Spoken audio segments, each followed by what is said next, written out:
You're traveling through another dimension. A dimension not only of sight and sound, but of mind. A journey into a wondrous land whose boundaries are that of imagination. Your next stop? The Twilight Zone.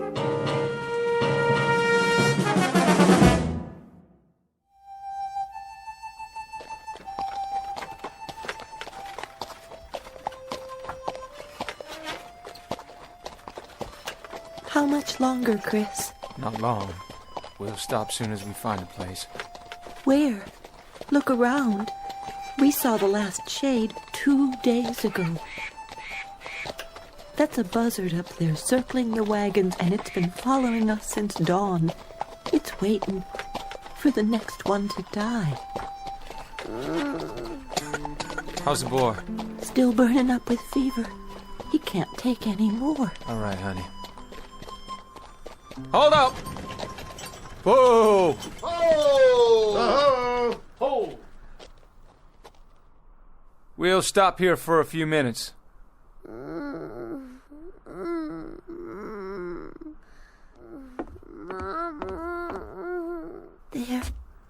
There.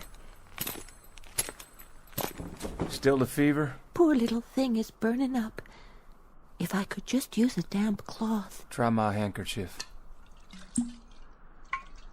Can we spare it? If he needs it, we can. Here, put this on your forehead. It'll make you feel better. How's that, son? This is the 11th day, Christian. 11 days of fever. He can't go on much longer. Hey, you said that on the 3rd day, and then on the 4th.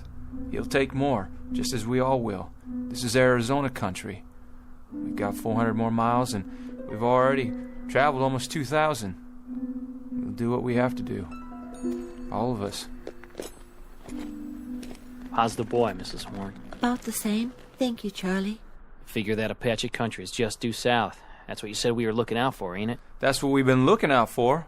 We travel due west, close together and button up tight at night. No fires if we can help it. Bad Indians down there, Chris. That's what we heard. And they travel in big parties, don't they? And we got 5 rifles. 5 rifles, Chris, and a sick child, and 4 wagons, and 7 dead, tired men and women. We was dead tired a week ago, and a month ago, and a month before that. And there were war parties back in Kansas, and we near froze to death in Colorado. And we was out of our minds with thirst last month. And we've kept on going. We've always kept on going. We always... It's this way, Chris. We've been doing a lot of talking and a lot of thinking. And? We figure we ought to turn back. Turn back? That what you all want? Turn back? Chris, we're about at the end of our rope. We're hungry and we're sick. We figured we better do it now, or we're gonna die out here. You turn back and I guarantee it. You turn back and try to go over 1,500 miles of St. Louis again, and you'll leave your bones bleached in one of those deserts between here and there. Or have your scalps taken off. Or you'll freeze to death in a mountain pass. And if you go on, what's going to happen to that beautiful child of yours? Listen, those 1,500 miles are behind us. They're all gone. The heat, the cold, the misery. You can look back at them as things that have happened, not agonies you're going to have to live with. How do you know there's not going to be more days and weeks and months like it? How can you be so blamed sure? I figure there's only about 400 to 600 miles more to go. 400 to 600 more miles, friends. And then we've made it. We can't stop now. Listen, if we stop, we're dead. That's gospel. We're dead. Could be we're dead anyway. Okay, just give me one more week. 1 week. I'll get us through. I promise you. I'll get us through. What about water? We're almost out of water. I'll get water. I'll find some. How, Chris? With a divining rod? I don't know how, but I will. I swear. The year is 1847. The place is the territory of New Mexico. The people are a tiny handful of men and women with a dream. 11 months ago, they started out from Ohio and headed west. Someone told them about a place called California, about a warm sun and a blue sky, about rich land and fresh air. And at this moment, almost a year later, they have seen nothing but cold, heat exhaustion, hunger, and sickness. The men and their families are now one with the animals and the wagons and the landscape, and they stare straight ahead, numb and glassy-eyed. They are dust blobs whose lives have been reduced to a single function: forward motion. The man in the lead wagon is named Christian Horn. He has a dying 8-year-old son and a heartsick wife, once beautiful but now gaunt and drawn in the merciless desert air. Her husband is the only one who has even a fragment of the dream left, Mr. Chris Horn, who's about to go over the rim of a sand dune in search of water, sustenance, and survival, and who, in just a moment, will find himself heading into an uncharted territory known as the Twilight Zone.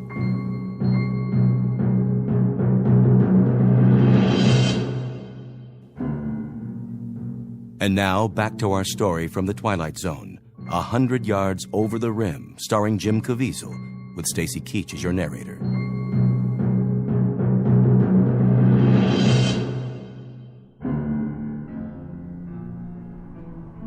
A man had best not make promises he can't keep. I give you my word. And food and medicine for your child? We'll have those things. We'll have food and medicine and everything else. If you can just keep going.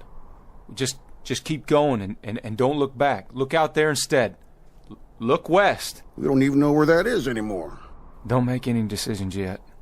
We can't stay here anyway.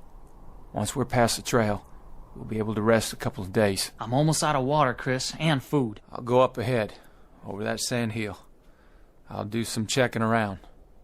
Stay here now, all of you. Martha, give me my rifle. Chris, you might look for a shady spot, a pretty spot where we can. I won't talk about burying our son. Not now. Not while there's life in him. How far you plan on going? Just over the rim there, 100 yards or so. Might find a stream or something, maybe some game, a rabbit or two. Never can tell. I guess that's true enough, friend. You never can tell. Stay close to wagons and keep them bunched up. Hold on, Charlie, all of you. Just hold on. I'll be right back.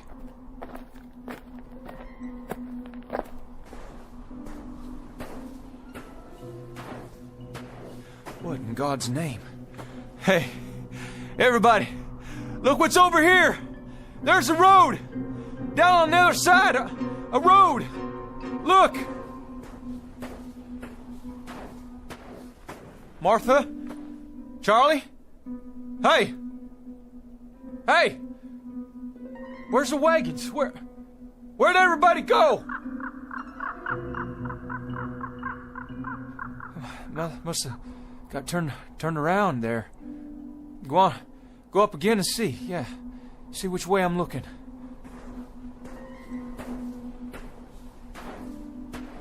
What's going on? What in the devil's name is going on here? Road's hard. And black. What the? What these poles doing here? All these wires?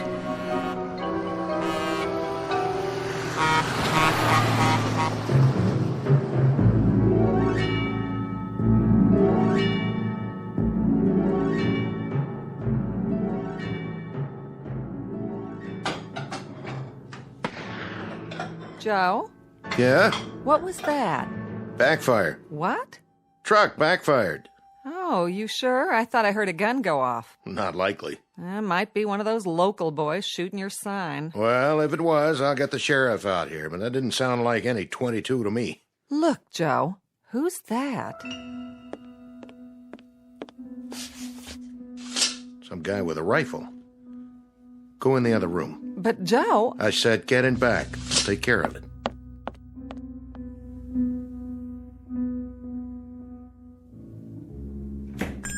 Howdy.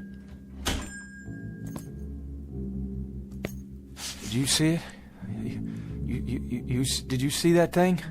What thing? That monster. That big animal or monster, whatever it was. It almost hit me. Monster?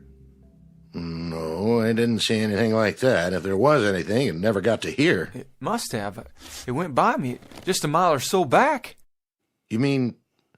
You don't mean the truck? What's a truck? Hey, are you all right? You wouldn't have any water to spare, would you, mister? Any extra, I mean. Water? Sure. Come over here and sit down before you fall down.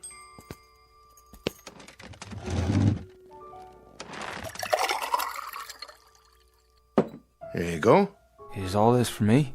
Sure. On the house. Well, thank you kindly.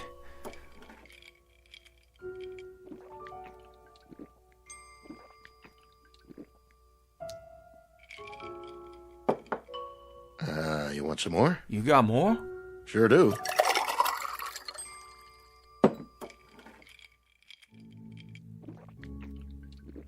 Whoa, now. You don't want to drink it too fast. Just how long you been out on the desert, anyway? How long? Well, almost a year. Well, at least almost a year of traveling. Started from Ohio. I had 6 wagons to start with. One of them was burned by Indians, and one turned back. Indians? Wagons? What are you talking about? Say, mister, what happened to your arm? You're bleeding. Oh, yeah, I am. Well, I guess I did it to myself when that thing come at me. I rolled out of the way. Thought it was a mirage, then the gun went off. Just a flesh wound, though. Not too deep. I'll have Mary Lou look at it. She's my wife. She used to be a nurse's aide. Mary Lou? Everything okay, Joe? The fella here, he shot himself in the arm. He did? By accident, he says. You want to take a look at it? Why, sure. I'll get some bandages out. Hand me a clean towel, will you, Joe? Sure thing. Got the first aid kit right here under the counter. I'll just set your gun over here. Oh, well, thank you kindly. Well, careful with it now. That's a real old-timer. Antique piece, isn't it? No, bought it new before we started out, but she's been used a lot, I guess. We're running low on bullets. I don't suppose you've got any ammunition around here? Oh, no. We don't carry anything like that. This isn't a hunting area. What about Indians? The south of here's Apache country, isn't it? Why, sure. Well, sure, but there aren't any Indians nowadays. Well, I mean, not hostile Indians. No? Well, not as long as we've been here. Well, how long you been out here? How long? Oh, a couple of years now. Where do you hail from? Well, we used to live in Phoenix. Phoenix? Yeah, Phoenix. Mary Lou's folks are from there. I worked for her old man when we were first married, and then I bought this place here. Restaurant isn't doing so well, but the truckers are starting to come in now with the interstate. Restaurant? You have food? Sure do. Just like the sign says. On the wall there, see it? Right over the register. Joe's Air Flight Cafe and Gas Station. You don't understand a thing I'm talking about, do you? You've never heard of Phoenix, or registers, or nurses' aides, or trucks, or gas. Hey, mister, where are you from, really? Where'd you come from? Tell me straight out, why don't you? From Ohio. I left the wagons back there, and I walked up the rim to the hill, and I thought I might find some water or something, or some game, and then I saw that stretch of road out there, that black road, and those things, running on it. What things? He means trucks. Hold on. You hear that? You hear that? There's another one. It's all right. It won't stop. Take my word for it. Well, we heard tell it was a dangerous route, but the most direct one. To where? California. They say. No, take it easy, friend. We can talk about all this later. No, I don't have much time. I promised him I'd be right back. There you go. Your arm's all cleaned up with a bandage on it. I even made you a sling, see? Oh, much obliged. Just try to keep it clean now. I'll give you a roll of gauze and some tape. You're a nurse? Are you the doctor? Me? I just sling hash and pump gas. Take 2 of these. Drink a little water to get them down. What are they? They're antibiotic tablets. They ought to keep away any infection. Where do you get this? Well, at the drugstore. Of course, you're supposed to have a prescription, but these won't do you any harm. How do you feel? Could I? Do you think I could buy some more of those pills off you? Oh, I don't sell them. But you see, I got a real sick boy back there. Back where? In the wagon, if I can ever find the wagons again. But you say that this will help a sickness. Sometimes, depending on what it is. How about a fever and a bad cough? It's worth a try. You've got a family? There was 3 wagons of us. But when I turned around to look back down, they'd gone. Well, maybe you better rest a while, friend. You know, lie down. Get washed up. There's a bed in back. Look at this place. The tables like wood, but they're not. They can't be. And the legs are all silver and bright. That's not silver. It's steel. It's chrome-plated. What's that thing in the corner? Jukebox. Oh, what? Plays music. You put a coin in it and pick a tune. Here, I'll show you.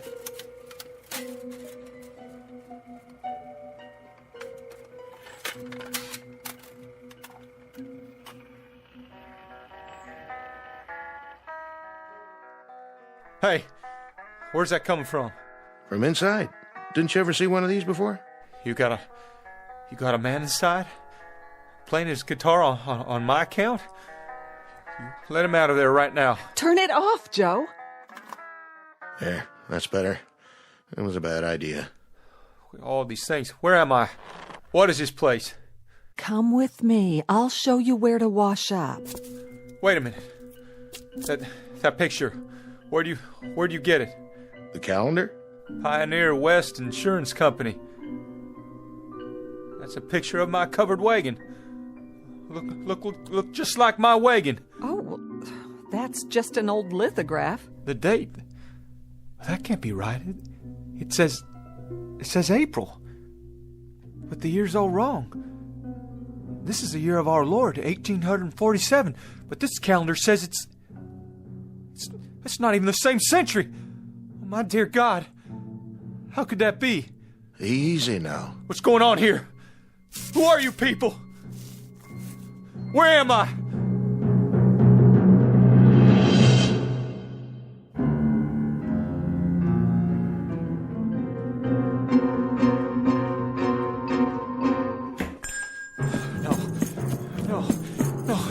No! You better stop him, Joe. He'll get himself killed.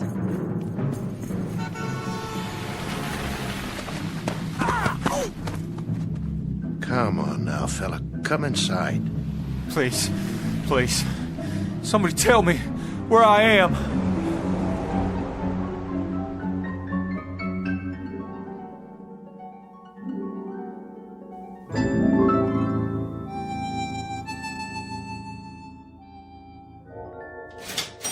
$1.84 your change. You keep it, dollface. I thank you.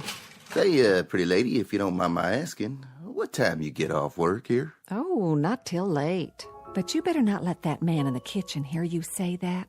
He's my husband. Oh, no offense, ma'am. None taken. You come back now. I'll do that.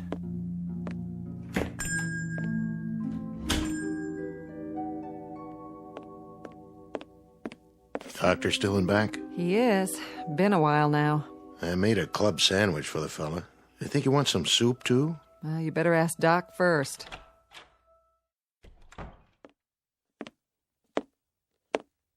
How's he doing back there?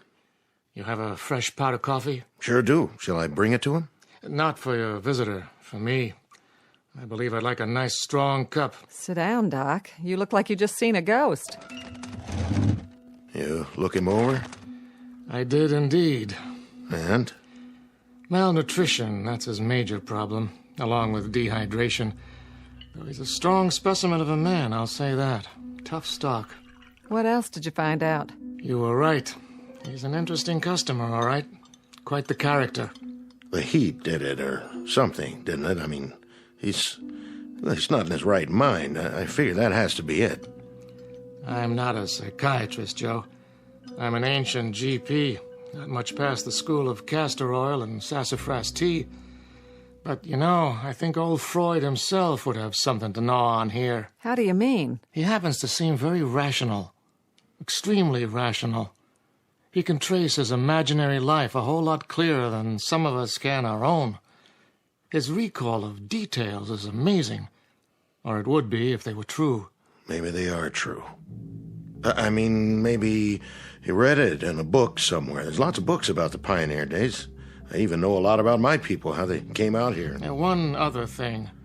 A little parenthetical aside, let's call it. The fillings in his mouth. There are two. Well, let's just say no modern dentist drilled them. Yeah, his clothes, too. They didn't come out of an Army-Navy store. No, they didn't. They're the real goods, circa 19th century. And you saw that squirrel shooter of his, Joe. Sure, but it's an antique. An antique that isn't more than a year old? 150-something-year-old gun, Joe, but it was manufactured less than a year ago. You said that yourself this morning. What's it add up to? Look, Doc, if you're trying to tell me... I'm not trying to tell you anything, Joe. That is to say, I'm not trying to make any point of my own. All I'm giving you is the benefit of some observations from an old hand. He says he's a pioneer, and when he climbed up to the top of that hill out there, he was living in 1847. That's what he said, all right. He seemed so sure. Well, we're three normal, rational human beings here, and we know that sort of thing doesn't happen. So he's suffering from some kind of delusion, but it's a delusion of the purest form. Frankly, I've never heard anything like it, not with this degree of detail. The way he describes his wife, his son, the wagons, the other people, it's with genuine emotion. He's lying in there right now with tears rolling down his cheeks, worried about them. He said his boy was sick. He told me his boy was dying. And from the way he described the symptoms, I'd call it pneumonia. That's why he wanted the pills. Which pills? I gave him some antibiotics for the wound in his arm, and he wanted the whole bottle so he could give some to the boy. I don't get it, how someone could be so sincere. I just don't understand it. I don't either. Which leads me to the next question. Yes? What do we do with him, Doc? Precisely what I'm going to deal with right now. Where's your phone? Behind the counter. But wait, who are you calling? The authorities, so they can get him help. Oh, that won't do him any good, will it? They'll lock him up in a rubber room and throw away the key. Once he's turned over to the state, he'll get a thorough examination. They'll know what kind of help he really needs. Yeah, the funny farm. Oh, Doc, I've heard about those places. They're bad news. Nobody even knows you're in there. They can do anything they want. What are you suggesting? That we pack him a box lunch and send him on his way? You think he'll survive out there? He doesn't know where he is. And even if he figures that out, he'll die of heat exposure before the day's over.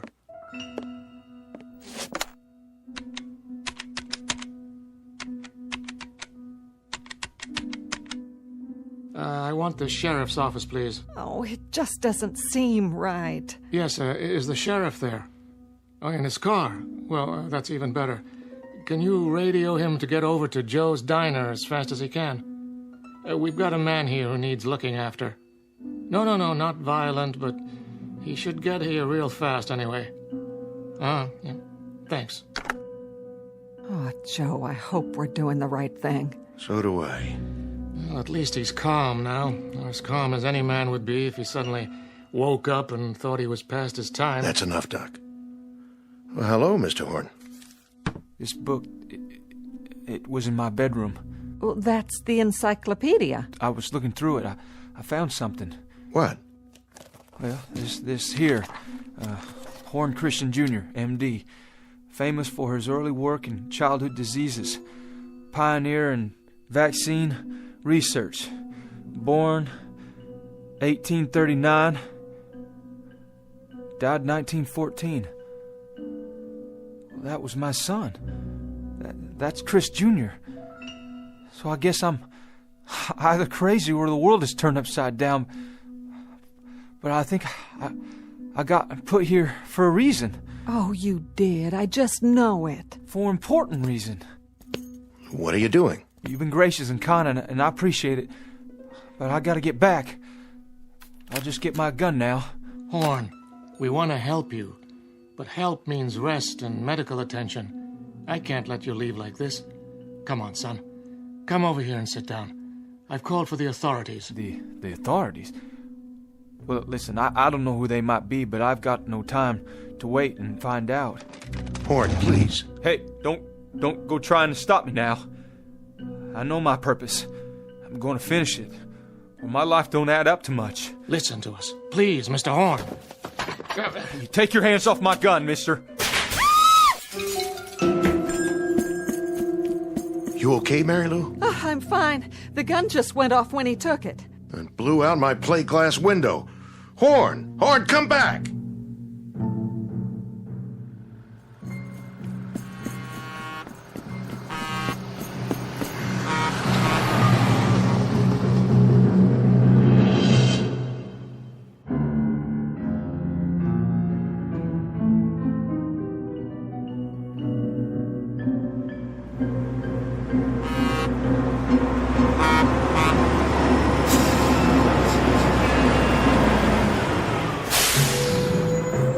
Hey, get out of the road!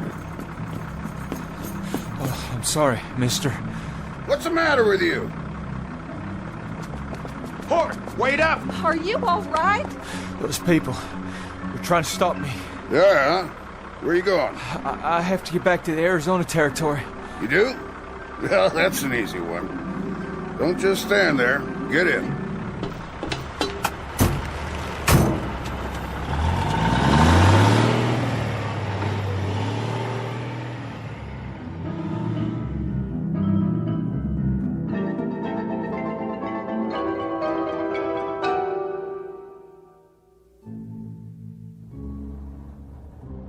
In the belly of the beast. How's that?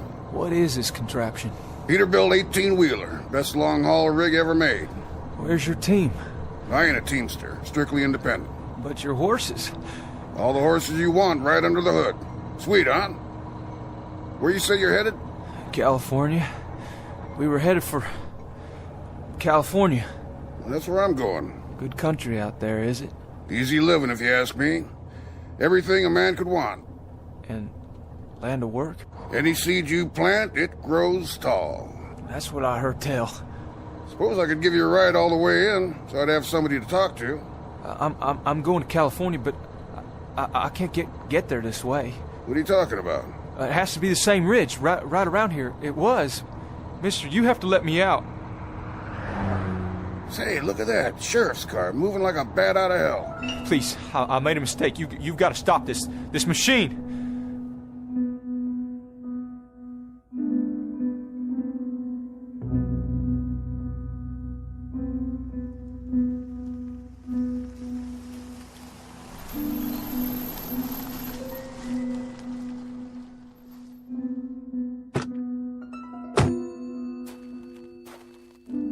Hello, Doc.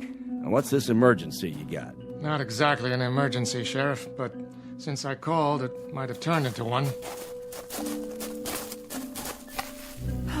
Sheriff, you gotta stop him. That's right. He won't make it out there. Hold on now. What you trying to tell me? Mr. Horn, Sheriff. Horn, is it? He's the man I examined. It's a long story, a pretty strange one. The point is, now he's run off. Well, where? He headed for the ridge, where he came from. So, he came in out of the desert? And now he's going back, about a mile up the road. Well, don't worry. I'll find him.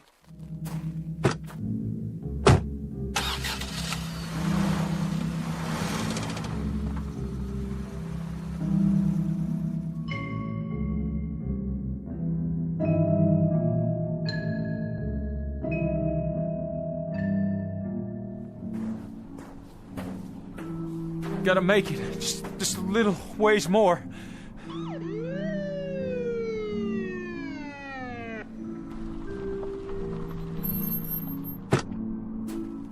You there! Hold it! No, you don't. Not now. Drop the gun, son. I said, drop the gun. All right, now come on down real slow. The pills. I dropped the pills. That's it. Now put your hands in the air. Got it. I said halt. Halt, son, or I'll shoot.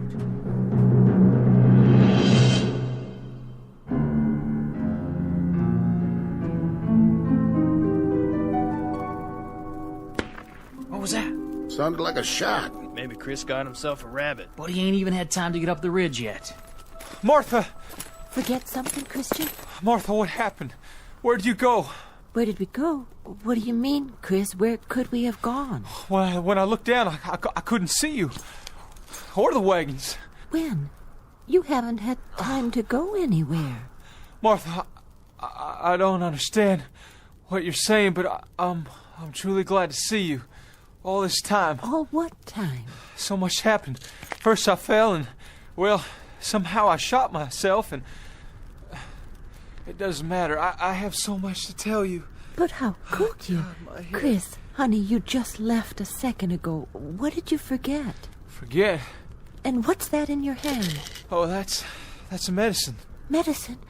Where did you get it? Never mind. Oh, Lord.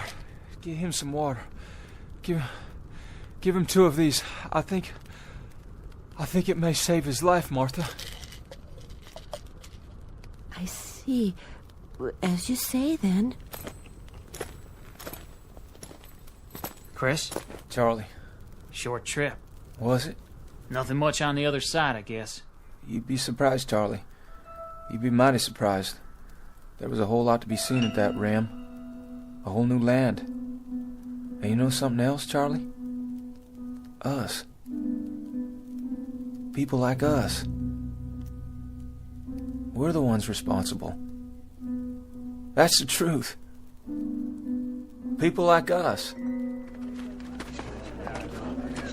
What's Orrin talking about? Listen, he's saying something. He wouldn't talk like that unless it was important. There'll be a highway. And machines. And a whole new land. And we're the ones who began it. What are you saying, Chris? Where'd you see all that? Up on the rim. It was all laid out before me like the New Jerusalem. Wide, hard roads, all black, with no holes in them. And machines and... I gotta see for myself. Me too. Let's go. Up the ridge, he says.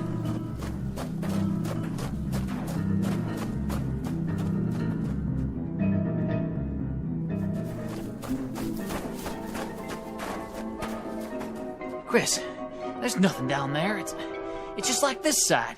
Sand and desert and miles of nothing. Oh, but there will be, Charlie, there will be. Just you wait. It may not happen in our lifetimes, but it's coming. It'll be here, all of it. Sooner than you think.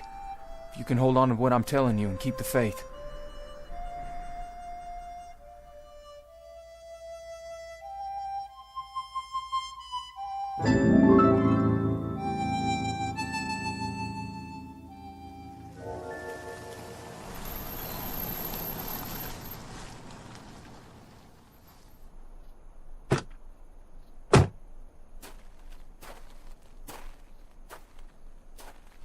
You didn't get him, Sheriff. I saw him all right, but I couldn't get him to stop. Fired a warning shot, but I didn't scare him none. Look, I wouldn't worry, Joe. He can't get very far. Don't worry, we'll find him. Thanks, Sheriff. You say he had a gun? That's right, a rifle. This it?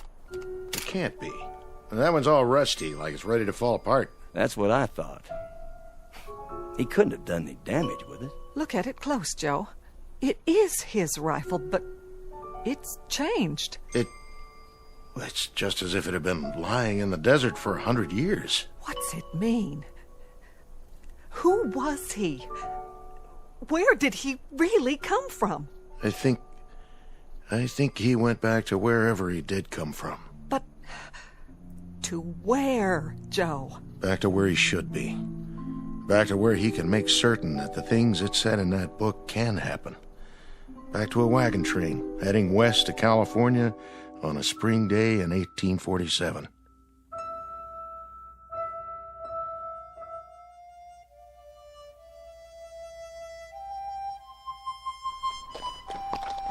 Giddy up, boys.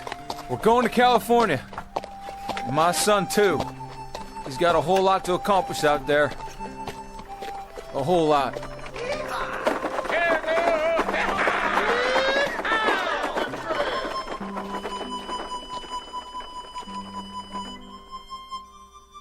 Mr. Christian Horn, a farmer from the state of Ohio, one of the hearty breed who headed west when there were no blacktop highways or telephone poles or the solace of civilization.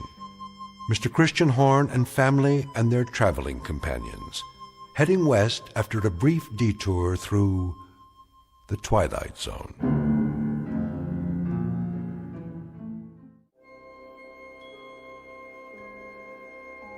Hi, this is Carl Amari, producer of the Twilight Zone radio dramas. I'd like to take a moment to tell you about our official website at twilightzoneradio.com, where you'll get the latest news and information on these Twilight Zone radio dramas. Plus, at twilightzoneradio.com, you can digitally download 3 free episodes or any of our episodes for only $1.95 each. In this age of ever-changing technology, we've decided to make these episodes instantly available to you by making the Twilight Zone radio dramas a digital download-only series. This means that this series will no longer be offered on CD. The CD collections at our website are now being offered, while supplies last, at buy one, get one free. So be sure to get your favorites before they're sold out. Be sure to visit us often, and I'll see you in the zone.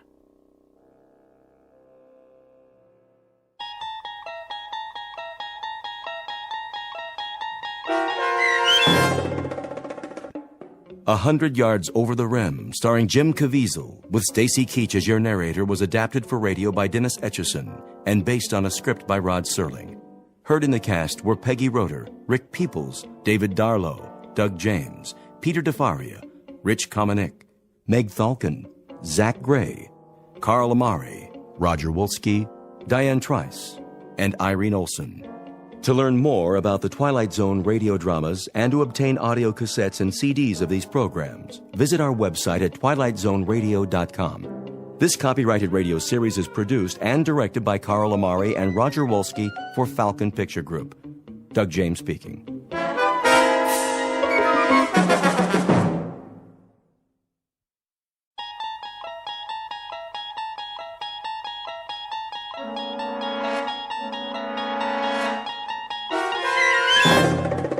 You unlock this door with the key of imagination.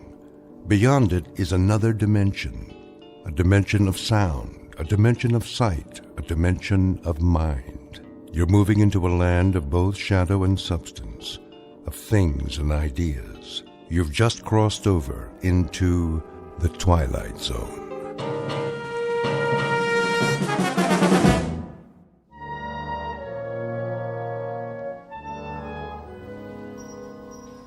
Attention shoppers, Mason's department store will close in 10 minutes. This is your last chance for all red tag items. 10 more minutes. Here you are, ma'am. Thank you. Who's next? Just these things, please. One child's bathrobe, pajamas, and a pair of slippers. Will that be all? Yes, thank you. And how would you like to pay? How much does it come to? With tax, your total is $57.63. Oh, is that the sale price? Let me see. Children's wear. Yes, that department's on markdown. The slippers, too? Where did you find them? On the clearance table. There's a red tag. Very good. That'll be an additional 40% off. I'll just adjust the total. That's better. Every little bit counts, doesn't it? Children grow so fast. If that's all. Christy? Christy, where are you? Here, Mommy. Time to go, darling. Mommy, look. What have you got there? A dolly. My, isn't she cute? She's the best doll in the whole world. Yeah, well, you better put it back now. Daddy's waiting. Can I have her, please? You already have a doll. Not like this one. Her name's Tina. Is it? Listen. My name is Talkie Tina, and I love you very much. Oh, please, Mommy. She wants to go home with me. She said so. Maybe next time. But she wants to go now. Shall I add the doll? Well, no, I don't think so. My name is Talkie Tina, and I want to go home with you. See? What will they think of next, Excuse me. I'm in line here, too, you know. I'm sorry. Just a second. Will that be cash, ma'am? She's just like a real little girl. Aren't you, Tina? My name is Talkie Tina, and you're my new best friend. Oh, for the love of... I'll have someone restock it for you. Will you accept a charge? Certainly. Here's my card. If you'll just sign here, Mrs. Streeter. All right. I'll put everything in one bag. Would you like to carry it, honey? Oh, yes, Mommy. Thank you. Who's next? Well, it's about time. Do you have any more Shake Me, Bake Me sets? Oh, I'm afraid not, sir. They sold out this morning. Well, come on. I only came out because of your advertisement. But I can give you a rain check. I don't want a rain check. I drove 15 miles to get a Shake Me, Bake Me toy kitchen for my daughter, and I'm not going to leave without one. If you'd like to speak to the supervisor, You bet I would. I can't believe this. Come along, honey. We're holding up the line. My name is Talkie Tina, and we're going to be very, very happy. We will, I promise. Yeah, as long as your daddy doesn't find out. Come on, Tina. We're going home.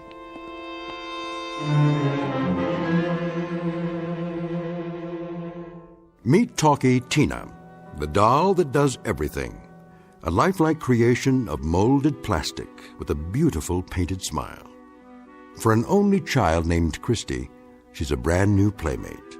For her father, however, this particular doll is about to become a most unwelcome addition to the family. But don't worry, because without Talkie Tina, chances are he would never find his way into the Twilight Zone.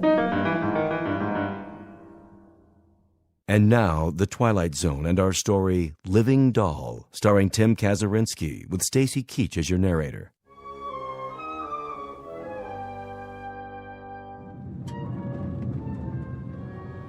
This is where we live, Tina. See? Put her back in the bag with your other things. But Tina wants to see her new house. Just until we get inside. Okay. Come on, Tina. Honey, Yes, Mommy? why don't you run upstairs with your doll? That way she can see your room. Can't Tina meet Daddy first? No, not yet. He's very busy today, remember? Okay.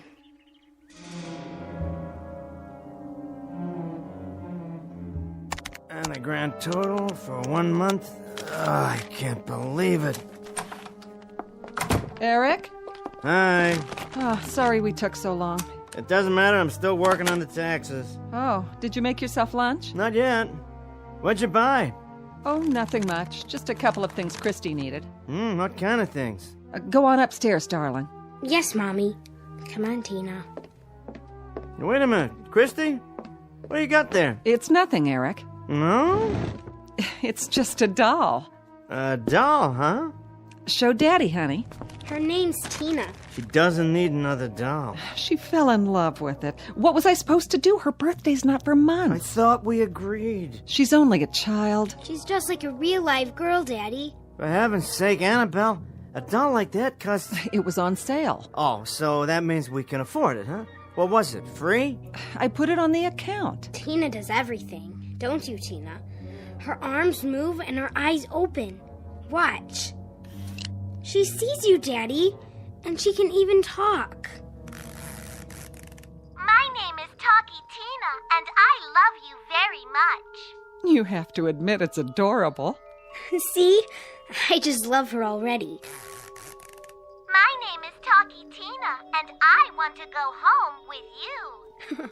Isn't she cute? All right, how much? Well, not that much. I know, it was on sale, you charged it. How much? Eric, that's enough. Christy, go to your room, please. Yes, Mommy. My name is Talkie Tina, and you're my new best friend. Christy, hold on. What, Daddy? Let me see that doll for a minute. Eric, please. Hey, I've been doing the income and expenses while you were out. And now I have to write a check to the IRS. I can almost cover it if we don't go to the movies or eat out for a month. This is hardly the time to talk about... I asked you a question, Annabelle. How much did it cost me? You? I earn the money around here, don't I? I don't think it's the price of the doll that's upsetting you. Here it comes. Here what comes? Some more of that Freudian gibberish you've been getting from her doctor. It is not Dr. Lubin's fault that she feels rejected. My name is Talkie Tina, and I love you very much. Will you shut that thing off? Her name's Tina. Don't yell at her. Give it to me. Daddy, please, she's my dolly. Not until I decide if she's gonna stay. Mommy. Go on. It'll be all right, I promise. Eric, how could you? What would you suggest I do? Start printing money? Charge accounts have to be paid, you know. We'll talk about this later, after you've had a chance to think about what you've just done to that little girl. More toys, more of everything for Christy.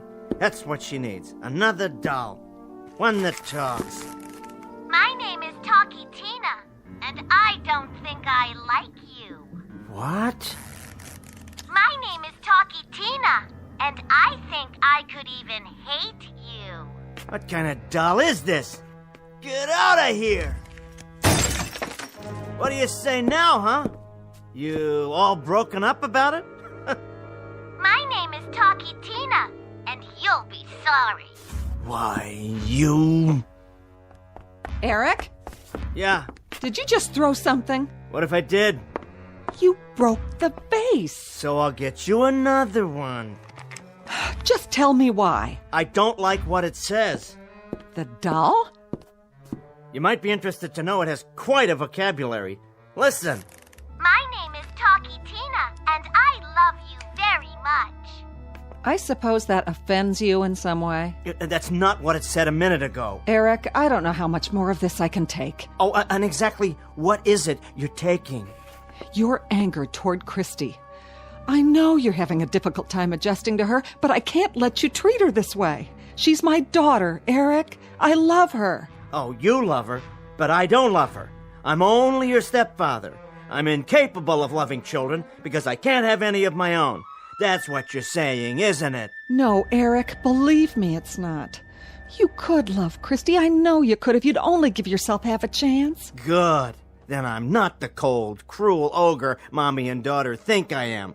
Whew. I can't tell you how much I appreciate your faith in me.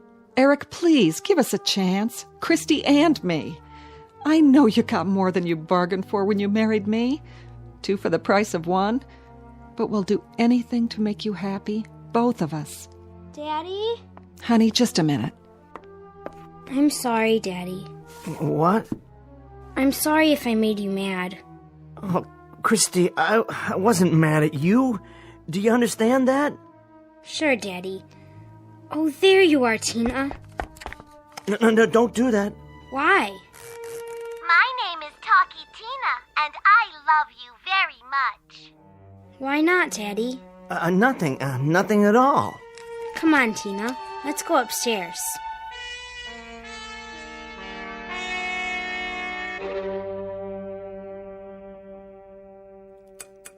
Almost finished, Christy? Almost, Mommy. We are. Aren't we, Tina? Eat your vegetables so we can have dessert. What kind? Tina wants to know what kind of dessert. Oh, your favorite, banana cream pie. Be a good girl, Tina, and eat your supper. Eat your own supper, Christy. I am, Daddy.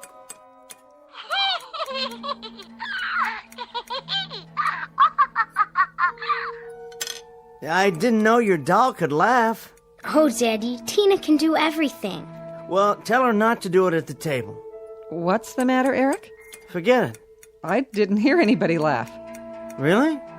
I thought You thought what? Nothing. Where'd you buy her? Mason's. It seemed like a good idea. Did it? She'll be a good playmate for Christy. Lacking a brother or sister. Is that what you mean? I didn't say that. But it's what you meant. It's why you bought the doll, isn't it? So I'd have a reminder? It hadn't occurred to me, but if that's what you think, give me your plate, Christy. Yes, Mommy. Here's Tina's, too. She ate all her food. Did she? Who's that? I'm sure I don't know. Who do you think it is, Tina? Now stop talking to her like that. It's only a doll. No, she's not, Daddy. She's my new best friend. Can Christy come out and play? Hear that, Tina? It's Linda. Goody. Don't you want your dessert first? Later, Mommy. Can I take Tina? Not outside. But she wants to meet Linda. Well, Linda can meet her later. Okay. How about you? What? Do you want some dessert? Oh, sure. That'd be fine. Well, I'll bring you a piece of pie. Yeah, you do that. My name is Talkie Tina. Hey! Nobody pulled your string. And I'm beginning to hate you. Yeah? Well, my name's Eric Streeter. And you know what? I think I'm gonna get rid of you after all.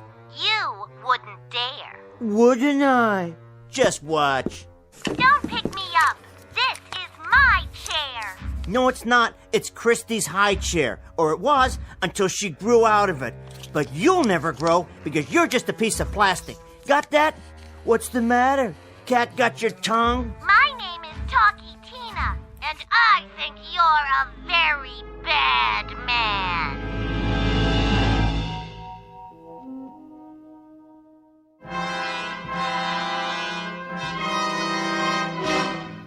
My name is Talkie Tina, and I think... Shut up, you little wretch. Here's your pie. Thanks. What are you doing? Just seeing how it works. I thought you didn't like it. I don't, but it's pretty clever for a toy. Is there any coffee? Yeah, in the kitchen. I'll get it. You're nothing, understand? A kid's toy. I could twist your arm off or your leg. Ow! Don't tell me you have feelings, too. Doesn't everything? Oh, I see. Then I could hurt you. Not really. We'll see about that. But I could hurt you. Tell me another one. Threats from a doll. Who were you talking to? Well, who do you think? Eric, please be careful with Christy's doll. Here, you can have it. I don't want it. I only meant... It means a lot to her. The game's over. Game? Oh, come on now. How dense do you think I am? I wish I knew what you were talking about. Some invention, this thing. I guess I haven't kept up with the times. They must be doing great things with technology now. I didn't know they were putting walkie-talkies in dolls. Walkie-talkies? Voice chips, whatever they are. But there's hardly any technology to it. You've seen these before. Just a string that goes into the back of the doll, you pull it, and it plays a little record inside. Come off it, Annabelle. Didn't you think I'd catch on? Catch on to what? Well, all that stuff about hating me, and the last bit about feelings. Doesn't everything? That was a nice touch. You should be a regular ventriloquist. Really, Eric, I don't know what... Linda wants to see Tina. Can I? Can she, please? All right, dear. My name is Talkie Tina, and I love you very much. I told you. She's so sweet. You can both play with Tina tomorrow after school, if Linda would like to come over. Oh, yes, Mrs. Streeter. That would be so neat. Oh, come on, Linda. It's the ice cream man. That doll is sweet, all right, especially with a speaker inside. What is it, one of those little transistor receivers? Think whatever you want, but it isn't true. It doesn't matter what I think. It's what I hear that counts. I have ears. I'm not stupid, you know. I didn't say you are. You don't have to. Nobody's playing tricks on you. Go ahead. Keep it up. I know you got a microphone around here somewhere. You and Christy are getting even with me. Isn't that right? That's ridiculous, Eric, and you know it. Is it? I noticed the doll never talks when you're in the room. Of course it does. It just did. Yeah, the pre-recorded line, sure, but not what it says to me. You're really serious. Sure I am. So tell me, how do you do it? There's nothing to tell. All right? Don't tell me. Keep your secret. Play your little games. But I promise you one thing. Keep this up, and you'll be sorry.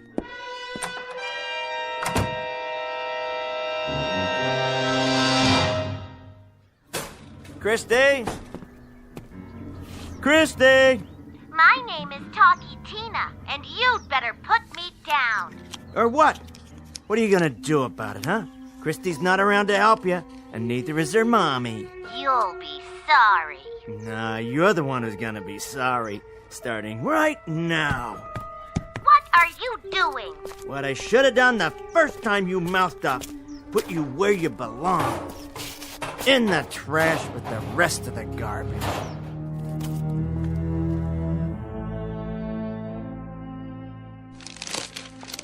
Where's Tina?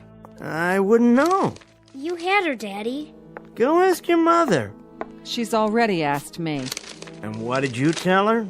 That I don't know where she is. Then I guess that settles it. Do you know, Eric? Now, would I? Where is she, Daddy? If your mother can't tell you, neither can I. Tina must be around, Christy. Let's find her. I'll look in the kitchen. What do you think you're doing? Trying to read the evening paper. Is that all right with you? She's not in here. I'll help you look. You should be ashamed of yourself. About what? If anything's happened to her doll...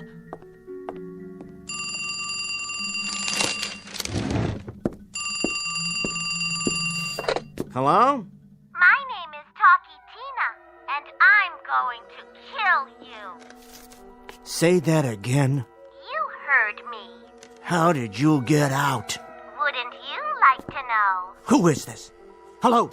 Hello?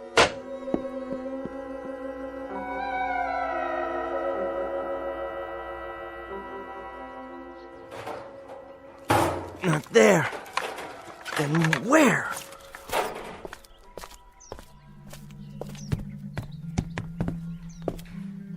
Annabelle? Annabelle, Yes? where is she? She's still looking. I'm not talking about Christy! We haven't found the doll, if that's what you mean. That's exactly what I mean. You knew I put it in the trash can outside. And now, what? And now it's gone. Which means somebody took it. More games? Oh, Eric, I can't bear this. Neither can I. I'm tired of all this nonsense. A joke's a joke, but you've carried it too far. I have? You and Christy. Will the two of you stop it? Eric, I didn't touch the doll. I haven't seen it since dinner. Am I supposed to believe you? I swear. You're telling the truth? Of course I am. You really didn't take it? I didn't take it. And who? The phone call. What phone call? You were on the extension. You said... What are you talking about now? Didn't you do that either? Do what? No. Of course it couldn't have been you. How could you make the phone ring? You couldn't even call unless it was from an outside line. But you were in the house the whole time. I didn't hear the phone ring. There must be an explanation. Some electronic device that taps into the line. Eric? The phone rang. I answered it. The doll's voice was loud and clear. It said, "My name is Talkie Tina, and I'm going to kill you." What? That's what it said. Why would I lie? Oh, Eric, I don't know what to say. Or what to think. Well, one way or another, the doll's disappeared. If you didn't take it, that leaves Christy. Eric? Christy! Christy! Are you awake? Did you... I told you you'd be sorry. Get away from her. Get out of her bed and out of this house. Tina? I'll be back. And when I do, I'll have some questions for you, little girl. Christy, wake up! Daddy? Stay where you are, Christy. I want Tina. Don't worry about that thing. I have to borrow it for a while. But she's mine. Lie back down. Tina belongs to me. Daddy? Daddy? What's happening? Daddy, please! Where are you going with her doll? To do what I should have done. Daddy! Get one thing straight, Christy. I am not your daddy. There. He won't hurt her. Tina!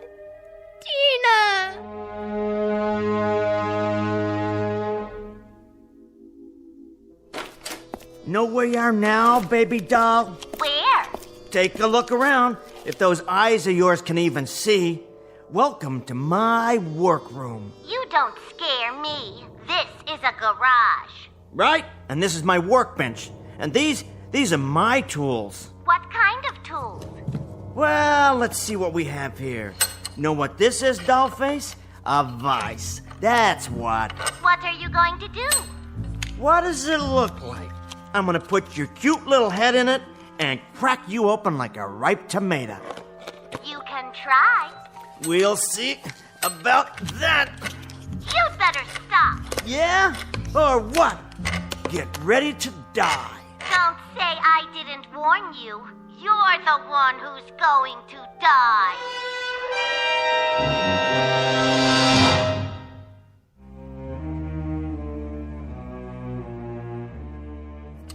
How's this? What's the matter? Can't finish the job? A big, strong man like you? Why won't it close any tighter? I want to see those plastic eyes of yours pop out of your head. You can't hurt me. I thought you said you had feelings. I can stand it if you can. Something else then. How about a torch? That's it. A little butane. This'll raise your temperature. You'll melt like a rubber band on a hot stove. All we need's a spark to light it. Now we turn the nozzle till we get a nice blue flame. No problem. Just give it a spark one more time. That's okay. Third time's the charm. The lighter's empty. You're funny. We're wasting time. Time for the big guns. How about a table saw? Diamond-tipped blade? That'll do the trick. Cuts right through solid steel. Now, you lay there. Go on, close your eyes, because this is the last thing you'll ever see. I'll make it a clean cut, straight through that little pink throat. Say your prayers. Why won't it cut? Why? Eric? Get away from me. What are you doing? Only what I have to. Eric, no! Give me that doll! Leave me alone!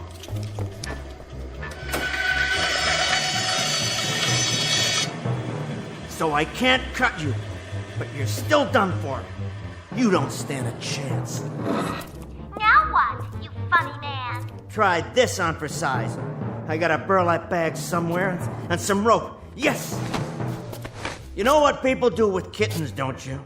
Well, let me show you. Say they don't want them around anymore, because they're always in the way. They put them in a sack and they tie it up real tight. Lots of rope, and they make a knot that nobody can untie. There. Then they cut the rope with a pocket knife, and they take the sack outside and put it in the trash can. Only this time, they put a cinder block on top of the lid to make sure it stays put. Now let me see you get out of that.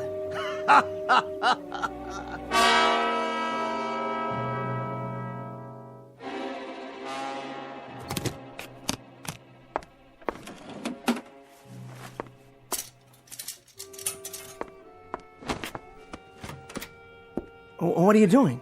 What does it look like? You're packing your suitcase. But why? Are you joking? No, I'm not joking. I'm asking you a simple question. I think I deserve an answer. Think about it, Eric. How could I go on living with you after what you've done? Well, I had to. Had to? You had to show your hatred for me and for Christy? It's over with. Things will be better now. You'll see. Oh, will they? Listen, Annabelle, that doll... What about that doll, Eric? It's a toy, nothing more. One that means a great deal to her. And you've destroyed it. That was a hateful thing to do. She'll never forgive you, and neither will I. The doll talked to me. It said things that no toy would say. Don't you see? I had to get rid of it. Yeah, I see a great many things now. You've become a stranger to me. A sick, neurotic stranger. You're full of blind, unreasonable hate. Hate? But I did it for us. I love you and Christy. Well, then you've got a strange way of showing it. I don't believe you know what love is anymore. And you're suffering from some very dangerous delusions. You'd better find a good psychiatrist. Delusions? I couldn't have imagined it. You tell that psychiatrist you tried to kill a doll. I couldn't have. What did you do with it, by the way? So I can get the remains out of this house before Christy finds what's left. It's still in one piece. I'll bring the doll inside if that's what you want.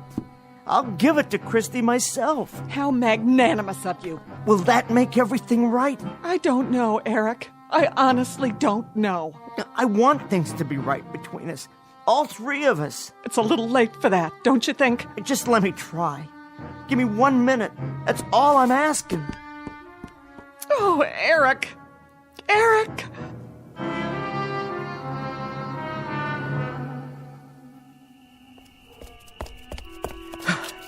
There. The trash can. A cinder block on top. Same as I left it. No problem. Cut the rope off. Oh, thank God. Good as new. My name is Talkie Tina, and I don't forgive you. Shut up. Shut up!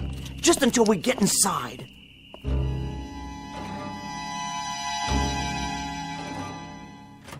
Christy, are you awake? Yes.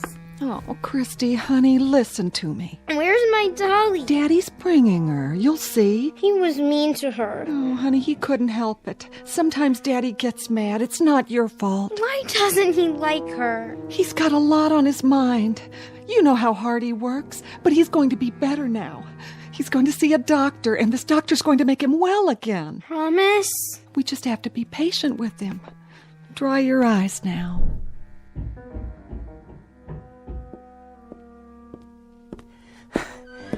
Christy, look what I've got.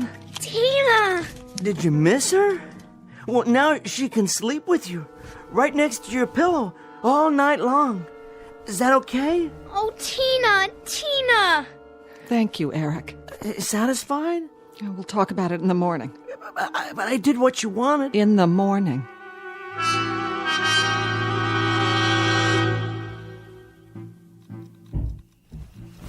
Did you hear that? Oh, what is it now? I heard something. Well, I didn't hear anything. Go back to sleep. I haven't been to sleep yet. Oh, Eric, it's late. Now, you heard that, didn't you? It's nothing. Somebody could be in the house. Did you lock up? Of course I did. But somebody could have broken in. It's probably Christy. I'd better see if she's all right. I'll go. No, you stay here.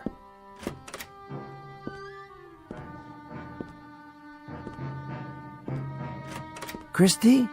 Christy? Oh, you're okay. Good, that's good. But where's your doll? Tina. Where is it? What? Who's there? Somebody's downstairs. I'm calling the police. Do you hear me? Eric? Shh. Stay there. I'm going downstairs to check it out. What is it? I'm not sure. If I don't come right back, call the police. Maybe I left the door to the garage unlocked. Yeah, that's it. Don't turn on the lights yet. Catch 'em red-handed. What?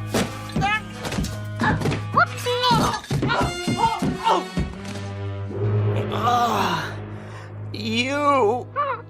Hello. What are you? Eric! Oh, don't try to move. It was the doll. The doll. I tell you, get it out. Lie still. I'll call the doctor. Out of the house. Too late for me. My neck's broken. You have to promise to get rid of it now. Eric! My name is Talkie Tina. You! Get away from him! You'd better be very, very nice to me. No! No!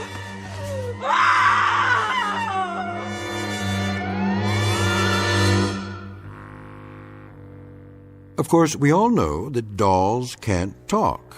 Not really. Nor can they lie in wait and trip a man on a dark stairway, because that would be murder. And that's one thing no doll can do. That is, unless her name is Tina, and she happens to have been manufactured in the Twilight Zone.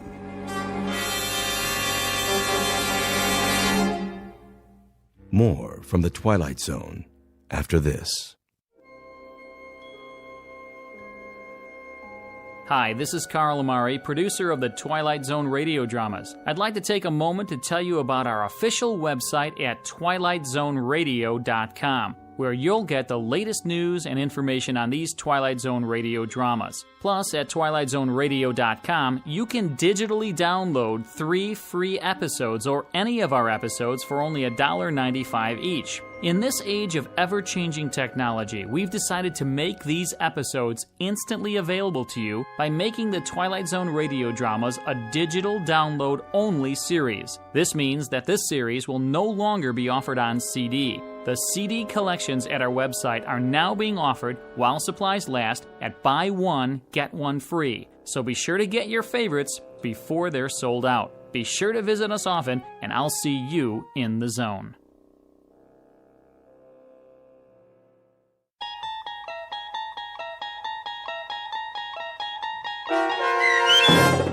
Living Doll, starring Tim Kazurinsky with Stacy Keach as your narrator, was adapted for radio by Dennis Etchison and based on a script by Jerry Saul. Heard in the cast were Meg Falcon, Christian Stolte, Deb Dotzer, Amy Sparrow, and Paul Patch. To learn more about the Twilight Zone radio dramas and to obtain audio cassettes and CDs of these programs, visit our website at twilightzoneradio.com. The producers of The Twilight Zone wish to thank CBS Enterprises, Carol Serling, Dennis Etchison, Dick Brescia Associates, Claire Simon Casting, Terry Jennings, the American Forces Radio and Television Service, our sponsors, and our radio affiliates for helping make this series possible. This copyrighted radio series is produced and directed by Carl Amari and Roger Wolski for Falcon Picture Group. Doug James speaking.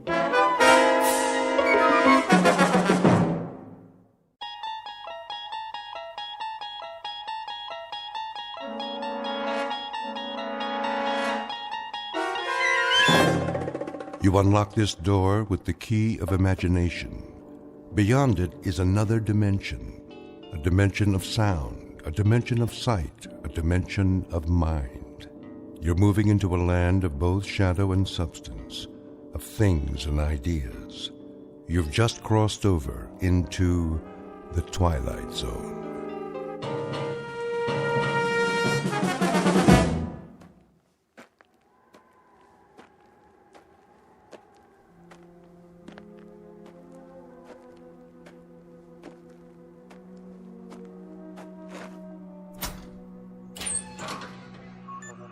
Hank? Hank! Oh, morning, Captain. Anything on the radar? Not yet. No signal at all. Try 4.0, true. It'll probably come from that direction. I had her on that all morning, sir. Still nothing. You're past your time, aren't you? Who's your relief? Al Baines, Captain. Baines? I'll see what happened to him. Yes, sir.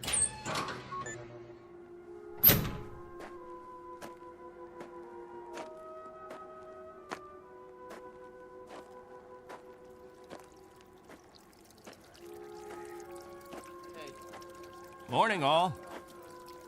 Anything yet? Afraid not. They lost, you figure? There's no telling. Okay if we fill our containers now? Go ahead, as long as the water supply holds out. Be a while till the next batch is ready. Julie, where's your husband? He was sleeping, Captain. Get him, Julie. Is something wrong? There's something wrong. Yes, sir. How does it taste today, Henry? Same as always, hot, flat, and unforgettable. But wet. Suffer it a little bit more. 6 months from now, you'll be drinking chocolate ice cream sodas.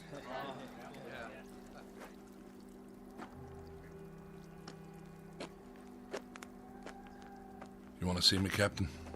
There's a man in the radar tower who'd like to see you, Al. He would have liked to see you 2 hours ago when you were supposed to relieve him. I overslept. Tell that to Hank Parker up there in the tower. Tell him you overslept, and then be good enough to tell him, Al, that you'll stand his watch all day tomorrow. That's not fair, Captain. It doesn't happen often. Once is too often, Al. More than once is intolerable. And many more than once is a case history of Albert Baines who likes his sleep. I prefer it to a stupid game in the hot sun, both of them. A game, Al? What are we listening for?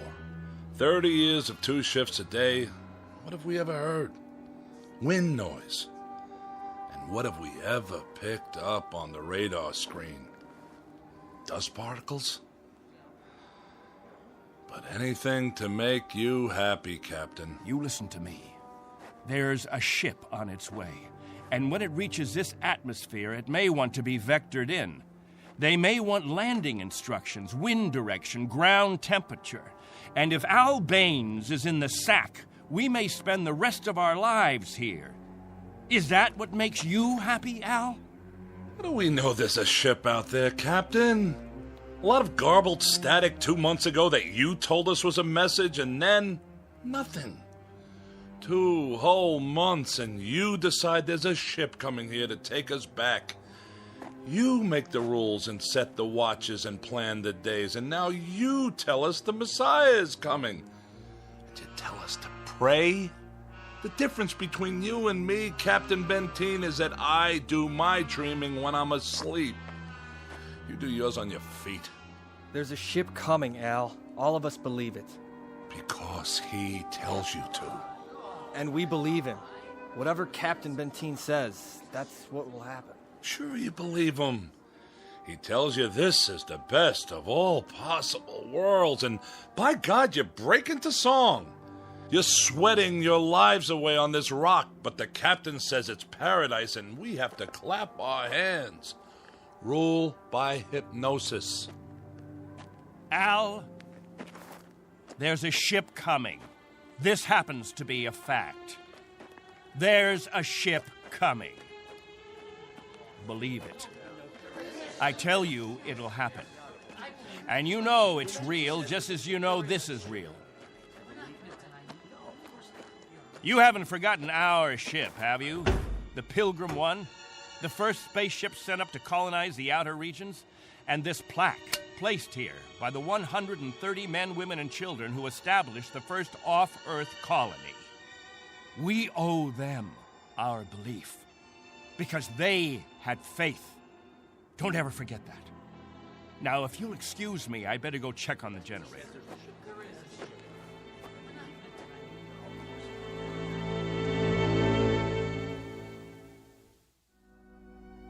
This is William Benteen, who officiates on a small outpost in space. An outpost slowly disintegrating under the heat of 2 suns, with the holes, the cracks, the fissures that are the residue of despair. He tries to fill them with faith and to retain a faith of his own. This is a remnant society, a handful of people who left the earth looking for a millennium, a place without war, without jeopardy, without fear. What they found was a lonely, barren place whose only industry was survival. And this is what they have done for decades, survive. Until the memory of the earth, they came from what has become an indistinct and shadowed recollection of another time and another place. 2 months ago, a signal from Earth announced that a ship would be coming to pick them up and take them home. In just a moment, we'll hear more of that ship, more of that home, and what it takes out of mind and body to reach it. Because this outpost is located in the far reaches of the Twilight Zone.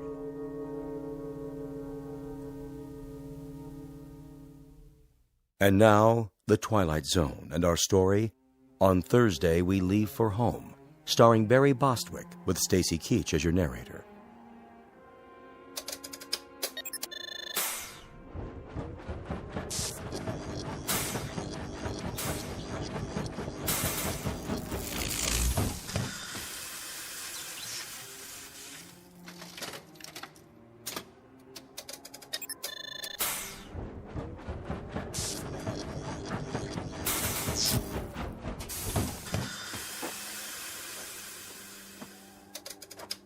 Can't keep the generator running, sir. No wonder. Look at these wires. They're rotten. That's all we got, Captain. No backup? This is it. Any insulation? That's all gone, too. We used it on the converter belts. Well, we have to get the current running somehow. If that refrigeration unit stays off, the temperature in the underground rooms will go up 50 degrees. Well, we could stop the saltwater converter for a day or so, switch the parts. Then we'll have to do that. Tell the people to fill up all the jugs they have. We'll be shutting off the water in 6 hours. Yes, sir. Captain, what about the ship? It's on the way. We know that much. Then everything will be different. When we get back, the things that are old and worn out, we'll throw them away. Just throw them away. Captain Benteen. What? The main square. Come quick.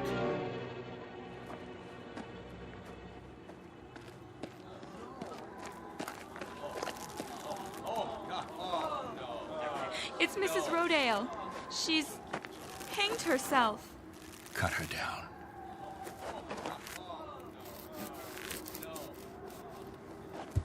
Oh! Mommy, what happened?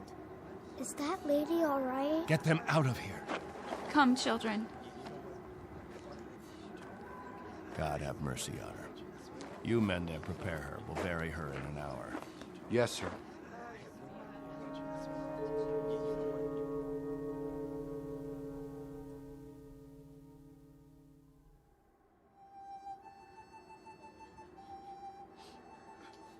We now consign to this planet the remains of Mary Rodale. We ask God in His infinite mercy to give her the serenity and joy that she sought while she was with us. And we ask His forgiveness for her sin. Amen. Amen. We ask that this good woman be allowed to rejoin her beloved husband who preceded her in death 11 years ago. Bid your farewells now. Forgive her, Lord. Have mercy on her, Lord, for what she's done. A terrible thing. She didn't know what she was doing. She knew what she was doing. Better and clearer than the rest of us. This is a funeral, Al. The 9th funeral in the last 6 months. Nobody talks about it. We just let it go by. But there have been 9 people who thought that maybe heaven is a place where they can get a drink of water without salt in it, where they'll be able to breathe air without choking on the heat of it. If you want to talk blasphemy, Al, take it away from here. I'm talking truth, Captain Benteen. I'm saying that this woman and the others, they took their own lives because living became intolerable. And I say that dying was their right. Anything else? Just this question. I put it to everyone here. Al, please. No! Isn't living tough enough that we don't have to do it by the book? Isn't it hot and blinding and miserable enough that there shouldn't have to be rules? So that we shouldn't have to suffer by the numbers? Will anyone make the simple observation that there's far more happiness going into that hole than what's left above ground? There's more peace of mind in that dead body than in all you mourners put together. All we've got here is anguish. Captain Benteen, let us live with it or die from it in our own way. Young Mr. Baines here wants us to lie down in the sun. Young Mr. Baines would have us given to death when there is still life. He would end all the rules. He'd throw away the regulations. There'd be no standing in line for water. Let the strong take it away from the weak. No rationing of food. Let the young steal it from the old. And when that ship comes down to take us back to Earth, it won't find a society. It will find only a pack.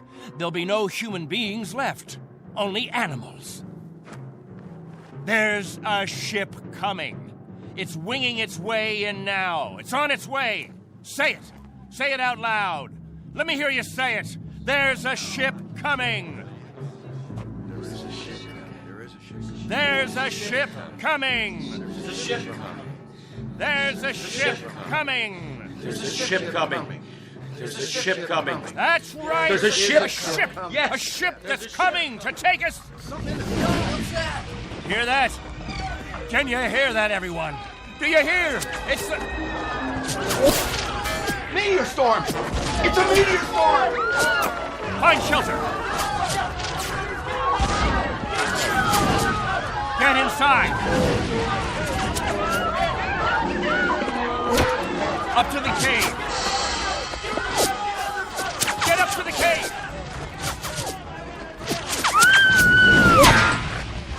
Julie! It's Julie. She's bleeding. Quickly! We have to move. I can't. Something hit my arm. I think it's broken. Stand aside. I'll carry it.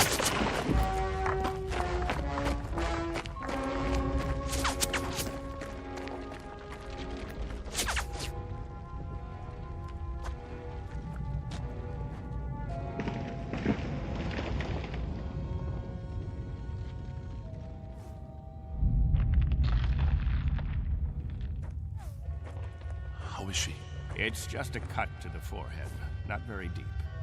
But keep this bandage on it. Julie?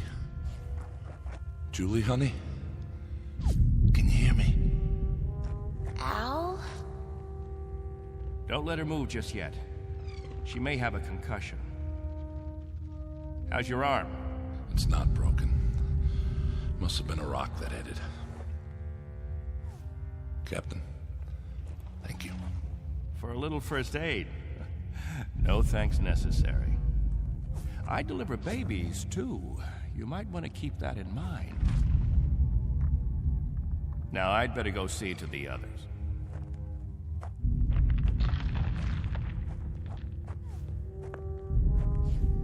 Will it go on much longer, Captain? I wish I knew. It sounds like it's spending itself. I've seen meteor storms before, Captain, but nothing this size. What about the damage, Henry? 2 underground cells destroyed. At least, that's what it looked like from out front. Everybody accounted for? I think we're all here, Captain. I've checked. Nobody's missing. Thank God. Everyone try to stay calm. The worst of it is over.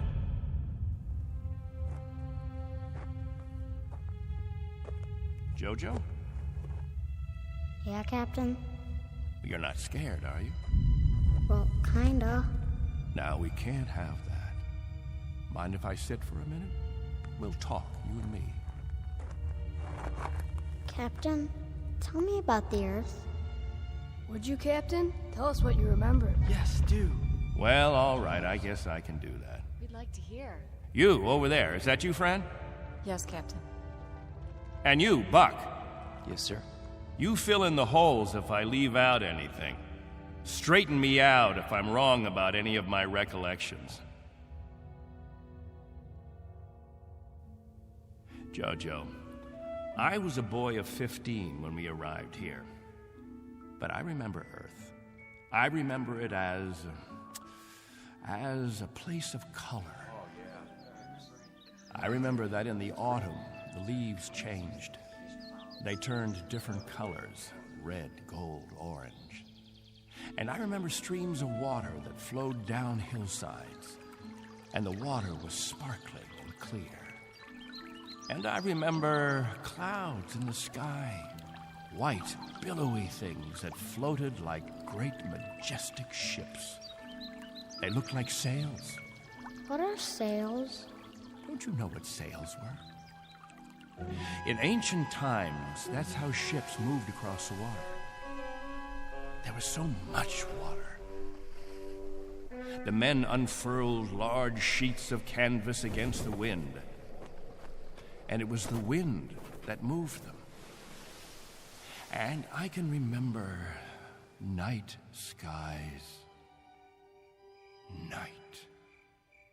Endless black velvet with stars. And sometimes a moon that seemed to hang there as big as the face of an old man, looking down on us all. Captain, what's night? Why, that was the quiet time, Jojo. Night was when the earth went to sleep. It was the cover it pulled over itself. Not like here, with 2 suns always shining, always burning. It was a darkness that felt like a cool hand brushing over tired eyes. And there was snow on winter nights, gossamer things that drifted down and turned the earth all white. And we could build snowmen the next morning and see our breath in the air. And it was good then. It was right.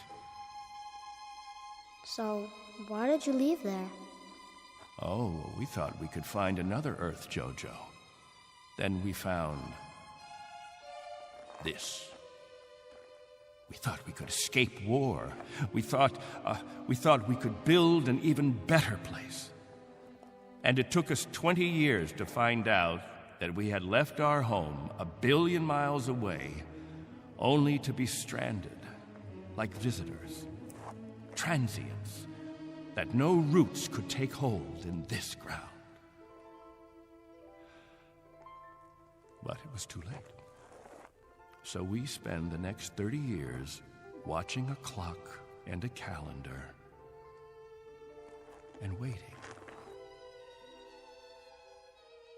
But we can't wait any longer. Not a day, not an hour. We have to get back home. There's no more time. I'll go outside and survey the damage.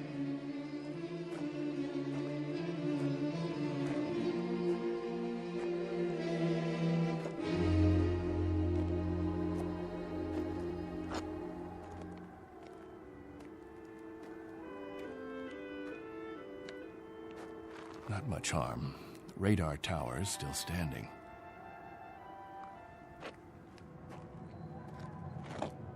What? Why, it's... Al! Al Baines, do you hear that noise? All of you, come out here. Do you hear it? What is that?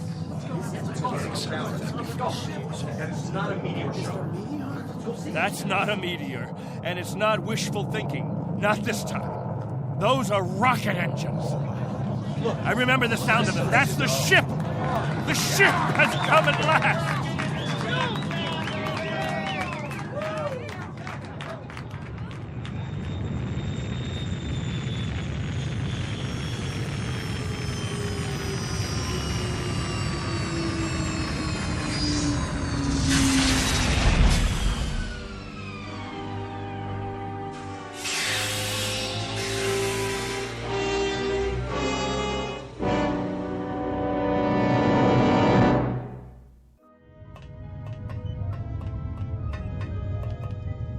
Wow, what a ship. How fast can it go? Oh, pretty fast. Watch your step. Looks like you got plenty of room for everybody. Do you have any water? Clean water? We have enough. Oh, doesn't that sound wonderful? Delicious. Careful. I better talk to your leader. You have one, don't you? Sure do. Captain Benteen. I don't see... He's standing over there. Hey, Captain, come see the ship. Mr. Benteen? I'm Benteen. Colonel Sloan. I command the Galaxy 6. Our orders are to transport you all back to Earth. Colonel, what took you so long? 6.5 months, Mr. Benteen. 100 times that. We've been waiting for 30 years. Does it all look like this? Salt flats and scrubby mountains. 2 suns, hot and perpetual. 30 years of it. 30 years. The children have never seen Earth, and some of the older ones don't even remember it. They'll see it now. Our orders are to get you aboard as soon as possible. We figured that we should be able to lift off on Thursday. Are you still using Earth time? Of course. Good. That'll give you 3 days to prepare. Unfortunately, your people will only be able to take what they can carry. Over 200, aren't there? 187 men, women, and children. It may be a little crowded, but we'll fit you all in. You've been used to a lot of space, Mr. Benteen, haven't you? Space? Room to move around. That's all there is here. That and the heat. I can feel it. They'll make the trip standing on their heads if necessary. I'm sure they will, but I don't think that'll be necessary. Do you know, can you understand what a godsend this is for all of us? It's hard to imagine. I can only say your country's very, very proud of you. What of the Earth? Has it changed? Not too much. Still green? Still green. And the cities? The cities still stand. And war? As always, I'm afraid. One dies down, another one springs up. But through some miracle and the grace of God, we never had the big one. Now, Mr. Benteen, all things considered, I think you'll find it very much as you left it. Captain Benteen. Captain? That's what the people call me. This place, their very lives, it's all been my responsibility. You've done quite a job, Captain Benteen. But you can rest easy. I'll take over the responsibilities now. No need.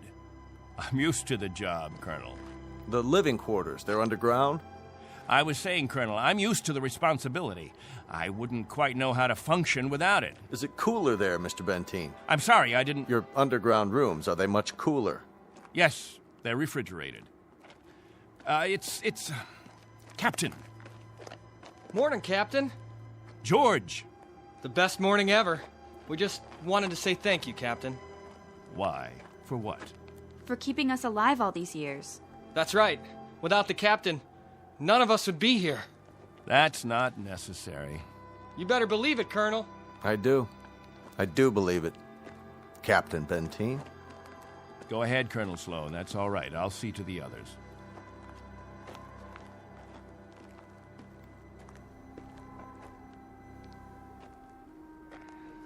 You know, I don't need this. I'm not gonna take this.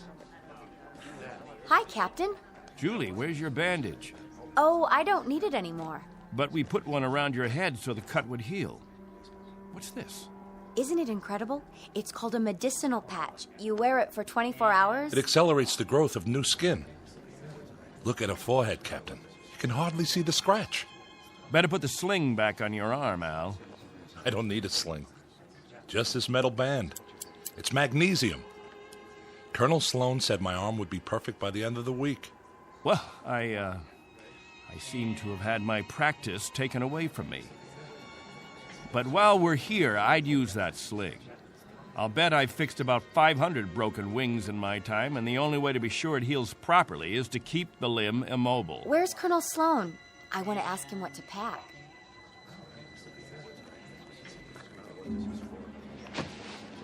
Eleanor, let me help you with that bundle of clothing. Thank you kindly, Captain. I'll carry it for you. No, thank you, crewman. I've got it. Here you go, ma'am. I don't know how to thank you. Are all the crew as strong as you? That's our job, ma'am. Nothing to it.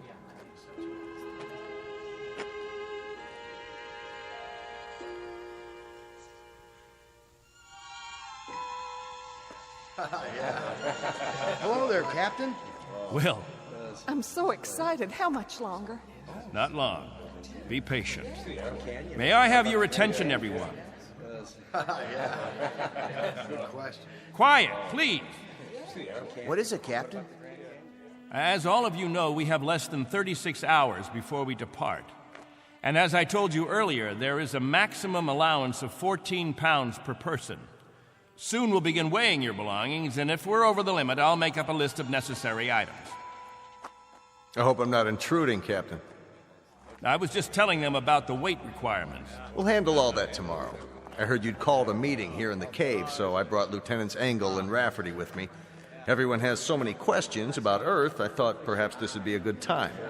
More questions? Actually, Colonel, the purpose of this meeting is simply to make some last-minute arrangements. Colonel, I used to live in San Diego. Is California still the same? Sunny and warm most of the time, but not this warm. Los Angeles has become the biggest city in the world. These kinds of questions, we could just as well handle them when... Colonel Sloan? Are there still major leagues? My dad used to tell me about baseball and the World Series. The leagues are just as before, American and national. What about the Dodgers? They came in 10th last season. I'm told they need pitchers pretty desperately. I'll tell you what, when we're finished here, we'll improvise a ball and bat and have ourselves a game. How does that sound? Yeah. That'd be great. Let's do it. I think it's a little hot for that kind of activity. What we could do is have some group singing. We haven't done that for a while. I got an old sack. That'll be the ball.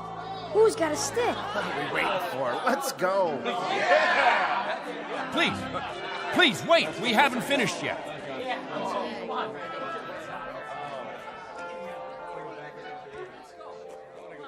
Jojo, I haven't told you a story in a long time. How would you like to hear a story about...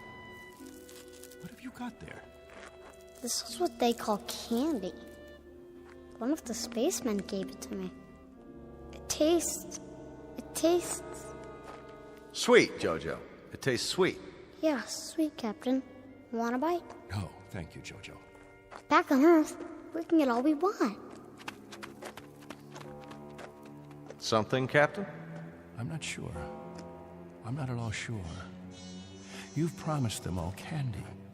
You've made it sound as if that was what the earth is made of. Sugar and spice and everything nice. Maybe they ought to be told the truth.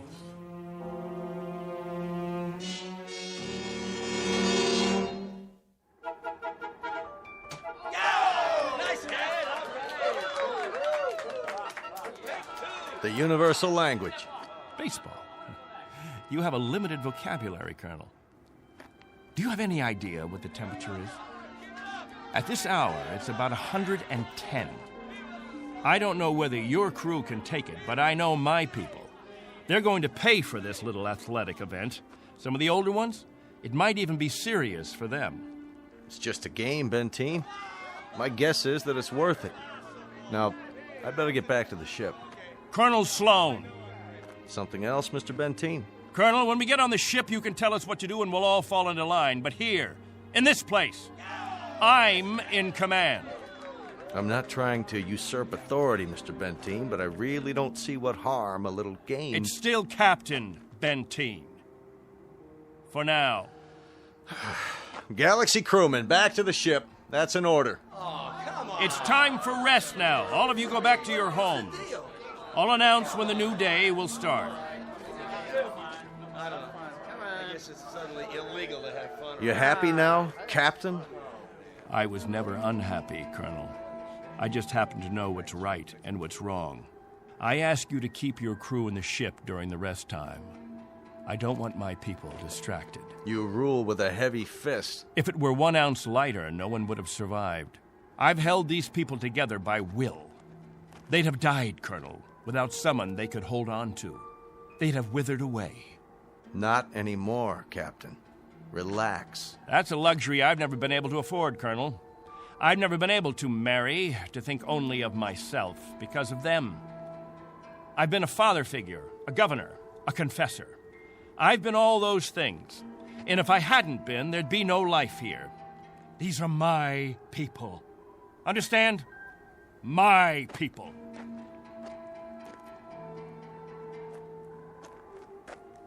What's with him, Colonel? I'll bear with him a little bit longer, fellas. He's really quite a man. He's got just one minor aberration. And what's that? He believes he's God. As far as he's concerned, we're booting him out of heaven.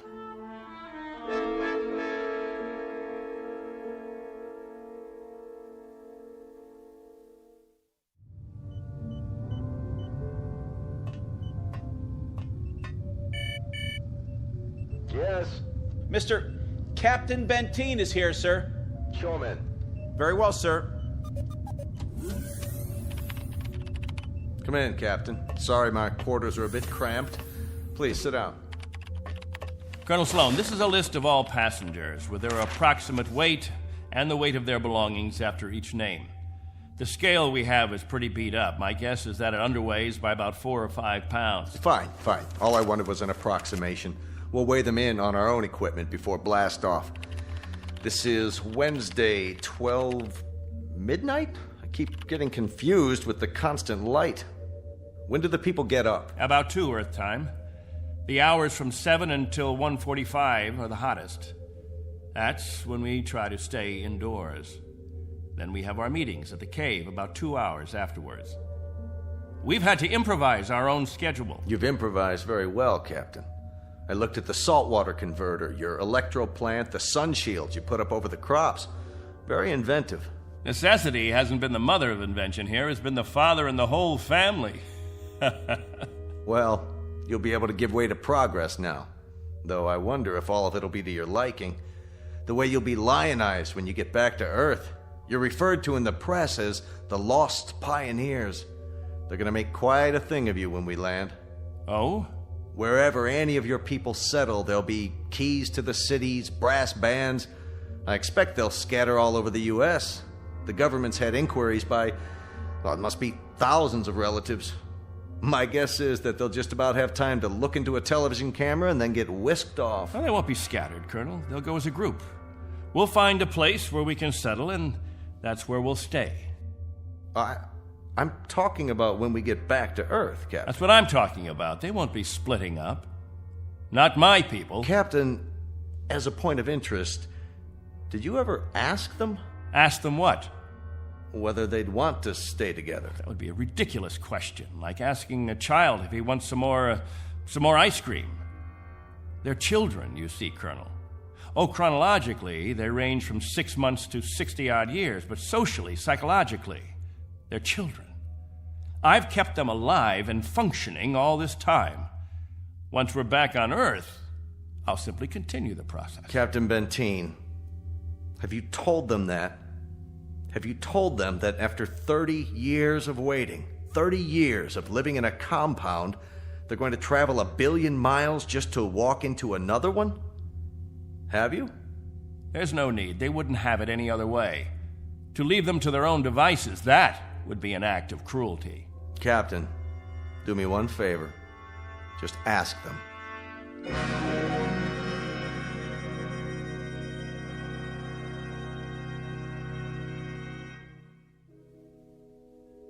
Naturally, we won't have to concern ourselves with the colder climates. The northeastern states, the upper regions of the Great Plains, will find an area much farther to the south, perhaps Florida or Texas. Southern California has a temperate climate. Captain, you better tell us about frostbite treatment, because I'm moving to Wisconsin. That's where my family settled originally. What about Oregon, Captain? That's where Joan and I plan to settle. I've heard about the forest there. New York. Please, wait a minute. You don't understand. Let me make this clear. All of you will have a chance to meet your relatives. I see no reason why visits can't be arranged, perhaps even for a week or more.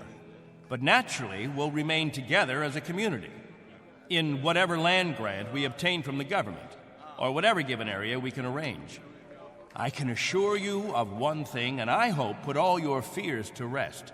I'll remain as your guide, your consultant. And I guarantee that no one will lack for my help or my advice. Captain, Julie and I were thinking of farming. Why, that's a fine idea, Al. We'll farm just as we have farmed, but much more easily. The rainfall back on Earth is so plentiful.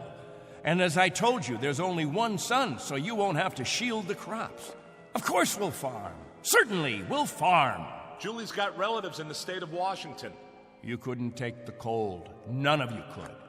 But I guarantee that wherever we settle, the farming will be good. I'll see to that. What's the matter? Don't you understand? We don't plan to stay together. You don't understand, Al. You've never understood much of anything. If we split up, I seriously doubt that we'd survive. Al, explain it to him. Go on. We'll survive, Captain. If anyone wants to stay together, that'll be their right. But if they want to go their own way, that'll be their right too. Am I wrong, Colonel? You're not wrong. We're to take you back as a group. Once on Earth, you can do as you please. Colonel, let us settle our differences in our own way. There are no differences, Captain. There are differences. There are. Changes that have taken place on Earth. Things we aren't prepared for.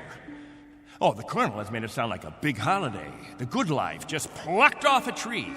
Well, friends, I don't want any of you disillusioned. Wherever men live, they grub, they scrabble. They have to dig to stay alive. It's a fact. But together, that's the word, together. We've got to stay together. Think of that word now. Let's say it out loud. Everybody, now. Together. Together. Together. Together. Together. Looks like the congregation isn't with you anymore, Captain. What's the matter with all of you people? Wait.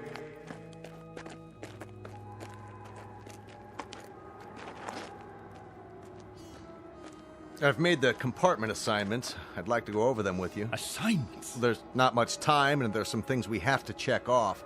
There's a decompression problem that we've got to tell them about, and a moment of weightlessness shortly after we leave the atmosphere that I want to explain to the children. Do you know what we called you while we waited for you to come? We called you the Messiah. Did you? You were supposed to bring freedom, but that's not what you brought. You brought selfishness, dissatisfaction, divisiveness. With all the misery we've had here, those germs never infected us. I brought nothing but a ship and a crew and a means of escape. You've had no diseases, no viruses. Did it ever occur to you why? You've lived in a test tube, Captain. Antiseptic and germ-free and sterile. Sure, you're a group, a cell, but that's all over with. Now it's time for you to be what God meant you to be, individuals. Time to break the test tube. Time to rejoin the human race. What I'd like to know is why in the name of God you're so reluctant about it. Because I remember the human race. This is incredible. Oh, it's really incredible. I was wrong, Colonel. I've been telling them about an Earth that doesn't exist. An imaginary garden. No, we can't go back. It's too late. Captain, really?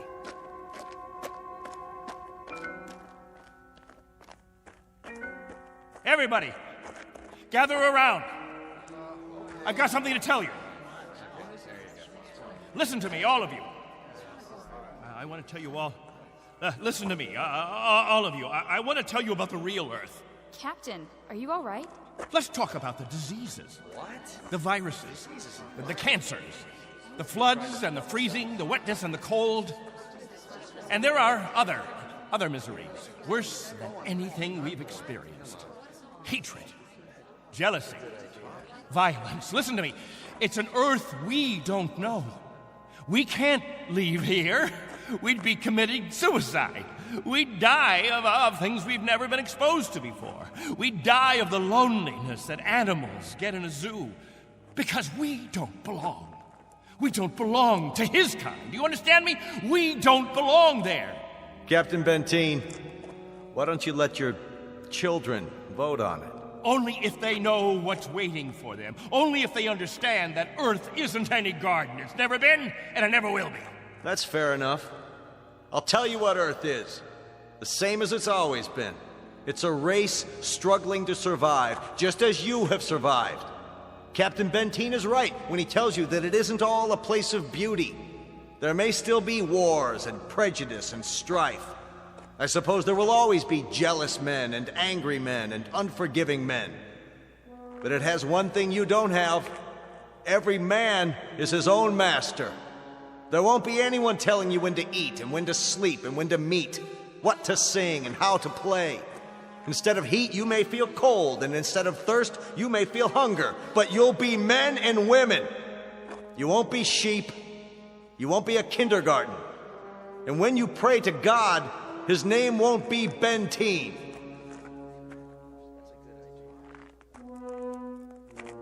A vote now, Captain, and the majority wins.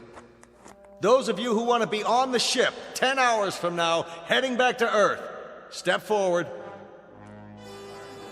All right, I'm going. Let's go. Go. That's it. I suppose that makes it unanimous, Benteen. Even you, Jojo? Well, I want to go with the Colonel. Give me something, anything. Give that sledgehammer. Here. No, let it go. Angle! Rafferty! There, sir. Stop him! He's running from the ship! No. Captain, no, please! I gotta grab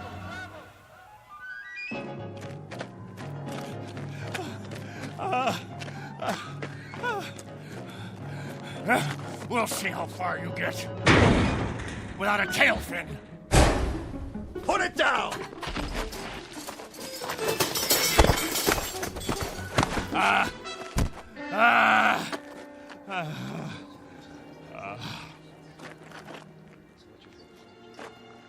You all right, Colonel?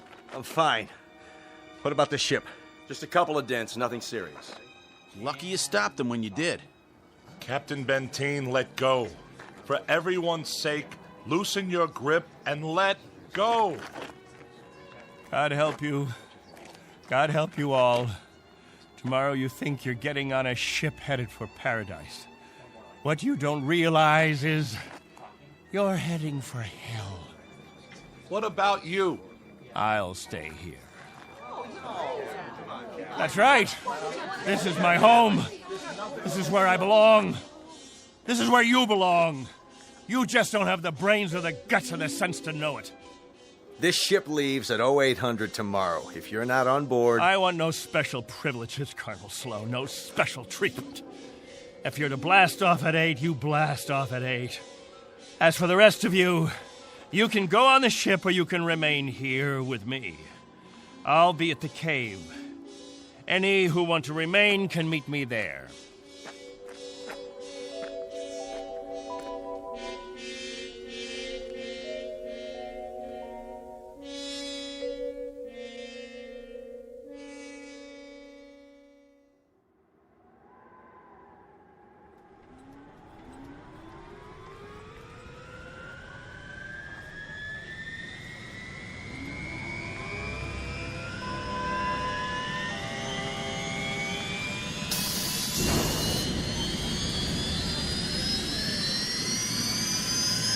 That's it, folks. The rocket's fired up. Everybody on board, single file. What about the captain? I'll give it one last try. Lieutenant Engel, see to the passengers. I'll be right back. Yes, sir. Where are you going, sir? To the cave.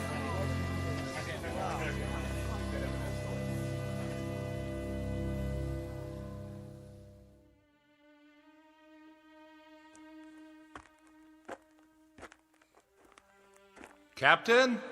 Benteen? Benteen, we know you're in here. Please, let us talk to you.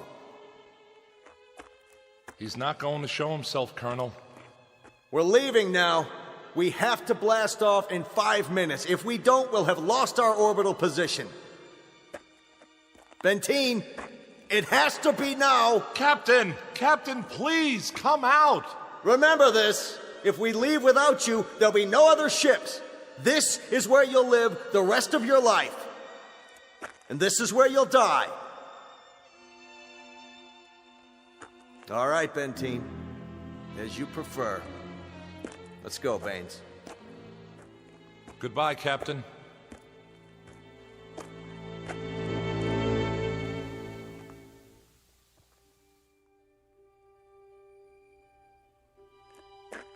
Hello, friends, all together at the meeting place. Any new business today? No? Jojo, I'll bet you want to hear about Earth. About the rivers and the seas, the blue skies, or the night, the stars and the moon. Which do you want to hear about this time? There's color on Earth, the change of seasons. And the wind brings the smell of the ground, the plants, the seeds, the roots, flower petals, sap from the trees, and the smell of the weather, the rain or the mist or the fog. And on the earth, there's green, the color green, the feeling green. There's something fresh about it, something living. Earth. It's called Earth. Don't leave me. Please. Oh, don't leave me.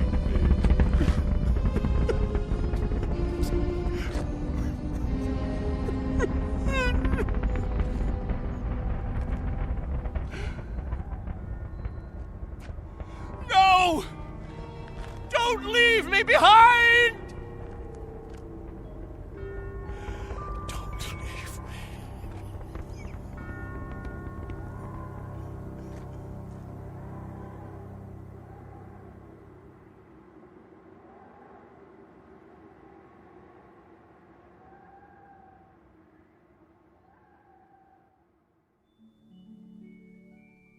A man named Benteen, sometimes known as Captain, who had certain prerogatives. He could lead, judge, legislate, even dictate. It became a habit, and finally, a necessity. William Benteen, once a god, now a population of one, on a distant outpost in the Twilight Zone.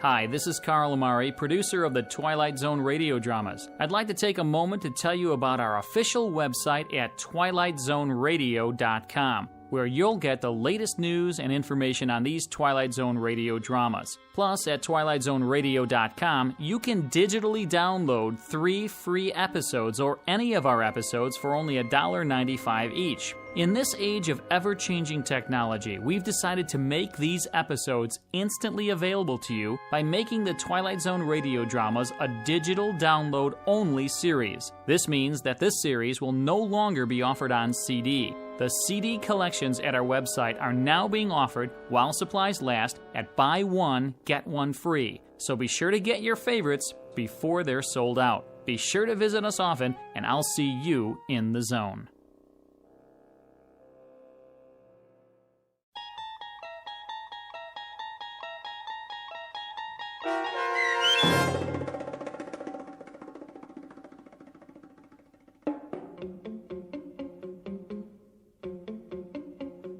On Thursday, We Leave for Home, starring Barry Bostwick with Stacy Keach as your narrator, was adapted for radio by Dennis Etchison and written for The Twilight Zone by Rod Serling.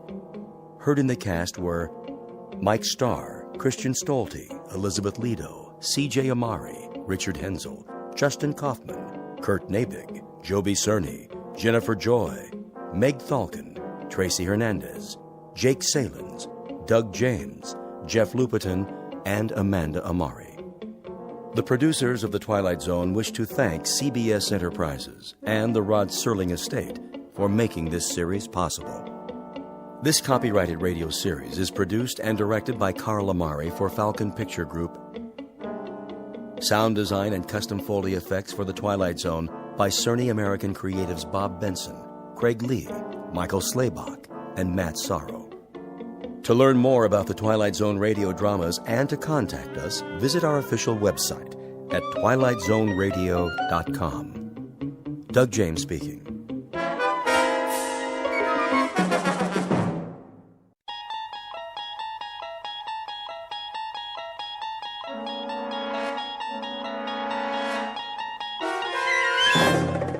You're traveling through another dimension.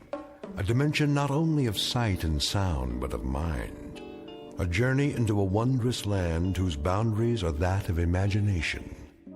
Your next stop, the Twilight Zone.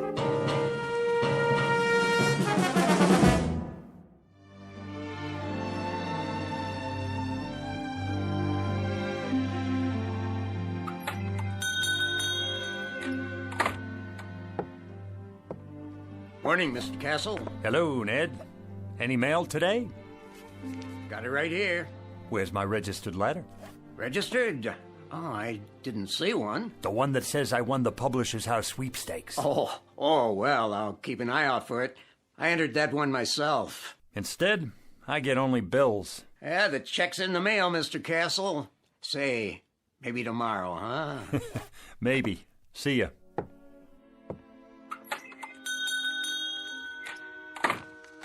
Another bill, and another, and another. Edna, what about the gas and electric? What? The gas and electric bill. How many months is that? 2 months. That's one you'd better pay. That's the one I can't pay. Mr. Castle? How are you, Mrs. Gumley? Just fine, Mr. Castle. Good. Glad to hear it. How have you been? Oh, can't complain. Been having a lot of rain, haven't we? What? Oh, yes. Quite a bit of rain for this time of year. Well, it's good for the flowers. How's that? Good for the flowers. The rain, that is. Yeah, very good for flowers.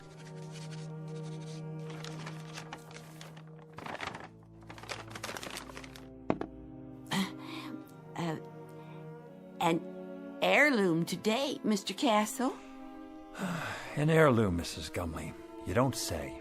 Oh, yes, Mr. Castle. Been in my family for years. Has it now? Years and years. It's supposed to be very valuable. Hand-blown glass is what it is. Mrs. Gumley, it's just a plain old glass wine bottle. Do you know what it's worth, actually? Nothing. Not even a deposit. If you could find the store where it came from, that's what they'd give you. Nothing. I could let it go for $1. Mrs. Gumley, if I could spare $1, I'd give it to you. Believe me, I would. But things have been rough here. The pawn shop business isn't what it used to be. I'm so in debt myself that... I see. Wait a moment. Yes.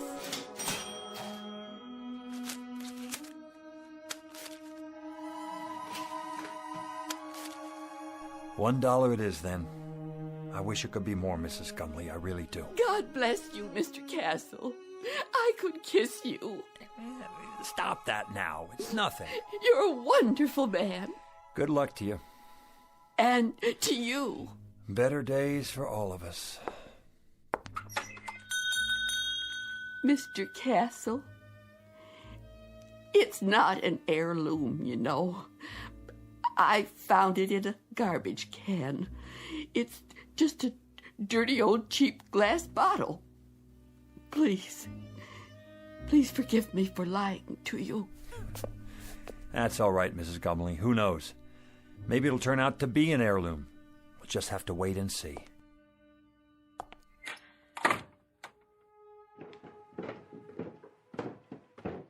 Who was that? No one.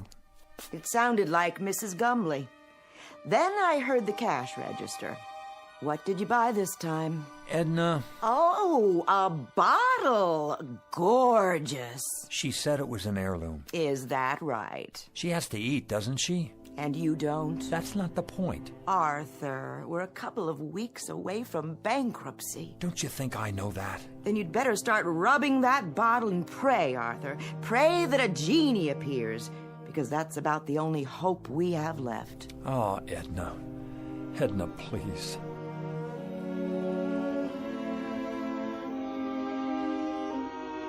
Mr. and Mrs. Arthur Castle, suspended in that brief fragment of time before fate comes out of a bottle. Mr. and Mrs. Arthur Castle, gentle and infinitely patient people whose lives have been a hope chest with a rusty lock and a lost set of keys.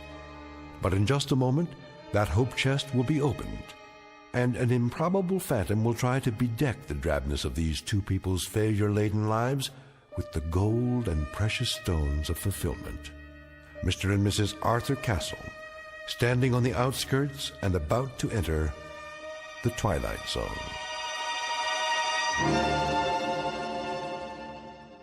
And now, back to our story from the Twilight Zone, The Man in the Bottle, starring Ed Begley Jr., with Stacy Keach as your narrator.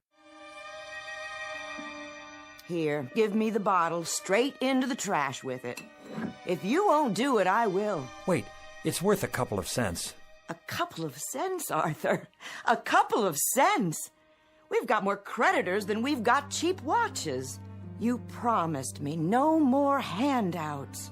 Look, Edna, maybe all that's left for me is to try and find someone who I can feel sorry for. Can you understand that?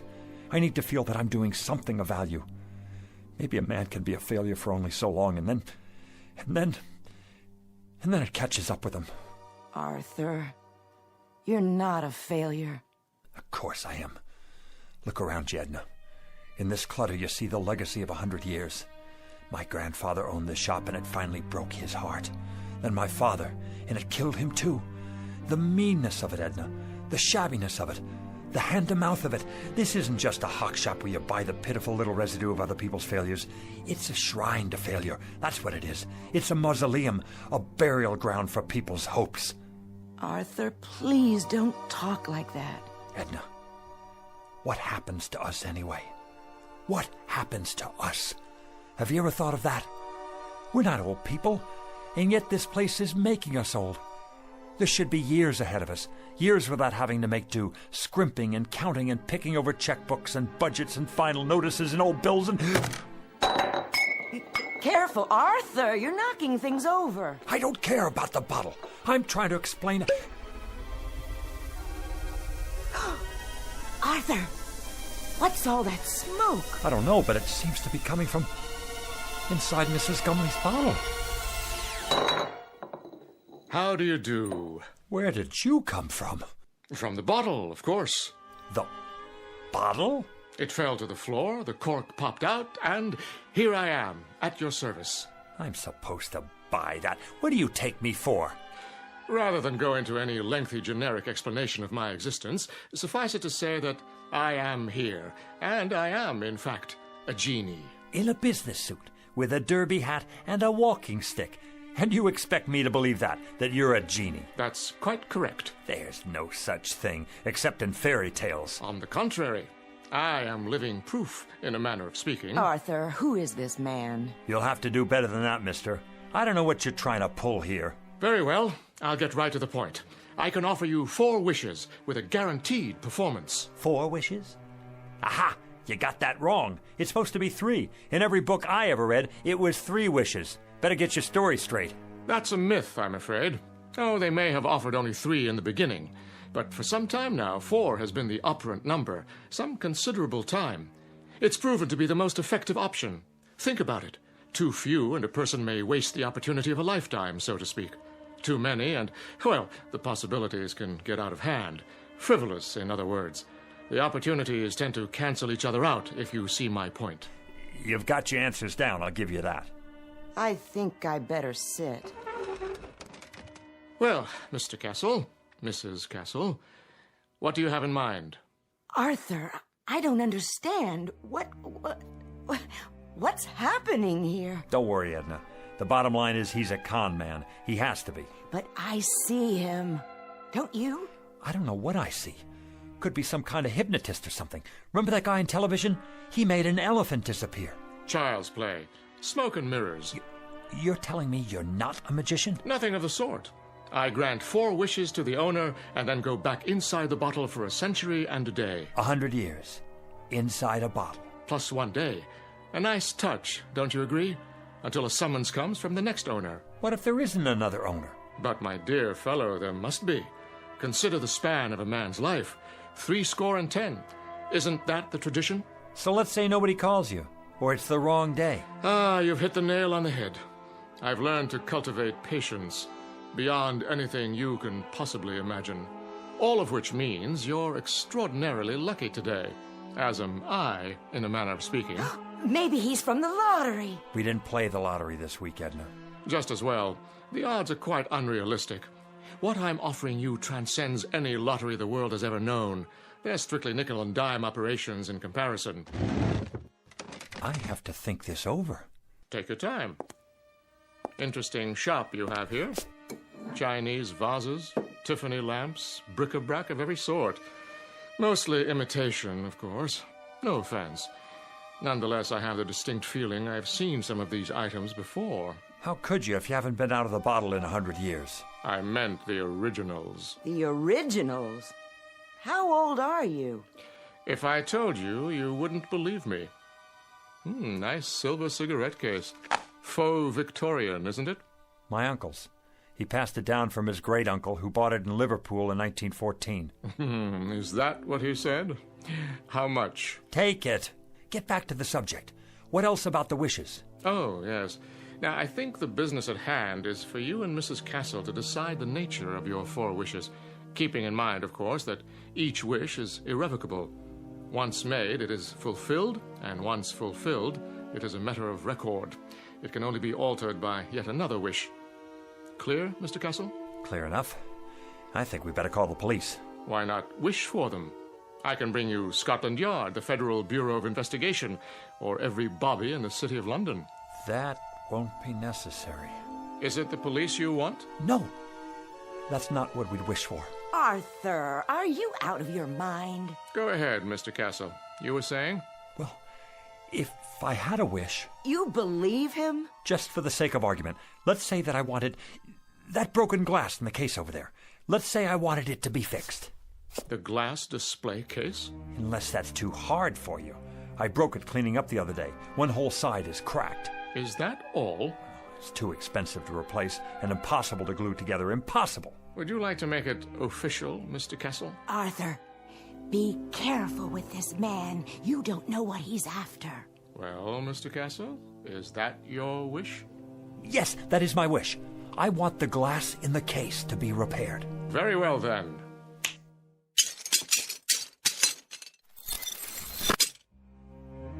Am I dreaming? It's a magic trick. It has to be. No, you're not dreaming, Edna. I see it too. It's like new. How did you do that? Next. What? Well, Mr. Castle, you have 3 wishes left. 3 wishes. 3. Edna, 3 wishes. Anything we want. Think, Edna, think. What do we want? Why, I don't know. I asked you to think. I'm frightened. A new shop, Edna. An expensive shop on 5th Avenue. We could have that just for the asking. But Arthur... Or travel. Take trips.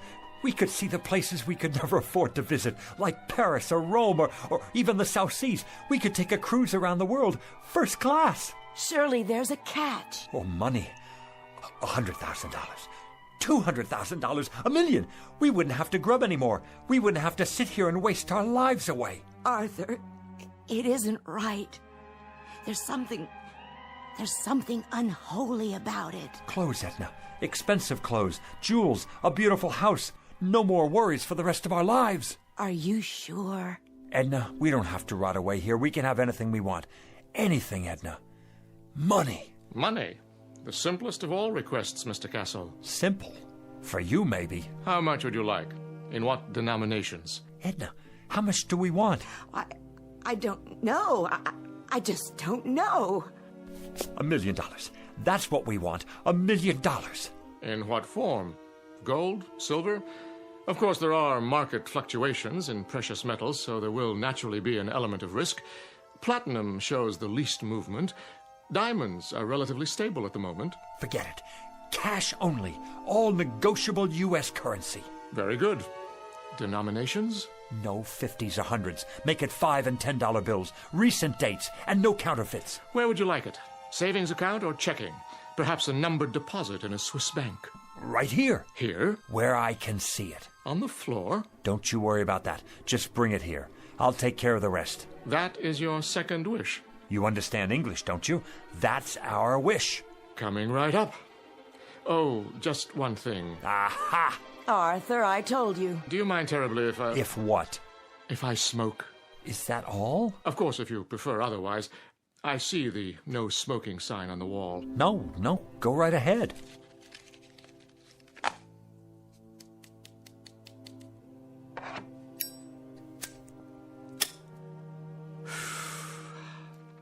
Very well.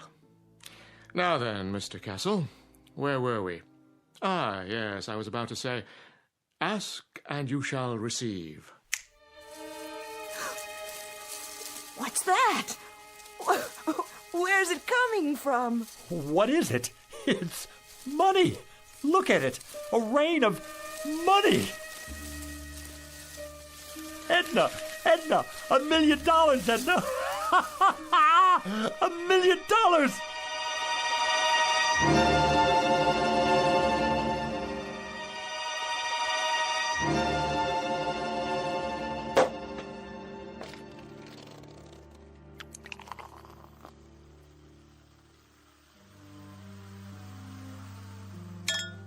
There you are, Edna. Champagne.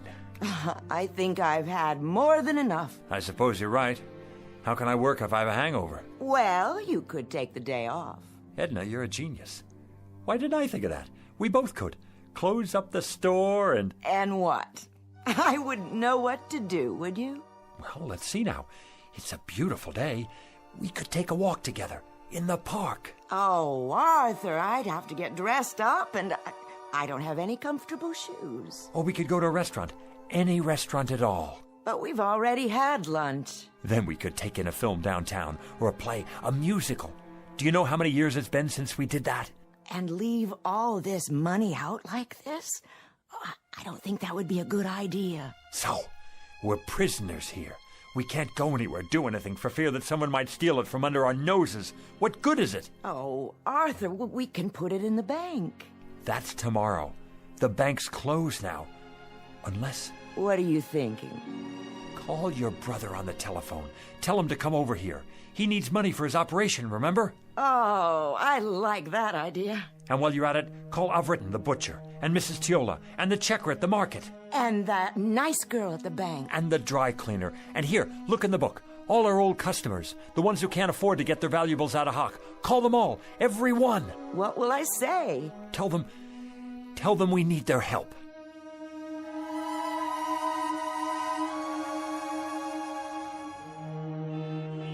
It's a miracle, that's what it is. I couldn't believe it when they called. Where did they get it all? They're such wonderful people. And so generous, too. Hey now, what's going on here? Hello, Officer McLaurin. The line's halfway down the street. Yes, it certainly is. Are they having a fire sale in there or what? It's that nice Mr. Castle and his wife. What about them? They're redeeming things. What things? All kinds of things, as long as you've got your pawn ticket. Even if you don't, they remember. They're redeeming us. That's what they're doing. It's the loveliest gesture I've ever seen. Hi there, Mrs. Gumley. Beautiful day. Indeed it is. Your turn, Mrs. Gumley. Go on in. Hold on. Where'd you get that fistful of money? Right inside, officer. From Mr. and Mrs. Castle, bless their souls. What are they doing, running numbers? Nothing like that. Strictly legit. You're telling me they gave it to you? Sure did. Enough to pay off their tab at the butcher shop and then some. Plus the next 10 years in advance. And whereabouts did they get this bankroll? Don't ask me. But their ship sure must have come in big time. The horses, was it? Or the lottery? I heard it was the sweepstakes that came in the mail. No, it was their cousin. He died and left them a fortune. Well, we'll just have to see about that. They're not breaking any laws. I haven't had my turn yet. You're not going to arrest them, are you? Maybe not, but I'll keep a close eye on the situation. In the meantime, I know someone who might be real interested in all this. Don't you people go blocking the sidewalk now.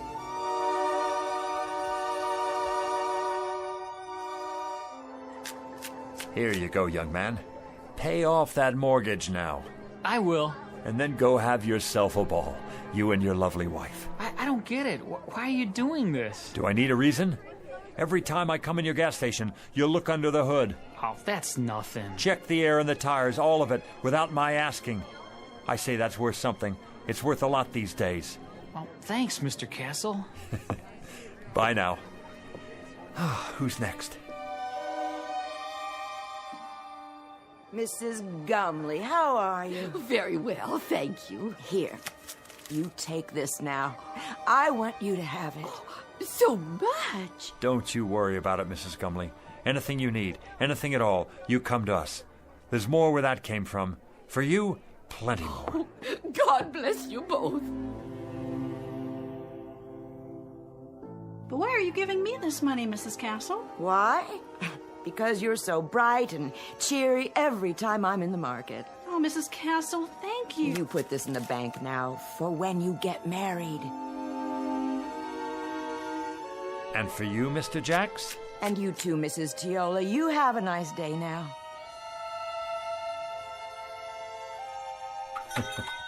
Don't mention it. Buy a round for everybody. On me. Is that all of them? Oh, for now. Put the close sign in the window, would you please? Of course, dear. Whew. Now that's what I call a day's work. You did wonderfully well, Arthur. I'm so proud of you. You know, Edna, I don't care how we spend the rest. I feel so good right now, seeing all those happy faces. I know. It would be nice to get away for a while, though. I agree. Some time in the sun, nothing fancy. How much do we have left? Look in the box. It's still practically full. We didn't put a dent in it. Your father would be proud. Rest his soul. And your grandfather. Tell me your opinion about something, Edna. If you like, dear. I'm wondering, do you suppose I still need to carry on the family business? Well... We don't have a son or daughter. I'd say you've more than done enough, Arthur. All these years, Even if we did have kids, I'd rather leave them money to start their own business. Something with a future. What about your cousin's children? Oh, that would be a wonderful present. And what about you? You've been so patient all these years. What would you like? Well, first, of course, you're going to retire. No ifs, ands, or buts. And then, wherever you'd like to live, Arthur, as long as we're together. Of course we'll be together. You think I'm going to take up with a young floozy? Oh, no, I don't think that. You wouldn't. It's not in your nature. But you're tired. You need to rest. We both do. Rest and live.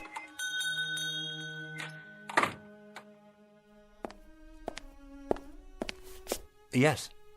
Good afternoon, Mr. Castle. Do I know you? Let me see. Harry Joy's son. I don't believe we've met before. Wait. Stu Wintner's nephew. That's it. Not quite. Are you from the life insurance company? Because if you are, we've got your payment right here. Just let me count it out for you. In cash. Is that all right? That's not necessary. Or we could write you a check just as soon as we make a deposit.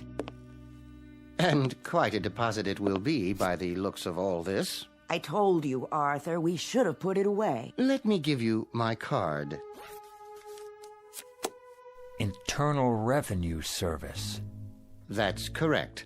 There's a matter of an income tax, Mr. Castle. You just send us the bill and we'll pay it. But send the bill in a hurry, would you please? My wife and I will be taking off for Europe very shortly. Oh, could we? Consider it done. Where would you like to go first? The Eiffel Tower, an African safari, waltzing in Vienna, perhaps? Dancing. We haven't been dancing since I don't remember.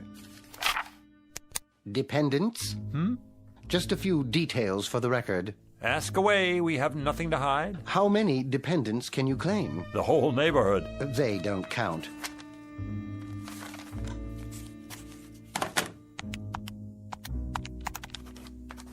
Wait. What's that figure? The one you just wrote down? Beginning with a sum of $1 million taxed on the basis of a husband and wife, using the standard deductions and taking into account unpaid back taxes, approximately $907,000. Oh, that's how much I have left? Good. Fabulous. That's how much you owe the government. I beg your pardon? In addition, there's a state income tax involved, which, using thumb rule, would come to a rough figure of $35,000. You mean hundreds, don't you? Then there will be a matter of a 5% penalty. For what? If you fail to file a declaration within 30 days of today's date, but I'm sure you won't let that happen. The whole thing will amount to about, roughly, mind you, let's see here, $942,640. Arthur, we've given away a lot of money already. I'll figure out how much.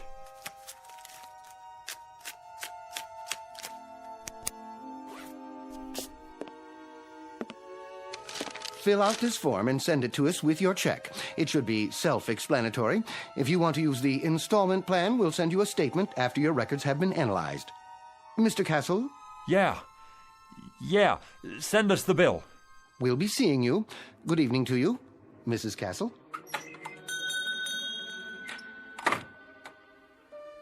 I wonder if we can appeal it. Help me, Edna. You take this pile. 76, 77, 78... Oh, Arthur, where's the genie when we need him? Well, how much is there?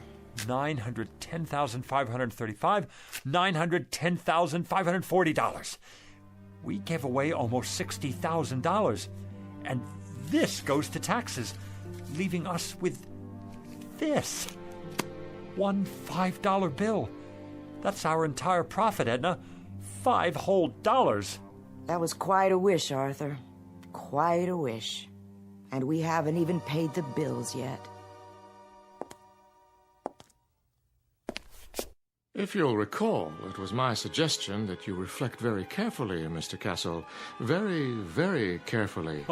Now he shows up. Had you made a wish that took into account the taxes involved... Look, Plenty of sweet talk and promises and the whole thing. And all the time you're nothing but a con artist, after all. This time I want the $1 million, but I want it after. Arthur, no more money. You've got to wish for something else. Oh, something else then. A new store. A chain of stores. They could burn down 1 hour after we get them. Success? Be careful, Mr. Castle. Success is a pretty broad term. He's right. You can't wish for success. I've got it. How about 10 more wishes? Or 20, or... Very clever, Mrs. Castle, wishing for more wishes. But I'm afraid that isn't permitted. Frankly, I'd be afraid to have you try it for fear of the consequences. What consequences? Why do you have to keep losing your temper? Why can't you think about this thing carefully and then come up with Well, you're no help to me, that's for sure. Here we stand in the middle of this crummy little pawn shop with the whole world out in front of us and anything to wish for that we want. Anything. And you just stay on my back and... Stop it! This doesn't sound like you. Not like the man I married. Not at all. Edna, what's happening to us? What's really going on here? Oddly enough, this is the normal pattern that seems to be generally followed. Great excitement, great emotionalism, and strangely enough, hard to believe though it may be, only a modicum of happiness. Well, you've got cheap customers here. Our price is no longer so high.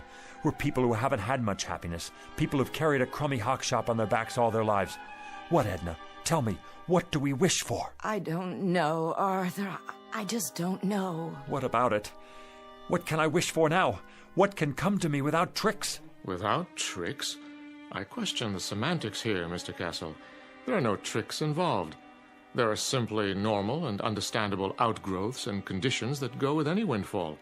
No matter what you wish for, you must be prepared for the consequences. What sort of consequences? Nothing more than cause and effect. Consider, for example, what happens when you throw a stone into a lake. The stone sends out ripples in the water. After a while, these ripples reach the shore. The bigger the stone, the bigger the ripples. And if the stone is large enough, you'll get a wave of water, even a tidal wave that could sweep you off your feet. It all depends on how much you disturb the way things were to begin with. Now do you see what I mean about consequences? That I need something without consequences. I'm not sure that's entirely possible. Something dead sure, at least. Something anchored, something airtight. I must agree, that would be the ticket. Is there such a thing? Sit down now. You'll give yourself a heart attack. Edna, I think I've got it. I think I know what it is. What, Arthur? Power, Edna. Power, prerogatives, to be in charge of something, to be a boss, to be a leader with respect and the freedom to live as one likes. We could wish for that. Possible. Very possible. President of a corporation? That sort of thing? We could be sued, go bankrupt. Warden of a prison. That's idiotic. Mayor of a city. We could get voted out of office, and then what? Wait a minute. I know what. Head of a country. Ruler of a whole country, that's it. Who can't be voted out of office. What about it, Jeannie? I want to be the head of a country who can't be voted out of office. Is that your wish?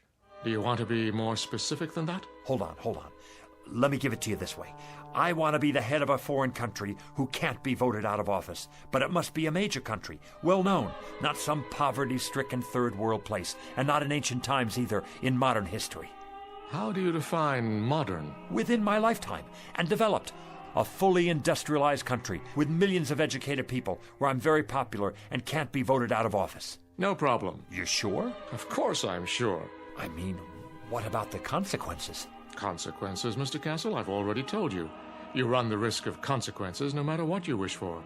Like the ripples in a stream.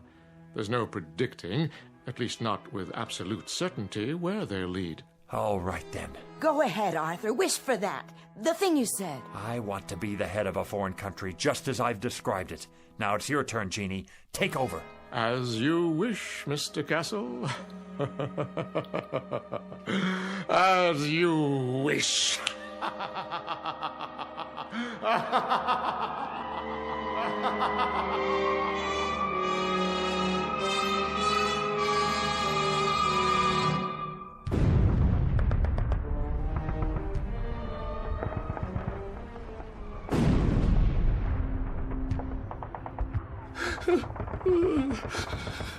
You'll forgive me, sir. Yes? I have not slept in 3 nights now, but the situation is as I described. The first Ukrainian army has cut us off from the south. There's no sign of Wenk's reserve army.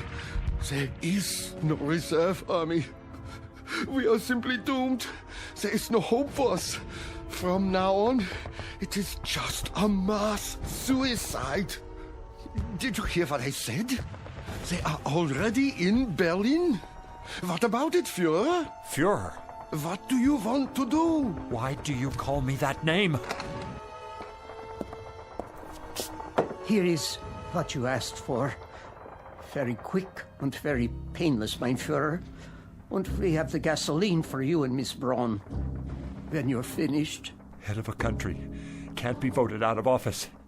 It's the end of the war and I'm in a bunker and I'm... Heil Hitler! It's almost the end. I've given them the poison. We'll take their bodies out into the courtyard and burn them when it's finished. Have the gasoline ready. I won't take the poison. I wish I were back where it all started. I wish I were Arthur Castle again. Oh, Arthur, you've broken it. What? Broken what? The bottle Mrs. Gumley brought in. Why? I have, haven't I? Not poison, an old wine bottle. Let me sweep it up for you. I can do it. It had no value anyway. No value at all. I'm here. My final wish. I'm really here now. Where is he? Where is who? You know who I mean. The... And why would he be here? You've had your 4 wishes, remember? No, yeah. Well, I guess I'm a 4-time loser. What do you expect? I just wish he doesn't come back. I wish... There you go, wishing again. Right. Why should I? Why did I? Look at what we have here, Edna. We have a business that's been in my family for 3 generations. And each other. We have each other. I'm going to stop wishing for a while. You know, Edna, I can't afford a brand new life. Neither can I. I think I'll just give the old one a new paint job. You know something, Arthur? I think that's a very good idea. What is it? Look, your first wish, the glass case, it's not broken. It's still repaired.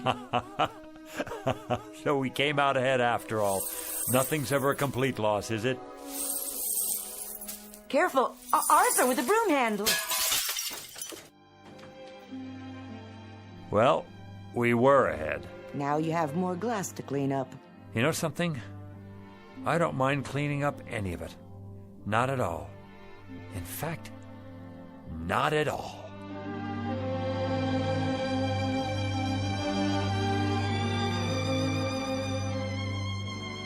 A poet named Lowell said it. Something to the effect that granting our wish is one of fate's saddest jokes. Lesson to be learned out of a few fragments of broken glass in a trash can. And a word to the wise, to the garbage collectors of the world, to the curio seekers, to the antique buffs, to everyone who would try to coax a miracle from unlikely places. Check the bottle you're taking back for that deposit, because the genie you save might be your own. Case in point, Mr. and Mrs. Arthur Castle, fresh from the briefest of trips into the Twilight Zone.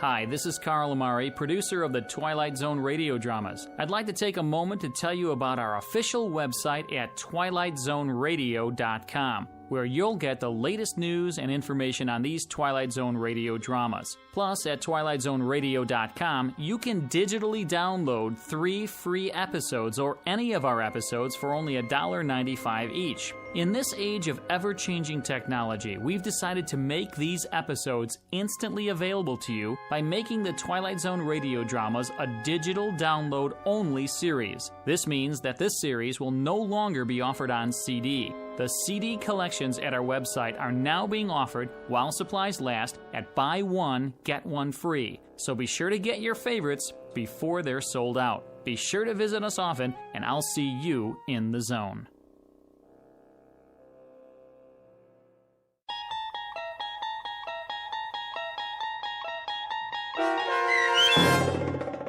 The Man in the Bottle, starring Ed Begley Jr., with Stacy Keach as your narrator, was adapted for radio by Dennis Etchison and based on a script by Rod Serling. Heard in the cast were Linda Ryder, David Darlow, Guy Burrill, Rosalind Alexander, Richard Hensel, Rich Komanek, Carl Amari, Diane Trice, Irene Olson, and Richard Shavson. To learn more about the Twilight Zone radio dramas and to obtain audio cassettes and CDs of these programs, visit our website at twilightzoneradio.com. This copyrighted radio series is produced and directed by Carl Amari and Roger Wolski for Falcon Picture Group. Doug James speaking.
You're traveling through another dimension.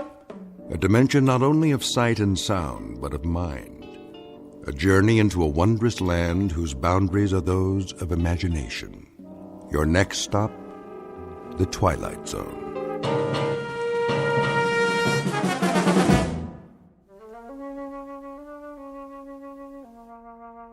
There. Nice and creamy. Anthony? Hi, Aunt Amy. I just knew that was you. What's that in your hand? My Jack-in-the-Box. Oh, yes. That's such a funny toy. Where's my mother? In the bedroom, lying down. She'll cook the rest of the dinner soon as I'm finished. But I wanted to get this done first. What you making? Well, what do you think? A cake, of course. For my favorite little boy. Is it a good one? Oh, yes.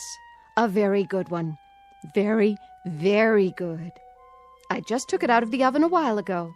Chocolate on the inside with little yellow swirls? What else? I know what my Anthony wants. See? Doesn't that smell good? Where's the frosting? Right here in the bowl. It's chocolate, too. I blended in a lot of butter to make sure it's smooth.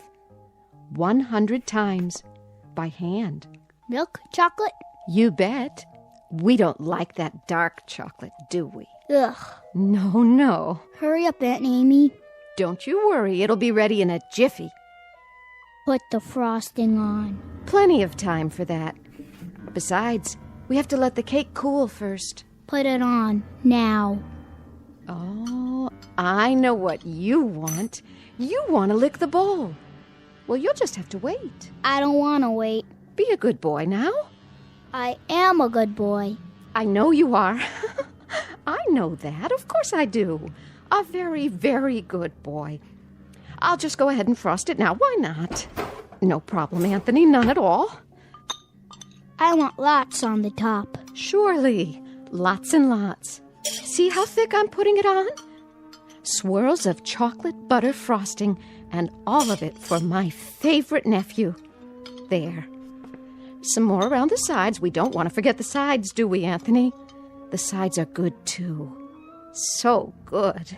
Anthony, stop that. Get your finger out of the bowl. Ow! There'll be plenty left for you to lick when I'm finished. I mean, when I... You hit me. Oh, I didn't hit you. I barely touched your hand. You're a big boy, aren't you? That hurt. Why, it didn't. I only meant for you to wait till I've finished frosting the cake. Then I'll give you the entire bowl. All of it. Everything's for you. It always is.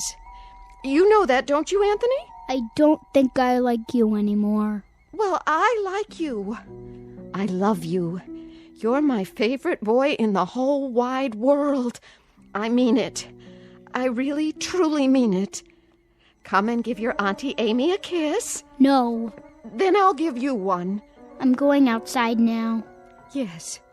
Yes, you do that. Go outside and play. Playing is good. Here, take the bowl with you. Anthony? Anthony, come back! Don't you want your frosting? You can have the whole bowl. Everything all right? Oh, Anthony. Nice day, isn't it, Amy? Very nice. Something the matter? No, nothing's the matter. Nothing at all. Did anything happen? Oh, I was just frosting the cake, and Anthony couldn't resist tasting it. Oh, well, who could? I used to love frosting when I was his age. Didn't you? It's good, isn't it? So good. Why wait? We can go ahead and have the cake now if Anthony wants. It's perfectly fine with me. Now, Amy, why don't you apologize to the boy? You can do that, can't you? Anthony, I'm sorry. Come on back, boy. Anthony, please. Anthony.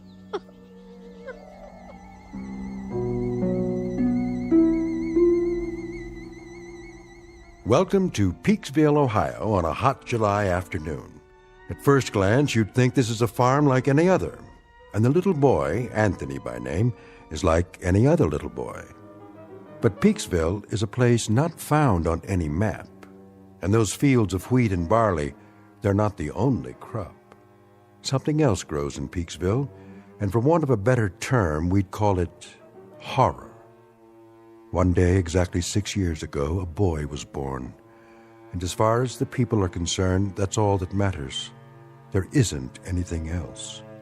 Because Anthony controls it all. In just a moment, we'll take a closer look at Anthony Fremont and the people in the village and the village itself. A world in which nothing exists except Peaksville. A world Anthony manufactured and which he now rules with absolute power. A nightmare of rare design, located dead center in the Twilight Zone. And now, The Twilight Zone and our story, It's a Good Life, starring Mike Starr, with Stacy Keach as your narrator.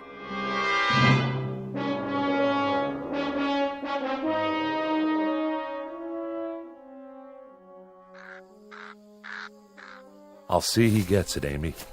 Would you? Don't you worry none. Look, boy.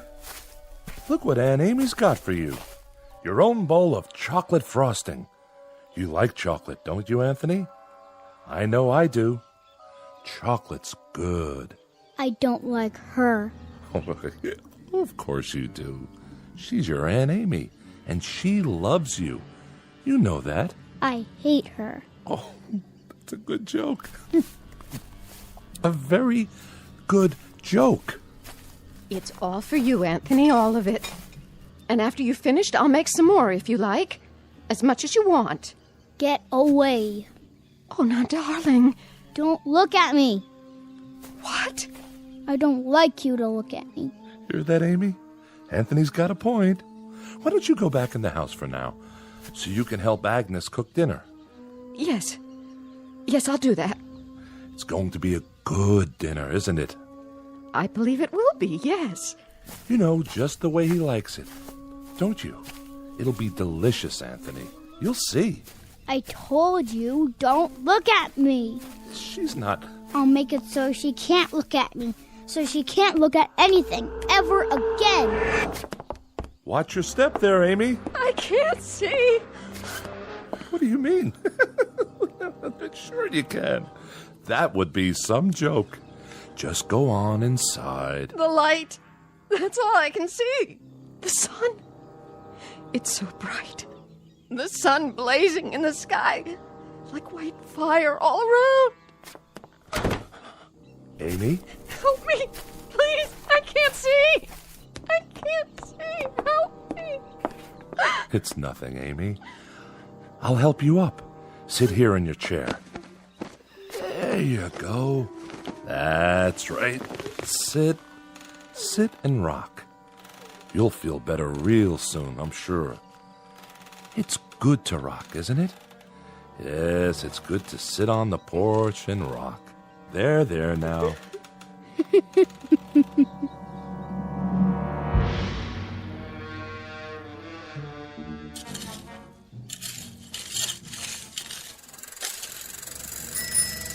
Hi there, Bill. Afternoon, Mr. Fremont. I brought the groceries from town. Gee, that was fast. Thank you, Bill. Very thoughtful of you. My pleasure. Howdy, Anthony. Hi, Mr. Soames. Mighty good to see you today. Mighty good. It's such a good day. A real good day, isn't it, Anthony? It's terrible hot, though.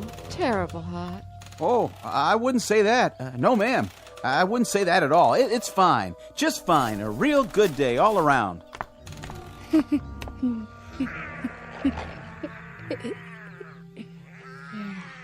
What are you doing, Anthony? Playing. My, that's real good.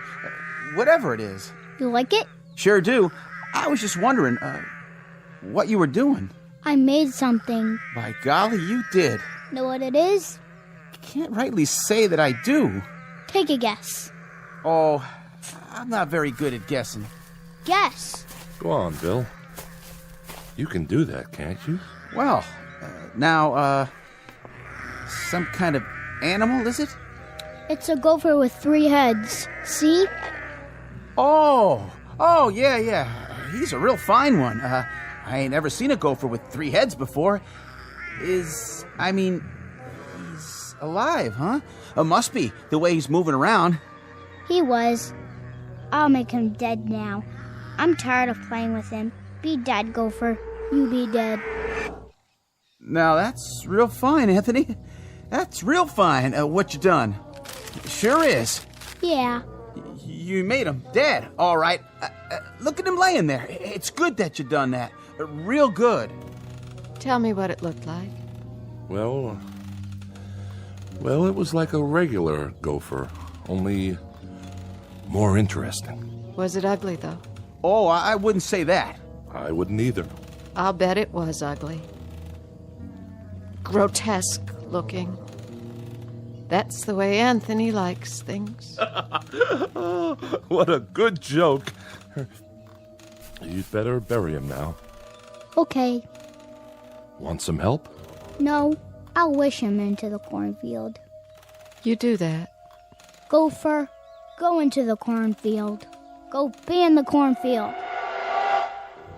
Well, what do you know? Ain't that something? What are you doing here anyway? Me? What do you mean, Anthony? I'm delivering the groceries. What do you think? Go ahead and do it then. Why, sure. I'm the delivery man. That's me. You better. You don't want me to wish you did, do you? Why, no, Anthony. No, I don't. But what? But I just wanted to say, you do some real fine things. Real fine. You're a good boy. We all love you. Don't we, Miss Amy? Don't we just love Anthony? Oh, yes. We love him. Everybody loves Anthony. Yes, sir. We sure do love him. We love that boy. Well, hi, Bill. Mrs. Fremont, how are you? I was just checking the roast in the oven. Got everything we asked for? Pretty much. I have your list here. Let me see. Didn't have any laundry soap. General store's all out of the laundry soap. Well, that's to be expected. Not even bar soap, though, huh? All out of that, too? Oh, we've been out for a year. You know that, Mrs. Fremont. We ain't had no bar soap for over a year, so I guess nobody has to wash their hands or behind their ears anymore. That's right, Bill. That's exactly right. I got a couple of cans of soup in there. That's nice, huh? Didn't even know we had them on the shelf. And I remembered Anthony loves tomato soup, doesn't he? So I brought that. How thoughtful. You'll tell him, won't you, Mrs. Fremont? Tell him I brought the tomato soup because I heard he liked it. Tell him I brought it, won't you? Why, of course I will, Bill. I'll tell him. Matter of fact, I'll tell him right now. Oh, no, Mrs. Fremont. You don't have to go to the trouble. I gotta get going anyway. I gotta get back to the store. You don't have to be frightened of him, Bill. He likes you. He told me that several times, how much he liked you. Oh, that's real nice to hear. He's a clever boy, Mrs. Fremont. That he is. About the cleverest boy I've ever seen. Know what he was doing out there? Making something, I imagine. You got it. Yesterday he made some kind of furry animal. I have never seen the likes of it, but he invented it all by himself. Had real sharp teeth, too. Long and sharp. Could have done some real damage. It tried to bite him. I was kind of hoping that it would. Mrs. Fremont. But Anthony wished it into the cornfield before it could do him any harm. I gotta be going, Mrs. Fremont. I'm real glad. I mean, it's real fine that Anthony keeps making these things. Real fine indeed. Yes, ma'am. It's great. See you tonight, won't we, Bill? Tonight? Why, sure. It's TV night tonight. Oh, yeah. Anthony's going to put pictures on the television, and we're going to have a surprise party for Dan Hollis. A real nice surprise party. I'll be there, Mrs. Fremont. You can count on me. Where? What? Nothing. Bye now, Miss Amy. Be sure to say goodbye to your nephew for me. I will.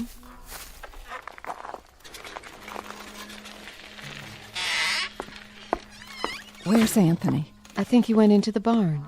Oh. Leastways, I heard the door open.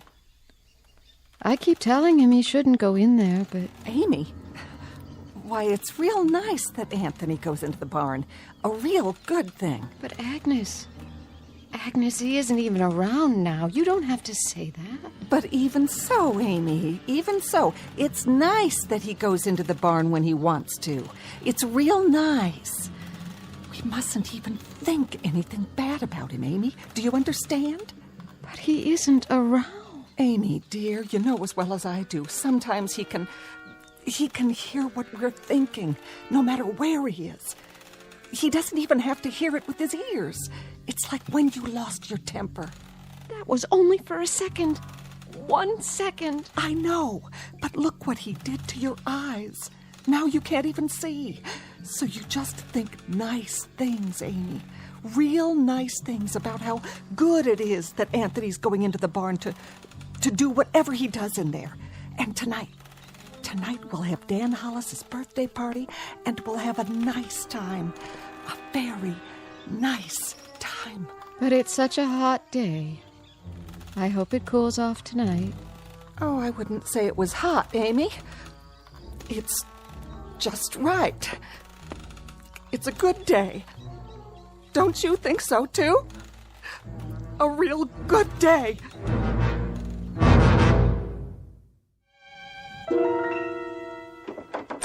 Who's... Oh. It's you, Agnes.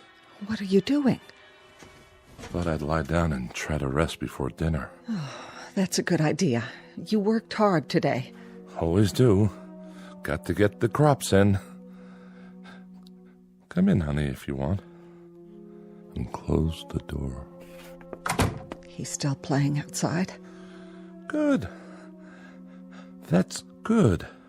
I put Amy to bed in her room. Did you? I had to lead the way.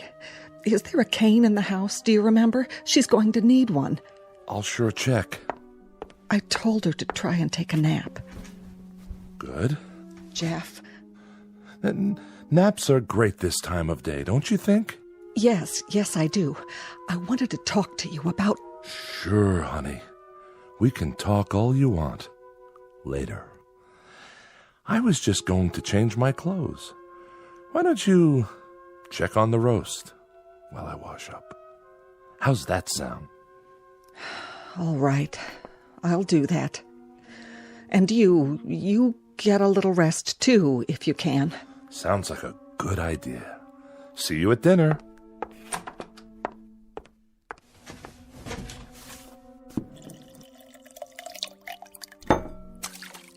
Oh. Well, howdy, son. You crept up on me. You look funny. Do I? You need a towel. Well, by gosh, I sure do. I was just about to dry my face. I was looking for you a while ago. What for? Your mama said you was out in the barn. Yep. Did you have fun? I was looking at the cow. Oh, that's good. That's real good, Anthony, that you were looking at the cow. Now, you wouldn't be playing any tricks on your dad, would you? Tricks? I mean, well, you remember a year ago when we had the pigs? Oh, yeah.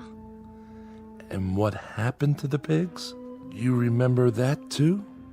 I turned them into monsters. Oh, doggone if you didn't. Real odd-looking things. They were funny. That's it. Real funny looking. But good things, Anthony. Real good things. And it's good that you did that. It's real good. Like tonight. Yeah? It's television night. I'm gonna make television for everybody. It'll be real funny. It sure will be. Everybody's looking forward to it, too, just like they do every week. And then we're gonna have the surprise party for Dan Hollis. It'll be so much fun. Yeah. I can hardly wait. So, are you looking for something? Can I get anything for you now, son? No. Don't you want to play some more? I don't like playing alone all the time. Well, I can understand that. No kids came over to play with me today. Is that right? Not a single one. I wanted someone to play with. Well, now, Anthony, you remember the last time some children came over? Mm-hmm. The little Fredericks boy and his sister? I had a real good time. Oh, sure you did. Sure, you had a good time, and that's great. Great. It's just that... It's just that what? It's just that you wished them into the cornfield when you didn't like the way they played. That's okay. But I hear their mom and dad were real upset. About what? If you wish people away like that, pretty soon there won't be no one left. So maybe next week we'll talk to some of the folks about having their children come over. We'll do that, won't we? Talk about it first. Yeah, and when they come over, I can make some of those funny animals. That's fun, isn't it? That's a lot of fun. That's Bill Soames's collie. Is it? Yep, that's the dog that always comes around. Yeah, that does sound like Bill Soames's dog. Not many dogs left now, Anthony. You wish them all away. I didn't like them. They didn't like me. I hate anybody who doesn't like me. But everybody loves you. They love you, son.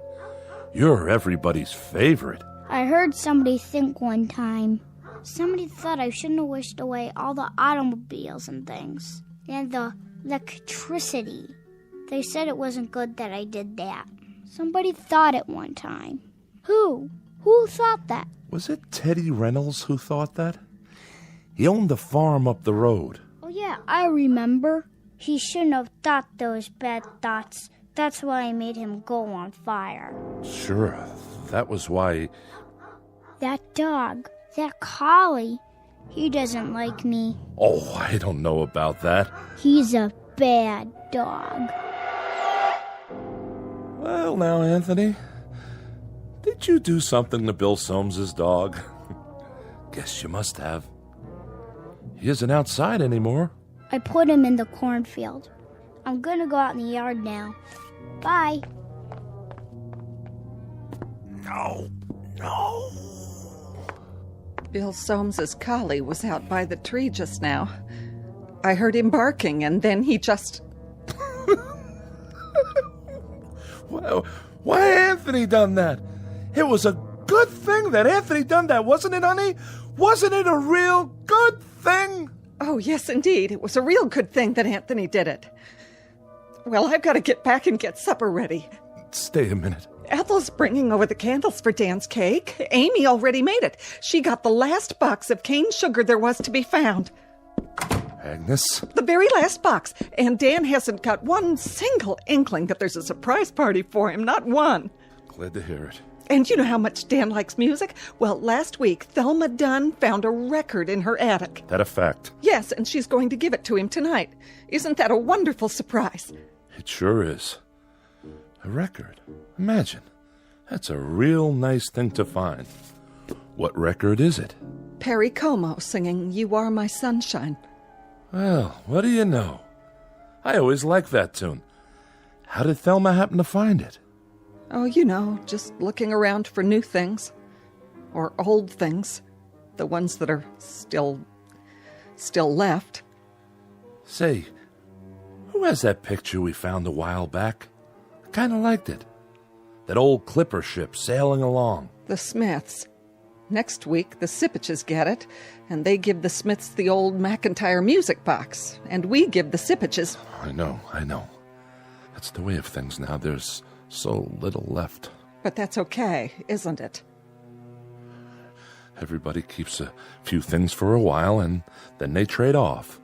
There's about 3 books left, and each family... Oh, now, honey. And each family can keep it for a week, and then trade it for something else. Like with the stereoscope the Van Usens found in their cellar, or the can of beer that Bill Soames found wedged into an old icebox in the junkyard. I'd better go check on the kitchen. You see, the thing of it is, Anthony fixed it so that we're alone in the world. Nothing new ever gets built anymore. Nothing new at all. That's enough. No, it's not nearly enough. Remember 6 years ago, old Doc Baker, rest his soul, he took one look at Anthony when he was born, and he screamed and dropped him.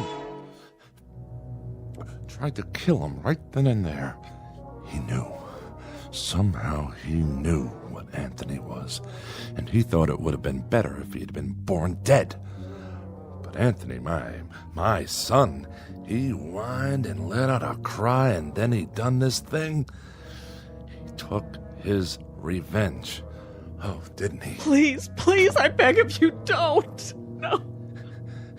And he either destroyed the world and only left this village, or he took the village someplace away from everything. We don't know exactly which, do we?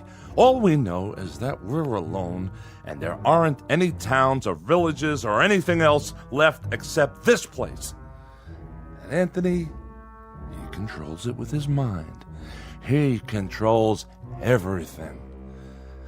That's right. That little boy in the yard outside. He can make it rain or snow. He can wish people into a grave, or he can turn them into anything he wants. That's why you got to keep smiling or laughing, or you got to mumble something to keep your mind clear, because Anthony can tell what you're thinking. And if it's a bad thought, his mind will snap at you, and he'd do most anything at all. Please, for the love of God. Mom? Dad? All right. But it's good. It's good that it turned out this way, isn't it? It's real good. That's what it is. Really, really, really good.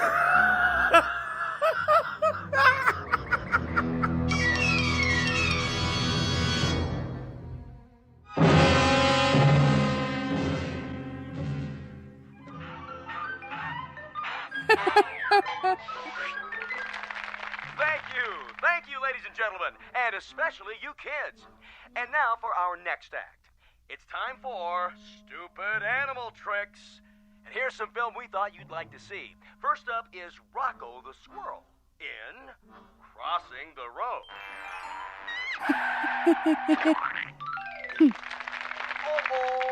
Oh, poor Rocco. And now, the bird and the BB gun. Oh, my. Will you look at that? What, Ethel? It's just like cartoons, only better. And last but not least, the turtle crossing the street. Well, that's all, folks. And now, time for our next program.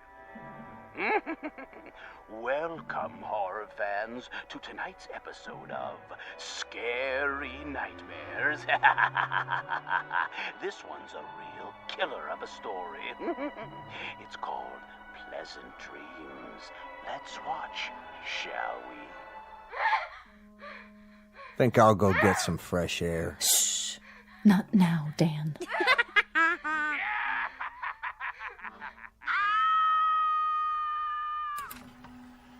That's all the TV there is. Oh, that was wonderful, Anthony. Wasn't it, everyone? Wasn't Anthony's television wonderful? Yeah. Just wonderful. Even better than last week. Yeah, great. It was much better than the old television. Oh, the best yet. You can say that again. You'll have to come around next week. Oh, I will. I will. And now, everyone, is it time? I guess so, honey. The surprise for Dan's birthday. Oh, you shouldn't have done anything. Go ahead, Ethel. Give your hubby the big surprise. All right. Here you go, Dan. I wrapped it for you special. What's this? Open it. Yeah, go ahead. Well, if you say so. I hope you like it. What's this, a record? It's Perry Como. A real collector's item, you might say. No kidding. I haven't heard Perry Como in years and years. Such a great crooner. You know what a crooner is, don't you, son? No. It's a singer. Someone who sings the old songs. What a great voice he had. Oh, didn't he? Happy birthday, darling. Happy birthday. Hey, You better not hug me too hard. I'm holding a priceless object here. You certainly are. Wow. Do you think we could play it? You mean right now? I'd love to hear some new music. Well, what I'd like to hear is the first part, just the orchestra part, before Como sings. Would that be all right? I don't like singing. I don't think we'd better, Dan. After all, we don't know where the singing comes in. It would be taking too much of a chance. Better wait till you get home. Put it on the table for now. But we don't have a Victrola at home. That's all right. Better to keep it safe. These old records break so easily. I guess you're right. Of course I am. There. It's good that I can't play it here. And now I think it's time for Pat Riley to play some piano for us. How about it, Pat? Would you? That's a great idea. Well, then, it'd be my pleasure. Move right in, Anthony, so you can watch him. It's great what he can do with those fingers of his. I'm a little nervous. Oh, don't be. You play beautifully. Okay, then. Here goes. Guess I'm out of practice. It'd be good if you told me what to play, Anthony. It'd be real good if you tell me what music you like. Just play. Play anything. All right. I'll play Night and Day. That's a nice old tune. It sure is. That's always lovely. Yeah, go ahead.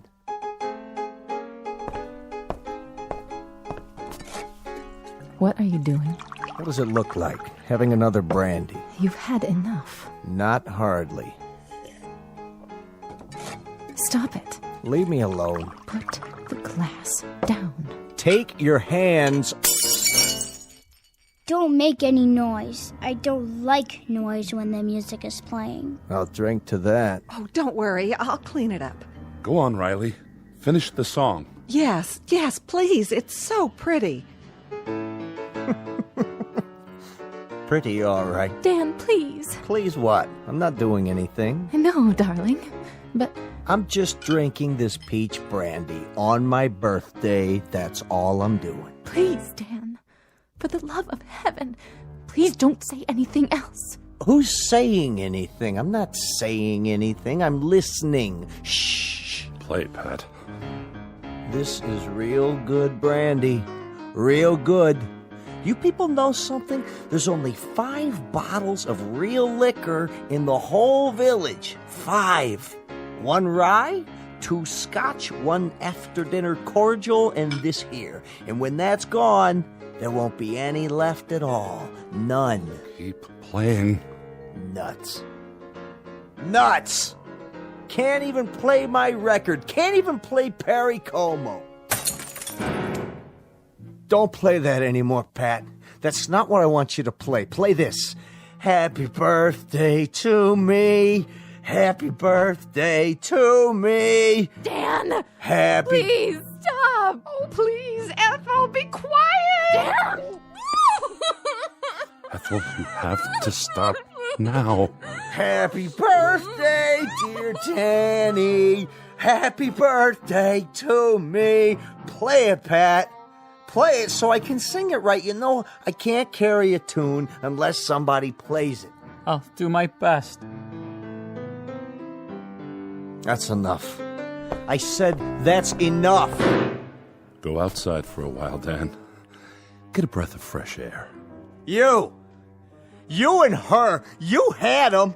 You had to go have them, didn't you? If there's any fault, it's yours. You are my sunshine, my only sunshine. You make me happy when I am blue.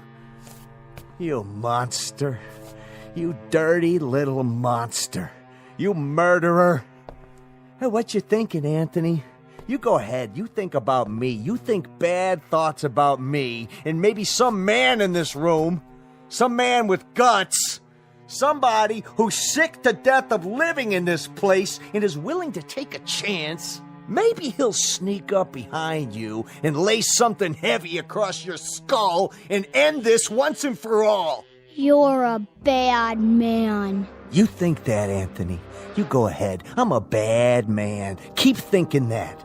Somebody get behind him. That's all it takes. Somebody end this now. Pick up a bottle or a stick or something, anything, and... You're a very bad man, and you keep thinking bad thoughts about me. But now you can't anymore. You can't even see me.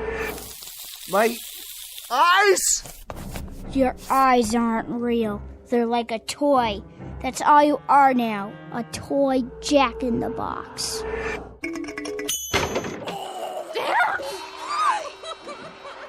Anthony, wish it away. Wish it into the cornfield. We've all looked at it enough. Please, son. Wish it into the cornfield.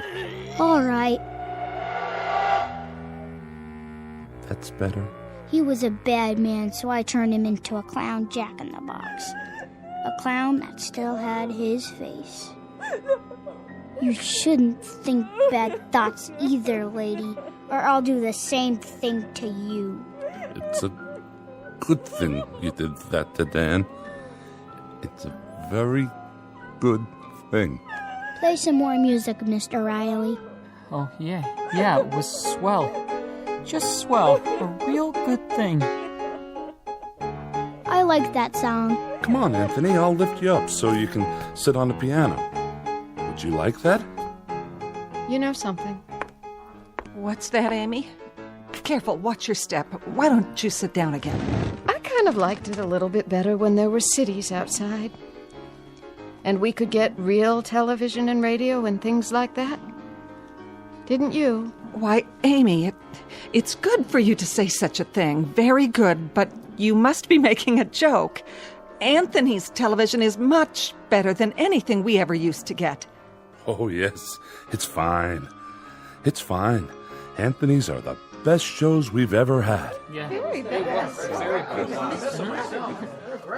Look at that, will you? It's snowing outside. Anthony, are you making it snow? Yeah, I'm making it snow. I like snow. So do I. We all do. But that'll kill off half the crops. That's what it'll do, Anthony. And then we won't have anything to harvest or eat. Did you know that? Mm-hmm. But I guess it's good that you're making it snow. It's real good. And tomorrow will be a good day. No matter what. A very, very good day. No profound comment here. No clever words about the human mind and the power of thought or the need to survive. We only wanted to introduce you to one of our favorite citizens, and we do mean favorite, little Anthony Fremont, age 6, who lives in a village called Peaksville, in a place that used to be Ohio. And if by some strange chance you should ever run across him, you'd best think only good thoughts, because anything less than that is attempted at your own risk. In the Twilight Zone.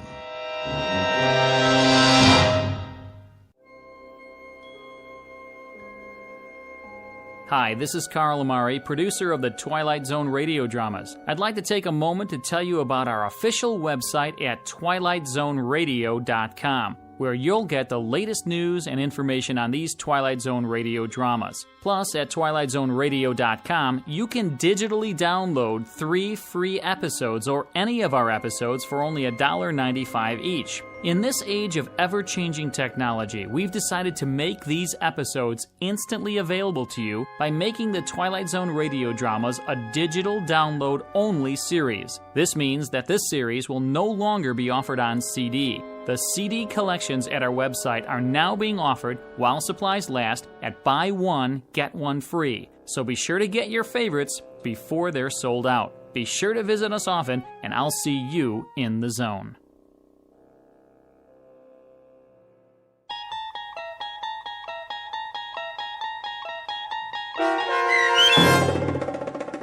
It's a Good Life, starring Mike Starr with Stacy Keach as your narrator, was adapted for radio by Dennis Etchison and written for The Twilight Zone by Rod Serling from a story by Jerome Bixby. Heard in the cast were Meg Thalken, Frenette Lebo, Christian Stolte, Jeff Lupetin, Doug James, Brooke Sanford, Carl Amari, piano stylings by Daniel Choka, and introducing Zachary Leipzig as Anthony. To learn more about the Twilight Zone radio dramas and to obtain audio cassettes and CDs of these programs, visit our website at twilightzoneradio.com. The producers of The Twilight Zone wish to thank CBS Enterprises, Carol Serling, Dennis Etchison, Dick Brescia Associates, Claire Simon Casting, Terry Jennings, XM Satellite Radio, Sirius Satellite Radio, our sponsors, and our radio affiliates for helping make this series possible. This copyrighted radio series is produced and directed by Carl Amari and Roger Wolski for Falcon Picture Group. Doug James speaking.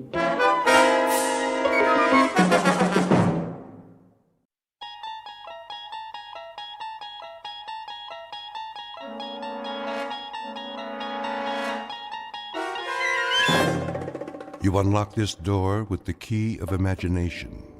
Beyond it is another dimension, a dimension of sound, a dimension of sight, a dimension of mind. You're moving into a land of both shadow and substance, of things and ideas. You've just crossed over into the Twilight Zone.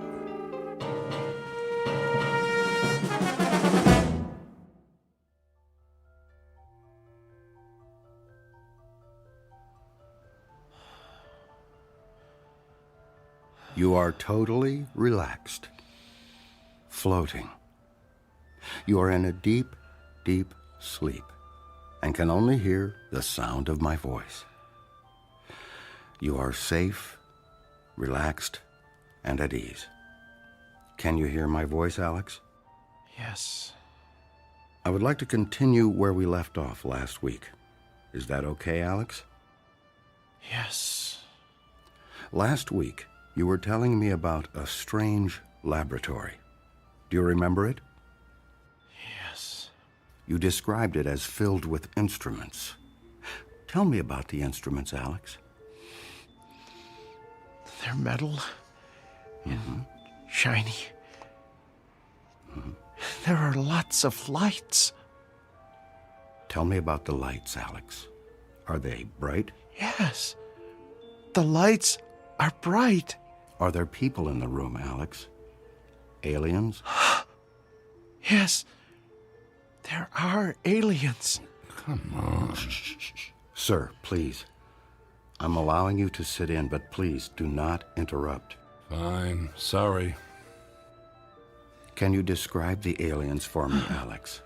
Do they have big eyes? Yes. They have big eyes. And what did they do to you in the laboratory? Experiments. Uh-huh. What kind of experiments? I don't know. Were they medical experiments? Yes. Medical experiments. Oh, enough already. Sir, please. Okay, Alex. I think we're going to have to end our session now. I want you to wake up now. You are slowly awakening, feeling better than before. I will count to 3, and you will wake up. 1, 2, 3.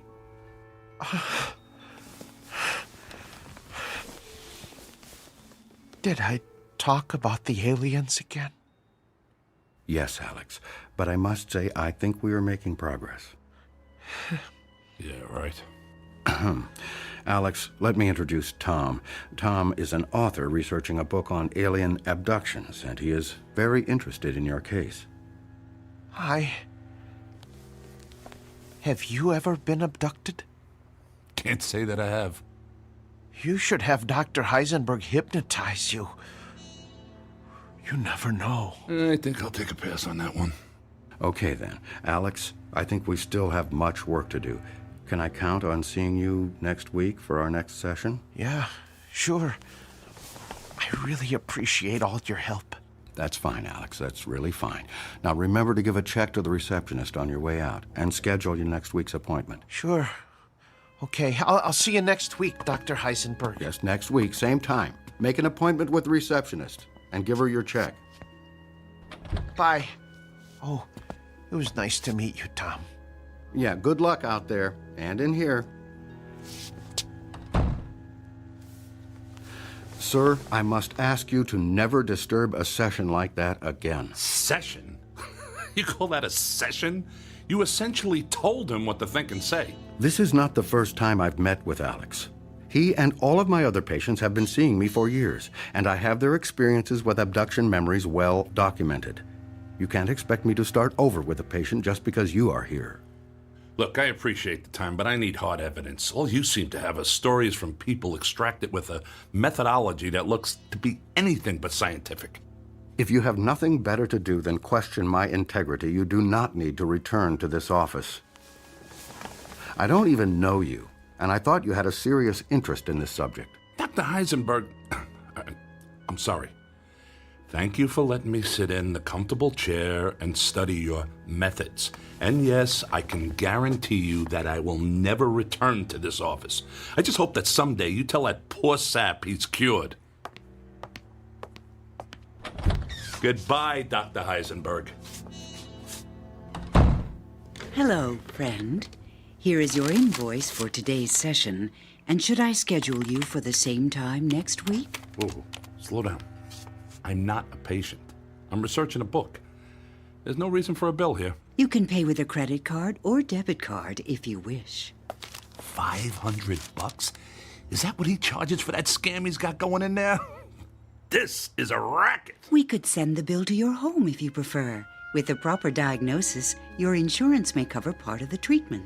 I'm not a patient. I'm not paying $500. I'm not coming back. Goodbye. Goodbye, friend. We'll see you next week, and I'll mail your invoice.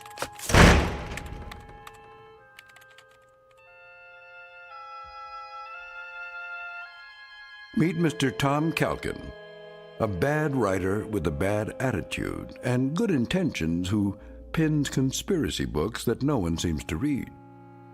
He speaks to an audience driven by paranoia and does his research in a land of charlatans, frauds, and fakes. A man without money, without fame, searching for the story that will make his name and his fortune. His biography is as boring as his work, and his next contract may be his last. Desperation drives him, and lies define his truth. At least, until he finds his story in that place where all lies fail, a place where even the bright light of truth isn't always what it seems. A place called the Twilight Zone.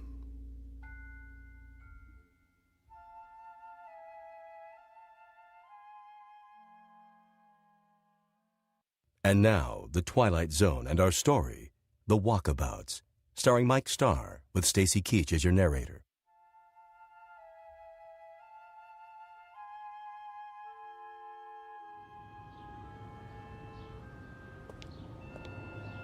Unbelievable.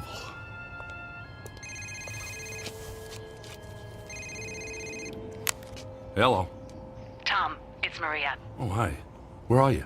I'm sitting in your restaurant. We were supposed to meet today for lunch. Oh, sorry. It's been a stupid day. I'll tell you about it when I get there. Please, don't leave. I'll be here. Bye. Bye. How do I get into these things?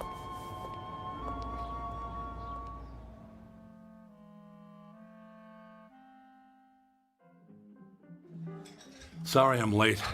I was meeting with the psychiatrist who specializes in alien abductions. Sounds fascinating. How did it go? It's all crap, Maria. The guy is an absolute charlatan. He's probably had more to do with creating the idea of alien abductions than helping the people who think they've been abducted. Okay, look. We've got a problem. I've edited many books in my time, but I have never worked with an author who made such big promises and delivered so little. Wait a minute. Are you talking about me? Yes. Look, you pitched us an idea for a book about UFOs, and you said you had some evidence that was going to blow the lid off of Roswell, UFOs, and everything people have wondered about and feared on this whole subject of flying saucers. And all I ever hear from you are stories about charlatans, frauds, and fakes. I mean, what is this hard evidence you supposedly have? I mean, you have researched a book before, I assume. Maria, I really do have something. But it has to stay secret. If anyone but you and I even know I have something in my possession, I don't have the government, the military, the CIA, and God knows who else after me. That's a great story, Tom, but my publisher is starting to give me a hard time. We've given you a significant advance. We've covered lots of expenses and heard nothing but promises. I don't care if you're an established author. It is time to deliver a manuscript.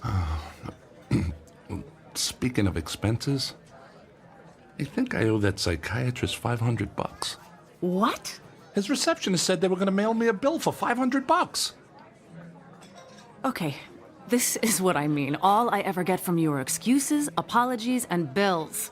Where's the manuscript and where's the evidence? Look, you're the one pushing me for this whole alien abduction angle. What do we need it for? That's the hot topic right now. I have to have that component. You're the one making this difficult, not me. I knew you'd say that. It's always about someone else with you, so I'm going to help you out. I found a guy you need to meet. I mean, if you can't find good sources, I'll find them for you. Who? He's a UFO researcher. Great. Just what the world needs, another UFO researcher. I'm only going to say this once. You are going to meet with this guy, and you will present your manuscript and evidence to me in 1 month.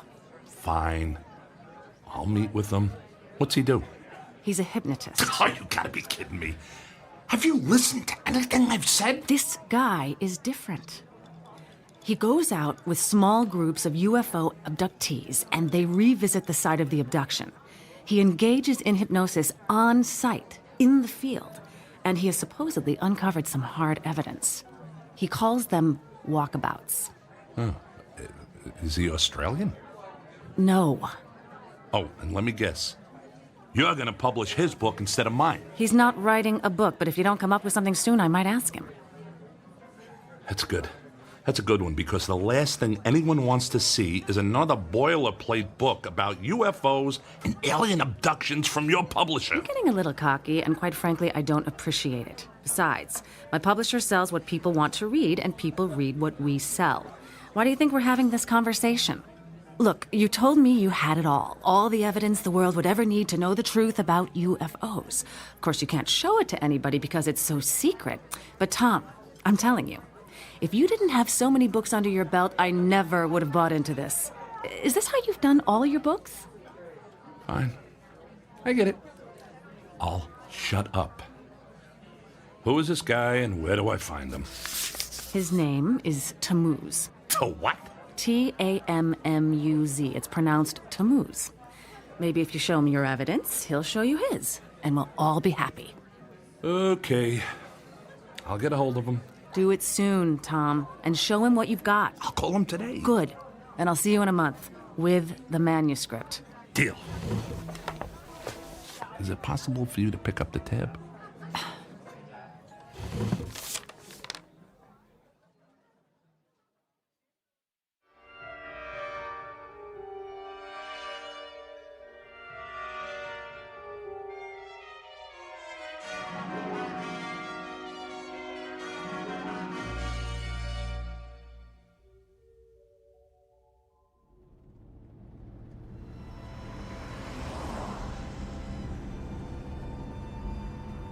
So, how do you know Maria? I'm a writer. She's my editor. I'm writing a book, and she suggested I meet with you. Let me guess, a book about alien abductions? Actually, it's about UFOs in general, but this alien abduction thing is a hot button with her, so here we are. How did you get interested in UFOs? Actually, I never gave them a thought until I had a little encounter. A close encounter? That's an understatement. Any abduction flashbacks? Nope. Wasn't that kind of thing. I was fishing, hiking actually, in the Rocky Mountains. That's when the meteorite flashed across the tops of the trees and hit the side of a mountain. Let me guess, it wasn't a meteorite. It sure wasn't. I climbed up there to get a look at it and could see it was metal and aerodynamic. I thought it was a jet. Figured I'd climb down and tell the police about a plane crash until I started to look closer at the thing. And that's when you saw a flying saucer. Didn't look anything like a saucer, flying or otherwise. Just a tangle of mangled metal. But it sure wasn't a plane. That's when I heard a sound inside. I thought it was a survivor of the crash. It turned out, it was. A little gray man with a big head and large eyes? Didn't look anything like what you hear about. It was kind of mangled, actually. It stopped moving as I looked inside, and I could see pools of blood. Clear blue blood. Sounds like alien royalty. Look, this may sound funny to you, but I know what I saw. Sorry, it's just that I've heard so many stories it starts to get old. Although yours has some new characteristics. It's actually a good story. Doesn't sound like much of a book, though. That's because it's more than just a story. Like what? I got pictures. That helps. And video. And parts of the wreckage, and I even wiped up a sample of the blood and put it in a plastic bag. In my freezer at home is a sample of alien DNA. In a box under the bed are parts and instruments from the craft. And on my computer are pictures and videos of the inside and outside of the craft. You're not making this up, are you? Nope. It's all real, and I got it all. Now, what do you got? What do you mean? That was a deal I made with Maria. I would tell you all about my evidence, and you would tell me all about yours. My friend, I don't think anyone on the planet has evidence like yours. Well, maybe at Area 51, but not in a box under a bed or next to the frozen pizzas in the freezer. Damn it, Maria! What? She told me you would help. That you would share your evidence. Let me guess. You got nothing. Hey, slow down, my friend.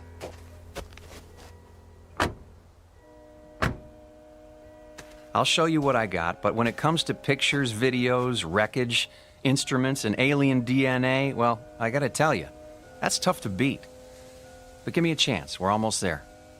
Where exactly are we going? We're meeting with my group.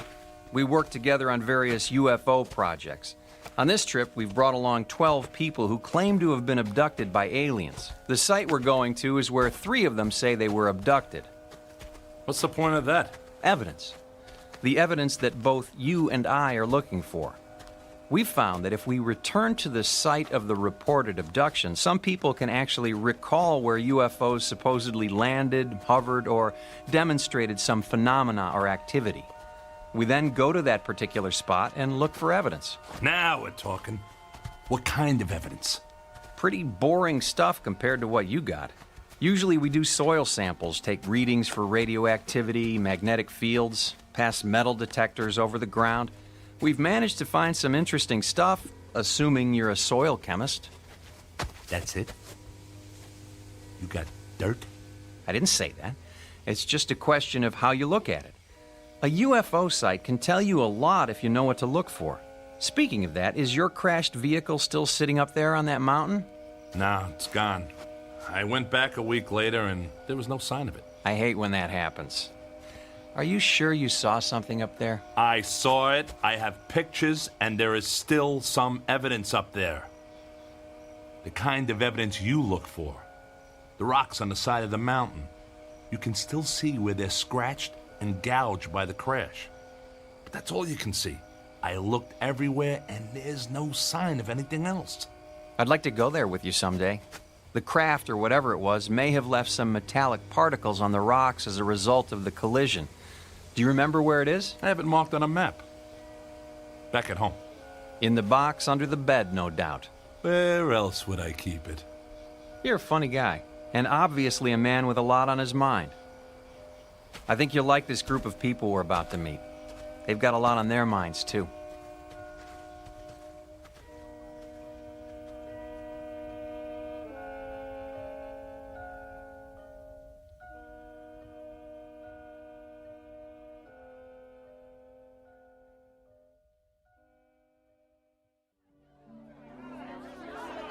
Settle down. They'll be here soon. Hello, Tammuz. I was beginning to worry you were lost. It's going to be dark soon. I wouldn't have gotten lost, not with all the racket this bunch is making. Enki, this is Tom. He's a friend of a mutual friend. Tom is writing a book about UFOs, and he's interested in our work. Ah, it's nice to meet you, Tom. We have extra tents for unexpected guests, and I trust you'll be comfortable. We're about to eat. Please, both of you, join us. Quite a setup you got here. You planning to stay a while? Some of us, although I'm sorry to say the abductees only last a day or two on site. It can be a bit overwhelming for them, especially for the 3 who feel they were abducted at this place. You know, I don't know how to tell you this, but I had no idea this trip would involve camping. Sorry about that. We'll take care of you. I think we might even have some extra clothes for you, although it's more of a jumpsuit. That's okay. I'm not planning to stay that long. Just long enough to see what you got. Fair enough. Let's have something to eat, and then we'll figure out how we're all going to proceed.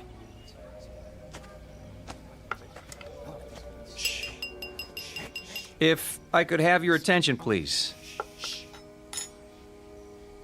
Thank you all for joining us. I know this is difficult for some of you, but I can assure you you're in good hands, and my hope is that our walkabout will be brief and uneventful. I'd like to introduce a special guest. Our friend Tom here is an author preparing a book on the subject of UFOs. If you'd like, I'm sure he would be fascinated by some of the stories you have to tell. Welcome, Tom. Tom, hello again. Hello there. Did you remember to make your appointment for next week? Yes. And I'm really looking forward to it. I'll bet you are. Friend of yours? Starting to look that way. His name is Alex. I seem to keep running into him. Welcome, Alex. Hello. And to all of you, a warm welcome. Once we finish our dinner, we'll change into some gear for our adventure. We're going to engage in an exercise with group hypnosis tonight. Our goal is to understand what you have all experienced and to see if we can trace the behavior of the various crafts you have seen and find any signs of their presence on this spot. My good friend Anki and some of my other associates will be using instruments to determine if our visitors have left anything behind for us to collect. Let me reassure you once again, these walkabouts tend to be quiet and gentle affairs, and I trust this evening will be no different. Now, let's enjoy our meal and then begin. That's it? Group hypnosis and you guys run around with instruments in the dark? Is this gonna be another waste of time? My friend, it is not a waste of time. I'm sorry you're in such a hurry and I can't help you with your deadline or your editor. Let's just hope we find some good evidence for you tonight and then you can get to work. Tom, I've laid out some clothing on a cot in your tent. You can change when it's convenient for you. Right now sounds like a good time.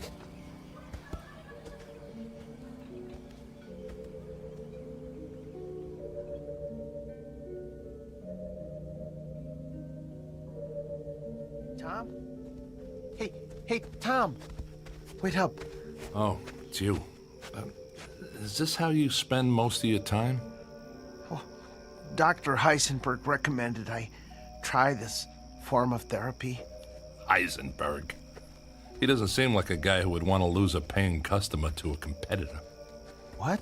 What are you talking about? That's not important. So, are you one of the people abducted from this place? No, I don't remember where my abduction happened. Dr. Heisenberg is trying to help me remember. I'll bet he is.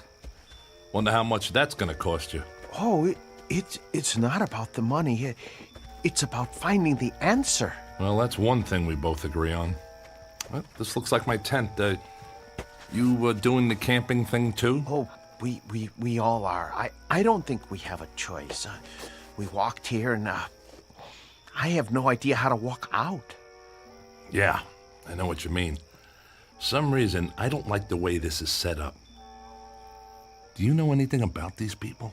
No, Dr. Heisenberg set it all up. He's a really good person, you know. He's always looking out for me. Whatever you say, Alex. Oh, man. He said jumpsuit. He meant it. Looks like something you'd wear in jail. I think it's to protect us from dangerous chemical residue in the soil. You're starting to sound like Tammuz. Oh, actually, Enki told us that, and I'm not taking any chances. I'm gonna put mine on now. I'll see you again. Oh, okay? Yes, I'm sure you will see me again.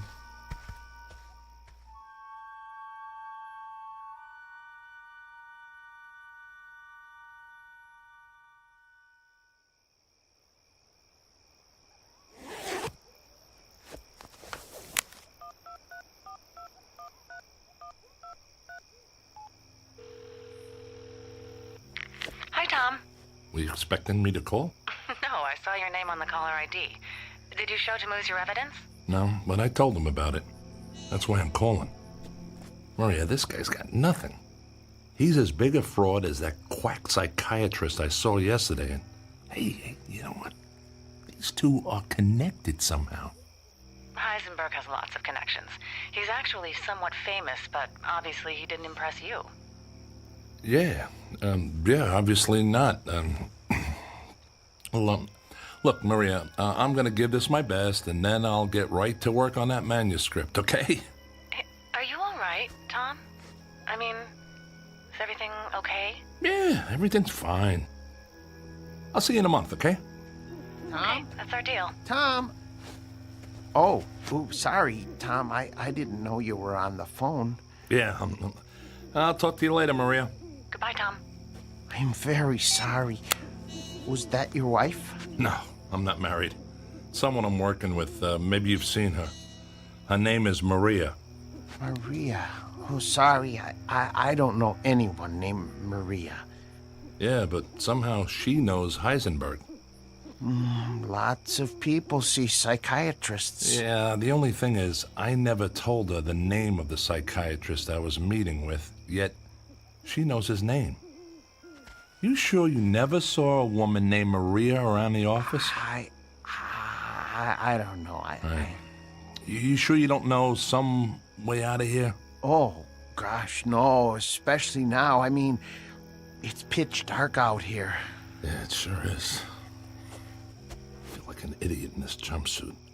Alex, I'll tell you what. What? I like you. You're a nice guy. It's a relief to hear someone say, I don't know, every now and then. Well, thank you. I don't have many friends. Yeah, sorry about that. It must be tough. Look, tomorrow morning you and I are walking out of here. What? Going to be able to do that? Shouldn't we tell someone? I don't think so. Now let's go get this over with. Who knows, maybe you'll figure out where your abduction took place. Oh, that would be great.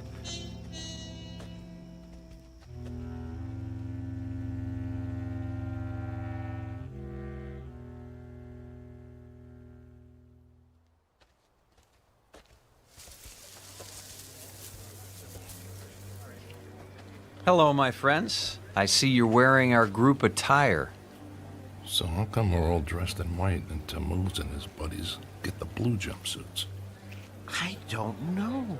I like the blue ones better, too. Please, my friends, I would like to ask all of you to recline on the cots that we've arranged here in the circle. Tom, I wonder if you'd like to join this session. I'm curious if there are any memories from your fishing trip that have eluded you. I don't think so, and if you don't mind, I'll pass on the mass hypnosis. I'm here to find evidence, not become a part of it. Suit yourself. Is there anywhere special you'd like to sit or stand? Back here is fine. I'll watch from a distance.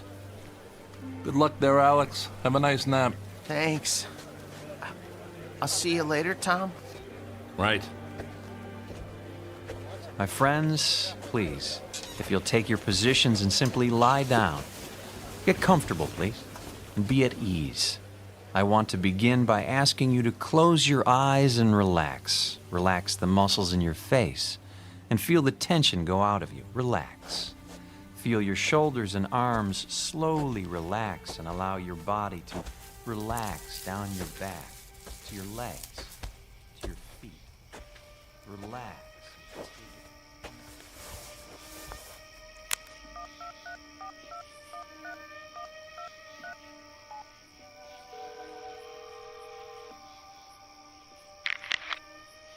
Hello? Maria, it's Tom.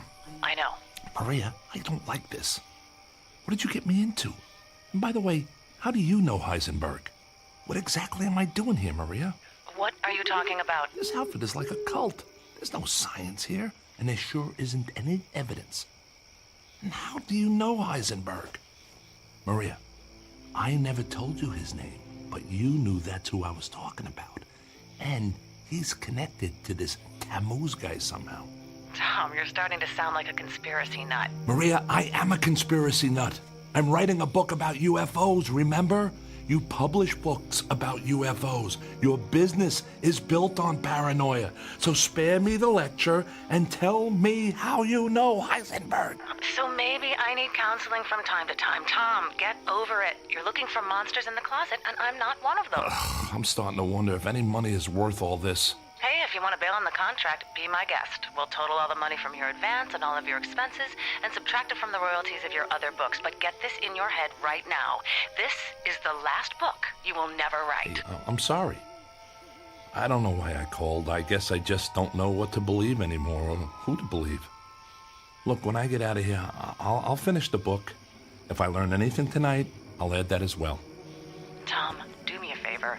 Don't call me again until you have the evidence and the manuscript in hand. I don't need the aggravation.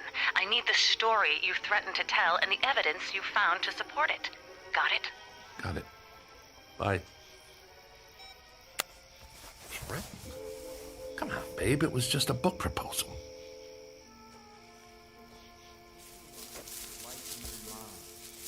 The bright light lifted you. See it. Believe it. Know it is there. The light approaches and will take you up to where all is well. Tom! Tom! Alex? Is that you? Where are you? I'm here, in the bushes. He said to be comfortable, and I'm comfortable when you're around, so I had to find you. Alex, you're missing out on your session. I don't want to do this. This is bad. Good. Alex, you're starting to get it. This is a scam, and that's bad. No, I mean really bad. Look. Oh my God! What is that?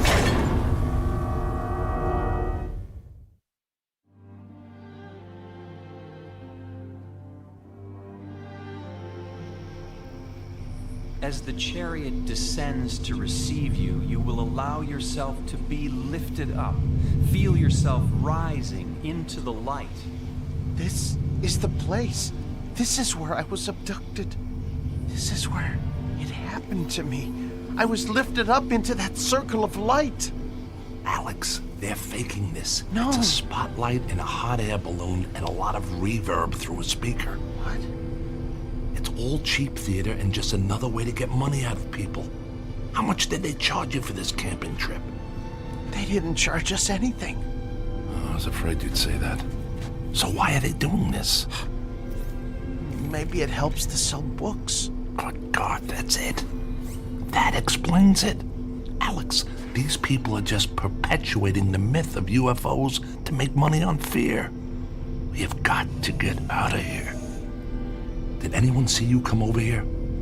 I don't know. It's dark. That's why I couldn't find you. That's good. That gives us a chance. They're not gonna want to write us saying all this. Come on. Go slow, go quiet, and follow me. I'm afraid. Don't worry about the light. It's just a spotlight. What we have to worry about is what your friends will do to us. They're not gonna want people to know about their little ruse. It would put them out of business, including you, Dr. Heisenberg. I don't think they're ready to go out of business yet. Not because of us, at least. You okay? I fell. It's okay. Go slow. Stay with me. Tom, look. All right, their balloon and their lights coming our way. I don't remember this part. This isn't about aliens, Alex. I don't want to go up there again. I don't want to go up there again. You won't. Follow me. Go slow. Don't talk. Alex, we have to run. They're coming our way. We won't get away. We will if they don't find us. Look. What's that? Looks like a cliff. If we find an overhang, that'll block the light. Get down on the ground. I think I found an opening. Good man. Scoot in there. The light is right over us.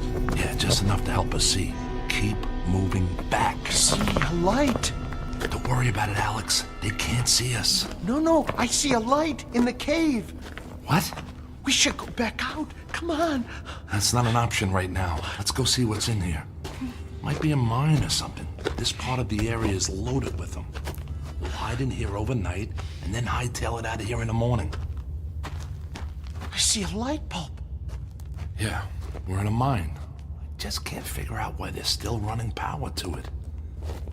There might be someone working in here, so just be cool. I remember a cave. When I was abducted, I think I was in a cave. Dr. Heisenberg helped me to uncover it. Alex, you're done with Heisenberg. Heisenberg is a fraud. This is all a big scam to squeeze money out of a gullible public and to rip off poor souls like you. You are correct, my friend. Heisenberg, you soulless bastard. What are you doing here?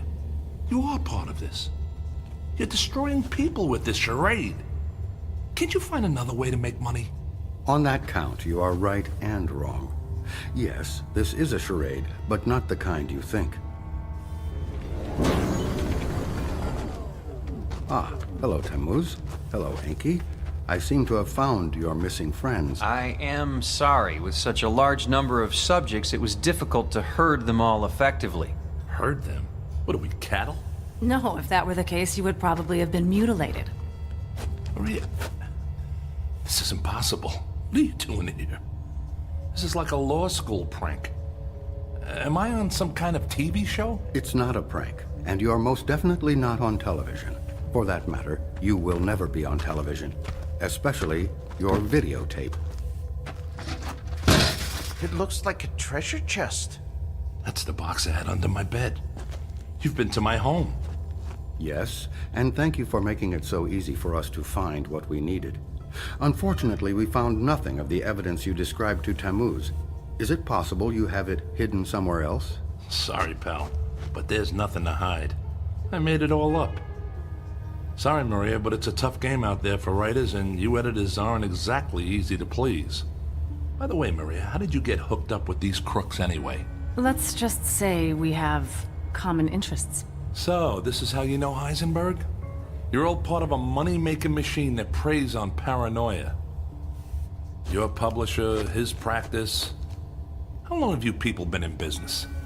Actually, we've been in business, as you say, for about 50,000 years.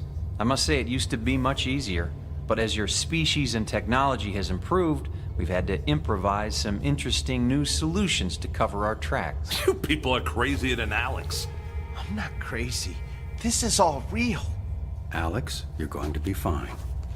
I'm sorry that we had to use you in this way, but you have done a very good job. I don't know what I did. That's because you were under the influence of a very powerful hypnotic suggestion. Sleep now, Alex. Sleep. Alex! It's okay, Tom. Just relax. Tammuz, Enki, please carry Alex outside and send him aboard. It is his time. Who are you people? Well, for one, we are not people. We are, in fact, those aliens that you're so skeptical about. We are the Anunnaki. Many of us have been genetically modified to fulfill our mission on your planet. Now this is the book I should write. What do you say, Maria? This would be a hell of a story. I'm afraid this is a story that can never be told, my friend. Friend. I've been hearing that a lot. What's the story with this friend thing, and what are you going to do? Kill me? You kill your friends? That's a little serious for scam artists, don't you think? Now, who are you, really? It would have all been so much easier if you'd just told me you'd fabricated the evidence. Tom, we believed you. Are you kidding? You actually thought I had evidence of UFOs and aliens? Come on. We're all in the same business here. So I had my little scam with the book, and you got this deal going on. We can work together here. But hey, no more of this messing around with people's heads like you did with Alex. Let's just be cutthroat editors and writers. Maria, I'll be a top writer. In fact, I can write this stuff better than you folks are doing it right now, if you want to know the truth. Ah, yes, the truth. You know, my friend, maybe it's time you did learn the truth. It's obviously something you have had little experience with. Take Maria, for example. Oh, yes, she does publish books. Books that we approve of course. Books that make the authors seem like madmen and lunatics. Quite frankly, if you had come to Maria with a book claiming to have visited Venus, you would be in print by now. But instead, you really got our attention. Every now and again, someone like you shows up with some real evidence that we missed. That's when we have to take action. You see, that's one of our secondary missions, making sure that our experiments are not discovered. That's why we assume the role of UFO researchers and experts on abduction. You see, Tom, we found that the best way to obscure the truth is to pretend to seek it.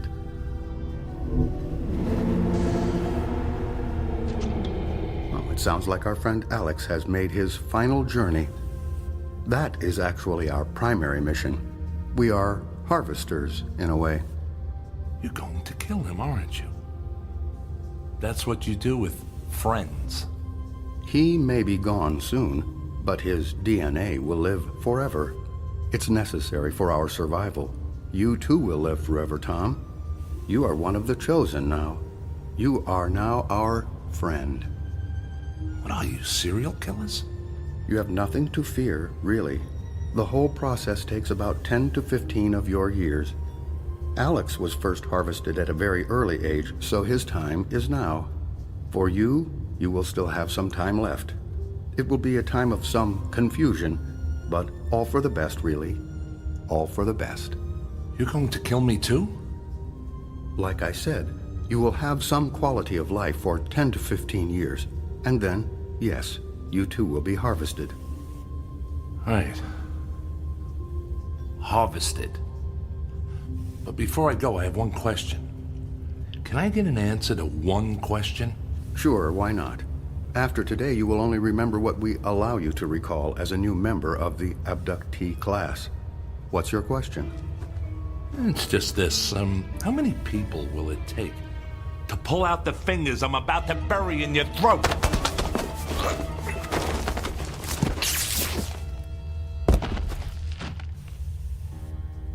It's all clear. He is unconscious. This was a difficult one. They are proving to be a greater and greater challenge. The growing sophistication of their technology, their increased awareness of our presence. We may need to initiate another world war or create a new pandemic. We can't allow them to have too much time to think. Does that mean we should terminate the terrorism initiative? It's quite possible. In the meantime, let's increase the number of stories about supervolcanoes, asteroids striking the Earth, and global warming. Keep the fear alive. And Maria, you seem to have developed some affection for this one. That can't be allowed. I know, I will do better. Sometimes they're like pets to me, and I just seem to become attached. Ha. Spoken like a true editor. But you may have to have additional contact with this one, so keep your perspective. Okay. Now, back to work. We are staging a UFO convention in Mexico City, and I am recommending additional investment in the Alien Museum in Roswell. Enki, we will need your banking network to provide some additional funding for a documentary on a coming ice age. Let's really mix it up out there and keep these animals off balance. Tammuz, if you could clean up the campsite and sanitize any evidence, we can all get back to work. Do we have a site for the next harvest? Chicago, Illinois. Make the necessary arrangements.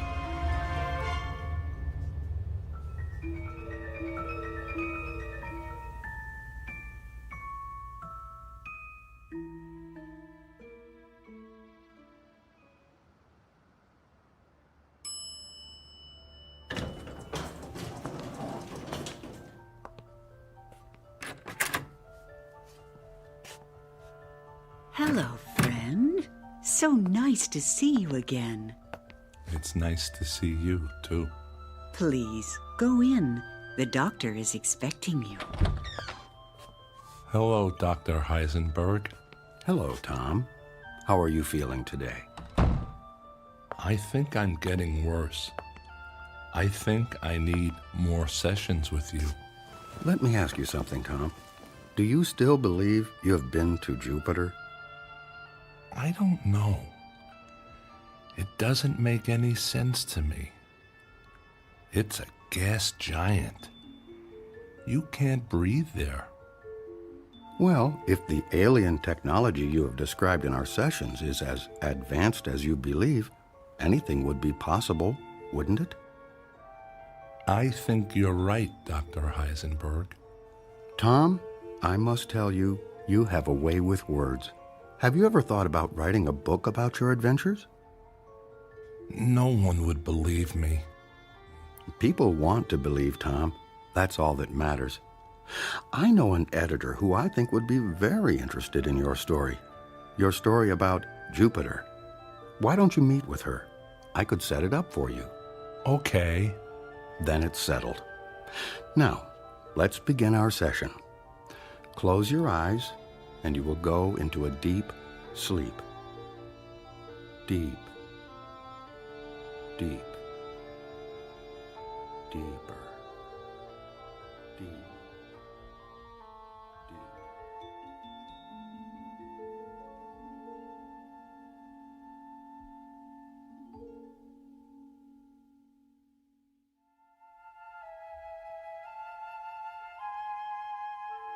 The evidence is in. The facts are fiction, and the truth has become a footnote to a lie. Is it possible that we are in fact alone in the universe? There may be a time when we wish we were, especially after a brief walkabout to that place known as the Twilight Zone.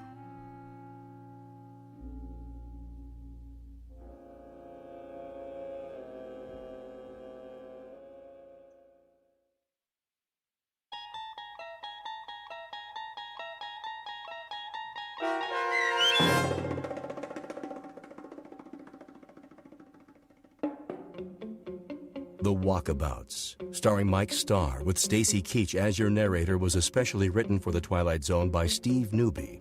Heard in the cast were David Pasquesi, Joby Cerny, Leah Mortensen, Richard Hensel, Linda Kimbrough, and Tim Dadabo. The producers of The Twilight Zone wish to thank CBS Enterprises and the Rod Serling Estate for making this series possible. This copyrighted radio series is produced and directed by Carl Amari and Joby Cerny for Falcon Picture Group. Sound design, custom Foley effects, recording, and editing are done in the Cerny American Sound to Picture Theater by sound designers Todd Beyer, Craig Lee, and Tim Cerny. To learn more about the Twilight Zone radio dramas and to contact us, visit our official website at twilightzoneradio.com. Doug James speaking.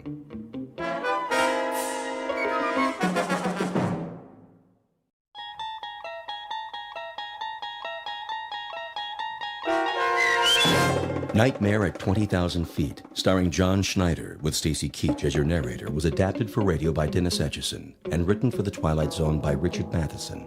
Heard in the cast were Frenette Lebo, Ann Whitney, Richard Hensel, Meg Falcon, Amber Lake, Roderick Peoples, Roger Mueller, Doug James, Tom McElroy, Jen Patterson, Kurt Nabig, and Carl Amari.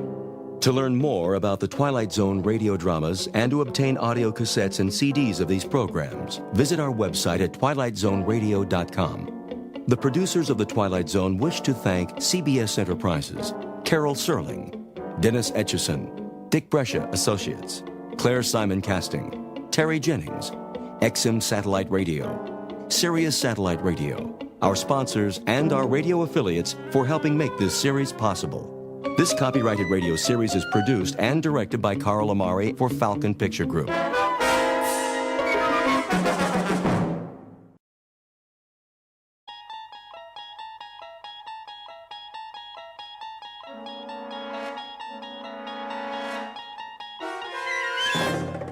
You unlock this door with the key of imagination. Beyond it is another dimension, a dimension of sound, a dimension of sight, a dimension of mind. You're moving into a land of both shadow and substance, of things and ideas. You've just crossed over into the Twilight Zone.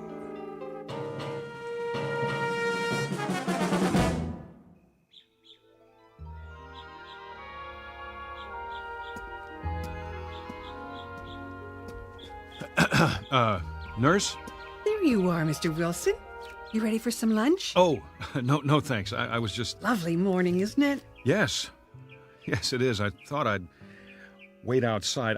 I was wondering... You're getting some color in your face. I am? A picture of health. Your wife will be pleased. About my wife, do you know when she's arriving? When she's...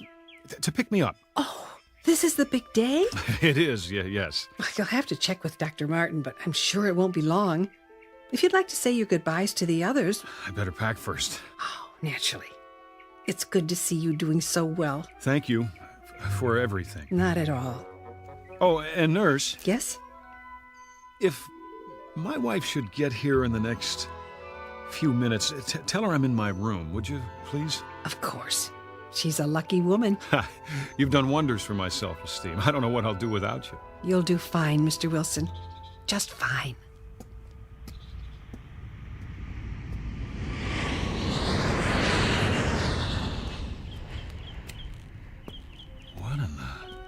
Ah, Wilson. I was looking for you. You were... Something wrong? No, Doctor, it's just that plane.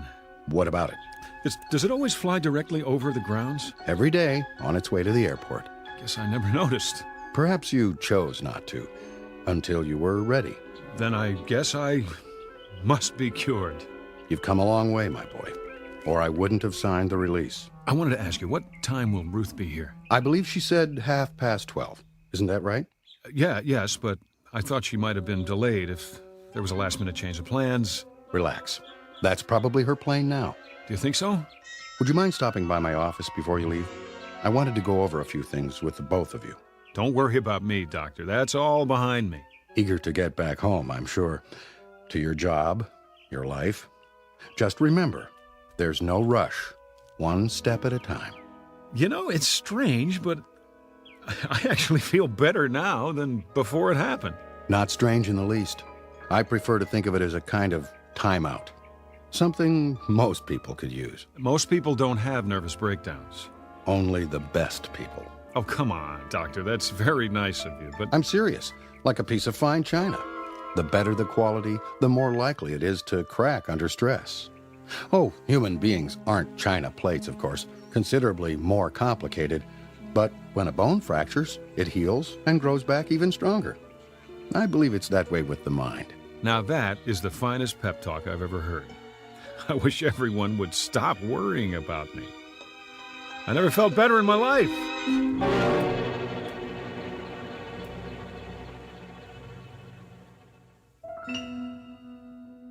Portrait of a once frightened man. Mr. Robert Wilson, 37, husband, father, and salesman. Now on the road to recovery. Mr. Wilson is ready for discharge from a sanitarium where he has spent the last 6 months of his life. This is the result of a nervous breakdown, the onset of which took place on a day not dissimilar to this, and on an airliner very much like the one in which Mr. Wilson is about to fly home. The difference being that on that day, half a year ago, Mr. Wilson's flight was interrupted by the onslaught of mental illness. Tonight, however, he will make it all the way to his appointed destination, which, contrary to the flight plan, happens to be a landing strip in the Twilight Zone. And now, The Twilight Zone and our story, Nightmare at 20,000 Feet, starring John Schneider, with Stacy Keach as your narrator.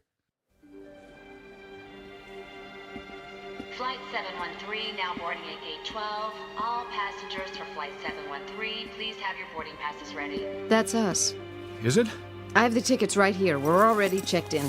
All we have to do is get on the plane. Good. That's good. Do you suppose... What, darling? Do I have time for a drink of water? Of course. It's just down the hall. Are you feeling all right? I'm fine. I'm just thirsty.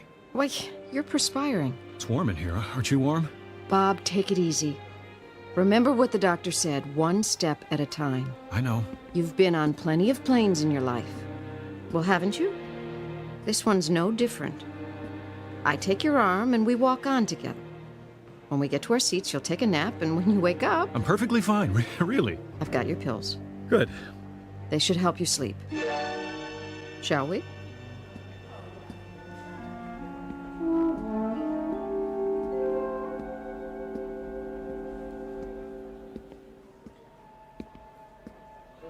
The line's getting pretty long. Honey, I said... Does this airport have a smoking area? Bob, you quit years ago. I know. I just thought one might help settle my stomach. It's something I ate. Try a few deep breaths. It isn't that. It isn't. I haven't been anywhere but the sanitarium for so long. I'm not used to this. The noise, the crowds. It'll be much quieter on the plane. Come on. Hold my hand. Okay. Final boarding call for Flight 713. All passengers, please proceed to Gate 12.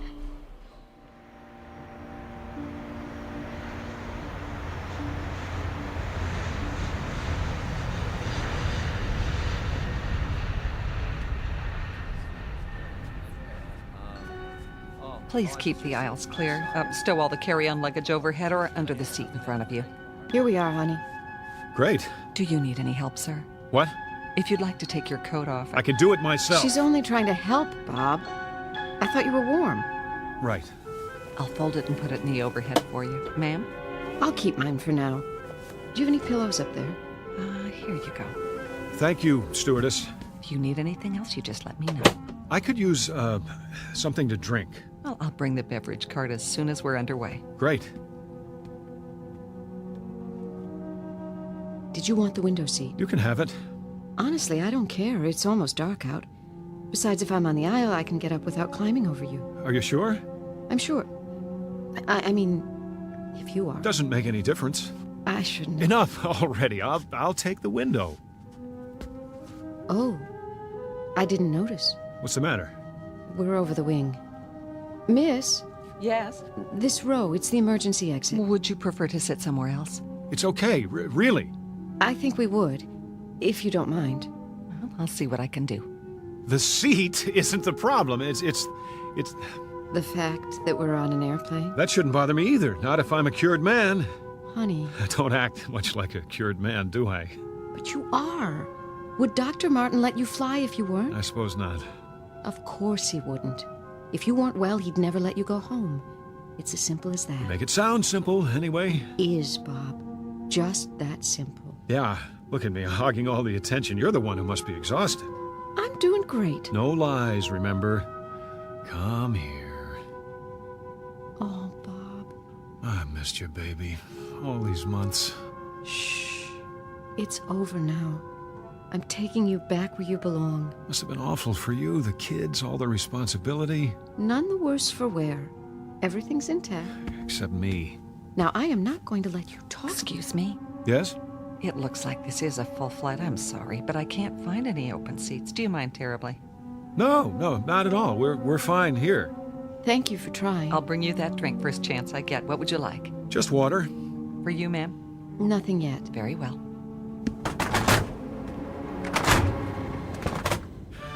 What was that? They're closing the door, that's all. Hatch, whatever they call it. Here, let's look at the in-flight magazine. Fasten your seatbelts, please. Be sure your seats are in the upright position. Bob? No smoking in the aircraft. Oh, right. Seat back in front of Here, you. There is a let me card get it showing for you. your I could do it. Would you relax? Please note the location of the emergency exits in the center and rear of the plane. Should there be a loss of cabin pressure, oxygen mask will drop down from the overhead console. Place the mask over your nose and mouth and breathe normally. You will find a life jacket under each seat. Place your arms through the holes and adjust the straps. Then pull the cord. The jacket will inflate automatically. Procedures should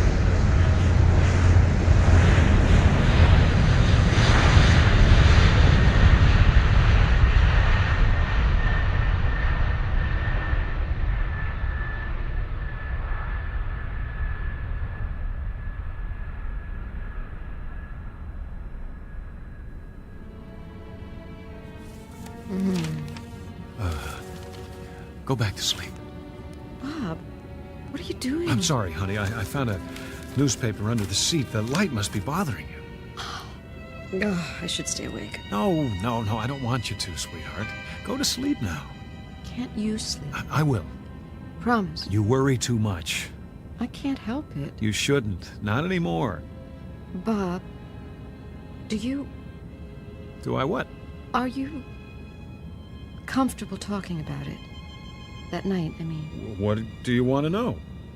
Well, Dr. Martin went over it, but I still don't understand. Well, neither do I exactly, but I have a pretty good idea what caused it now.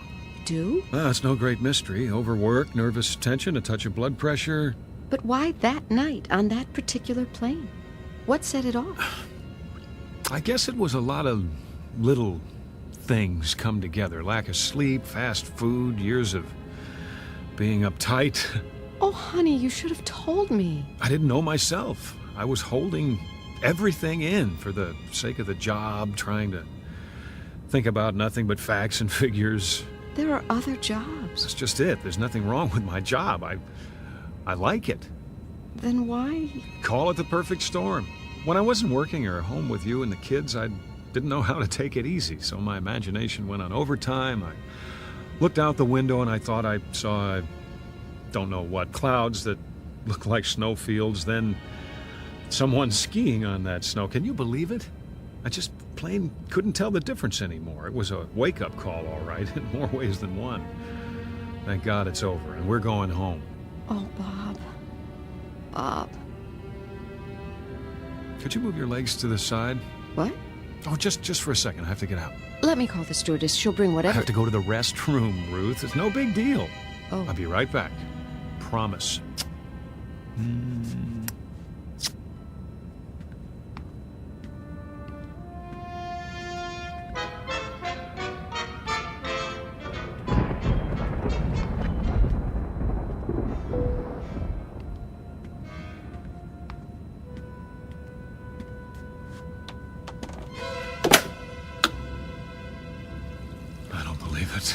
It's a storm.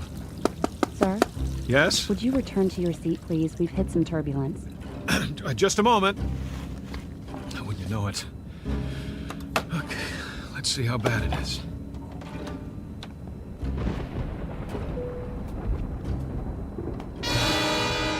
Lord. It's not possible.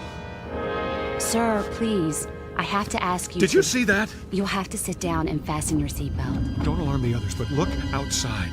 Return to your seat first and... Look out the window. Anyone here. Lean down and tell me what you see.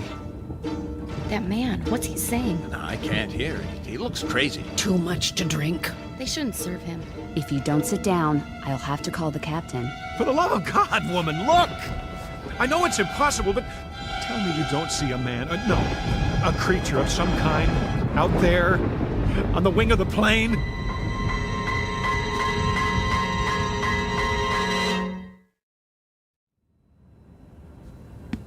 You saw what? Out there, on the wing. See for yourself. Sir, I assure you. Open the curtain! What is it I'm supposed to see? There, in the lightning, he... Where? But he was there. I tell you, he floated down and landed on the wing. That's enough. Then he started walking toward the engine. Shh. There are children on board. I'm simply telling you what I saw. Need some help, Nancy. Would you show Mr. Wilson back to his seat? Certainly. I don't mean to upset anyone, but... This way, sir. All right. I'm sorry.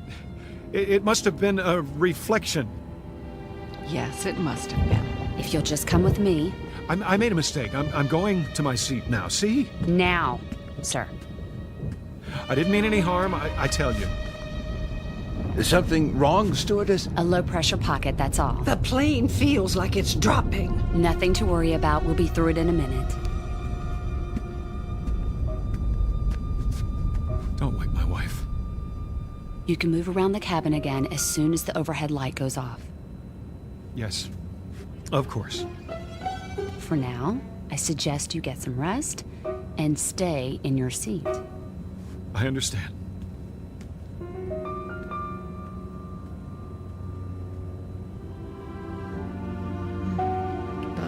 Hi. What is it? Would you like another pillow, Mrs. Wilson? No, I don't think so. A blanket? How about some of those peanuts and another glass of water? Surely, I'll be right back.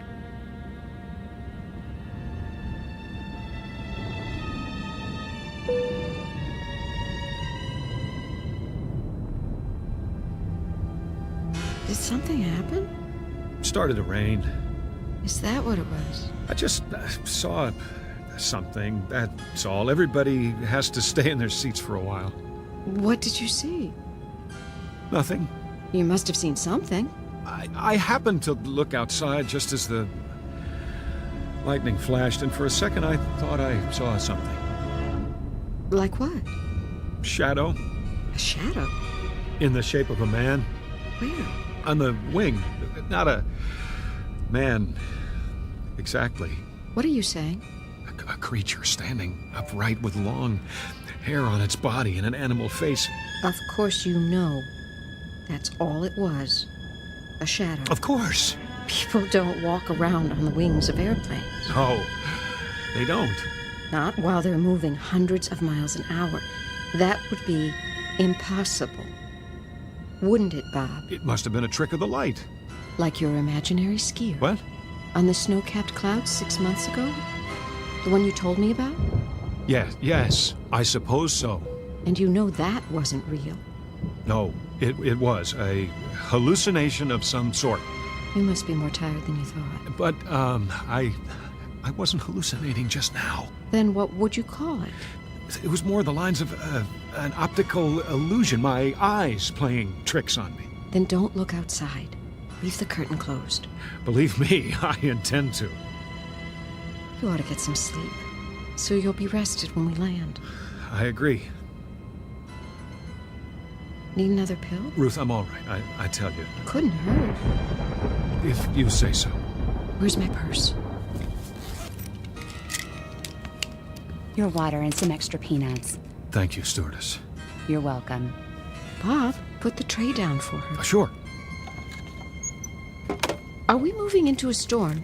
Not a big one. It's almost past. Oh, well, that's good. If I can get you anything else. We'll let you know. Here's your pill. Thanks. Sit. No, thank you. I'm not thirsty. I'm sorry I woke you. Don't be silly. You can go back to sleep now if you like. If you do. Give me a minute. You're not worried about anything, are you? Not in the least. Then put your seat back. In a sec. Just let me collect my thoughts. Well, don't overthink it. That never did any good. No, it didn't. You're here with me, and we're going home together. That's the most fantastic part of all. Well, you'd better get used to the idea. All better now? Yes. Nudge me if you need me. And whenever you do, don't open the curtain.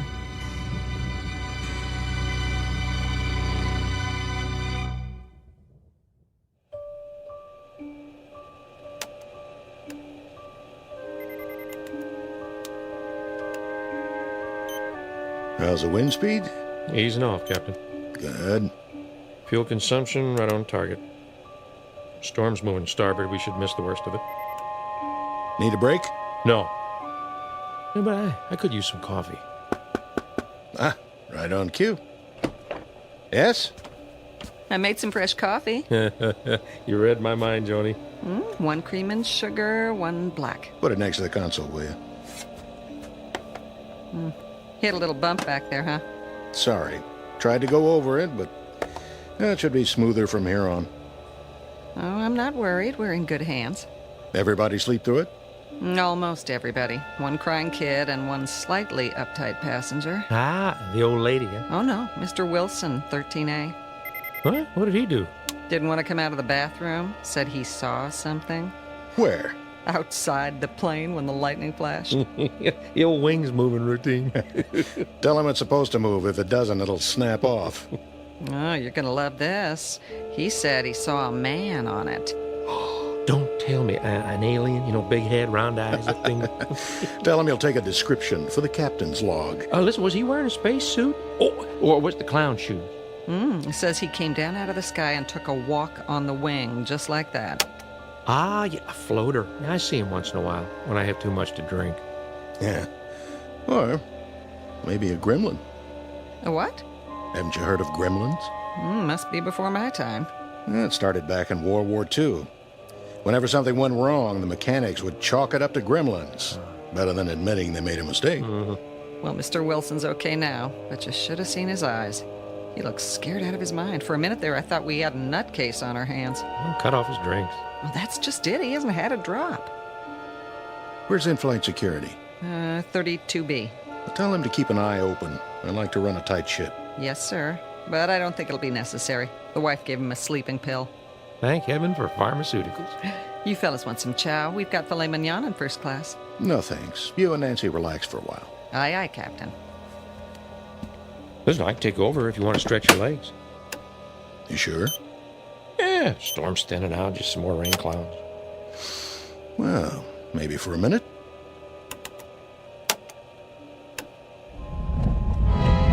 Hey, what was that? Probably our friendly neighborhood gremlin dropping in for a wing walk.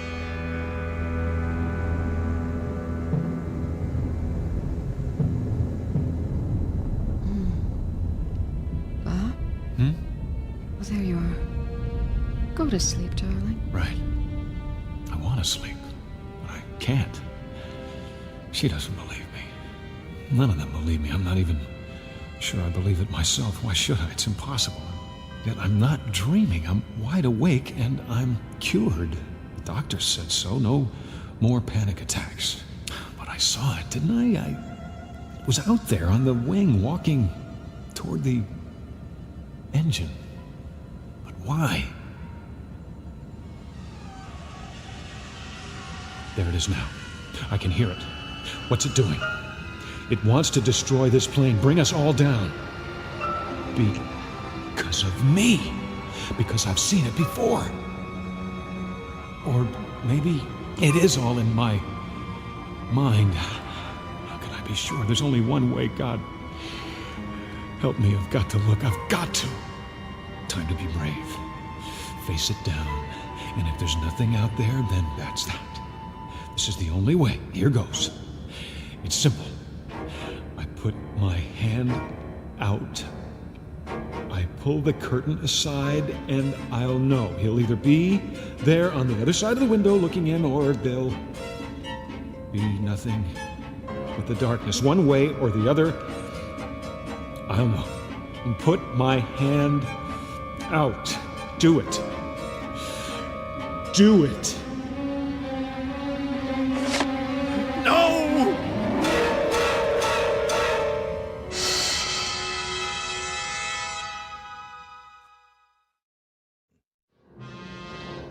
It isn't there. It isn't. It can't be. Honey, wake up. Come on. Come on, someone's got to see this. It's right there on the other side of the window. Yes? Come here, quickly. What is it, Mr. Wilson? Look. Where? Outside the window. It's still there. Shh. I don't see anything. But... What, you mean the engines? They always spark at night. It means they're working. No, not that. You don't see anything else? No, just the running lights blinking on and off. All right, look again. See if she's telling the truth, or if she's blind. You're right. I don't see anything now. Oh, it was probably the rain hitting the window. Yes. Believe me, we fly worse weather than this. It's nothing to worry about. If you'll just try to relax, we'll be landing in a couple of hours. There it was again. Like some kind of ape dropping down from a tree. What's he doing? No! He's peeling back the engine cover. What are you looking at? Ruth, thank God. Lean across me. Look out the window. Bob, does the storm bother? No. Just like that, it's gone. For some reason, it doesn't want anyone else to see, only me. It's playing a game, taunting me, daring me to stop it. Then what? Remember what I said before about seeing something outside? I know what you're going to say, but listen to me very carefully. Honey, there's a man out there. Bob! Keep your voice down. Have you ever known me to lie to you? No. It's not a human being. It's some kind of... Bob. I'm not imagining it this time. I'm not. He's out there. Where? What? No, don't look. He isn't there now. He jumps away before anyone can see him. except me. I don't know what to say to you. I realize what this sounds like, but give me the benefit of the doubt. Do I look insane to you? I didn't say that, but Bob... I know I had a breakdown, and I know how it looks to you now, as if the same thing's happening again, but it isn't. Bob... I didn't want to upset you. No, I want you to tell me. I didn't tell you before because I wasn't sure if it was real. Well, I'm sure now. There is a man out there, or a creature of some kind. If I describe him to you, oh, you'd really think I was gone. Honey, no. No, it's all right. It's all right, sweetie. Don't stroke my hand like a child. I know your intentions are good. I know you love me, but don't patronize me, Ruth. I'm not insane. Did I say... Does it have to be said? For the last time, that creature's out there. And the reason I'm telling you now is that he's starting to tamper with one of the engines. It's not just my life at stake. It's everyone on this plane. Shh. Think anything you want. Think that I belong in a straitjacket if it makes you feel any better. If it makes me feel better. I'm sorry. What I mean is, whatever you think about me, that I've lost my mind, all I'm asking you to do is tell someone. Talk to the pilot now. He's back there with the stewardess. Tell him to check the wing. If they don't see anything, fine. I'll commit myself. But if they do, there's still time. They can make a forced landing before something terrible happens. Won't you even allow the possibility? All right. I'll tell you. I know it seems a lot to ask. It's as if you're announcing that you're married to a lunatic, but... I said I'll tell them. If that's what you want. Stay here. She doesn't believe me. But that doesn't matter. If she can get them to see it, then I'm not too late. There he is! Hurry! Hurry, Ruth! Hurry! Look! What's wrong with that man? I don't know. Tell him to sit down. We're trying to sleep over here. Quickly! What's going on? He's pulled up one of the cowling plates. Didn't my wife... Take your seat, please. There's a man outside. He just... Mr. Wilson, keep your voice down. I'm sorry, I don't know what's going on here. Will you look? Mr. Wilson, I'm warning you. All right. I'm sitting. But will you look out the window? See for yourself. Take my wife's seat. What am I looking for? The plate. The hood over the engine with all the wiring underneath. He's bent it up so it's exposed. If you don't do something, there's going to be a short circuit, maybe an electrical fire. Well, there's nothing exposed now. What? Wait a minute. I saw him pull that plate up. There were sparks and lights and... Then he must have bent it back the way it was. Listen, I saw it. I saw it! Mr. Wilson, please. I believe you. But there are other people on board, and we mustn't alarm them. You mean you've seen him? Of course we have. But we don't want to frighten the passengers. You can understand that. Naturally. I only want to... We thought we'd taken care of the problem, but if he's back, well, we'll do a thorough check as soon as we're on the ground. But if we wait that long... See the man on the aisle? He's a special investigator from the FAA. We have one on every flight now. And he's armed. If anyone tries to do something to the plane, he can handle it. Oh. That's his job. He knows what he's doing. I understand. I've asked him to change seats with your wife. If you see anything else suspicious, tell him. Then, when we land... You can stop the act now. Bob, they want me to sit up there for a while. Honey. This way, Mrs. Wilson. Everything okay, Captain? Yes, fine. If you'll just stay with Mr. Wilson till we land, got it. I don't need his help. No problem. Just, let me squeeze in here. Stop humoring me. Mr. Wilson, I assure you, it's under control. Nothing to worry about now. If that's the way you want it, I won't say another word. I'll see us crash first.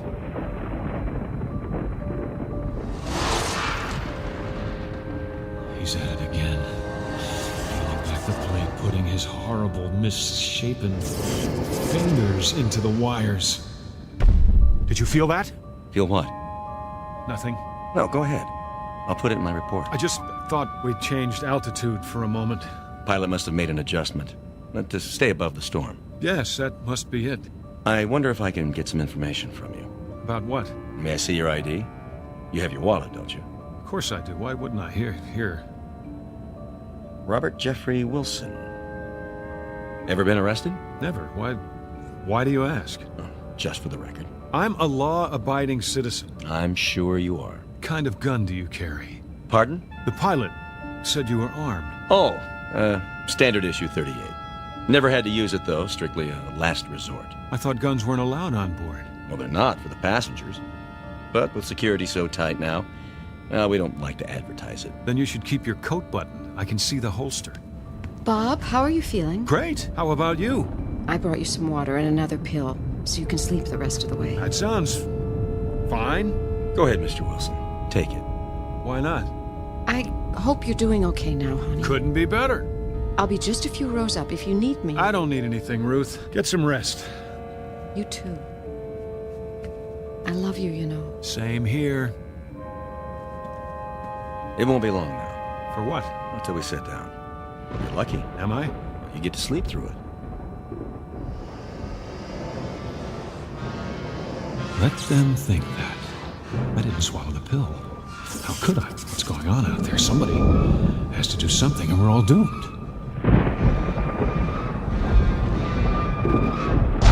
Another minute, and he'll have the entire engine exposed. All I can see is the glow of the engine and that creature. I have to act now.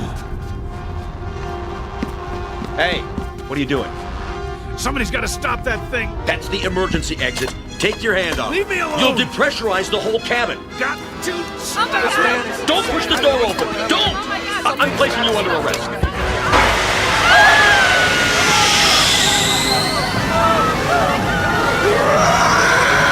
You! Out there! Get away from the engine! I can't hold him! You! Demon! I told you to get off the wing! Somebody grab his leg while I get the door closed. I'm trying! Give me your gun! Let go of it! You can't! You bet I can! Get away from this plane or I'll shoot!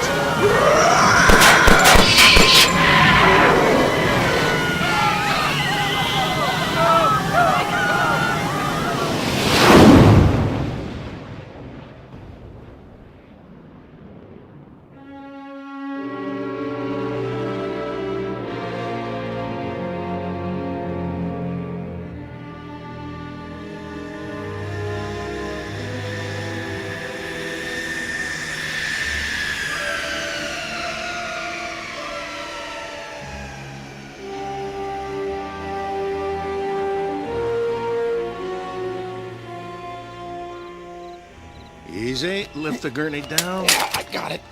Here come the paramedics. Oh, good.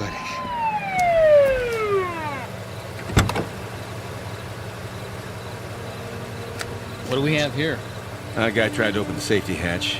Keep him strapped down. He's out of his tree. We'll take it from here. Turn him over to the feds. He's got a string of charges.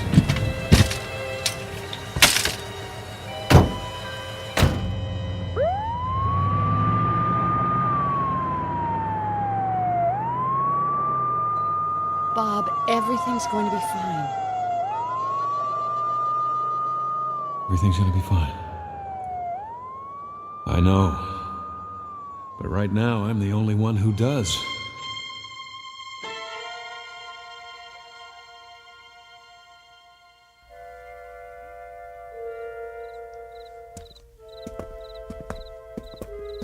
Okay, you grease monkeys, give this plane the once-over. Yes, sir. What about the emergency door? Get up on the wing and replace the seal. Then do a pressure test. You got it. Nuttiest way I ever heard of trying to commit suicide. Yeah, takes all kinds. Well, when you look at that. What happened? I don't know. But something sure did a job on engine number 2. Whole cover plate's bent back. What do you think could have bent it back like that? Beats me. Yeah, let's go to work.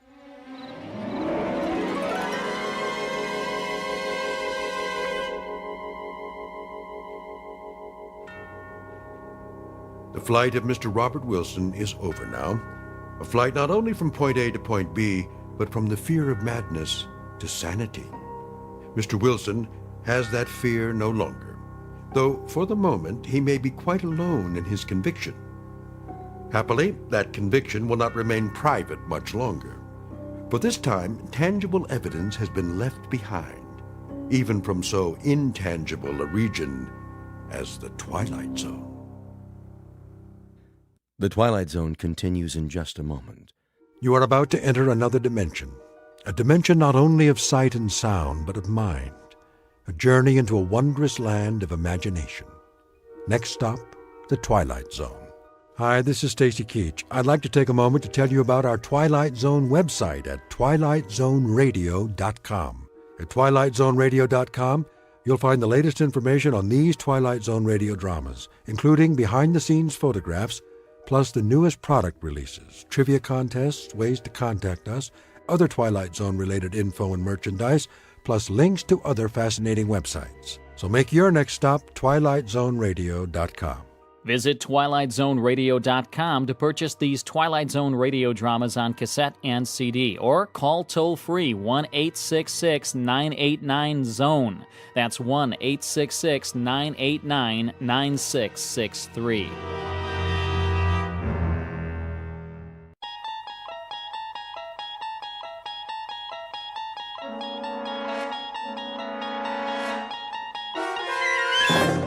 You unlock this door with the key of imagination. Beyond it is another dimension, a dimension of sound, a dimension of sight, a dimension of mind. You're moving into a land of both shadow and substance, of things and ideas. You've just crossed over into the Twilight Zone.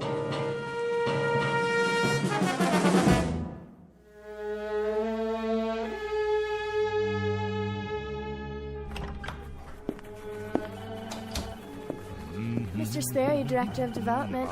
Please hold. Good morning, sir. Yes, this is market research. Mr. Abercrombie is still on. Mr. Jameson's office, personnel. I asked Mr. Sterling to return your call. Oh, hello, sir. Legal department. I'll connect you with Mr. Farwell. No, he hasn't. Not yet. May I take your number? Miss Pepper. Mr. Feathersmith, how are you this morning? Miss Pepper, when the old gentleman arrives, will you show him in? Of course, sir. Is there anything I can get you? The mail's on your desk. I have a list of your appointments. The old gentleman, that would be... Mr. Dietrich? Then it's Der Tag. What's that? The day. Today? Isn't that right, Helen? Well, he has an appointment. He's going to get it. Mr. Feathersmith will have him drawn and quartered and served up in the executive dining room with an apple in his mouth. Shh, there's Mr. Dietrich. Excuse me. I have an appointment to see Mr. Feathersmith. Oh, yes, Mr. Dietrich. If you'd let him know that I'm here. He's expecting you, sir. Go right in. Thank you very kindly. Yes. Mr. Dietrich, sir? Come in. I can just see him now, that big happy grin before he draws blood. Have a cigar, Mr. Dietrich, before I rip you to pieces.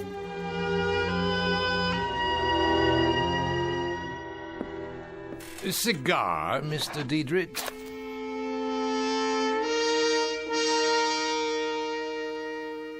You're about to witness a murder, a willful, predatory case of homicide. The victim is a Mr. Sebastian Dietrich, age 77. The killer is a Mr. William Feathersmith, a robber baron whose body composition consists of refrigeration coils covered by thick skin. In a moment, Mr. Feathersmith will proceed on his daily course of conquest and calumny with yet another business deal. But today's deal will be one of those bizarre transactions that take place only in an odd, out-of-the-way marketplace known as the Twilight Zone. And now, back to the Twilight Zone with Of Late I Think of Cliffordville, starring H.M. Wynant, with Stacy Keach as your narrator. I said, would you like a cigar? No, thank you, Mr. Feathersmith. You asked me to come here at 2, and it is now 2. What did you have on your mind?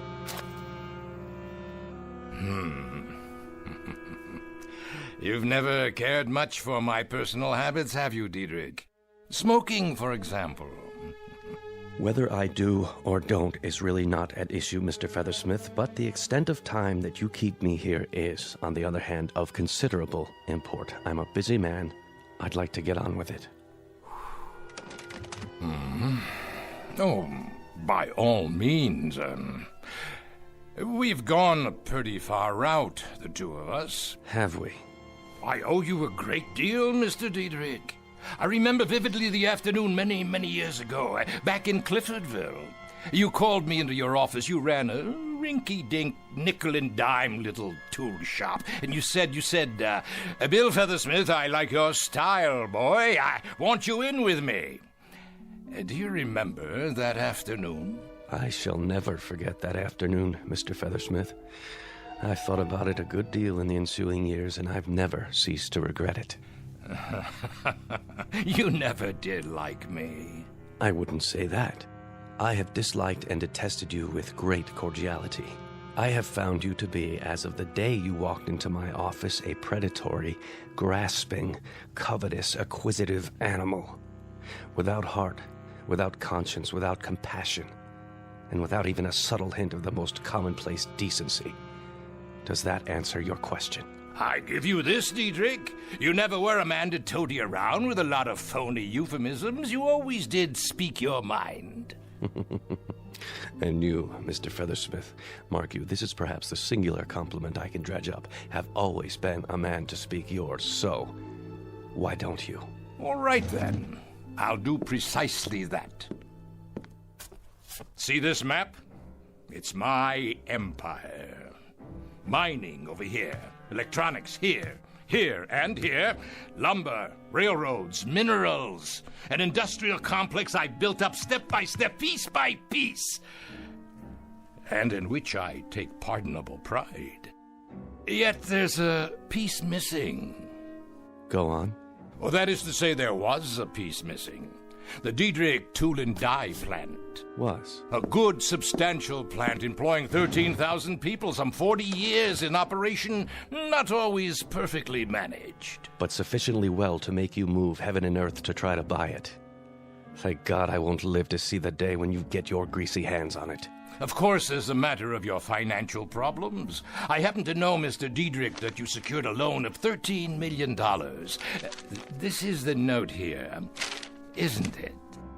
How do you... I bought the note, Mr. Diedrich. I paid an exorbitant amount of money, far more than it was worth, but it was, let's say, an exceptional opportunity for our lives to crisscross again. What is your point? The point is right here on the note. It says payable on demand. So, on demand it is. I want it paid, not tomorrow. Now, this moment, I want your personal check in the amount of $13 million, or I'm very much afraid I'll have to send out the painters to the Diedrich Tool and Die Works and cross your name off the sign. Feathersmith, if you call in that note, you'll ruin me. You'll put me into bankruptcy. You'll kill off everything I have, everything I own. You're a most discerning man. Here it is only 6 minutes past 2. 6 minutes! That's all the time it's taken for you to comprehend that I've managed to kill you off.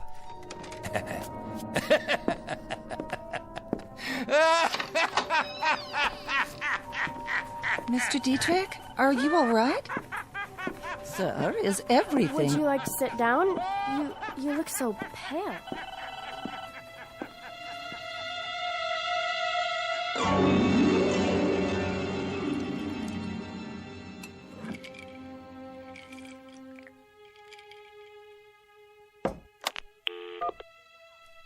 Miss Pepper?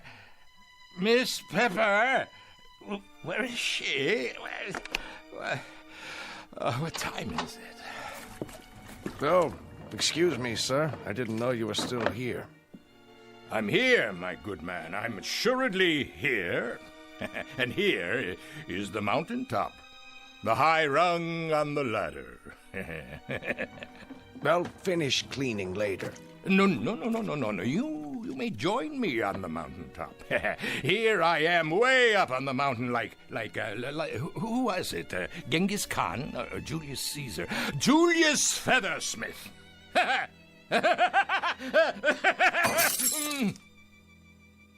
Don't worry, sir. I'll clean it up.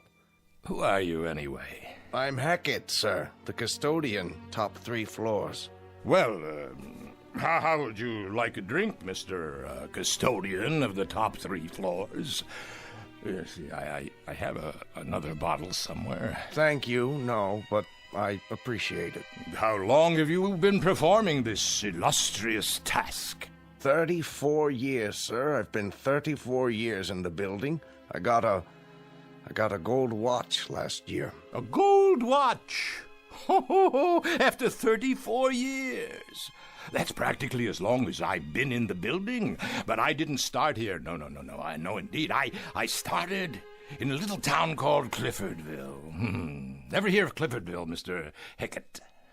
That's a coincidence, Mr. Feathersmith. I was born in Cliffordville. Grew up there. Well, then we have something in common. We're both from Cliffordville, and we both put on our pants, one leg at a time.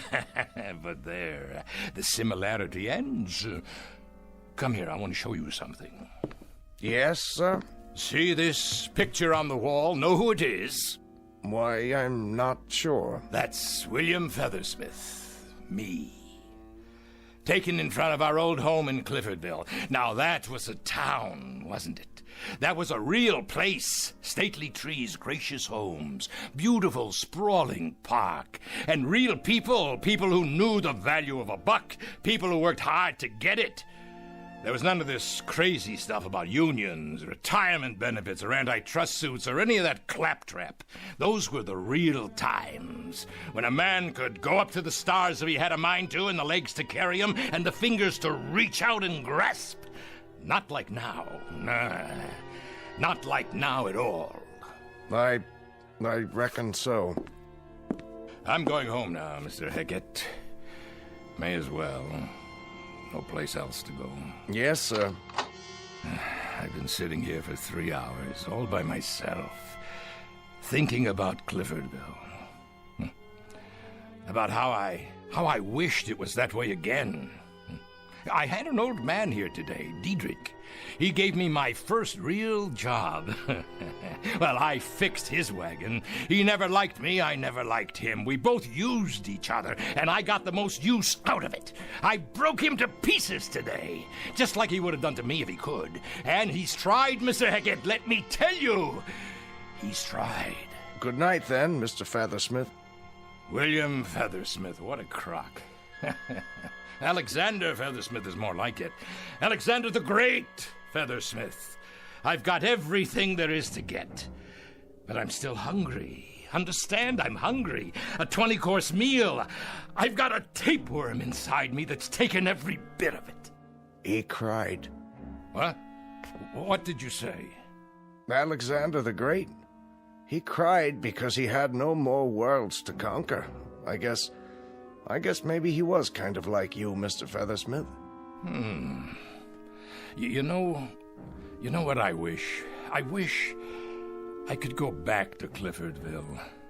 Back 50 years ago and start all over. Because getting it all, that was the kick. Not having it, getting it. Good night, Mr. Hackett, custodian of the top 3 floors. Don't forget to wind your gold watch.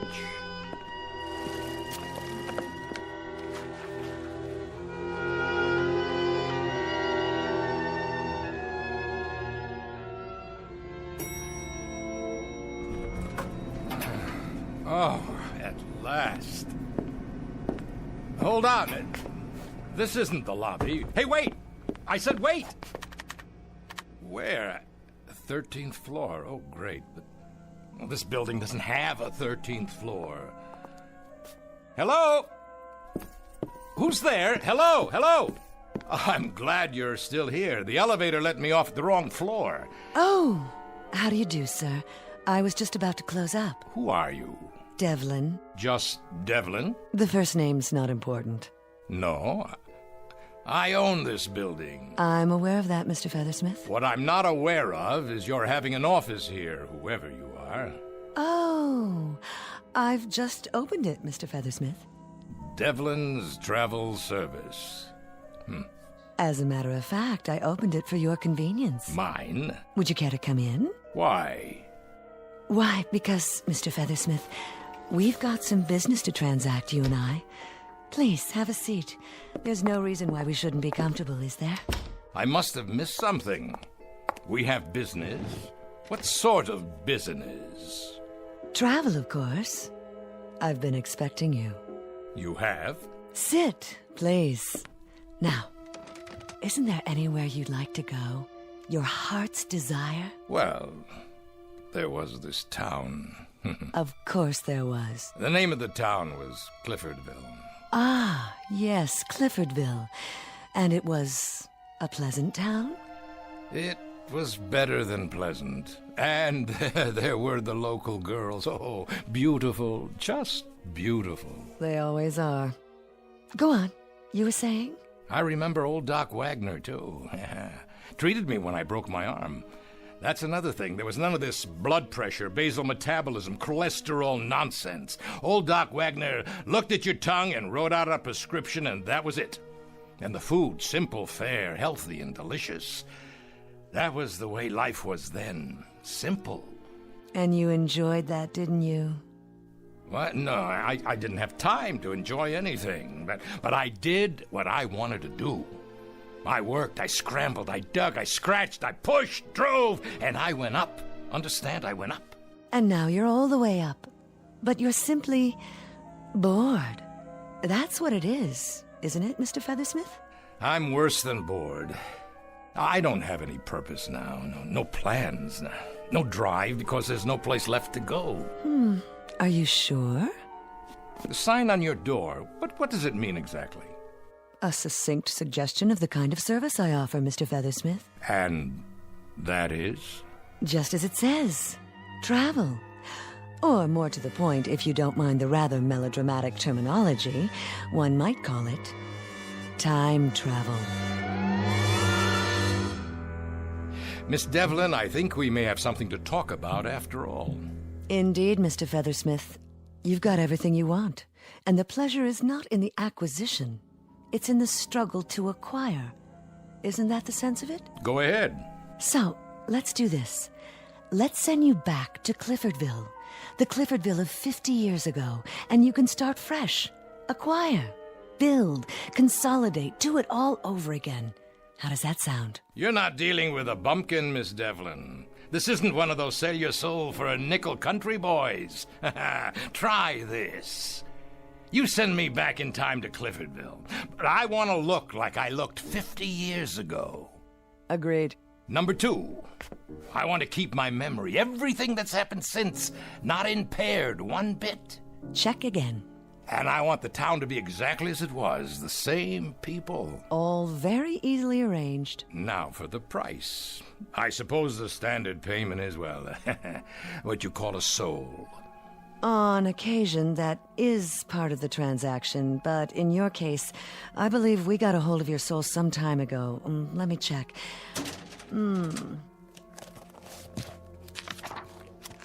Oh, yes, here it is. There was the crash of the Trans-Mississippi debentures, the company you bought and manipulated. You ruined several hundred people with that bit of chicanery. The bulk of your soul went over to us shortly thereafter, and there are several other items here. Private life, subconscious thoughts and dreams, indirect murders, people you drove to ruin, hopelessness and suicide. No, I'm afraid your soul is not yours to negotiate. Then what do you charge? Cash, Mr. Feathersmith. The old Missoula. I have your current assets tabulated here.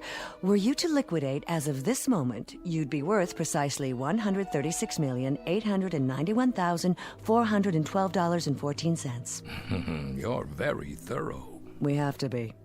Now, the cost for what you ask is nominal. The entire bill, And this covers transportation, clothing, the retaining of your memory, the maintenance of the town in its historically accurate form, including its citizenry, is $136,888,006, leaving you a balance of $2,812.14. Highway robbery! Quite a little nest egg, considering. Considering that I know where the oil is, just outside of town. 1,400 acres not discovered until they brought in the first well. And of course I know the stock market in advance and every important invention over the years. Before it happens, I can get in on the ground floor. The absolute basement. All things considered, Mr. Feathersmith, it's a fortune. You just send me back there with my bankroll and watch my smoke. How soon can I go? I'll handle the liquidation for you. Just sign this power of attorney, and there's no reason why you can't leave, say, tomorrow morning. Done. Exemplary, Mr. Feathersmith. You're one of the few remaining rugged individualists. A pleasure doing business with you. Now, Union Airways, 8 a.m., followed by a rail connection the rest of the way. I'm afraid there was no airport near Cliffordville back then. You'll arrive at noon, exactly 50 years ago. And needless to say, I wish you everything that you deserve. Little lady, you don't have to wish me anything. I'll get everything I go after. Everything. You know, Mr. Feathersmith, I believe you. In fact, I have no doubt whatsoever. Care for a cigar?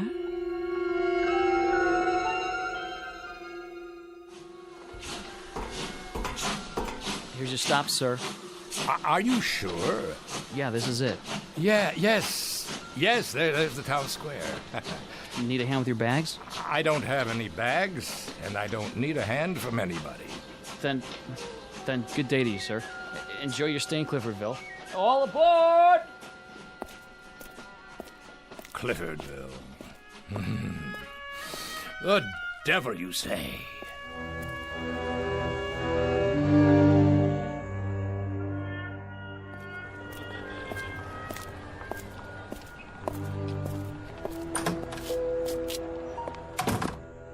Yes, sir. May I help you? I'd like to see the president of the bank. That would be Mr. Gibbons. Do you have an appointment? No, but he'll see me.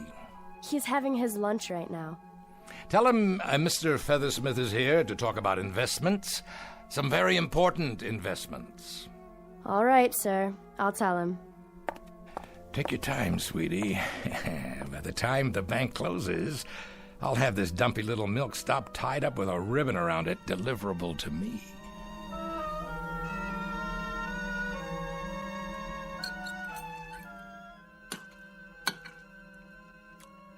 I'll only be a moment, sir. I don't normally let business interfere with pleasure.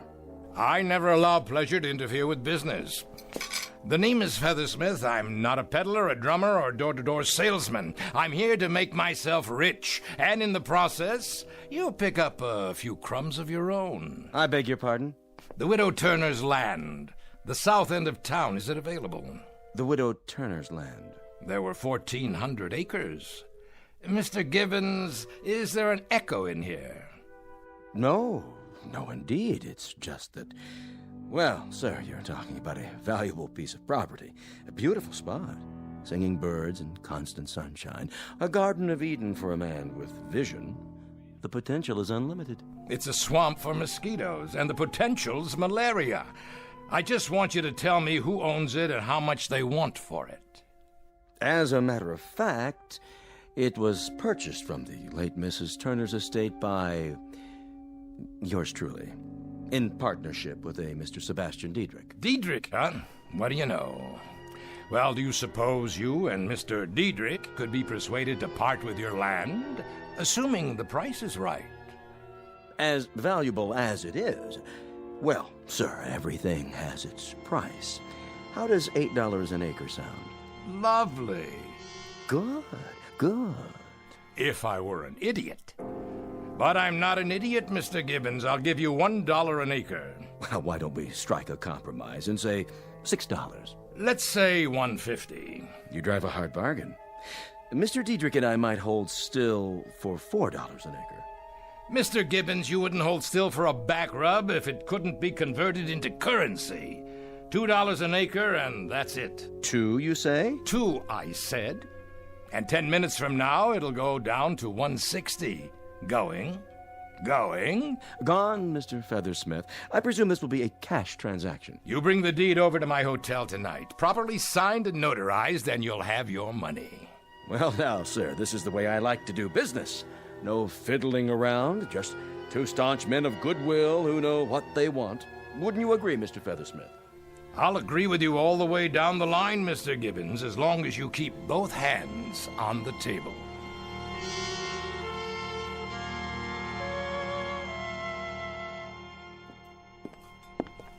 Ah, Mr. Feathersmith. Right on time.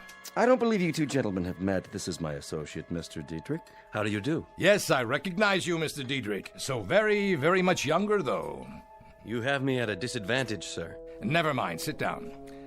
Please. I presume you have the cash? 1,403 acres, $2,806. You like to put all your eggs in one basket, don't you, Mr. Feathersmith? Don't concern yourself, Mr. Dietrich. I happen to have an exclusive contract with the hen. Waiter, beer's all around. Right away, sir. All right, gentlemen, let's get down to cases, shall we?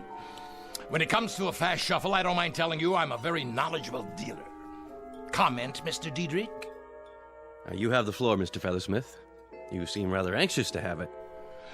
Just a human frailty to gloat a bit when one has just skinned a couple of professional skinners. I suppose you're thinking that when this pigeon flew into town, you plucked him bald. Well, I sent a telegram to a geologist this morning. He came in on the 1 o'clock train, spent the afternoon out at the Widow Turner's land, made some preliminary soil tests. Care to hear the results? Feel free, sir. Then I'll oblige. That crummy swampland you sold for $2 an acre is worth 1,000,000 times that. There's oil in that ground. Oil, understand? Black gold, enough to produce 500 barrels a day for the next 1,000 years. Oh, I swear I could almost feel sorry for you. Maybe you didn't hear me. Oh, we heard you. Oil. How's that for a shocker? Well, at the time, it did make us gulp. At the time? 4 years ago, when the first geological tests were done. Well, there was no doubt then that the land had oil under it, 6,000 feet under it. Which means that it might just as well be on the moon. There's no way that oil can be taken out. What do you mean, no way? I could drill down 1 mile, 2 miles if need be. Well, you could, perhaps, Mr. Feathersmith, but nobody else on Earth could, unless you've already invented such a drill. Of course, I forgot. It wasn't until several years later that they came up with a drill bit strong enough to... Something wrong, Mr. Feathersmith? Not feeling too well? Something I ate. Oh, something you ate, no doubt. Something like crow, sir? Excuse me.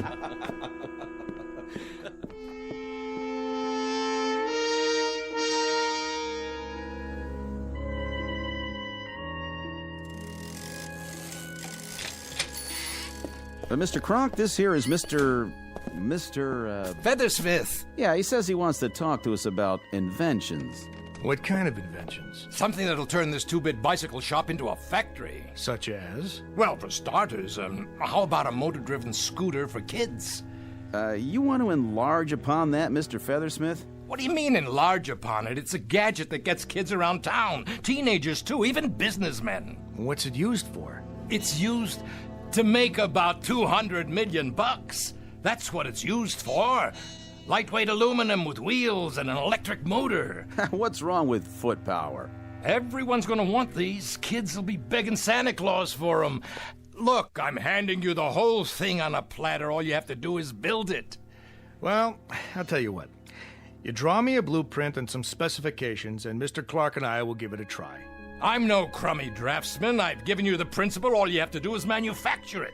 Not without a blueprint and specs, and some backing. You have any money? I can get it. anyone with a little imagination could see. Well, only place that makes loans around here is the bank. That'd be Mr. Gibbons. You better talk to him first, with your blueprints, of course. I don't need you. What other machine shops are there in this hick town? Well, you might try Otis over at the gas station. He's got all kinds of tools. Of course, he's pretty busy re-grooving people's tires. See you in the funny papers, boys. You'll live to regret this, mark my words. What was his name again? Featherhead?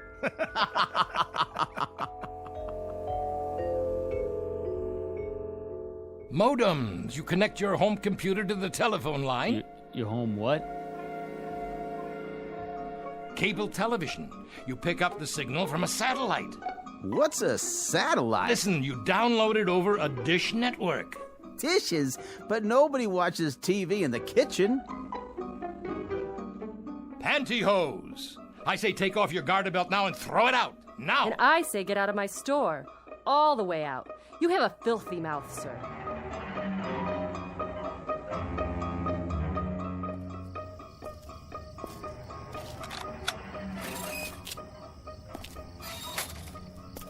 Diedrich! I know this is your house. Come out here. Who's out there? It's me, Feathersmith. Do you know what time it is? It's 50 years too early. That's what time it is. Listen, I played it all wrong. I should have had it done the way it happened in the first place. I'll start in the morning, just like I did before. What are you talking about? You said I had get up and go. You said I had drive. Then I went to work for you and I moved up from there. You want to do what again? I want to go to work for you. I wouldn't hire you if you were the last man on Earth.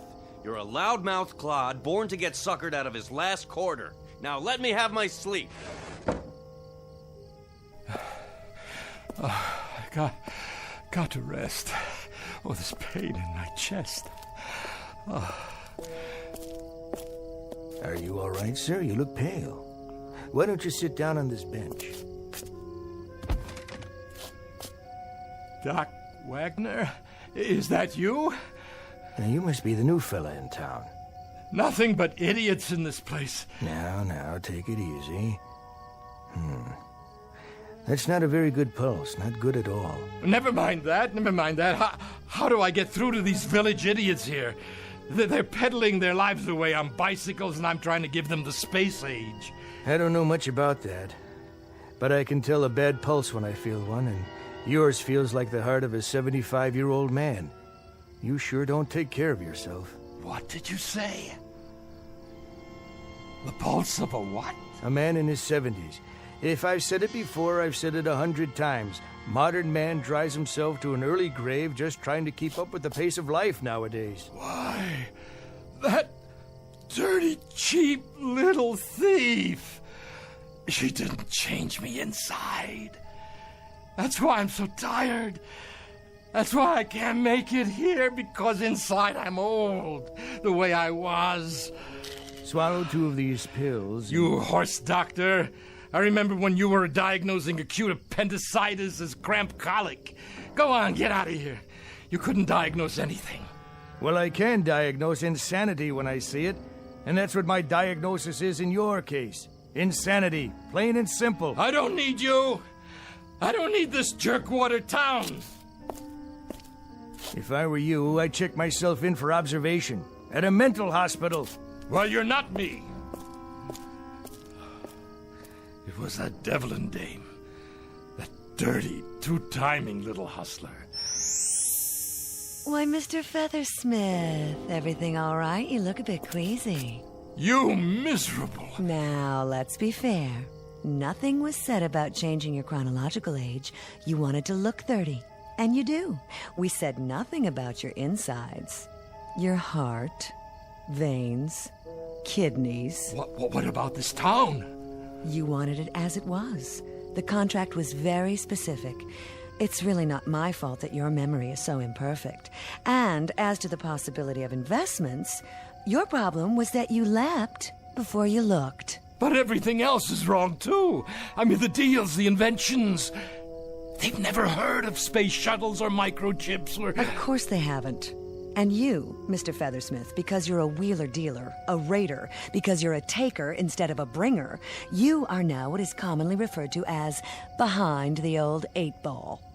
Look, I don't want much. I swear to you. Make it the way it was, that's all.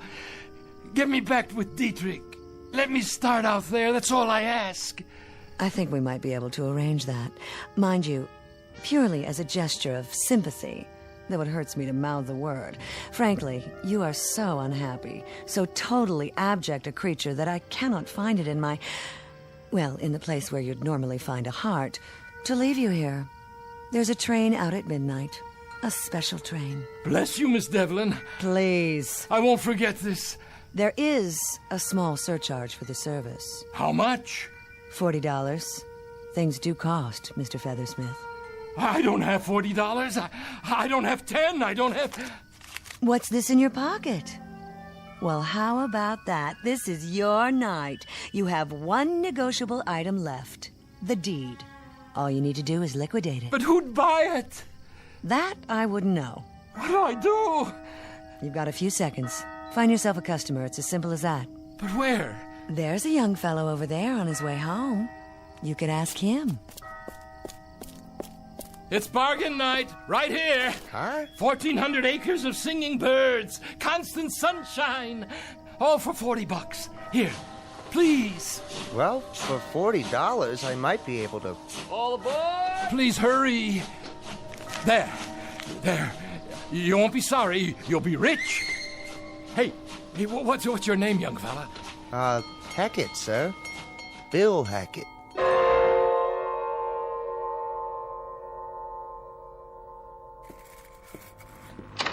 Yes, want something?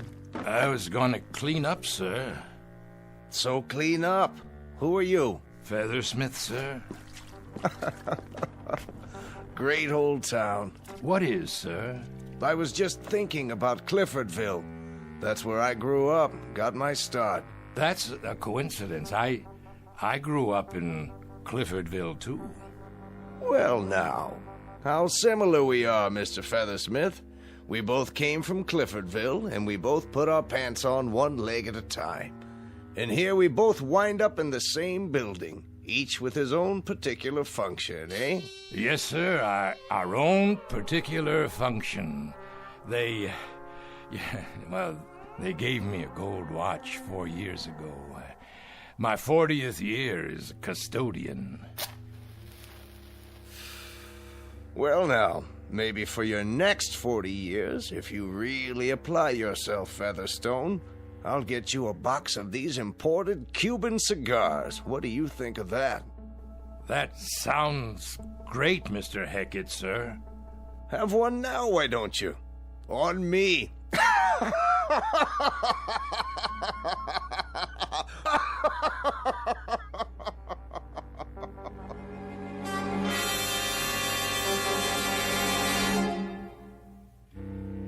Mr. William J. Feathersmith, tycoon, who tried the track one more time and found it muddier than he remembered it, proving with at least some degree of conclusiveness that nice guys don't always finish last, and some people should quit when they're ahead. Our tale of Iron Men and irony, delivered FOB from the Twilight Zone.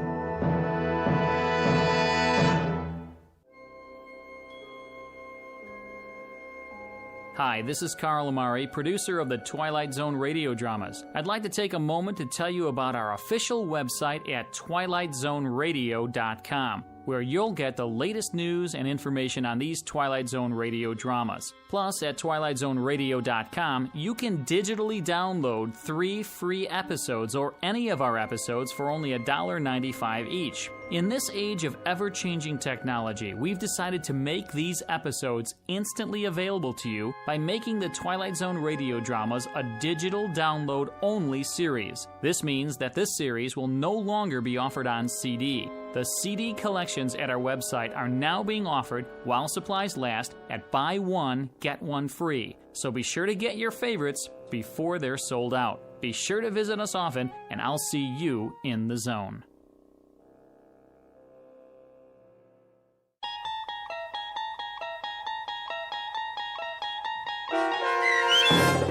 Of Late I Think of Cliffordville, starring H.M. Wynant, with Stacy Keach as your narrator, was adapted for radio by Dennis Etchison and based on a script by Rod Serling from a story by Malcolm Jameson. Heard in the cast were Susan Hart, Joe Forbrick, Doug James, Christian Stolte, Mike Baccarella, Jeff Lupetin, Meg Thalken, Jessica Schramm, Lynn Foley, Carl Amari, and Christy Schramm.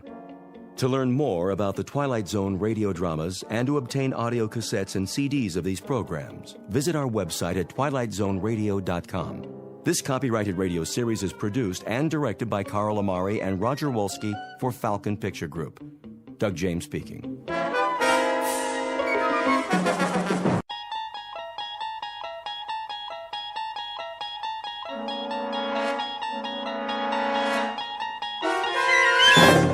There is a fifth dimension beyond that which is known to man.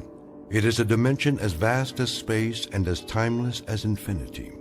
It is the middle ground between light and shadow, and it lies between the pit of man's fears and the summit of his knowledge. This is the dimension of imagination. It is an area which we call the Twilight Zone.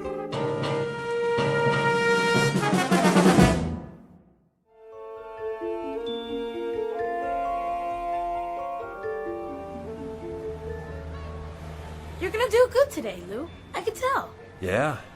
How can you tell, Tommy? 'Cause you're the best salesman there is. Well, maybe I used to be.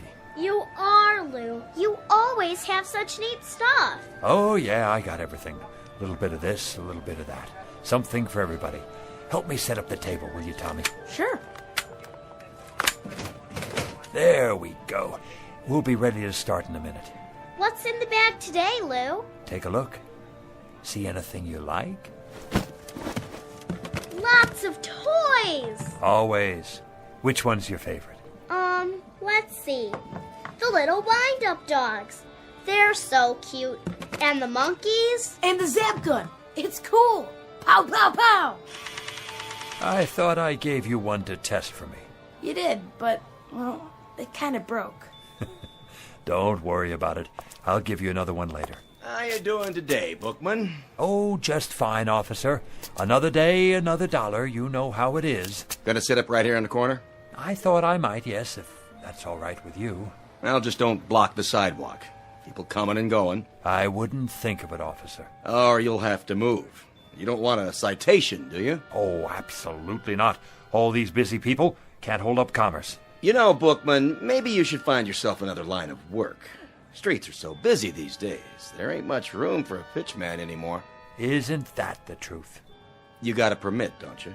Why, I'm sure I do. Now, where did I put it? Oh, yes, it's in my other jacket. Would you like me to go get it for you, officer? Just be sure you bring it next time. I will. Thank you, officer. Good day to you. Hey, honey, look at these cute stuffed animals. They are, aren't they? Absolutely adorable. Here, let me wind up one for you. How much? Only $7.98 in your choice of colors. Do you have any little ones at home, sir? Nope, no kids. Well, a niece or nephew, then. These make great birthday presents, stocking stuffers, a big hit at parties. Have you ever seen anything so delightful? Look at the way they move. It is cute, don't you think, Walter? Yeah, but they got them over at the Pick and Save for $3. Oh. Now, these aren't your ordinary toy animals. No, ma'am. They walk and talk and bark and jump a full 360 degrees in the air. Plus, you never have to feed them or take them to the vet. I call them the ideal pet. Go ahead, pick it up. Feel that fur, so soft and lifelike. Thank you anyway. They're on sale. Special July clearance. Everything's half off today. Gift items for the men, perfume for the ladies. How about a wristwatch? Did you see these genuine gold necklaces?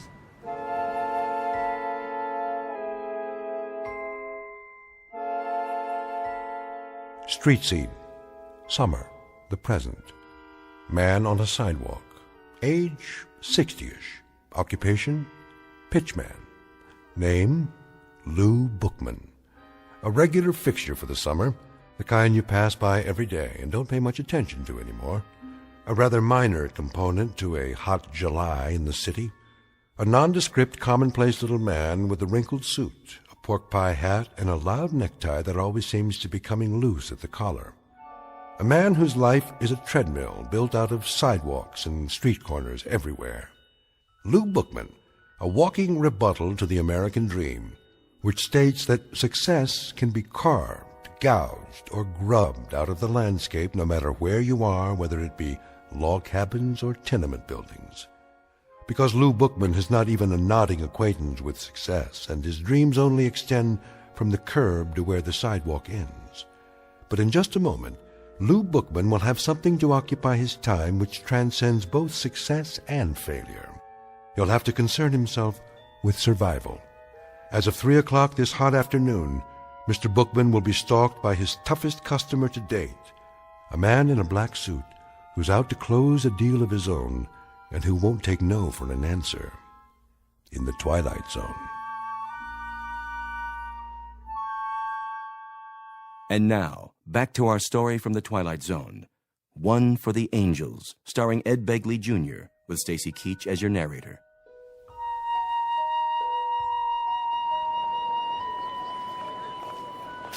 Sir, how about a nice new pen? Guaranteed to write upside down, underwater, in zero gravity. Ma'am, let me give you a free sample of my new perfume. It's called Scent of Mystery, and I promise it will bring you all the love and romance you ever dreamed of. How about you, sir? Nothing for me. No? You sure? I'm just observing. The reason I ask is you've been standing there for quite a while. Are you quite sure I can't show you anything? What about a new digital watch? Comes in a gift box. Not today, Mr. Bookman. Oh, you know my name. Have I seen you before? You look... Who are you talking to, Lou? What? Oh, that man there in the black suit. Which man? The one standing by the... Well, I don't see him now. He must have moved on. Strange, don't you think? To be wearing a black suit on a day like this? It's getting awful late. Is it really? I gotta get home before my mom gets mad. You run along then, Tommy. You absolutely positively can't be late for dinner. You gonna have dinner now, too? Sure, Maggie, sure. Guess it's about that time. What are you gonna have? Oh, a lovely repast, no doubt. The chef's special. We're having spaghetti and meatballs. My favorite. Sounds positively scrumptious. I think I have a can left myself. I'll help you put your stuff away. Oh, don't worry. I can do it. Hey, Lou, can I walk with you? That would be my pleasure, Maggie, to be in the company of such a pretty girl like yourself.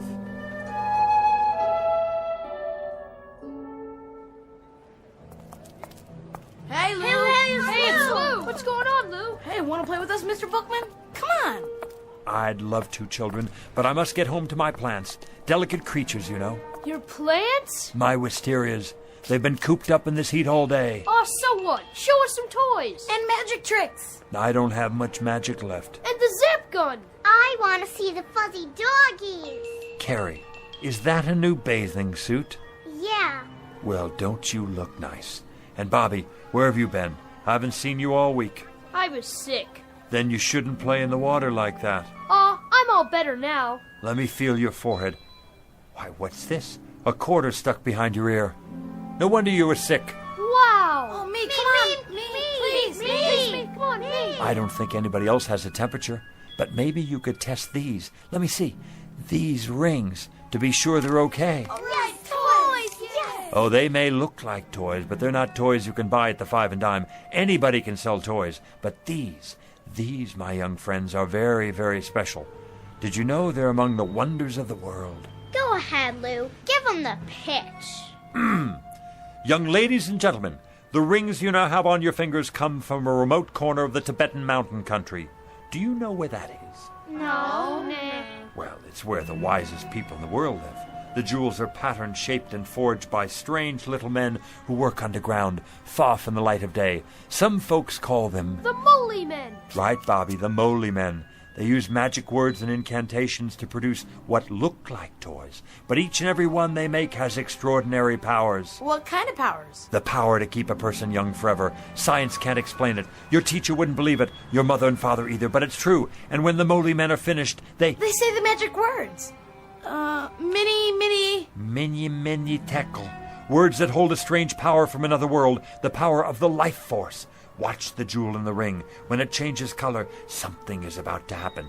You'll get your wish. So remember, be careful what you wish for tonight, children, because it's absolutely, positively going to come true. You know what, Mr. Bookman? You're my best friend. No, he's not, Bobby. He's my best friend. See you later, children, for the Bookman ice cream cone and social hour after dinner. Same time, same place. Don't forget now. We won't. Come on, Lou. I gotta go home.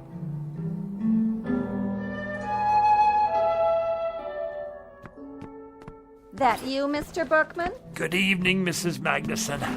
Hiya, Lou. Need a hand? That's all right, Mr. Stolberg. I got it. You make out okay today? Oh, yes, as always. Sold out half my merchandise. Yeah.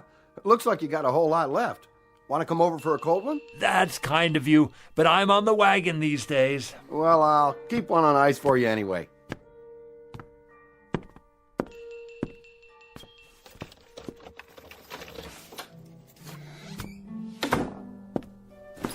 Hello, my beautiful wisterias, and how have all you been today?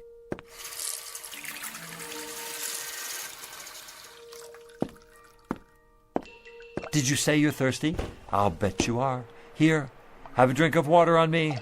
Not too much now. Mr. Bookman? Oh, you could give a man a heart attack sitting there like that. I didn't mean to startle you. Say, how did you get in my apartment? I let myself in. But you couldn't. I keep it locked. You are Louis J. Bookman, aren't you? That's right. Something I can show you? I don't think so. Something in, let me see, collar stays maybe, or neckties. You look like a man who needs a new tie. Something brighter than the one you're wearing. Mr. Bookman, I'm not here to buy anything. Then what in the world do you want?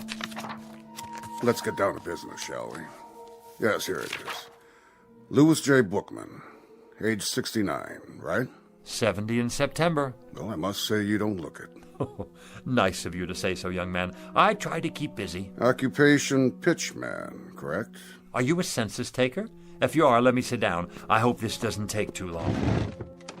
Not exactly. Born in New York City? That's right. Father Jacob Bookman, mother Flora. Father's place of birth, Detroit, Michigan. Mother's place of birth, Syracuse, New York. My, you have it all down in that book of yours, don't you? We have to keep these things efficient.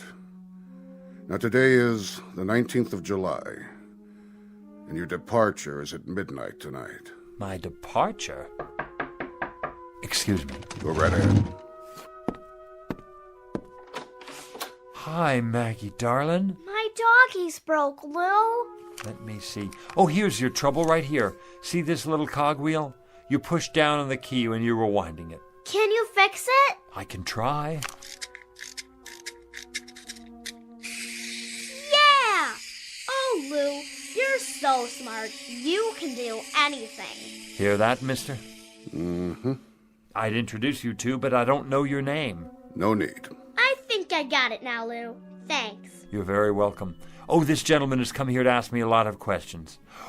You're not the police, are you? Hardly.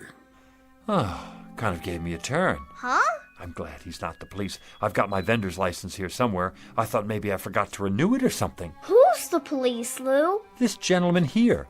What gentleman? That one in the other chair. Which chair? Mr. Bookman, she can't see me or hear me. Why not? Why not what, Lou? Why can't you see him or hear him? See who? It works great now, Lou. Thanks a lot. See you after supper, huh? Wait a minute. What about our manners? Aren't you going to say goodbye? Oh, yeah.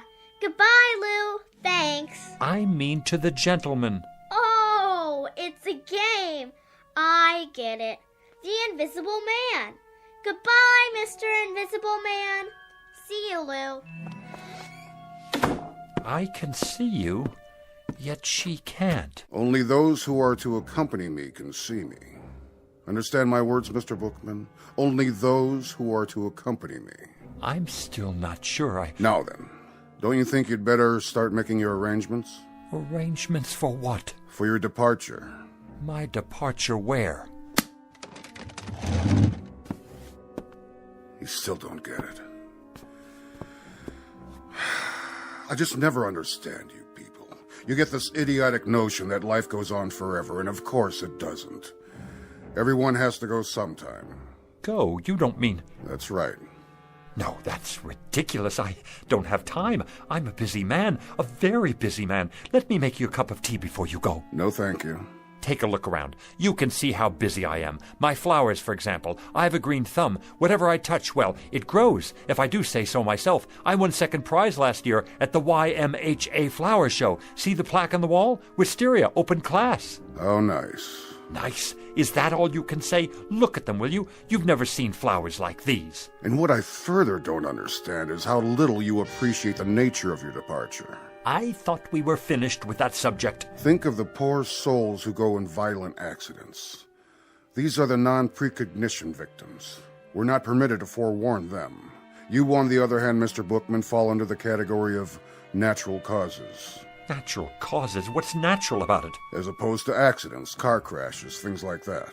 You know, I find you a devious sort of fellow. Very devious. Not to say dishonest. In what way? I can see it in your eyes. You don't want to look at me. To tell the truth, I'm not sure I like you very much. Why don't you just come out with it and say what's on your mind? Mr. Bookman, I have done everything but phone your own undertaker. How much clearer do you want it? If you still don't know who I am... Don't touch my flowers. If you need an illustration... I told you, don't touch them. I thought this might erase any doubts. You touched one and it wilted and died. Right there on the spot. Sorry. That was unavoidable.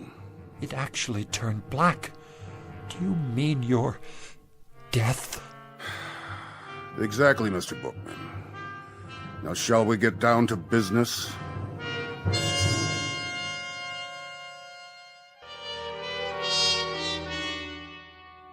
Time of departure is midnight tonight. I trust that will suit you. Did you say tonight? The preordination is for death during a nap. I presume this, too, will meet with your approval. What if it doesn't? You'll find this a relatively simple and painless and barely noticeable... Please, I don't want to go. They never do. But I can't go yet. For one thing, there's nothing wrong with me. I'm a healthy man. Outside of a cold last winter and an infected splinter, I don't think I've been sick a day in the past 20 years. Be that as it may. The departure time is set for midnight, and at precisely midnight it will be. Don't I have anything to say about that? Not as such. We are, however, required to consider appeals. What kind of appeals? There are 3 categories. So I need to fill out a form, right?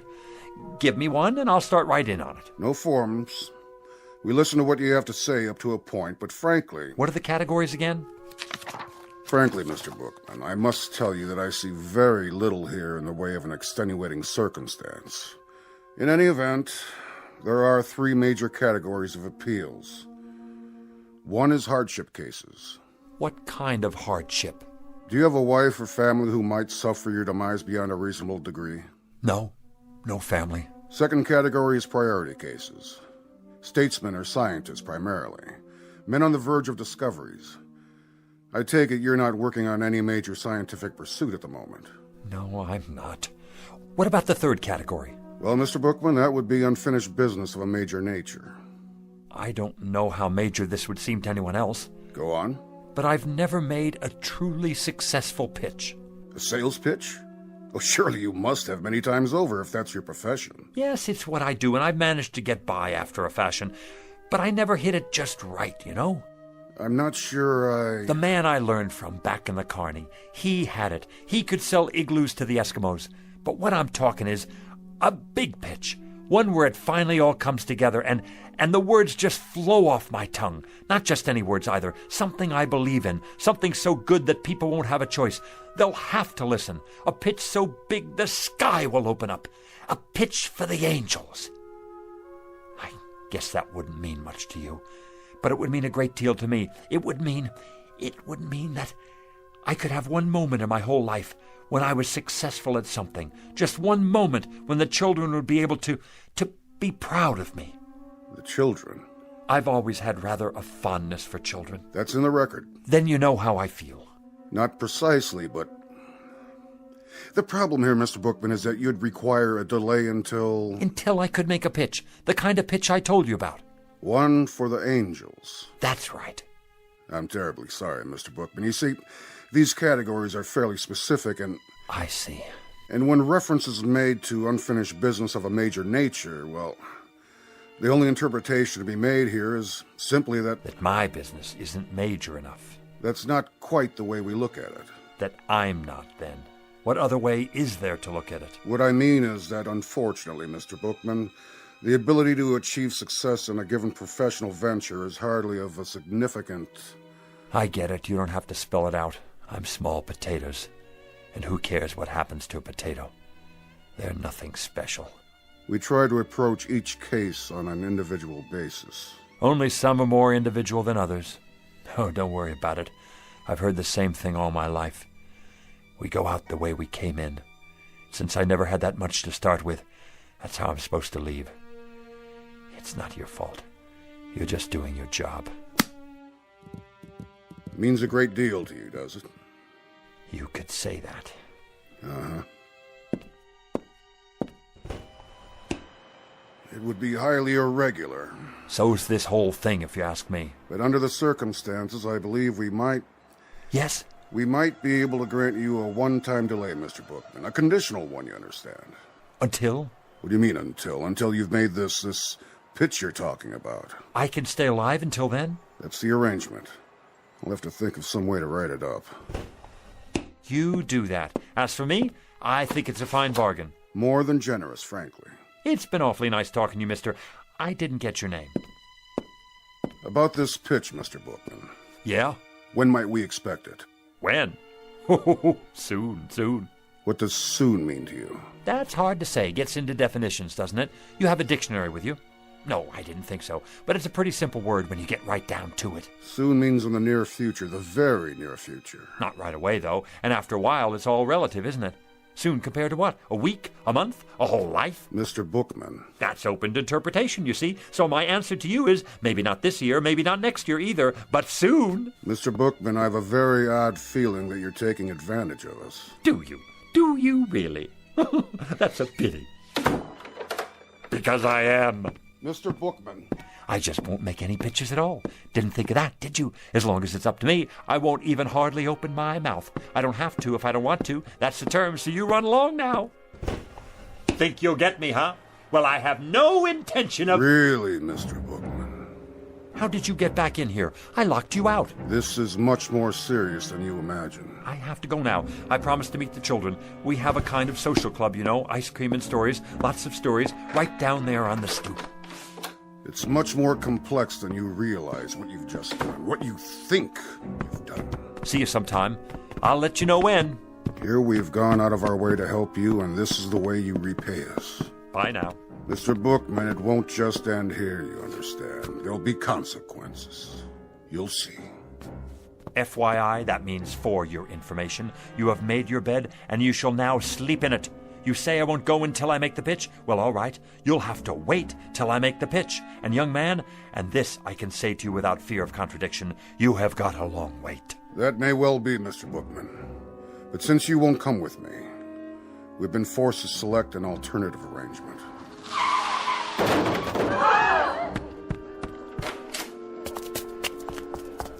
What happened? He didn't even stop. Ran right out. Not his fault.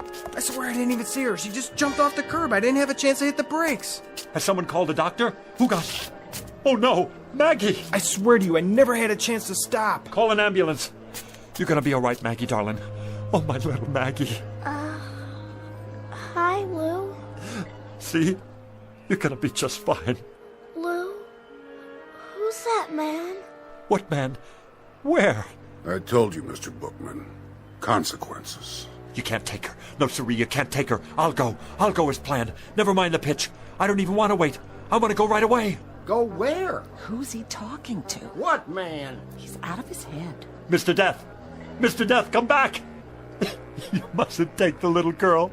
I'll go, please, please, Mr. Death, you will. I'll go with you. Right here. Right now.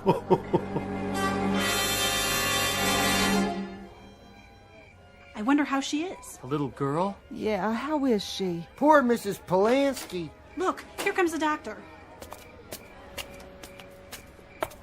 How is she, Doc? I don't know.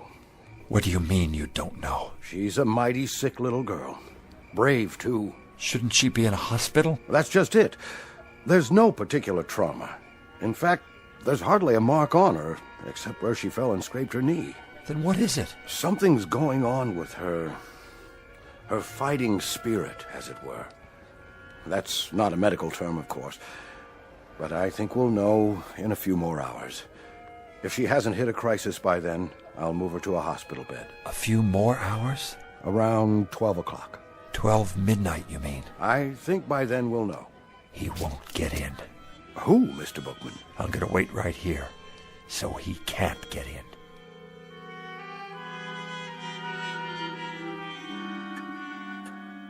Come to bed, Mrs. Polanski. I can't.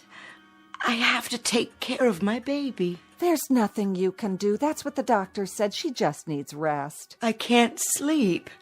How could I? Lou? Where are you, Lou? Is that Mr. Bookman she's dreaming about? Such a nice man. He's like a grandfather to her. But he can't help her now. My precious little Maggie. Lou? Help me, please.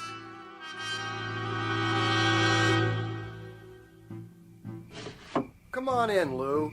It's late. I'm waiting for someone. No, you're not. You're worried about the kid. And I don't blame you. She's a swell little girl. But there's nothing to do now but wait. What time you have? 11:40. Everybody's gone to bed now. You better do the same. Not yet. Take my advice. Give it a rest. 11:40, huh? Better get set up.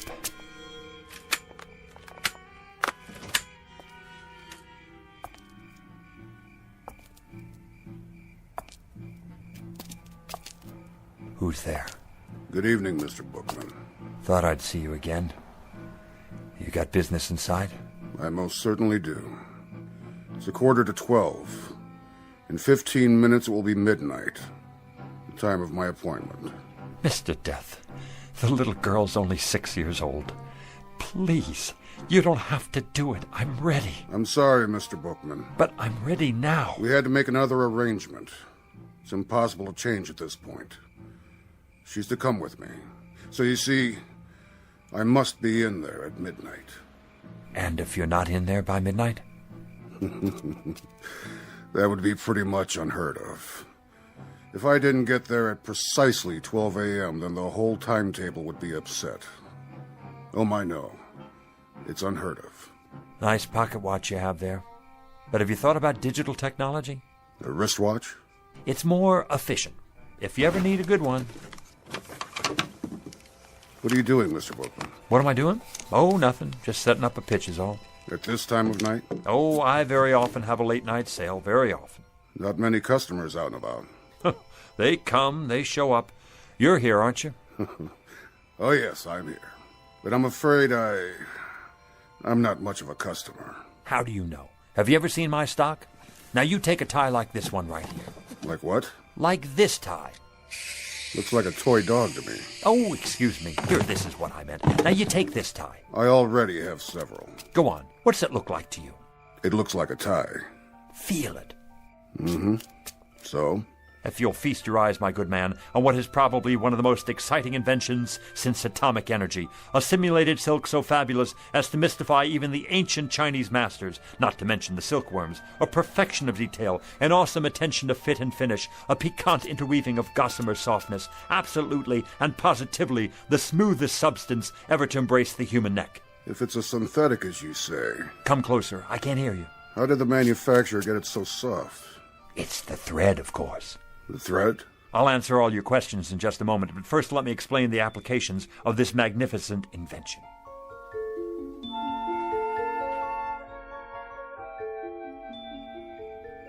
Now witness a unique demonstration of tensile strength. Feel this, sir. Go ahead, take it between your fingers, like touching the thinnest spiderweb. Is it not? Like holding the air you breathe in the palm of your hand. Now give it a yank. If you wish. There, you can't break it. As strong as steel, and yet as delicate as shantung silk. No mere synthetic substance, but a molecular blend of atoms the like of which has never been seen. Actually, it is surprisingly strong. Where did you say this was made? Let me answer your question, sir.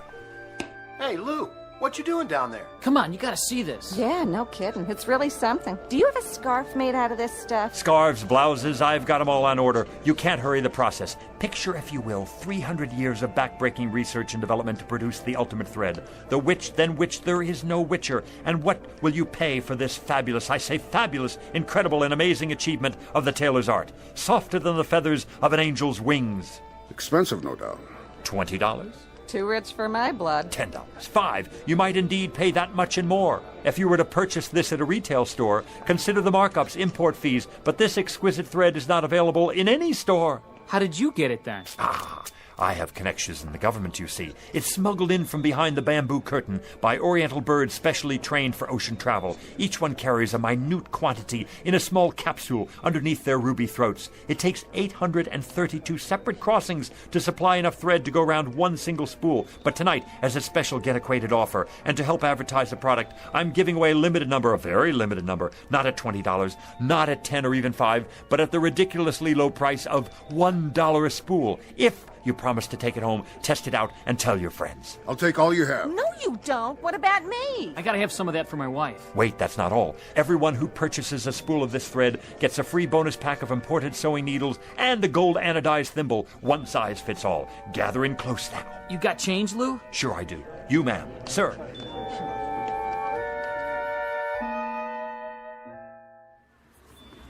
Yarn, simulated cashmere socks, the most marvelous plastic shoelaces that never wear out, a genuine static electricity filter, fits any car radio. I gotta go. No more cash. Me too, if I can carry all this stuff. Suntan oil, nose hair clippers, eczema powder, athlete's foot eradicator. I'm getting sleepy, Mr. Bookman. Good night, and thanks. Wait till I show my daughter what I got. How about you, sir? I have so many things now. I don't know how I'm going to bring it all back. One last item, especially for you, the pièce de résistance, an item never before offered in this or any other country. I can't imagine what else you could possibly show me. One live, guaranteed, genuine human manservant. How's that? For what I ask of you, sir, you receive a willing, capable, worldly, highly sophisticated, wonderfully loyal right-hand man to be used in any capacity you see fit. Say again? I don't... Louis J. Bookman at your service. The last model of his kind. He comes to you with an absolute guarantee. All parts interchangeable. A certificate of extended warranty. Eats little, sleeps little, rests only a fraction of the time. And there he is at your elbow, ready to do your bidding, at your beck and call whenever needed. Mr. Bookman, you are a persuasive man. I challenge any other store, industry or wholesale house to even come close to matching what I offer you here. Because, my dear man, I am offering you...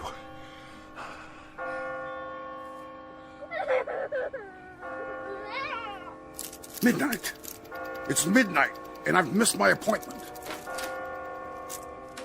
Oh, thank you, Doctor. It's a miracle. Just give her the sedatives every 3 hours, Mrs. Polanski. All she needs now is rest. But she's going to be all right.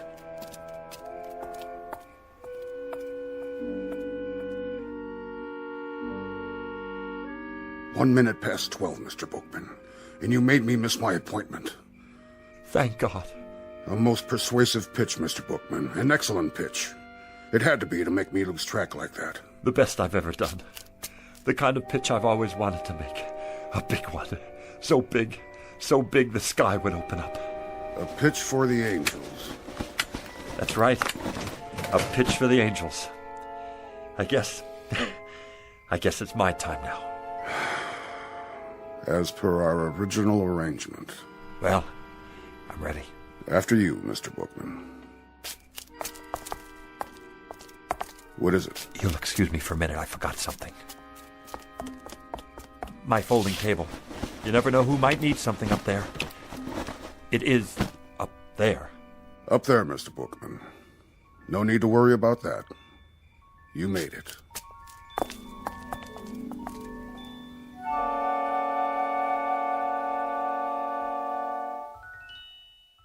Louis J. Bookman, age 60-ish, formerly a fixture of the summer, a rather minor component to a hot July. But throughout his life, a man much loved by the children, and therefore a most important man. Couldn't happen, you say? Probably not in most places, but it did happen in the Twilight Zone.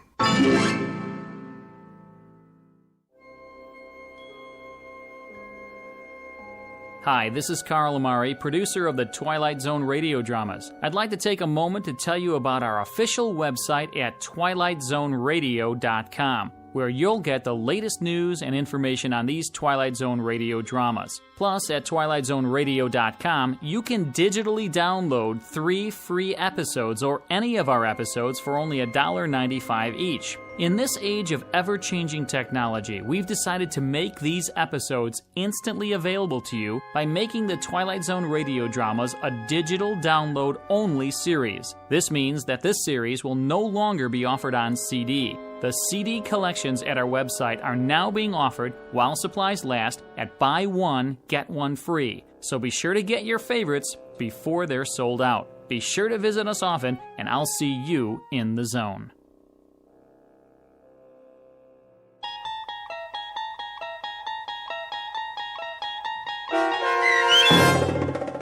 One for the Angels, starring Ed Begley Jr., with Stacy Keach as your narrator, was adapted for radio by Dennis Etchison and based on a script by Rod Serling. Heard in the cast were Rich Kominick, Lauren Patton, Linda Ryder, Richard Hensel, Doug James, Adam Tangway, Martin Hughes, Meg Thalken, Roger Wolski, Carl Amari, and Irene Olson. To learn more about the Twilight Zone radio dramas and to obtain audio cassettes and CDs of these programs, visit our website at twilightzoneradio.com. This copyrighted radio series is produced and directed by Carl Amari and Roger Wolski for Falcon Picture Group. Doug James speaking.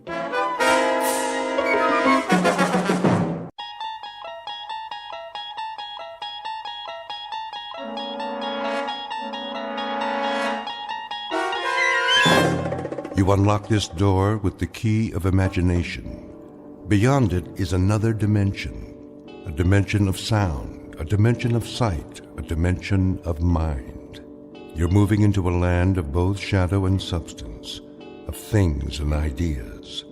You've just crossed over into the Twilight Zone.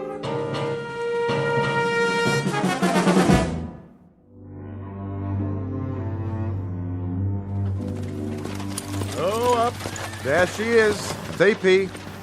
Right where the General said it'd be. Oh, we're too late. Well, I can see that. Campfire's smoking. We better check it out. Still warm. How long do you figure? 3, 4 hours at the most. Any idea how many? A lot of footprints all around.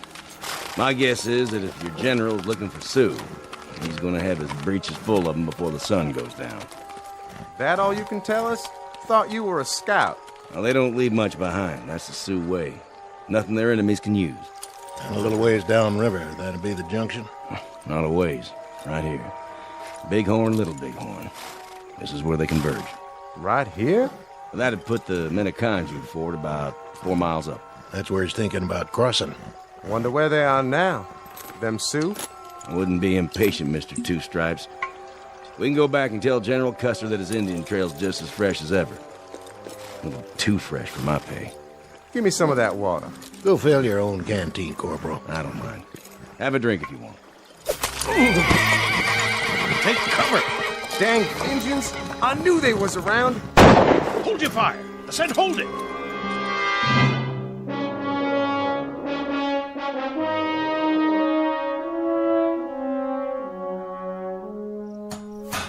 How's the drive chain, Langsford? Just a smidge more. There, I got her, Sarge. Good man, Corporal. Are we going back to camp now? That we are. The captain would be glad to hear that. Get him on the horn, will you, McCluskey? Tell him the tank's up and running and we're on our way. Sure thing, sir. What in the... Those were shots, weren't they? Put it down. But I heard... So did I. Easy, Tiger. These are just training maneuvers. If we start to get trigger-happy, it could turn into a real war. Hunting season, maybe. They still got buffalo around here? Yeah, how about it, McCluskey? Want to go shoot some buffalo? Tastes just like chicken. Let's have a look. Nice and calm. If it's the red team, I'm giving up. They can tag me POW, and I'll just sit out the rest of these war games. Getting hot as an oven inside this tank. Why, I am surprised at you, McCluskey. The sergeant and me have had our eyes on you. You have? Sure, we were thinking of recommending you for OCS. Outside of the fact that you read a map upside down and you couldn't navigate a plow across a dance floor. Sounded like those shots came from the other side of the draw. Now what was that? I know what it was. Somebody's playing games. That's right, they're funning us. Can't you take a joke, McCluskey? It was a signal. Just the way the Indians used to do it. It's a hot June day in the present century. Or, if you prefer, another century altogether. Take your pick. The cast of characters in order of their appearance: a patrol of General Custer's cavalry and a patrol of modern-day National Guardsmen on training maneuvers. What neither group knows is that the past and present are about to collide head-on, as they are wont to do in a very special bivouac area known as the Twilight Zone.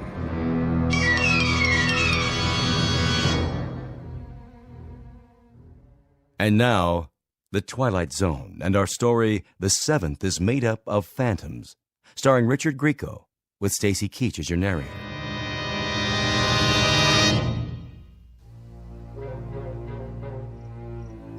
Well, if you ask me, it could have been a bird or something.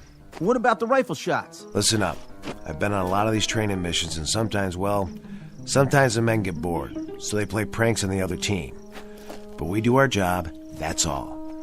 Now let's take a quick look over the rise, make sure everything's A-OK, and get back to base. Got it? Got it, Sarge. Loud and clear. I'll check it out. Go ahead.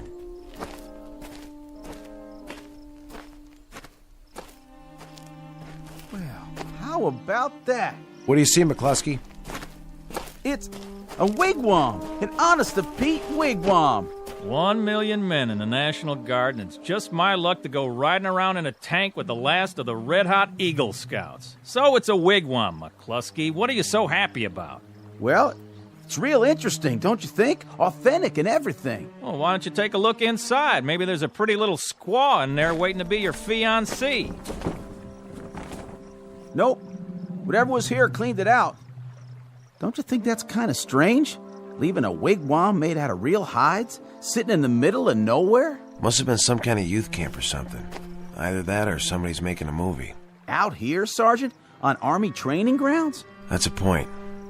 They never get a permit. Too dangerous. Besides, we'd have been informed. Sure is interesting, though. Right there's a junction of the Bighorn and the Little Bighorn Rivers. Just a little ways from here is where Custer fought. Custer who? General Custer. Didn't you learn about it in school? This is where the 7th Cavalry fought the Sioux Indians. What do you got there? Looks like a canteen. Let me see that. Not one of ours. Yeah, maybe there's booze inside. Hey, where'd you get this? Right here on the ground. Says 7th Cavalry. Printed right on it. How do you figure, Sarge? Well, I figure it's in pretty good shape, considering it's been lying around here for 100 and some odd years. Must be a lot of ghosts running around a place like this. Ghosts? Either that or somebody planted it here. McCluskey's got one thing right, though. Somewhere along this river they fought quite a battle. George Custer and 200-odd men against a couple thousand Sioux. Custer's Last Stand.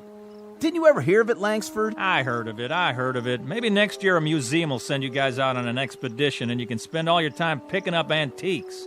But right now, I thought we were supposed to be a motorized patrol on war games. Me, I'd like to be reconnoitering in some small, dark bar right about now. Or maybe the YWCA. Or in a pinch, I'd settle for a... What was that? The wind. That's what it was. The wind. But the canteen and all. Don't you reckon we ought to go back and tell the command post? Don't you want to wait for the Union cavalry, McCluskey? Now, what were you saying, Sarge? This is where they fought, huh? Around here? Someplace around here. When I was a kid, I read everything that was ever written about it. Custer and the 7th were the advance guard for a general named Terry. The last thing anybody ever heard from him was that he was dividing his regiment into 3 parties. He was going to surround what he figured was a small group of Indians. There was a captain named Benteen with 3 troops. Went off to the south. Major Reno went to the other side of the creek to follow an Indian trail. Custer was the center column. He rode right into them and got slaughtered. 1876. That was the year. Right, 1876. Somebody planted this canteen for a gag then. It's not old. It's practically new. See for yourself. The water's still fresh. This whole thing's a gag. Either that or... Come on, let's get out of here. I'm serious, you guys. Let's go back to the tank. Yeah, let's go.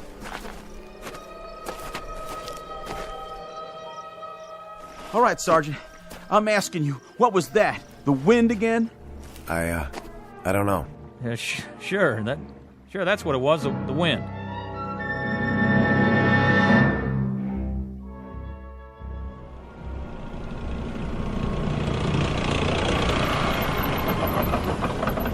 There they are. Finally. What'd they do, go fishing? Been working on their suntans.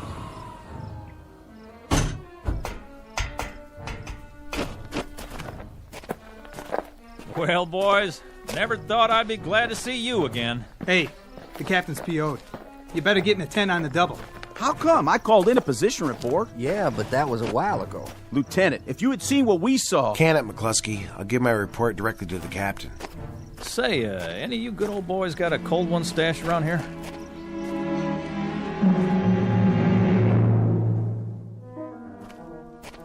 Sergeant Connors reporting, sir. You may enter, Sergeant. Sir? Nice of you to come back, Connors. Did you bring your tank with you? Begging your pardon, sir? You were gone so long, I figured you drove it to a used car lot and traded it for a convertible. We got a little hung up by the riverbed. Hung up? The blue team was north of us. You went south. We had trouble with one of the drive tread chains. Corporal Langsford proceeded to repair it with the toolkit, at least temporarily. Connors, for a guy with as much regular Army time as you've got, you played this one boneheaded from start to finish. Sir, I can't explain. Explain? If there was an umpire around, you'd have had your tank crossed off and your men. Missing in action, all three of you. I'm sorry, sir. We heard some rifle fire. We went to check it out. Rifle fire. According to the lieutenant, you were down by the Little Bighorn. That's 40 miles from tactical maneuvers where you were supposed to be. How could you hear arms fire? We never found out where it came from, sir, or who it came from. Oh, that's rich. What was it, the Russians or the Chinese? I'll tell you what I think. I think you guys must have had a bottle in that tank. Sir, I'm telling you. See this map? Tomorrow, you'll take your tank, or rather, the United States government's tank, if you can find it, and you'll head up here to Rosebud Creek. But, sir... Follow the creek about 15 miles. We figure that by now the blue team has moved across to... What's the matter, Connors? You hungover? Nothing like that, sir. It's just that Rosebud Creek. That's Custer's route. What? When he left Yellowstone River, he went with Major Reno. Reno found an Indian trail along Rosebud Creek. Sergeant, let's synchronize, shall we? My watch says 2320 hours. My calendar says this century. If you have a thing about Indians, you got here a little late in the day. We heard them, sir. You heard what, exactly? Indians, war cries. Where? When? This afternoon, sir, at the junction of the Bighorn and the Little Bighorn. I know it sounds crazy. We found a canteen with 7th Cavalry stenciled on it, and a wigwam close to the river. A wigwam? Teepee, whatever you want to call it, but it was there. Are you bucking for a Section 8, Sergeant? It was the same teepee that Reno's scouts found the night before the battle. Mm-hmm. Reno's scouts, I see. Reno being... Major Reno. When Custer split the force into 3 columns, he sent Reno's to the north. All right, Connors, that'll do. Line up your patrol and move out at 0600 tomorrow morning. And if you meet any Indians at all, take a deep breath and count to 10. They're probably all college graduates out running tests on the soil.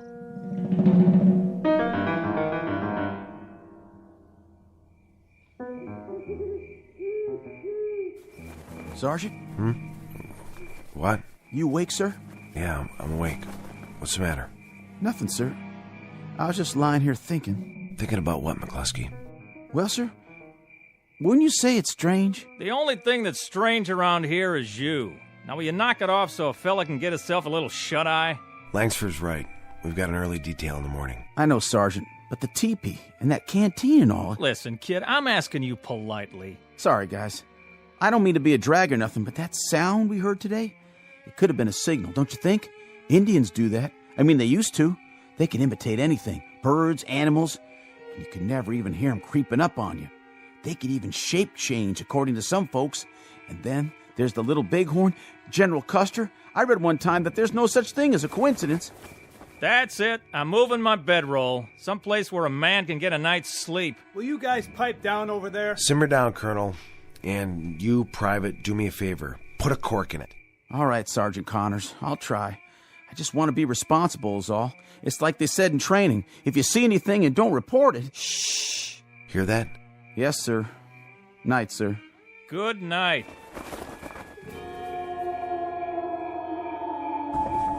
What in the blue hell was that?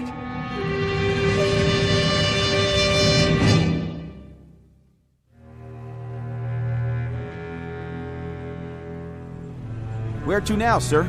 We follow this trail. How far? Till we get to frontier land? About 2-3 more miles. In other words, Reno's route. Exactly. We're making good time. We should get there at roughly the same hours. For Pete's sake, you still on that? Reno this and Benteen that, Custer something else. Haven't you guys had it? You talked about it all night long. Now me, I was dreaming about a cute little private in a miniskirt. See, I was the drill instructor, and she had to give me 50 jumping jacks. Only she couldn't get it right. So I put my arms around her from behind, real official-like, just to show her how. Up, down, and I'm whispering in her ear the whole time, and she says to me, she says, "Why, Sergeant," I was a sergeant in the dream, "why, I think I got it." So I start to say, "You've got what?" But before I can get it out, McCluskey here wakes me up because he thinks he hears another hootie owl. I swear, if this kid wrecks my training sleep one more time... Sergeant, look! Where? Over there, the top of the hill. I don't... The tall one, see? Smoke rising up in the sky, one puff at a time. Oh, no. I don't like the looks of that. I don't like it one bit. Hold up now. But, Corporal... Use your head, boy. That smoke's coming from an incinerator, or it's somebody cooking a cheeseburger. I don't think so. Or maybe it's a bunch of Girl Scouts who don't dig Smokey the Bear. But if you don't straighten up, I will... It figures. What does? It has to figure. Reno scouts found the teepee the night before the battle. The following morning, the column saw smoke signals in the sky. That's right. You know your history. Look, you two history fans are really starting to bug me. And late that same morning, they got their first Indian. Oh, man. When the war party went by, one of the troopers shot the last rider. Come on. Look, I like a good laugh, same as the next guy, but this is too much. This is really and truly too much. It was for the 7th Cavalry, too. Sure, next thing you'll be telling me is that up over the hill we're going to run into a war party of Sioux. And if that happens, Mrs. Langsford's little boy is going to report to sickbay and ask for a rubber room all for himself. Just remember, I can always make it a reservation for 3, if that's what you... We have to arm ourselves. Get back in the tank. What are you doing? There's nothing out there but a dust cloud. Yes, but what's behind the dust? You hear it? We're wasting time. You stupid moron kid! Put that rifle down! What do you think you're shooting at? Langsford, McCluskey, watch out! Oh, my dear God. You saw it. We all saw it. Yeah, I sure did. A horse without a saddle, an Indian pinto, and no rider. That means I killed him. I killed him with my M1. Sergeant, I just fired blind toward that cloud of dust, but I didn't mean to... That's enough. What were you saying, Langsford? You want to make a speech now? You got something to say, do you? I got something to ask. Are we all out of our tree or what? I don't know for sure, but I've got an idea. We're listening. See that ravine down there? What about it? It's all part of it. Somehow, some way, we're riding the same trail that Custer did. Figure it out. There was a teepee. When did we find it? Yesterday afternoon. Just like the scouts did. There was the smoke signals, just like Reno's column saw the next morning. Then McCluskey got himself an Indian, just like the day of the battle. All right, let's say you're right. Let's say it's just like you say it is. We follow this trail just like they did. Yes, Corporal, we follow it. Well, what's the next thing that's supposed to happen? We wind up at a massacre. Hadn't we ought to go back to camp and warn them? Warn who? It's not our men who'll be under attack. It's Old Yellowhairs. Old Yellow? General George Armstrong Custer. And you mean to stop it? I don't see that we have much choice. Stop it or join it.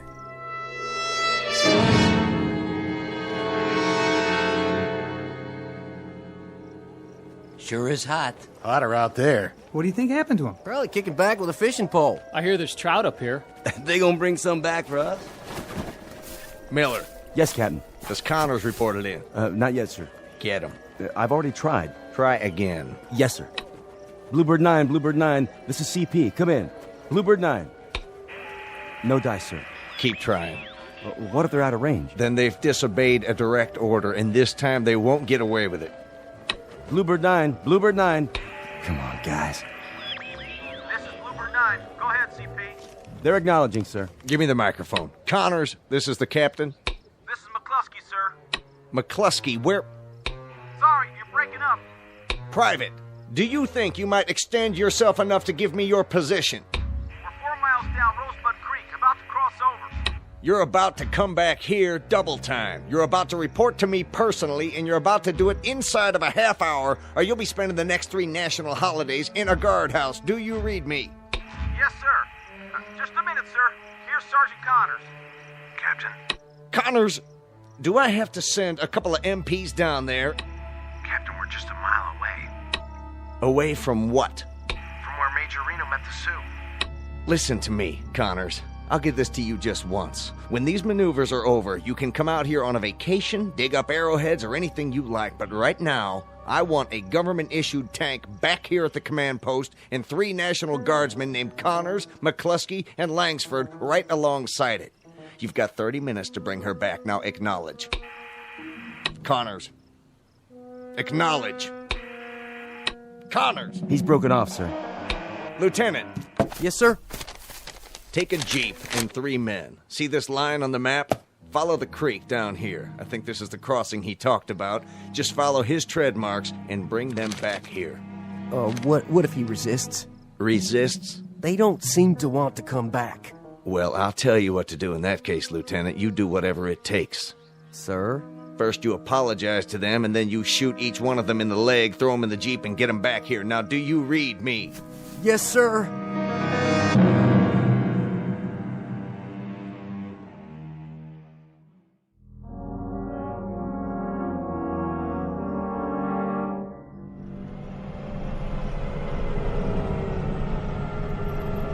Hold it!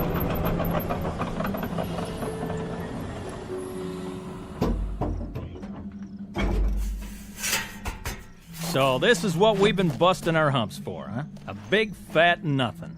Nothing, all right. Nothing and no one. But right down there is the spot. Don't tell me. Where Reno had his fight. Well, all I can tell you guys is you better get a couple of cigar store Indians out here, and you better do it in a hurry. That is, if you want to make a good impression. Because I know a National Guard captain who's probably on his way over here right now with a great big net. Where are they, Sergeant? How come we missed out? Missed out? You want to know why we missed out? Let me explain it to you. We missed out because we're looking for dead cavalry, buried Indians in a battle that was over and done with before my great-grandpa was born. Now that's where we missed out. I got it all pegged, you know. I really do. The whole thing is strictly an illusion. One of them heat mirages. That's the straight goods. Out here with the sun beating down, we went and talked ourselves into it. That's not it. That's not it at all, McCluskey. What are you thinking, sir? Do you remember what it was that Reno found before the battle? I'm not sure. He even sent a message back to Custer about it. Sure, the village. Village? What village? What do I have to do to level you guys off? Tie you to a tank or something? Reno scouts found an Indian village. An hour after that, the whole troop went into action. Oh, my aching back. I give up. I swear, I give up. This is where the men separate from the nutcases. Where you going? Back to the CP if I can find it. You guys keep playing your games, and I'll see if I can send back a padded ambulance. Arrivederci, y'all. Should I stop him, Sarge? We can't. He's the only one who's following orders. From now on, we're on our own. What is it? You tell me. That's it. That's what? Would you mind telling me? The village. That's the village. 6 more of your funny little teepees. That's a mirage, isn't it, Langsford? Not really there? Man, don't ask me anything. Now you got me seeing it. Don't ask me nothing. Looks abandoned. I'll go down to scout it. An hour ago, if you'd said that, I'd have died laughing. And now? You got your rifle? Sure thing. Then be careful. Of course I will. Well, what happens now? You read all the books. What's the next thing? Beyond the village. That's where Benteen engages. What about Custer? He loses his right arm. As of the moment, Reno got cut off here. Custer's column was doomed. This is wild. I swear, this is off the scale. Now, how in the... Well, how in... I mean, it's like chasing somebody that ain't even there and trying to catch up. Well? Connors. Langsford. What'd you find? I'm not sure. But if it's a mirage, this one goes all the way. What's the matter with you? You all right? I just saw the granddaddy of all mirages. I mean the mother of all... Hey, fellas? You're white as a sheet. That's 'cause this one's sticking in my back. McCluskey! Get the medical kit. I'll try to cut the arrow out. Bluebird 9, this is CP. Come in. No good, Captain. Then they're refusing to answer. Either that or they've vanished off the face of the earth. Captain? You'd better have something to tell me. Yes, sir. For starters, that they're just a few hundred yards behind you, right? I wish I could say that. Then you better tell me something, Lieutenant, and fast, like the whereabouts of an M4 tank. We found the tank, sir. Is it operational? It appears to be. Where are the men? No sign of them. What? Only this note. Let me see that. Crossing Rosebud Creek, trying to reach the cavalry. Pray we're not too late. What's the meaning of this? I don't know, sir. We drove up and down the creek bank.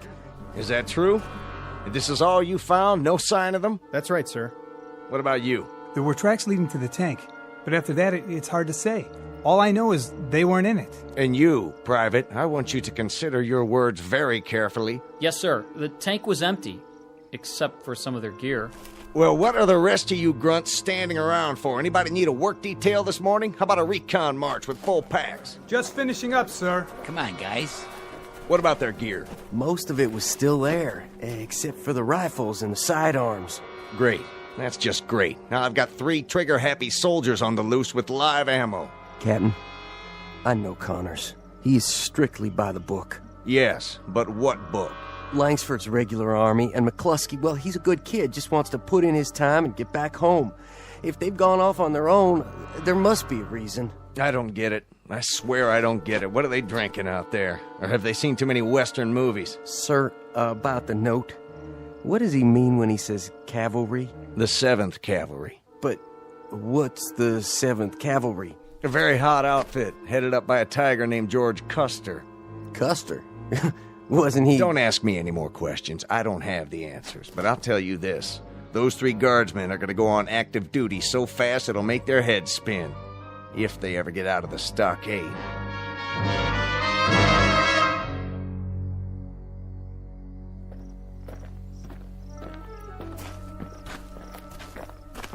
Not much farther now. Come on. We're gonna make it. We're gonna make it, man. We got you, okay? Just hang on to my shoulder. Where are we? A few hundred feet away. They're right over the ridge. Sarge, you hear it? The wind, that's all. Not that. Sure we hear it. This time we all do. Wait a minute. Listen. That's them, Sarge. The 7th. You think he's right? We made it. We made it after all. Almost. Don't count your chickens. Let's go. Somebody give me my sword. We don't have swords, McCluskey. We got U.S. government issue 45s. Put in a clip, work the slide, and she's ready to go. Here. We've also got our M1s and the machine gun. Set it up. With pleasure. Can't stand up. Just lay low. Keep pulling the trigger. Look at Custer. He's surrounded. Gotta get down there. Must be 1,000 Indians. More than that, Colonel. More than that. Well, shoot, I heard of worse odds than that. Haven't you, boys? Plus, we got our equalizers right here. We've come all this way. What do you say, Sergeant? I say we do it. Why not? Let's go.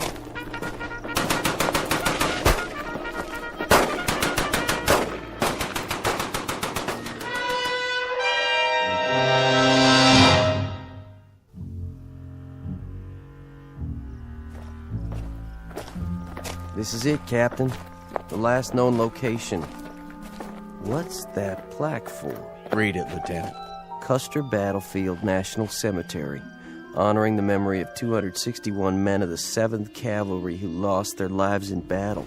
So this is the cavalry they were talking about. It was. It's a national shrine now. They made it. What's that, Captain? Nothing. No sign of them on either side of the creek, Captain. What about the tank? Up near the ridge where they left it. But no sign of the men, no sign at all. Keep looking. Yes, sir. Put them on report, Captain? Put them on report. Captain! What is it? A list of the men who died here, all the names engraved on the plaque. It looks like it's been here a long time, so then how? How what? I think you better take a look at this. Right here, in the middle of the list. William Connors, Michael McCluskey, Richard Langsford. Kind of a coincidence, don't you think? Quite a coincidence. But how? Pity they couldn't have brought up the tank. That would have helped the odds. Wonder if the drive chain failed again. Beg your pardon, sir? Nothing, Lieutenant. I didn't say a thing. Not a blessed thing.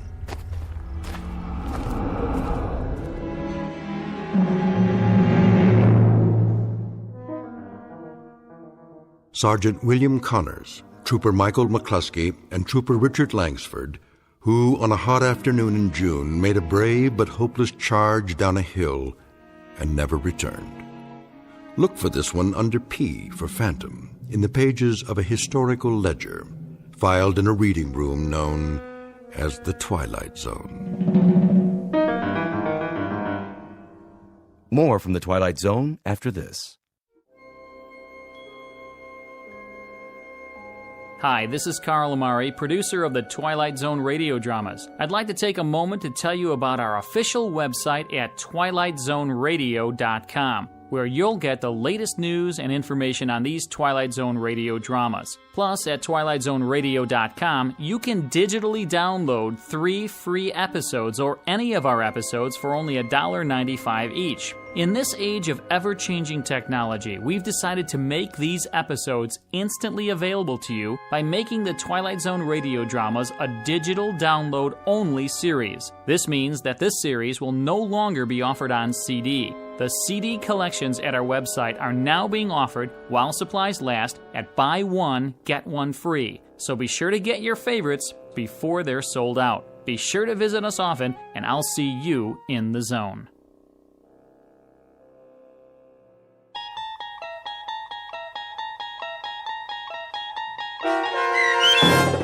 The Seventh is made up of phantoms, starring Richard Grieco, with Stacy Keach as your narrator, was adapted for radio by Dennis Etchison and based on a script by Rod Serling. Heard in the cast were Craig Brawley, Jeff Lupetin, Christian Stolte, Kurt Nabig, Doug James, Roderick Peoples, Lynn Foley, Richard Shavsden, Carl Amari, Roger Wolski, and Vince Amari. To learn more about the Twilight Zone radio dramas and to obtain audio cassettes and CDs of these programs, visit our website at twilightzoneradio.com.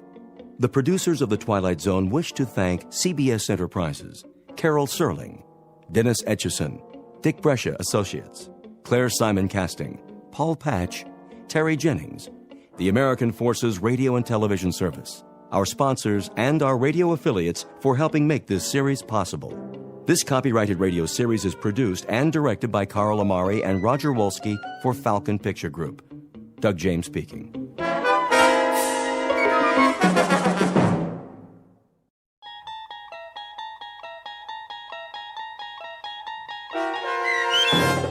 Spur of the Moment, starring Sarah Wayne Callies, with Stacy Keach as your narrator, was adapted for radio by Dennis Etchison and written for The Twilight Zone by Richard Matheson. Heard in the cast were Kurt Nabig, Christian Stolte, David Darlow, Meg Falcon, Doug James, and Fernette Lebo. To learn more about the Twilight Zone radio dramas and to obtain audio cassettes and CDs of these programs, visit our website at twilightzoneradio.com. The producers of The Twilight Zone wish to thank CBS Enterprises, Carol Serling, Dennis Etchison, Dick Brescia Associates, Claire Simon Casting, Terry Jennings, XM Satellite Radio, Sirius Satellite Radio, our sponsors, and our radio affiliates for helping make this series possible. This copyrighted radio series is produced and directed by Carl Amari for Falcon Picture Group.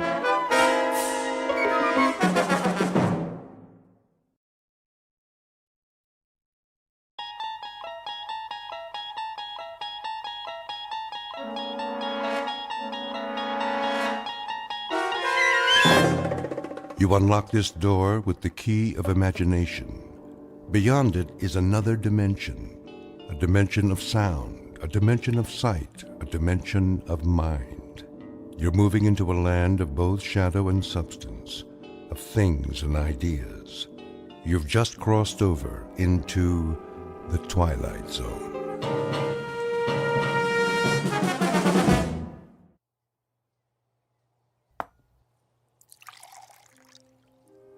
Your coffee, Mrs. Henderson. Thank you, Gladys. Will there be anything else? Not just now. Is Mr. Henderson in the study? Yes, ma'am. With the morning paper. Ask him to come in, would you, please, when he has a moment? Yes, ma'am.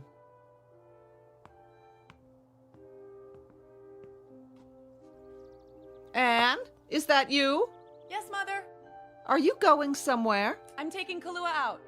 Not now, surely. She needs exercise. Oh, I know, but... Just for a while. I won't go far, I promise. Well, be careful, dear. How long have I been riding? Why, since you were old enough to walk, practically. Then I think I can take care of myself, don't you? I only meant with the engagement party and all. That's not till this evening. I'll see you in an hour, don't worry. I'm not a child anymore. No, you're certainly not.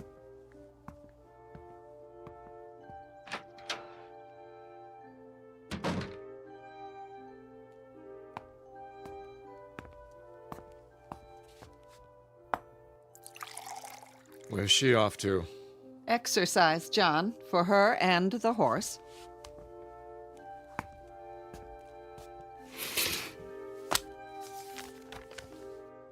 Now? But a young man is driving out from the city. We're to have lunch. She'll be back in time. That girl, always keeping him waiting. Oh, she's doing better lately, you must admit. Yes, but she's still so restless. All that energy. And then the horse may be exactly what she needs, at least until she and Robert set the date.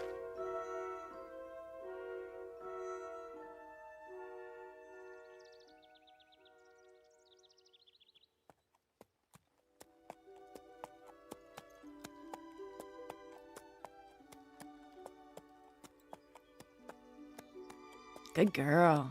What a beautiful day, huh, Kalua? Easy, you got nothing to worry about up here. What is it? You hear something? Where? I see, up on the ridge. How strange, dressed all in black. Who is that? Hello there? What's she doing? Hello, can I help you?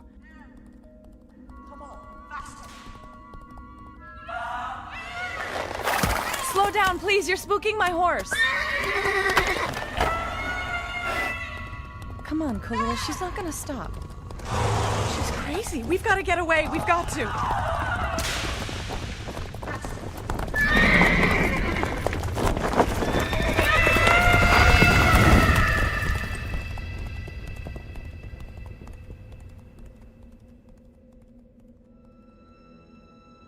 This is the sound of terror. Anne-Marie Henderson, 18 years of age, her young existence suddenly marred by a savage and wholly unanticipated pursuit. Miss Henderson has no idea whatever as to the motive for this pursuit, and worse, not the vaguest notion regarding the identity of her black-clad pursuer. Eventually, she will be given the solution to this twofold mystery, but in a manner far beyond her present capacity to understand. A manner enigmatically bizarre in terms of time and space, which is to say, an answer from the Twilight Zone.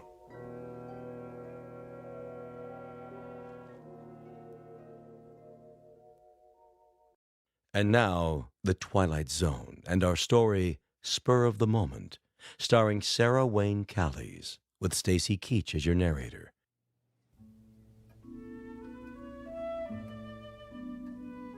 She's just taken her horse out. I don't blame her on a day like this.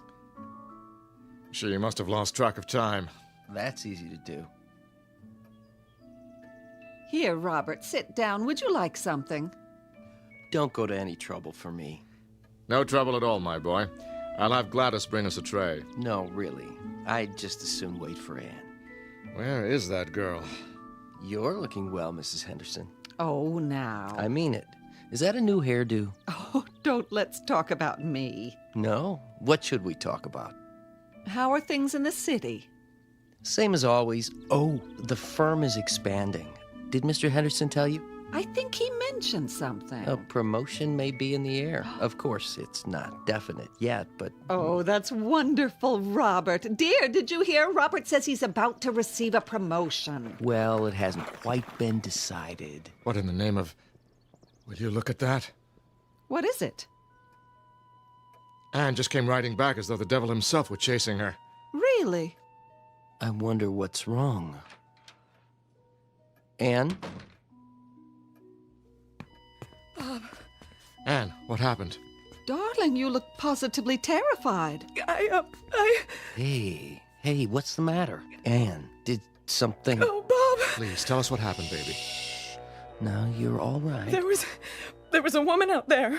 Woman? What woman? I don't know. I never saw her before. She was dressed entirely in black with a cape. It was horrible. Calm down. You're not making sense. What did she do? She chased me. Chased? She was on horseback, too, a black horse, and she chased me as hard as she could. I think if she'd caught me, she would have killed me. What? The way she looked at me, her eyes, they were insane. I'm sure of it. See here. Where was this? I don't know. Try to remember. Yes, Anne, if someone meant to kill you... John, don't you think we better... Was it where you usually ride, out beyond the meadow? I think, yes, the trail below the hills. All right, baby. I'll take care of it.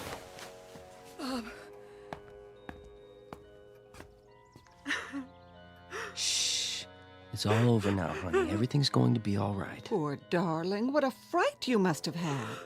Use my handkerchief. There we go. All over now. Come sit with me. Yes, on the sofa.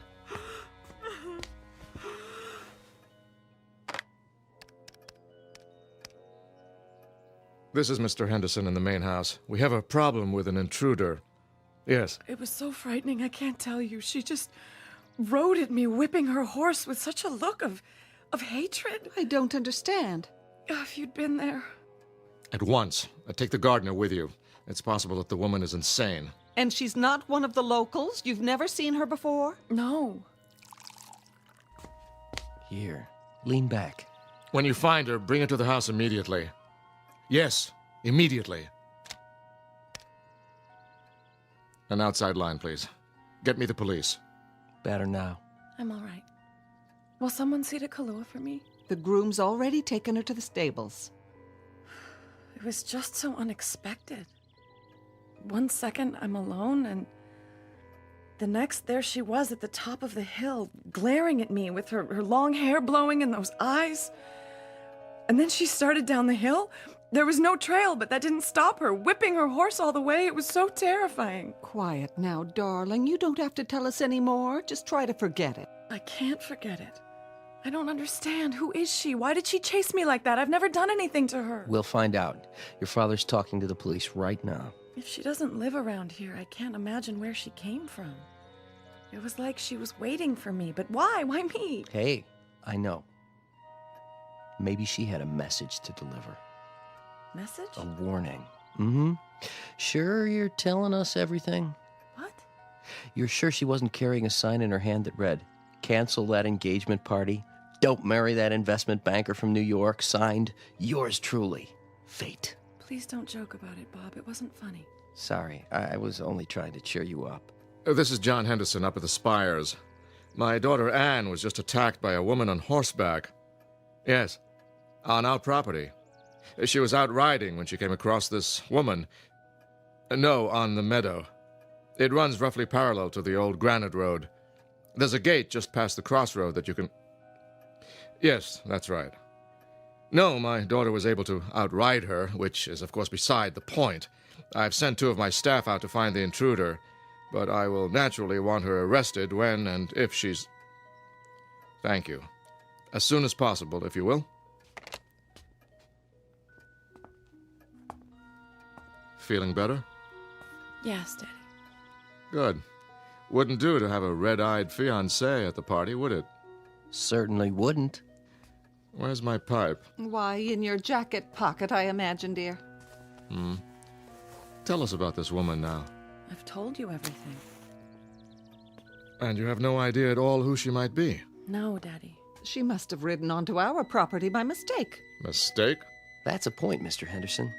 If she were on the property by mistake, why should she attack Anne? Yes. Did she shout at you? Yes, but she was too far away. I didn't hear what she was saying. I think she wanted to kill me, though. You're just assuming that, honey. No, you didn't see her eyes. I'm sure of it. Who's here?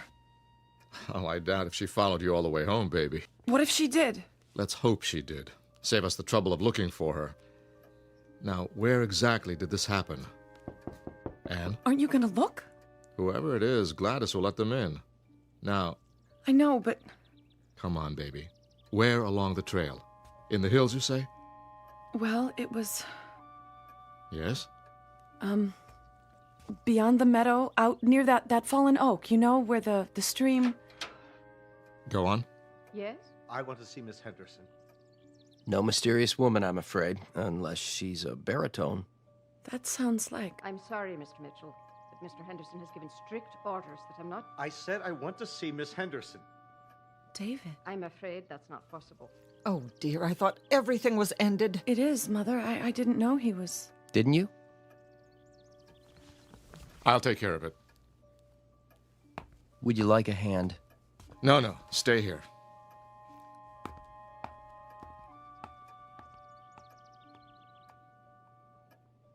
What's going on? Nothing, sir. I only want to see Anne. See here. I thought I told you. Now, Anne, you stay away from him. I will, Mother. Perhaps I can be of help. I'm sure that won't be necessary. Don't you understand English, Mitchell? Get out of my way. I'm sorry, Mr. Mitchell, but I'm not at liberty to admit you. Ask Anne. See what she says. David, don't... Why don't you back off, fella? Can't you see you're not wanted? Anne! Not now. That's all right, Gladys. I'll handle this. You're not welcome in this house, Mr. Mitchell. I don't care what you think. I came to see Anne. She doesn't care to see you. Please, David. Would you rather I call the police? As a matter of fact, they're on their way right now. Call who you will. I want to talk to Anne. What does it take to convince you? Prosecution? Just a few words from your daughter. That's all I ask. Hear them, then, if that's the only way we can be rid of you. Though I can predict what they'll be. David, I don't know what you expect from me. Anne. It is over between the two of you, isn't it? I told you it is. David, what is it you want? Just to tell you... Keep your distance. Don't put your hands on me. Robert, please. What? To tell you it's not too late. Oh, David, you're making it so difficult. It's not too late, Anne. Only a blind man could convince himself of that. I wasn't talking to you. No, but I was talking to you. Stop it, both of you. We belong together. You know that. Not anymore. Don't let your father force you into this. Break the engagement. I can't. You broke ours. Mitchell? Give him 10 more seconds, then that's it. Please, Anne.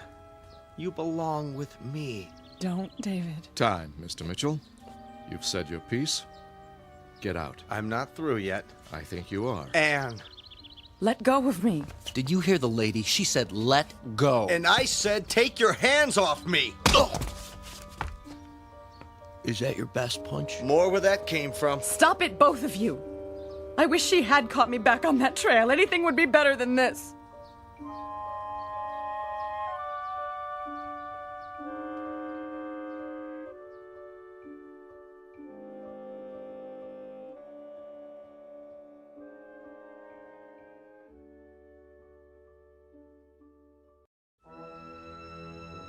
Surely you can do better than that, old boy. Let's find out. Steady, Robert. I will have no more violence in this house. Maybe this will persuade you. Daddy, what are you doing? I only keep this pistol to defend my family. And unfortunately, it looks like that may be necessary. Put the gun away, John. Gladly, as soon as some order is restored. I thought you knew me, Mr. Henderson. I thought I did too, but now... I mean you no harm. Judging by your attitude, I can't be sure of that. I think the time has come for you to leave. I only wanted... Don't think for a moment, Mr. Mitchell, that I won't use this. To the contrary. Don't hurt him, Father. Is this what you want, Anne? I don't know. To let your father break us up at the point of a gun? Anne! Answer me! Don't even think of following her. Don't worry. I won't. And if you will have the common courtesy and sense to leave this house? Goodbye, Mr. Henderson. Mrs. Henderson. I won't bother you again. That's that, then. You know, I almost feel sorry for him. But not quite, eh? Not quite. Come, my boy. Yes, go back to the living room. I'll see to Anne.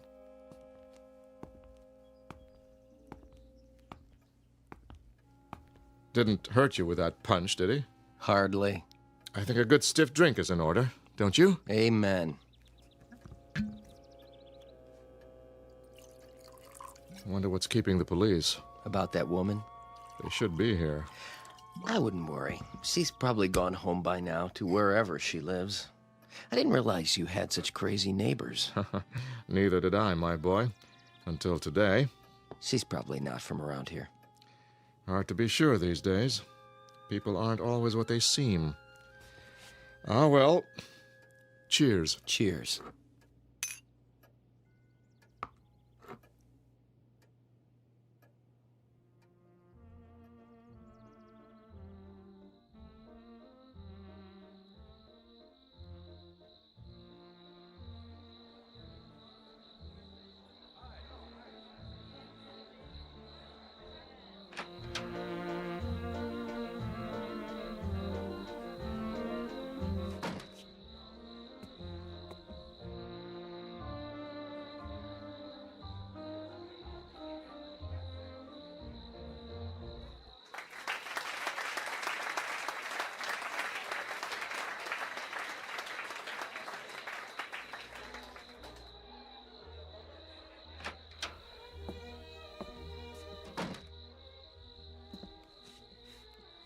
Anne, honey?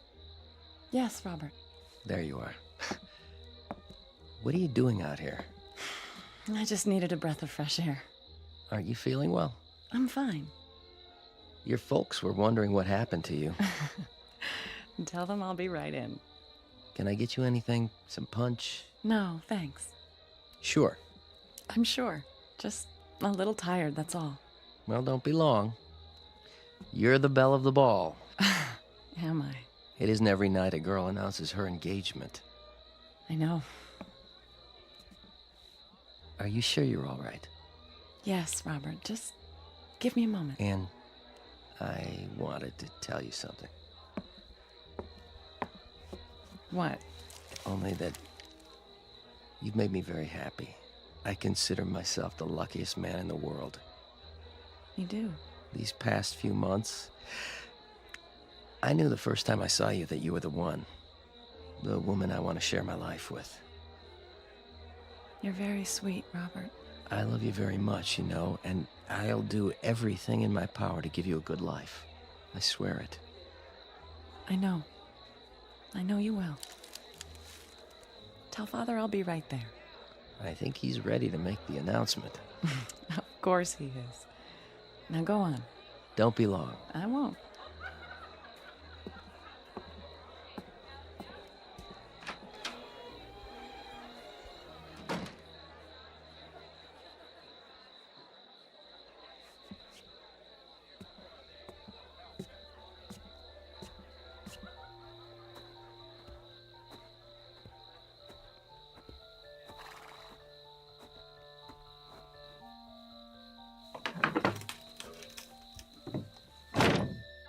Hello? Anne? David? Over here, in the stall. They'll be looking for me. Oh, Anne. Sit with me. Will you do that much? I'm here, aren't I? Thank you for coming. I don't know where to begin.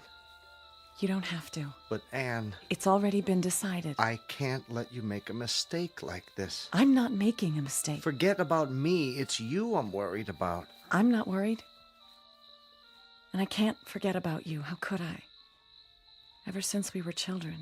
Even then we knew. That's what I thought. But that man in there, that pretentious, self-righteous snob, anyone but him... I'd tell you the same if you were my sister instead of the one I've always... Shh. You're not listening to me. I've made up my mind. When I was a child, I wanted to be with you. Only you. I felt the same, you know that, but... I haven't changed. I thought I had, but I was wrong. Today, when you two fought, I knew. I want to get married, David, but not to him. Oh, Anne. Are you sure? I've never been more sure of anything in my life. But how? Let's go away. Now, with just the clothes on our backs. We don't need anything but each other. Where will we go? Doesn't matter, does it? As long as we're together? I can get a job. I'll work hard. You won't have to. As soon as Daddy gets used to the idea, we can come back. He'll find something for you. I don't want a thing from him. We have to make it on our own. Otherwise... Shh. I'm his only daughter. Someday, this place will be ours. We'll run it together, raise horses, just as we always wanted, doing what we love. I only love you. Oh, David. I love you too. So very, very much. What's happened to you? I'm not sure. The truth? It finally got through to me. I was so frightened today. I guess it brought me to my senses. It was like waking up. And I'm so sorry. You don't have anything to be sorry for. Did you bring your car? Down the road. Then let's run away now before it's too late. In a minute, Anne.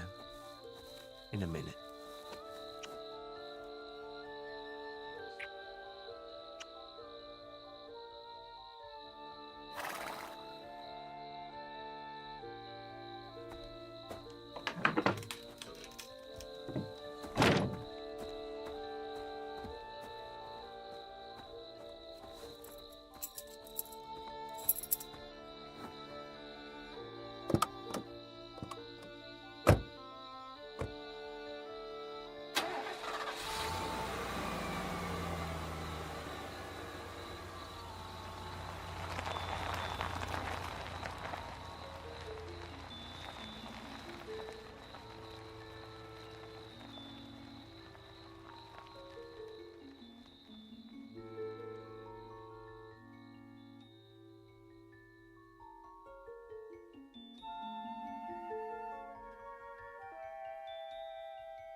Yes?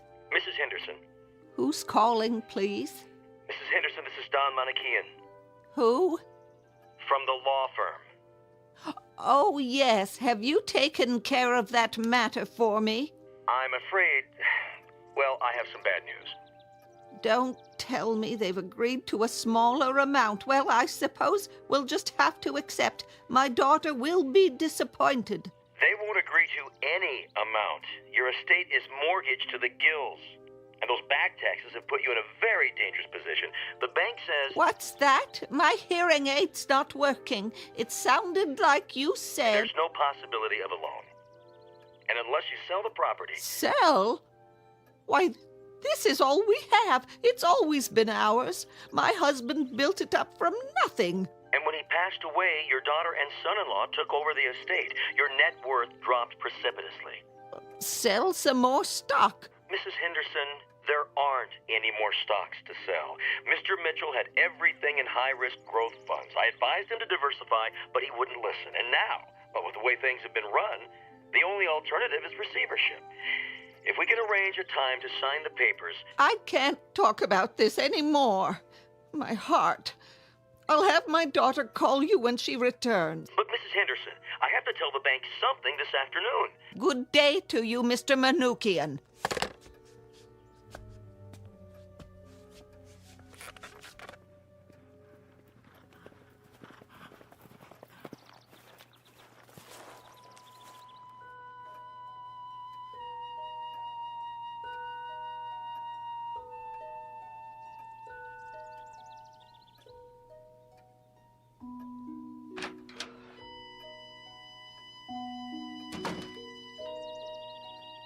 Anne? Anne, is that you? Of course it is, Mother. Who else would come to this dump? That lawyer phoned again. Which one? From the investment firm. So? He wants you or David to call him. Oh, who gives a... Did you hear what I said? I heard! Do you think that will help? Yes, it'll help if I drink enough of it. They're going to take the house away from us, Anne. Are they really? Yes. They can have it. Anne! Come off it, Mother. I've got more important things on my mind. Oh, like what? Something happened today. Did it? What could possibly? Do you know what I saw? Do you? Anne, really? I saw a ghost, Mother. My own.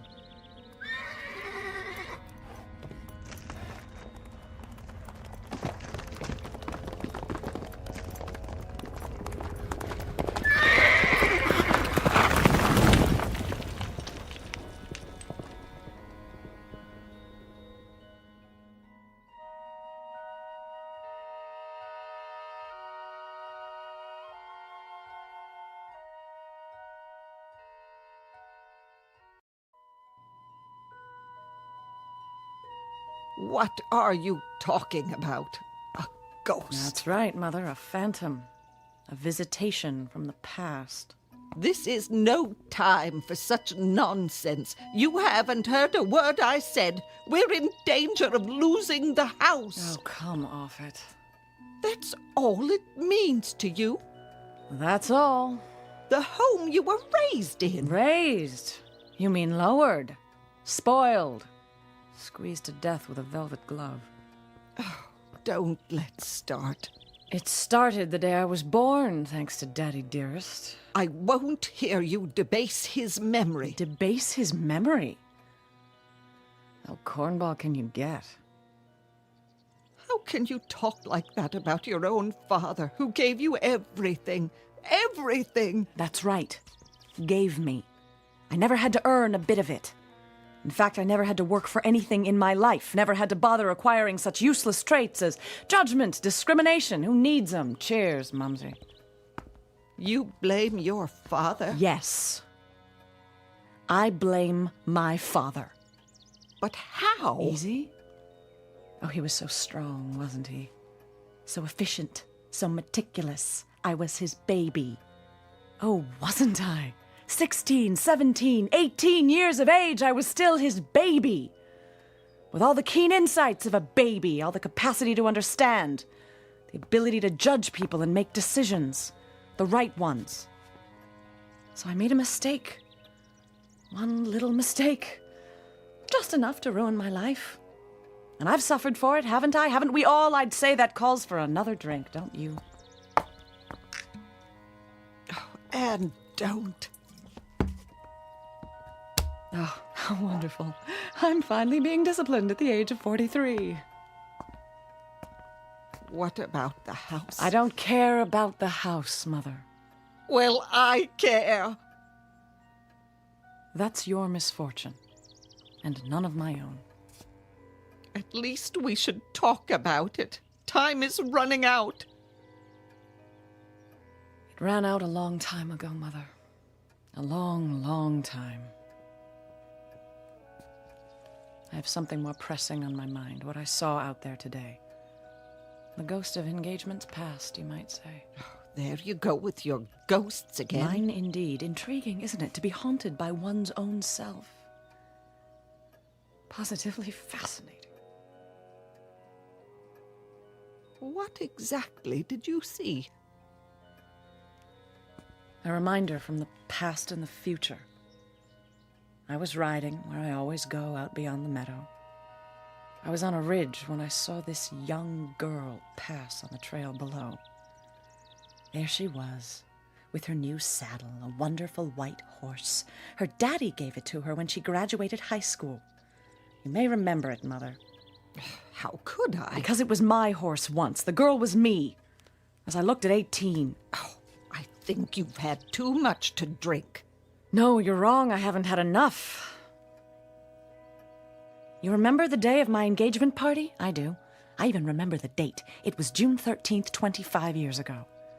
Do you recall how I came in that day, terrified because a woman had attacked me, chased me on a horse, and Father had them search for her in vain? I was that woman, Mother. I am that woman. Look at me, black cape and all, to match my favorite horse. And you want to hear something funny, something marvelously funny. It's not the only time I've seen her. Don't carry on like this. Go upstairs and lie down. Isn't that bizarre? I keep seeing her again and again, keep seeing myself, just as I was on that day, on that one particular day. You know that expression, go chase yourself? That's what I've been doing. Chasing myself, trying to... Anne, you're frightening me. Come sit down. It's getting dark. We'll light the fireplace. Would you like that?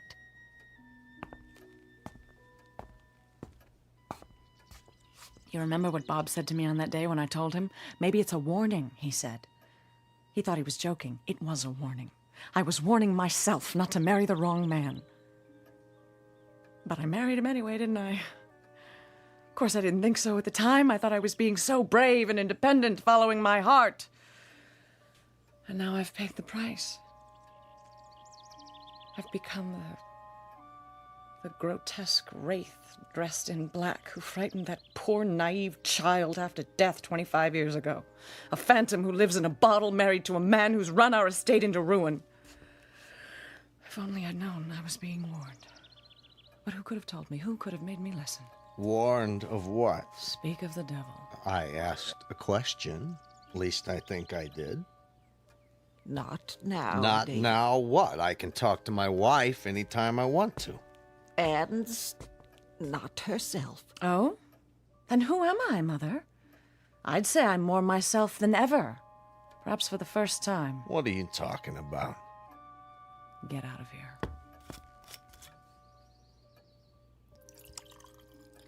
David, it might be better. I know, if I crawled back upstairs, so you can blame me for everything.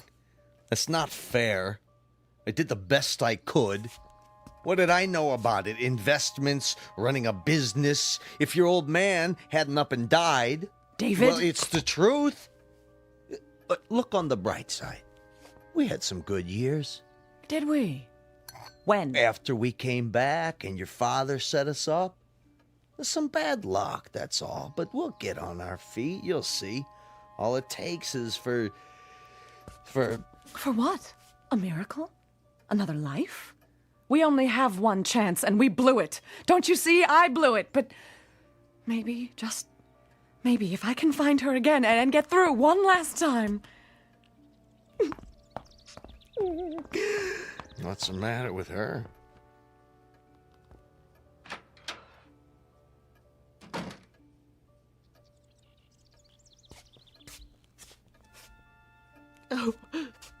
Oh, you poor man.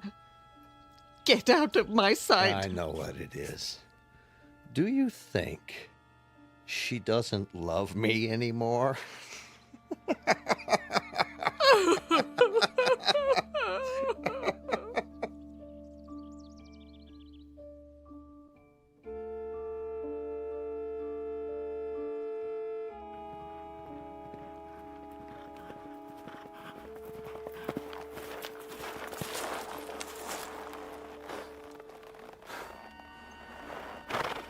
Oh, there, easy. This is far enough. I recognize the spot. She'll come along the bridle trail down there. I know she will, and when she does...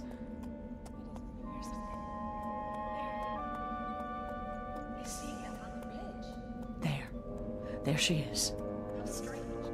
Look at her. What does she have to smile about? Anne! Come on, faster! Hello, can I help you? Anne? Anne! Anne! Slow down, please. You're spooking my horse.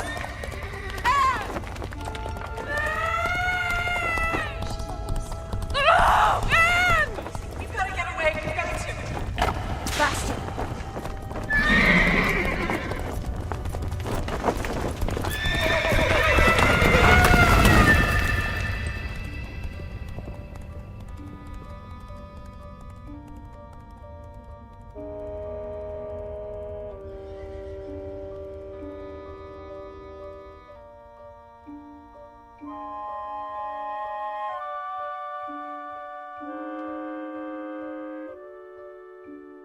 This is the sound of terror. Anne Marie Mitchell, 43 years of age, her desolate existence once more afflicted by the hope of altering a past mistake. A hope which is, unfortunately, doomed to disappointment. For warnings from the future to the past must be taken in the past. Today may change tomorrow, but once today is gone, tomorrow can only look back in satisfaction. Or, as in the case of Mrs. Mitchell, in regret and eternal sorrow if the warning was ignored. Said warning, as of now, stamped "Not Accepted" and stored away in the dead file at the records office of the Twilight Zone.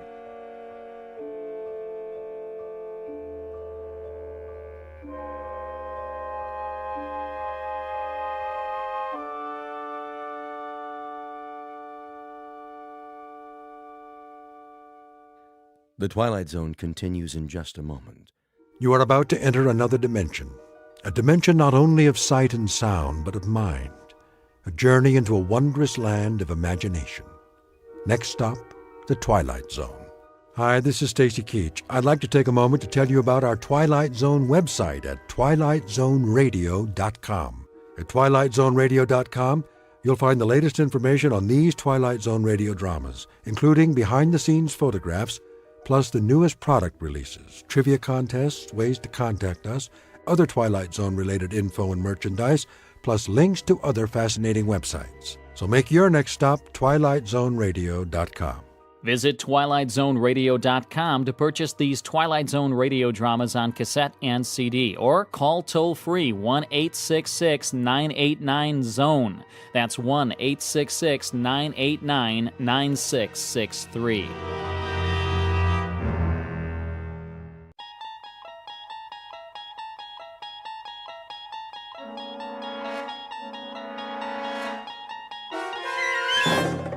You're entering another dimension, beyond any limits known to man.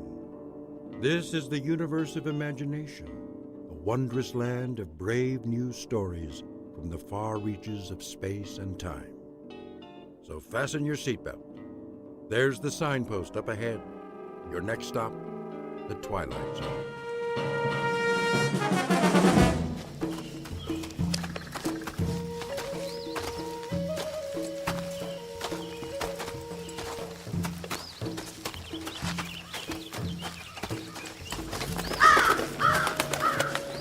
Man, what was that? Seagull, probably. No way. Let's move it, ladies. But Sarge... Now what are you crying about? Ramirez says it was a seagull. Yeah? From what ocean? You hear that, Manny? There ain't no beach around here. I didn't say it was. I said it could have been. It was big and black, and seagulls ain't black. Maybe it was a chicken. Now listen up, you jokers. We don't make it back by 1200 hours, we miss chow. Bobbit. Yes, sir. See that big rock? Which one? Side of the trail, about 30 yards. Climb up, take a peek over the edge. See if anything's moving in the valley. Sure thing, Sarge. Ramirez. Sir. Go around the turn to the trees. If cemetery road's all clear, give me the high sign. You got it, sir. I'll watch your back. Now move.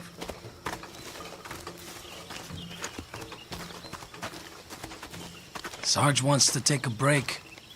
What about us? This ain't no democracy. You hear that? Artillery. Could have been thunder. I don't see any clouds. You see any clouds? The weather's crazy around here. The enemy's 5 kilometers away. That's what headquarters says. Why would they lie? So we don't turn, tail, and run. I ain't no chicken. Well, let's find out. You got the glasses? Right here. There's the rock. Go over and take a look-see. And keep your head down. Here goes nothing.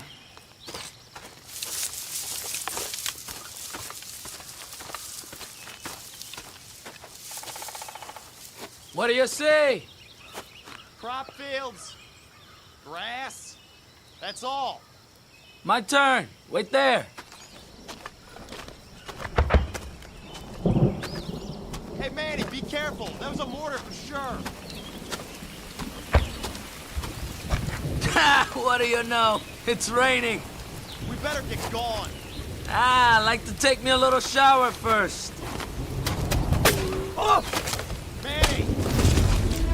Manny! You're bleeding. Go back. Can you walk? I said go back. There's a sniper. I ain't leaving you here. Nice shooting, Sarge. You got him. Take cover. Ramirez is hit. He's losing blood. Get him to the trees. You were right. Hang on, Manny. It was a crow. I should have known. Crows are bad luck. Move! He can't walk. Lift his legs. It's too late. Promise me something. What?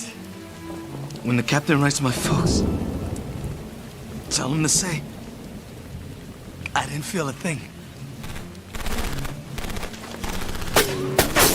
Get down!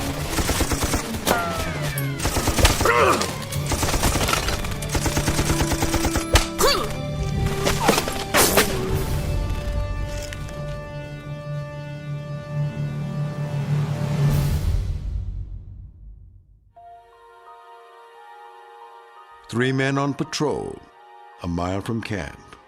A simple reconnaissance mission. Or it should have been. The year? Take your pick. The place? It might be any on a very long list. This army happens to be American, but there are a lot of uniforms out there. The men, though, never change. Their job is always the same, to stop the enemy. The question is, at what price? And what of those who wait, for whom their lives are beyond price? They can only pray that every man comes back alive. Some, however, never come back. This, then, is their story. Tale of those who fight and those who wait. In the Twilight Zone. Company, attention! One! Squad 1! One! Squad 2! Two! Squad 3! Dear Mr. and Mrs. Ramirez, your son Manuel served in my company for... that's no good. Your son, Private First Class Manuel Ramirez, served under my command for the past 12 months. During that time, he exhibited courage and... Sir? Oh, Lieutenant, come in. I was just finishing the letters. You ready for me to type them up? Not quite yet. Oh, if I'm interrupting... No. I could use a break. Coffee, Captain? Oh, I've had plenty. Help yourself.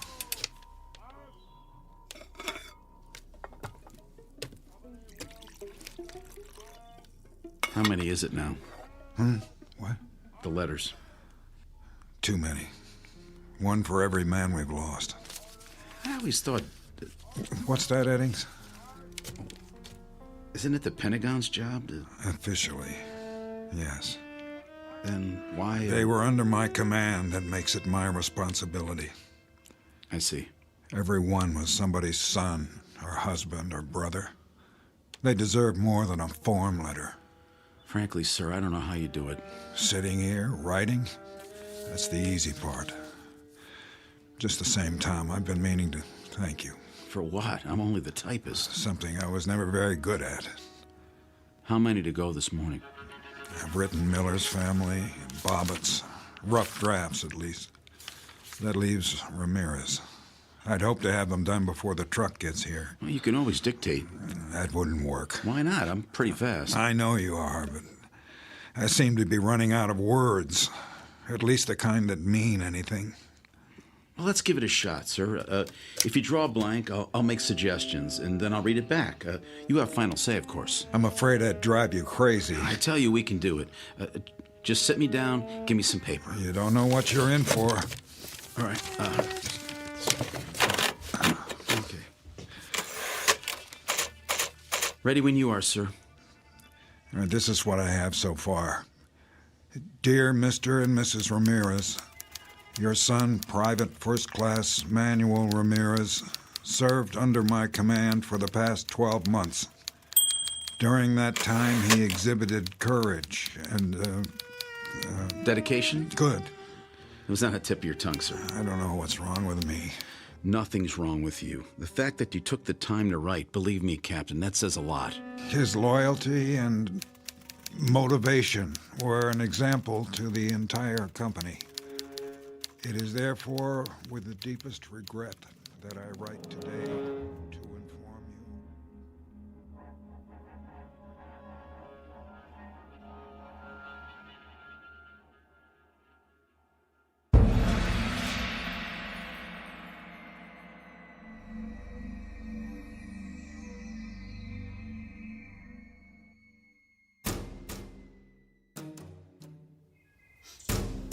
Present!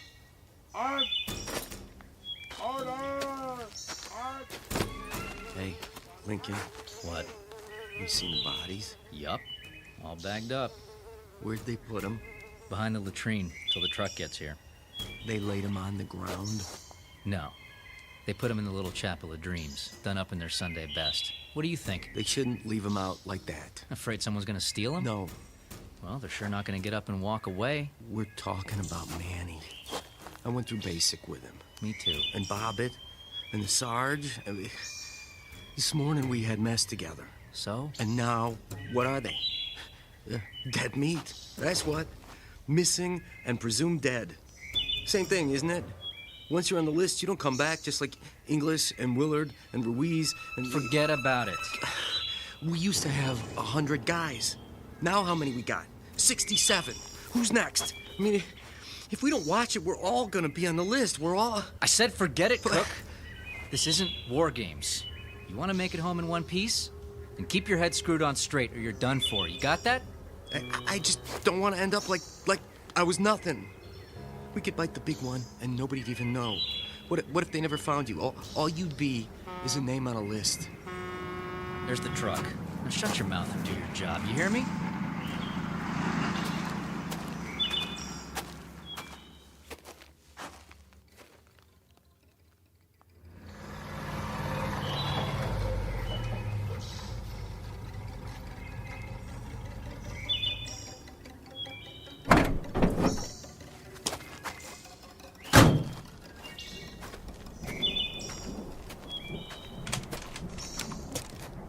Gorman?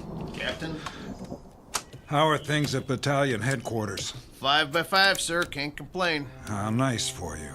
The general says he got another pickup. How many this time? 3. Cemetery Road? That's right.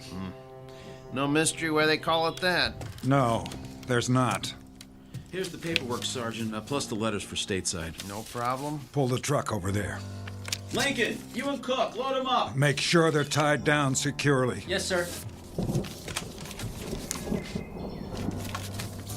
Well, I better get going while it's still light. They say there's a storm coming in. Gorman? Sir? Keep your eyes open on the road back. Sure will. No sweat, though. It's secure. Now, that can change. Yes, sir. I guess it can. That man's always on the move. Better than sitting in one place. Stop by my quarters for a minute, will you, Tom? I want your opinion on something.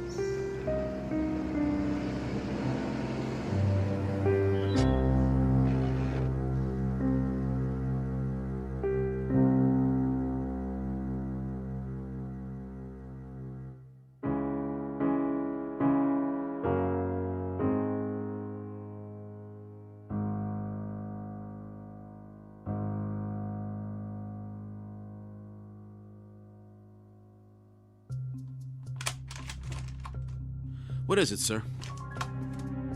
Take a look at this. Map of the mountain? And the surrounding area. Now, here's our position. The black circle to the north belongs to the enemy. Roughly everything from there to there. How roughly? The last flyover was 8 days ago. When's the chopper go up again? It's hard to say. According to command, it's too risky. The weather? The pilot would have to come in low because of the cloud cover and then pull up before he hits the peak. There's no room for error. You could call in a blanket airstrike. On what? Everything inside the black circle. We don't know their present location.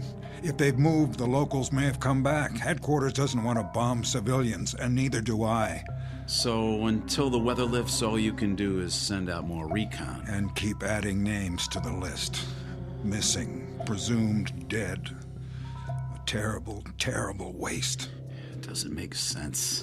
It does to the general. But Cemetery Road is a shooting gallery. Give me an alternative.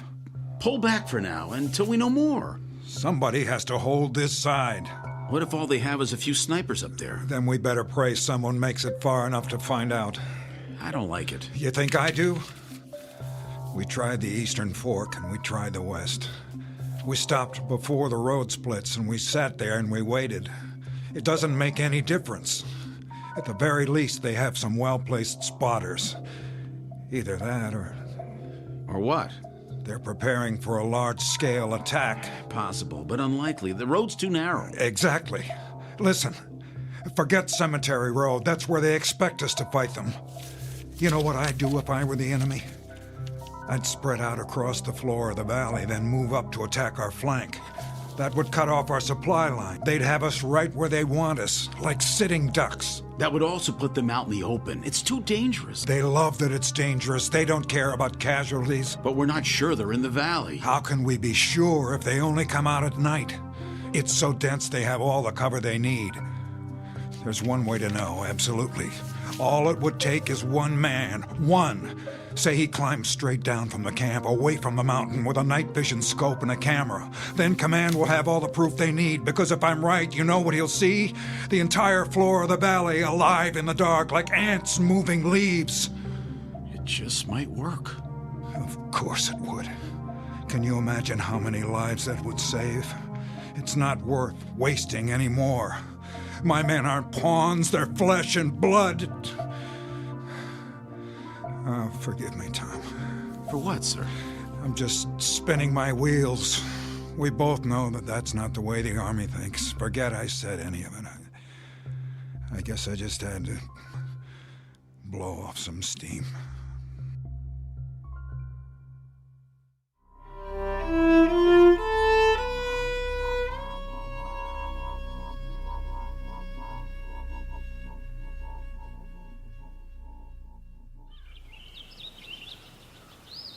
That ain't the way that women are over here. They have women here? Hey, Sarge? What? Can I get some fresh coffee? What's the matter with what you got? It's kind of cold. Well, I'll tell the waitress to make some special just for you. Where's Lincoln? In the latrine, I bet. Maybe he locked himself in. Maybe he fell in.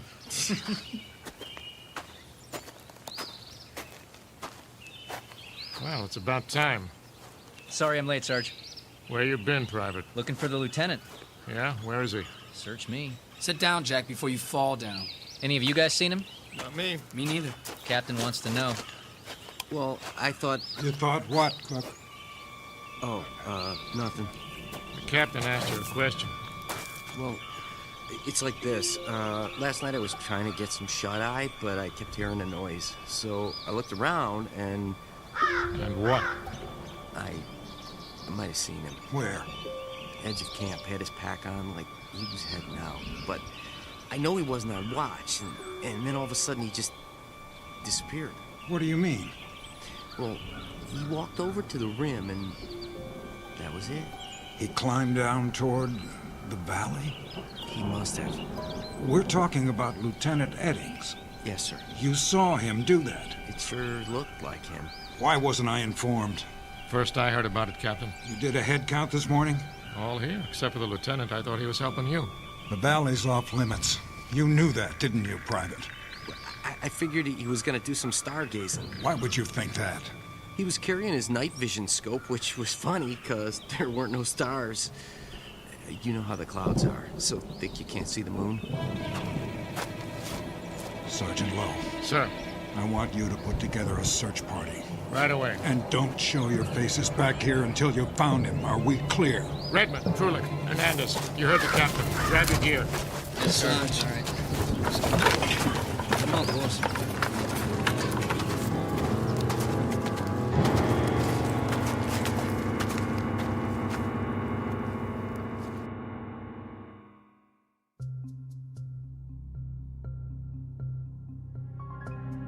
General?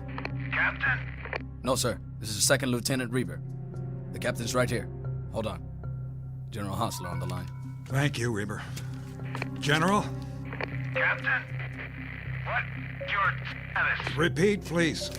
What's that? It's the weather. It bounces the signal around. Update your status. We're still holding position. Any further losses? No, sir. Well done. Prepare to break camp. Say again? I'm pulling you off the mountain. You can't do that, General. I want you back in battalion before the rainy season. Not now, sir. What?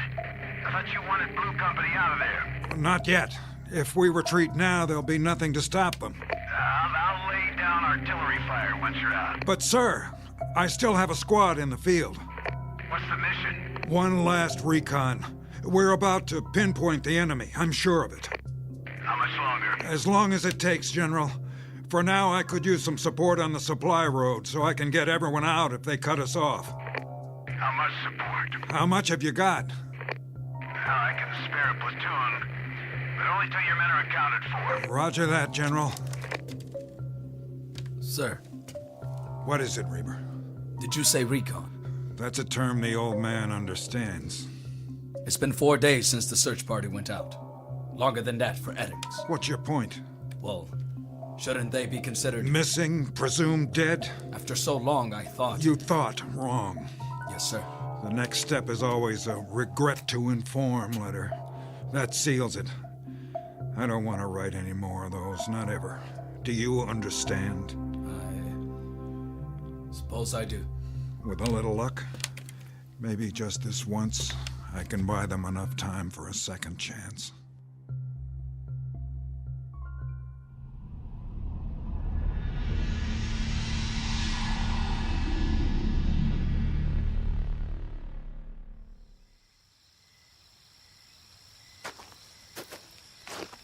Evening, Captain. Hello, Reber. Where's the new platoon? Back by the supply road, cleaning their weapons. What do you think of them? They look like they'd shoot anything that moves. That's the problem. Then you're not going to send any of them down? With 5 of my men still out? Not unless I have to. No sign of them? Not yet. I'll call you on the walkie if I spot anything. Meanwhile, you ought to get some sleep, sir. I have 2 men standing watch. Which men? Privates Lincoln and Cook.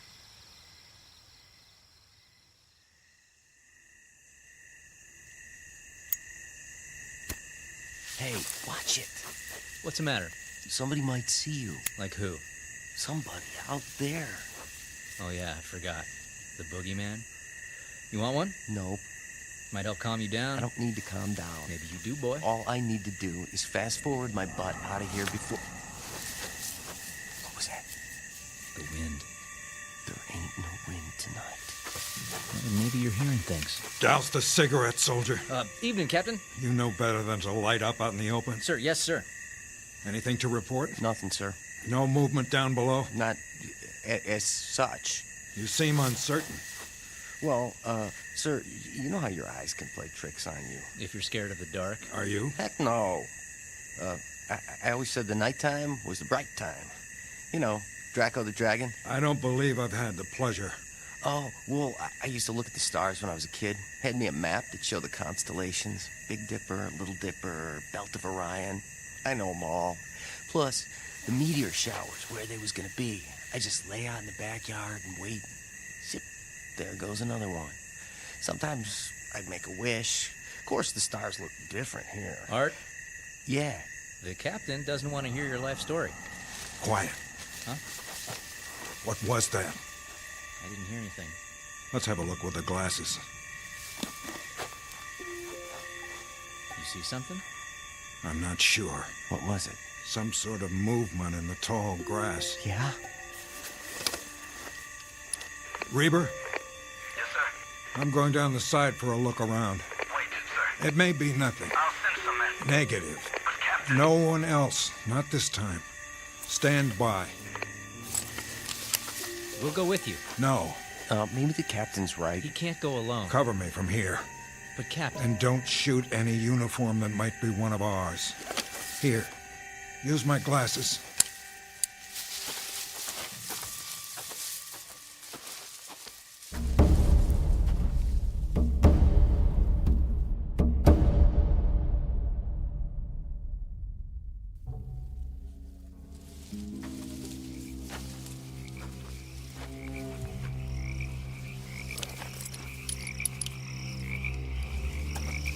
Reber? Where are you, sir? About 300 yards. I can still see the camp. What else? Brush. Some trees on the ridge. Sir, we can do a sweep in the morning. Not on your life, or anyone else's.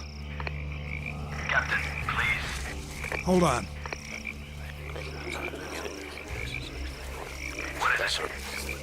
Wait. Hear that? You're breaking up. The storm's coming.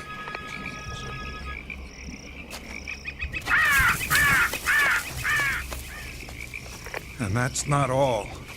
I'm sure of it. I'm losing you, Captain. There! What? In the lightning. I thought I saw it. Who goes there? Identify yourself. Are you hearing this? Signal. That's a rain. Captain. Sergeant Lowe? Redmond, Hernandez, Krolik, did you find him? Where? What happened to you? Your uniforms and your faces. Sergeant, why don't you answer? Bring your men in. That's an order. Who's that behind you? Tom?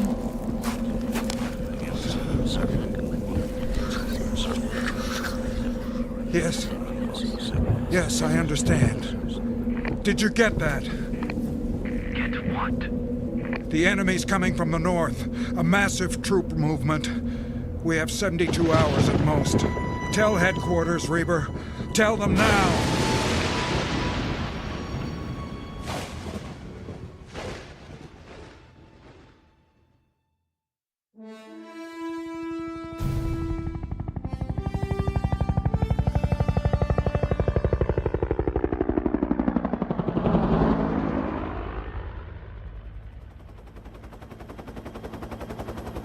The storm's moved on. About time. Visibility good, sir. The mountain's straight ahead. Take it higher. You sure? Yeah, today we're flying over the peak. Well, I guess it's okay if we can see it.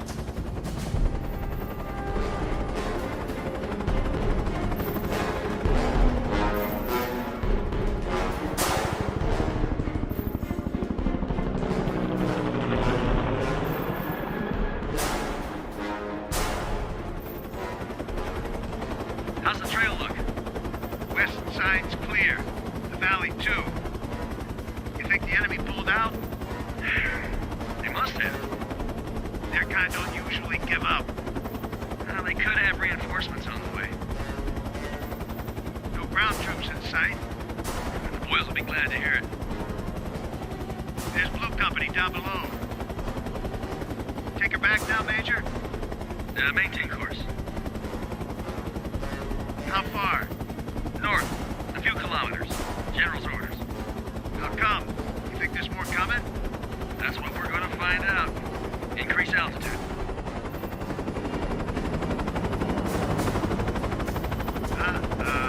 What you got? Smoke on the horizon. 10 o'clock. Oh, man, they are coming.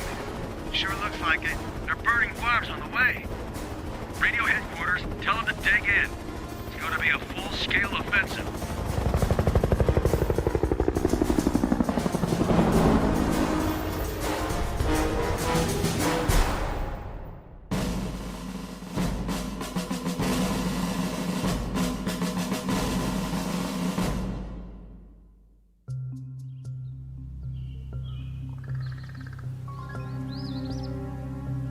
Jack, Yeah, you seen the captain?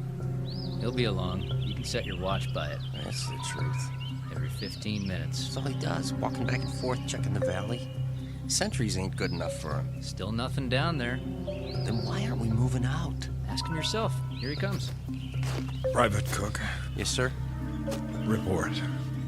Big fat zero. You're positive? Stone dead, Captain. What are we supposed to be? Be quiet. But, sir... Quiet. What is it? I thought I heard them. Who? Don't play dumb with me, Private. I'm not, sir. I mean... You know Sergeant Lowe, don't you? Know him?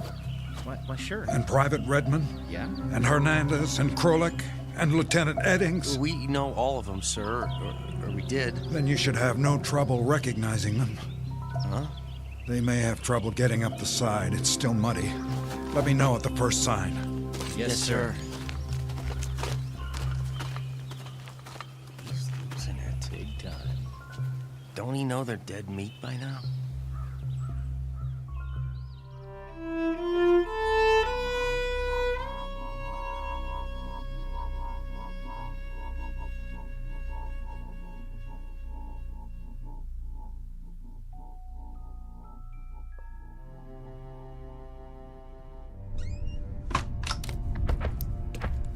I don't have time. This won't take long, Captain. I just need a word with you. What's this about? If you wouldn't mind sitting down for a minute. I have to get back to my watch. With all due respect, sir, we're running out of time. There's a big push coming from the north. We have aerial confirmation. Yeah, just as they said. Who? The men in the field. You heard them yourself. Sorry. I didn't. Afraid all I could hear was static. But you saw them. I don't know what I saw. Went in the grass. Does wind have the ability to speak? Captain, all I know is we have to break camp now, before sundown. The trucks from battalion are on the way. It's too soon. The order comes from the general himself. I'm still in command. Sir, you don't have a choice. We need to hold the perimeter. In a few hours, there'll be infantry here, plus heavy artillery. They won't need us. I can't leave. My men. There are 62 other men whose lives depend on it. 67. 5 of whom are now missing and presumed dead. Isn't that true? I saw them. What did you see? Shadows? It was too dark. There was lightning. You saw what you wanted to see. How long since you've slept? They were there, I tell you. Lowe, Hernandez, Redmond, Krolik, and Eddings. You saw their faces? Some of them didn't have much left, rotting away like their uniforms. But in the lightning, I saw burned skin and wounds, horrible wounds. They could barely walk. They were trying to get back. They must have lost their way. Some of us went down, sir, to the place where you were. We searched every inch of it with flashlights. There was nothing. Not even a mark in the grass. In that case, yes, sir? Borrow men from the platoon. Make one last sweep. Several hundred yards to the ridge. And if they don't come back either? What? If they're shot at, or blown up, or burned, and you refuse to put them on the list, what do you think will happen? Do you honestly believe they'll wait till you decide? Not alive, but not dead either. That it all depends on you? Who has that kind of power? Please. Think! What if you never write another letter about another GI? Will they stay that way forever? The living dead? The undead? What if God Almighty goes on strike and nobody ever gets cut down again? For heart attacks or disease or old age or anything else? There'd be no room left on Earth. Is that really what you want? Then what? Listen to me. It's over. You can't save them all. They completed their mission. The time's come for them to rest. They've earned it. Then do one thing for me. If I can. Pray for them, Reaper. For the ones who didn't make it back.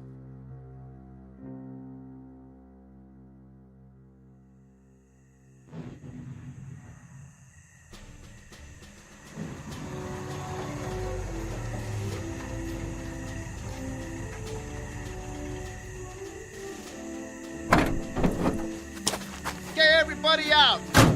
Unload the trucks. Sir, yes, sir. Yes. Okay. On the double. Let's go, let's go, let's go. Boom, boom. Gorman? Hi, Lieutenant. Bet you're glad to see me. Am I happy? New company's packed up and ready to roll. We'll turn around and head back as soon as I get everybody emptied out. We didn't leave them much. It's all right. We're gonna camp out under the stars tonight. Tell them to make a wish. Sir, you're in the first vehicle, front seat. Thank you, Sergeant. How many men? 62. Exactly. See you at headquarters, Captain. Reber? Yes? I'd like you to ride with me.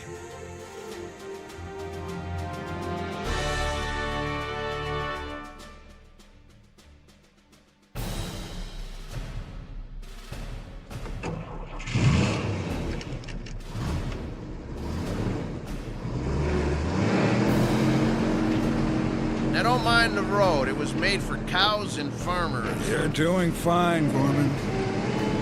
I got a thermos full of coffee if you want. No, thank you. Maybe just a drop. Knock yourself out.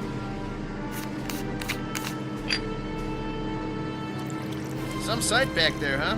What's that? The truck's on our tail. Check the side mirror. Heads bobbing under the tarp every time they hit a bump. Somehow, I don't think they'd mind.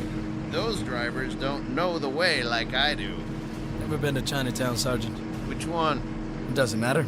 I was just thinking about Chinese New Year's. Yeah?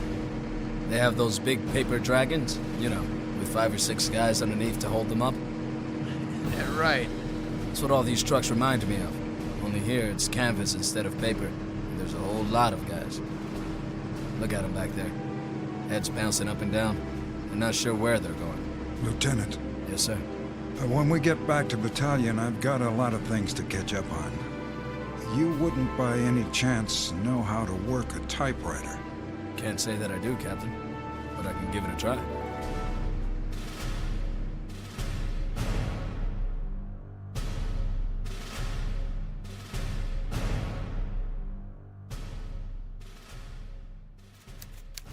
Dear Mrs. Eddings, in the course of my military career, I never had the privilege of serving with so promising an officer as your husband. Such intelligence, bravery, and commitment are rarely encountered in the Army, or indeed anywhere else. I considered Tom Eddings a fine man and an outstanding first lieutenant. It is therefore with profound regret that I write today to inform you of his last selfless act of courage during an incident under my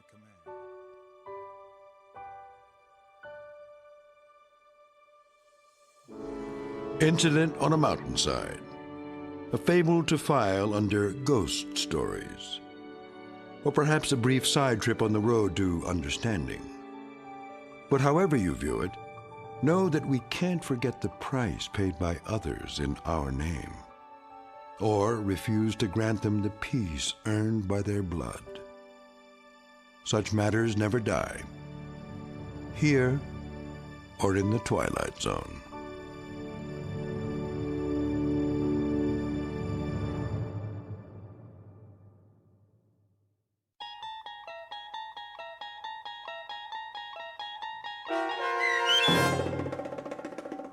Missing, Presumed Dead, starring Danny Goldring, with Stacy Keach as your narrator, was written for The Twilight Zone by Dennis Etchison. Heard in the cast were Jeff Lupetin, Edgar Miguel Sanchez, Gary Tiedemann, Kurt Nabick, Patrick Cerny, Doug James, David Darlow, Joby Cerny, and Norm Woodell. The producers of The Twilight Zone wish to thank CBS Enterprises and the Rod Serling Estate for making this series possible. This copyrighted radio series is produced and directed by Carl Amari for Falcon Picture Group. Sound design, custom Foley effects, recording, and editing are produced in the Cerny American Sound to Picture Theater by sound designers Craig Lee, Bob Benson, and Tim Cerny. Music for The Twilight Zone is provided by CBS and American Music Incorporated, New York. To learn more about the Twilight Zone radio dramas and to download episodes, including 6 free episodes on our homepage, visit our official website at twilightzoneradio.com. Doug James speaking.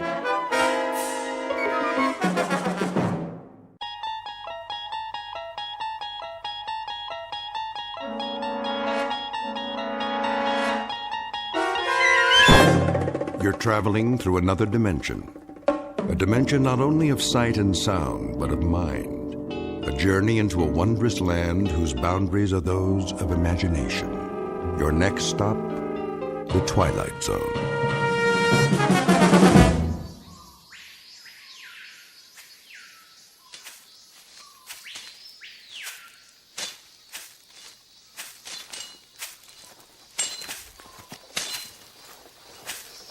Go on. What is wrong with you? We are behind schedule. The jungle is too thick, Clemente. Use your machetes, all of you. We have used them. Now they are dull. Then sharpen them. The burros need water. He's right, Ramos. If we lose another animal, we cannot make it. Very well. Make camp here. Alto. We rest.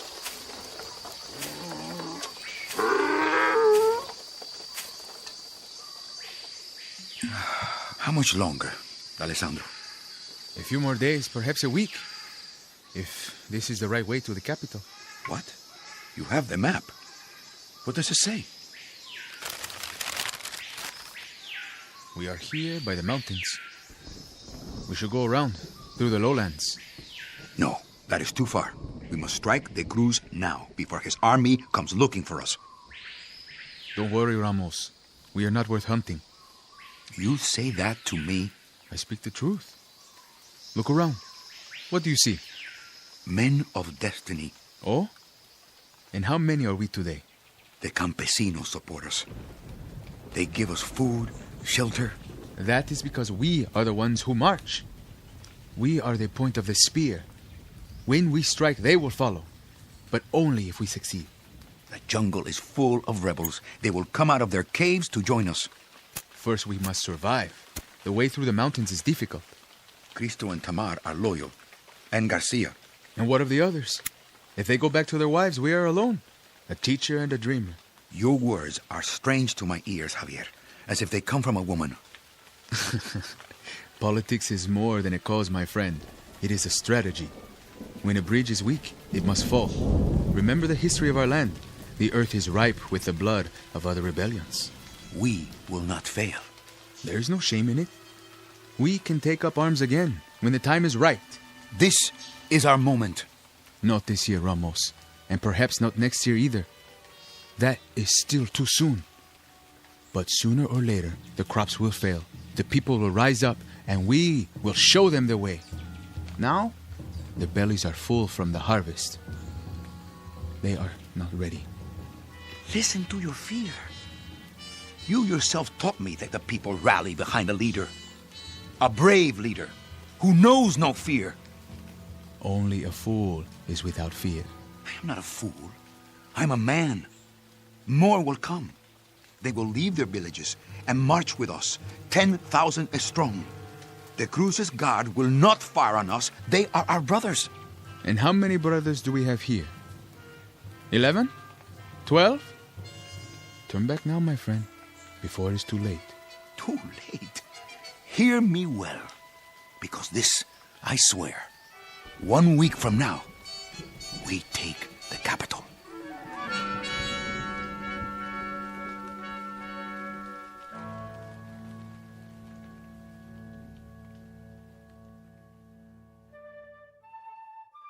This is Ramos Clemente and his ragtag band of followers.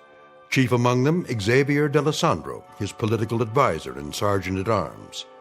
Clemente is the keeper of a dream. Once he walked behind a mule as it plowed someone else's land, looked up at a hot Central American sun, and pledged the impossible. He vowed that he would lead his people against the tyranny that put the ache in their backs, the lines in their faces, the anguish in their eyes. that he would ride at the head of an army into the capital city, cheered along the way by thousands of dreamers, all sharing the hope that General Clemente is the man to give them back their freedom. A noble dream, or an illusion. If the latter, it would be an honest mistake. But even honest mistakes have a price. In a moment, Clemente and his lieutenants will encounter something which will turn out to be more than they bargained for. The surprising aftermath of a well-intentioned revolution. They will discover the startling truth as reflected in a very strange mirror, one that was handmade just for them, in the Twilight Zone. And now, The Twilight Zone, and our story, The Mirror, starring Tony Plana, with Stacy Keach as your narrator.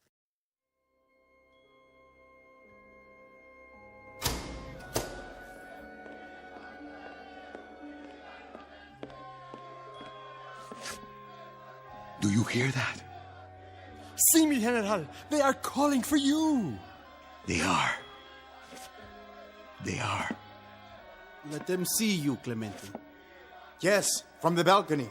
Perhaps I should. Just for a minute. Go on, Ramos. This is your palace now. It is your right.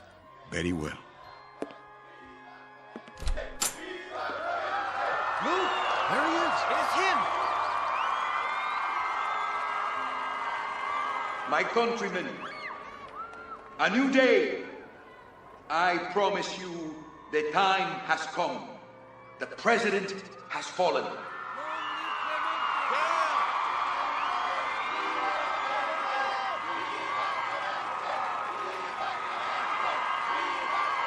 Go home to your families now and make ready for tomorrow.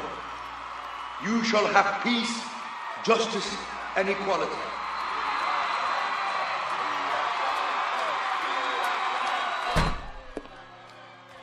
Do you hear? Viva Clemente! That is me. Viva, viva, viva! A toast! Yes, with some of the Cruz's precious wine. The glasses.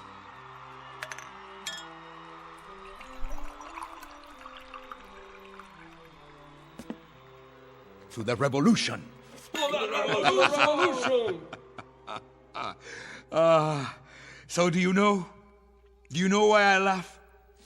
I laugh because there is so much feeling inside of me.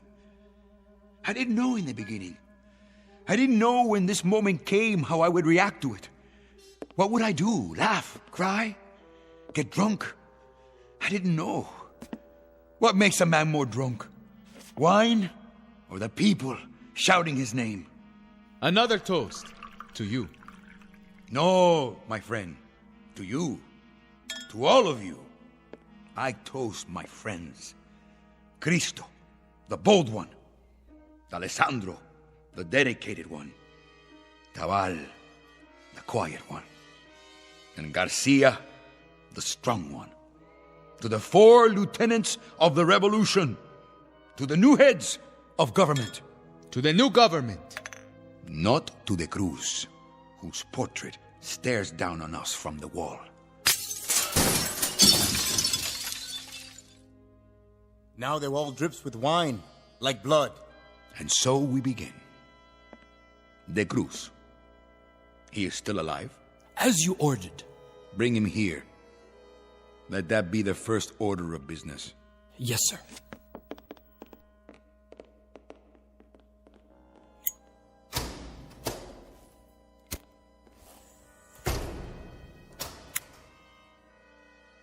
You will have to find another picture for the wall. Yes. One of yourself, perhaps? Oh, no. We will find something. There. In the corner. What is it? A mirror.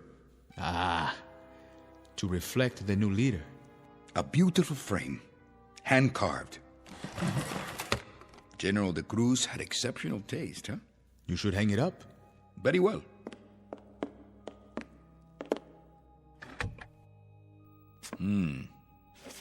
I look tired. Old. It has been a long day.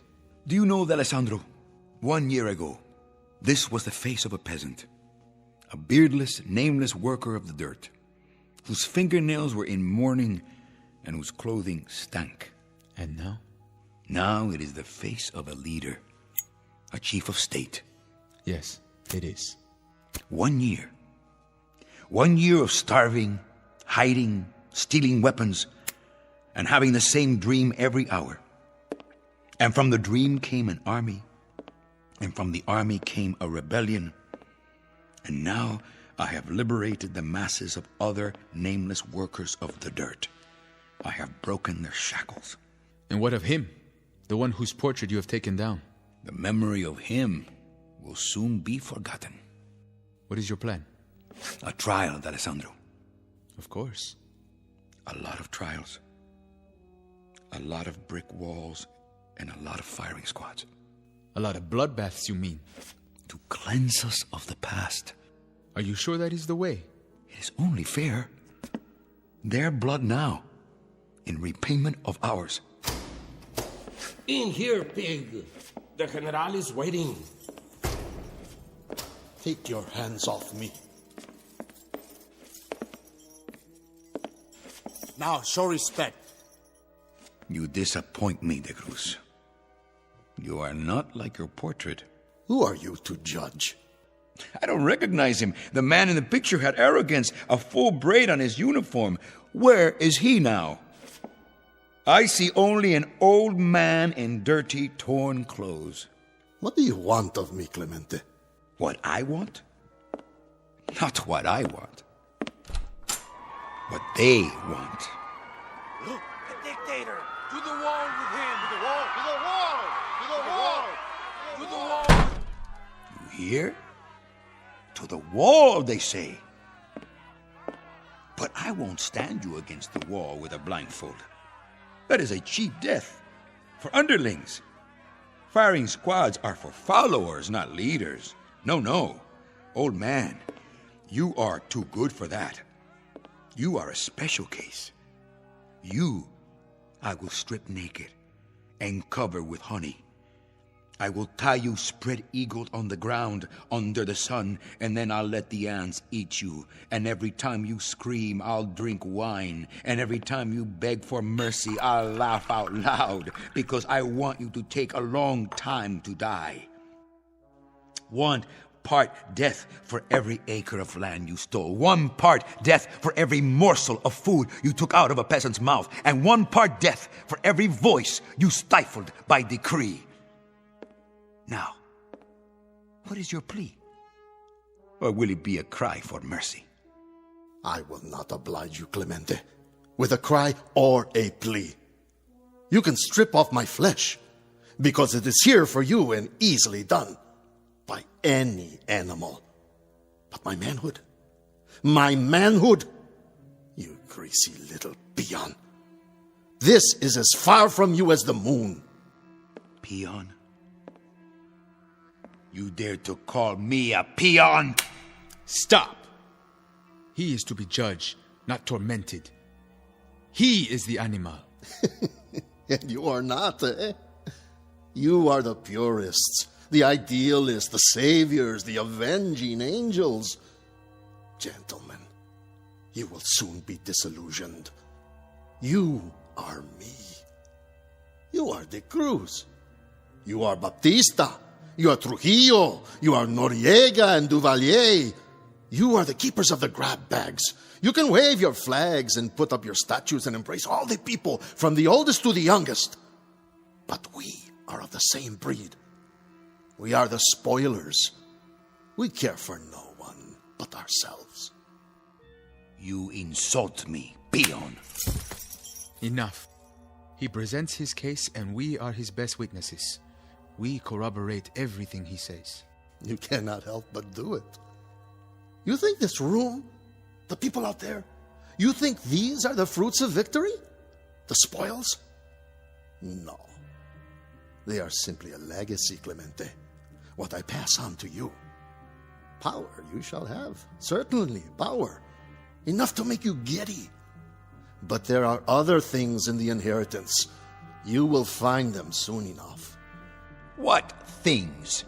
Fear. The chief legacy. Fear of assassination. Fear of disloyalty. Fear of rebellion. Fear of another Clemente hiding in the hills. Fear even of the Norte Americanos who offer you money and supplies. God help you. God pity you. Take him away. On your feet. Guards!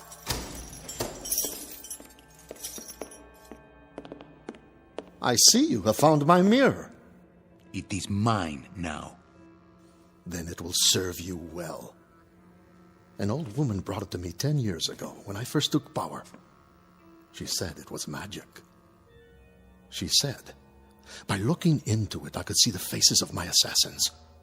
She spoke the truth. That is why I took it down. That's right. Look deep, General Clemente. Find out who your enemies really are. You will see them there, in that mirror. You will see them in the dark corners. You will see them in the crowd. You will see them in your glasses of wine. You will see them everywhere. Out! Where shall we take him? Lock him up in the prison. I will decide what to do.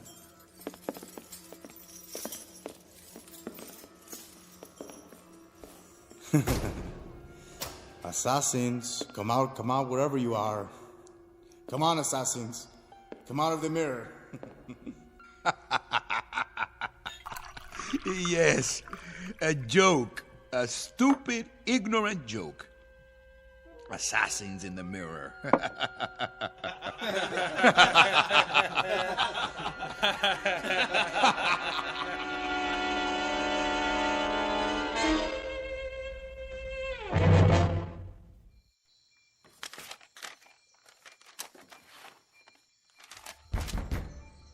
Yes? How goes it, my friend? Ah, Alessandro. I'm glad you're here. It is dark. The chandelier. Let me turn it on. No, please. I need to think. The candles, then? Only one. That is enough.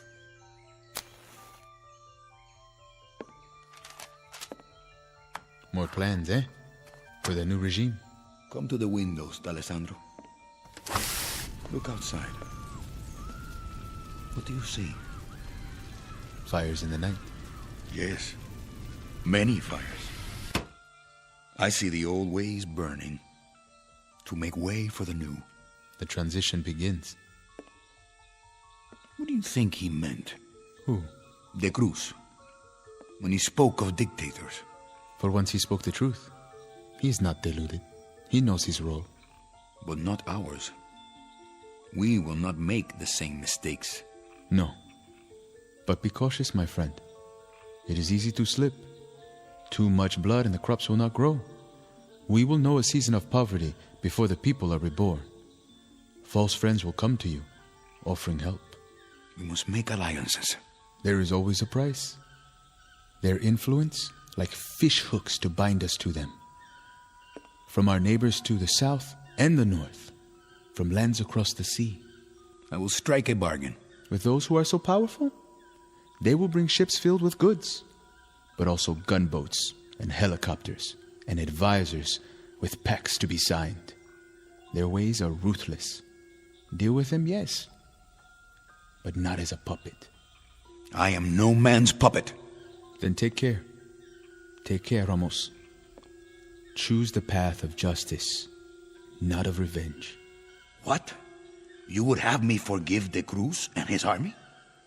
They who have kept our people under the yoke? Not forgiveness, banishment. The prison is overflowing. We do not have enough bullets to liquidate them all. So they go to another land and rebuild their army. That is stupid, Javier. They are our enemies. Where will they live? In the mirror? Cristo. Sir. How many prisoners are there? In the capital, about 1,000. Start shooting them. When? Tonight. Yes, sir. Right away. I see. There is no time for trials. But for murder, there's plenty of time? What are you? A chameleon? The ease with which you strip off one color and put on another. You turn my stomach. I thought you were with me. I am, but not with mass murder. Murderers can never be murdered. They can only be eliminated. You clean your house with a reckless hand. Go, Cristo. Give the order. Gladly. You should look in that mirror and see what face looks back at you.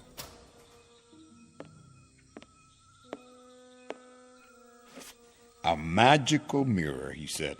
A mirror that reflects the faces of my assassins. How intriguing. Isn't that intriguing, D'Alessandro? I had no idea that you believed in such... What are you doing? What am I doing? I saw it. Where is it? What? The submachine gun. You need to rest. You have been awake too long. Tomorrow we will go into the fields, the villages, meet with the people. D'Alessandro, the dedicated one, the moralist.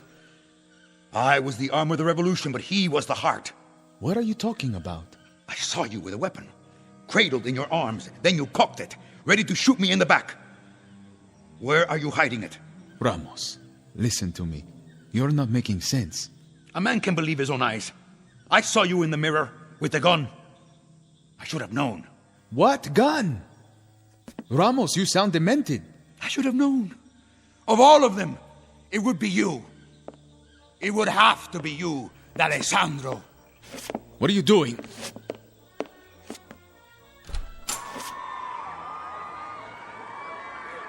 Yes, a traitor. Let go of me! See him with your own eyes. See the assassin. Do with him what you will. I am not an assassin. I am your lieutenant. Your conscience. No!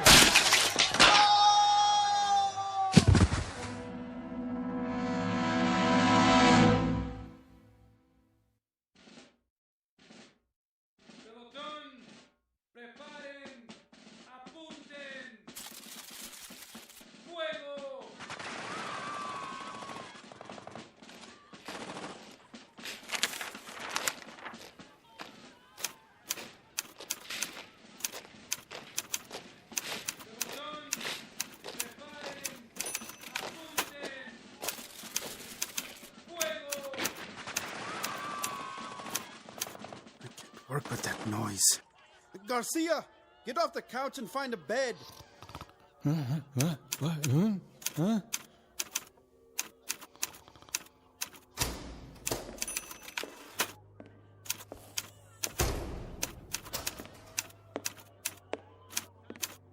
Did you hear that? Hear Garcia. He had too much to drink last night. The palace is stocked with the finest brandy. Not that. Outside, in the courtyard. Ah, the firing squad. We've already killed off hundreds. That sound, better than a swig of brandy. What were you before the rebellion, Cristo? Why do you ask that? Don't tell me. Did you work in a stockyard? You seem to enjoy the butchery. It is a fiesta. Then why do I not hear laughter?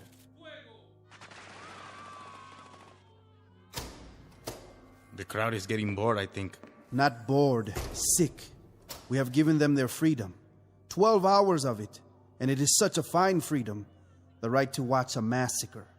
10 executions at least, every 5 minutes. You would like more? Oh, good morning, Clemente. We did not give them their freedom, Tabal. What? You said we. It was I who gave it to them. And I'm sure you'll continue to give it to them. Why are they quiet? They scream for justice, and when you give it to them, they become weary. Like an audience in 1 peso seats at a burlesque. Their entertainment must be varied, costume changes every 5 minutes, or they lose interest. New bodies every few minutes. But even that is not enough. I know them well. You fill their stomachs and it empties their brains. They have cheap tastes and short memories. Clemente. Something to say, Tabal? No. I have papers to check. The figures for De Cruz's treasury. Is there nothing more? Something that sits heavy on you?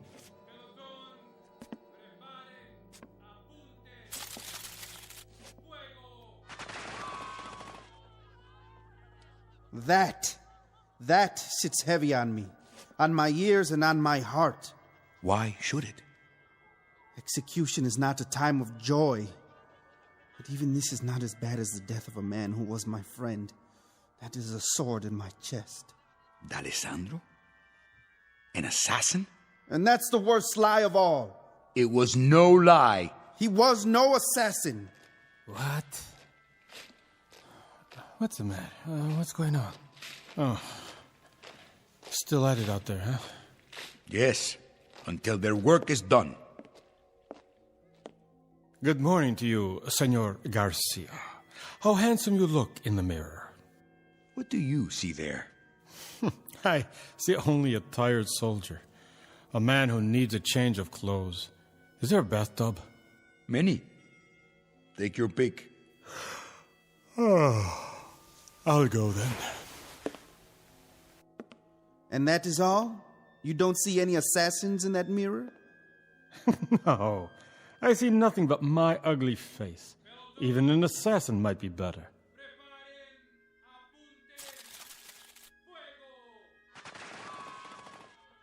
Let me see. No! Leave the mirror alone. Why? You can talk yourself into an illusion. You can make yourself believe anything. Let go of my arm.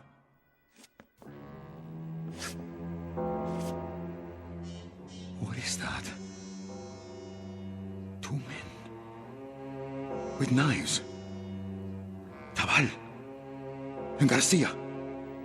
What is it, Ramos? That mirror needs to be cleaned. A trick of the light?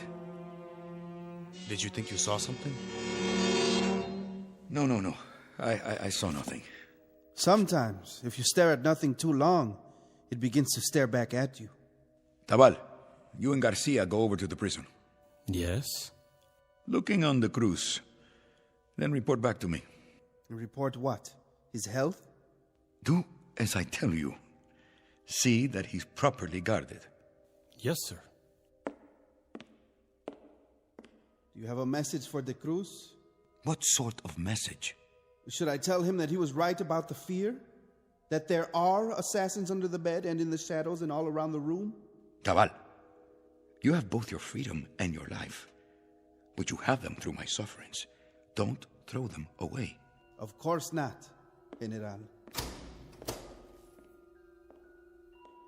Cristo, get me the prison. Sir? On the phone. Here, I'll do it.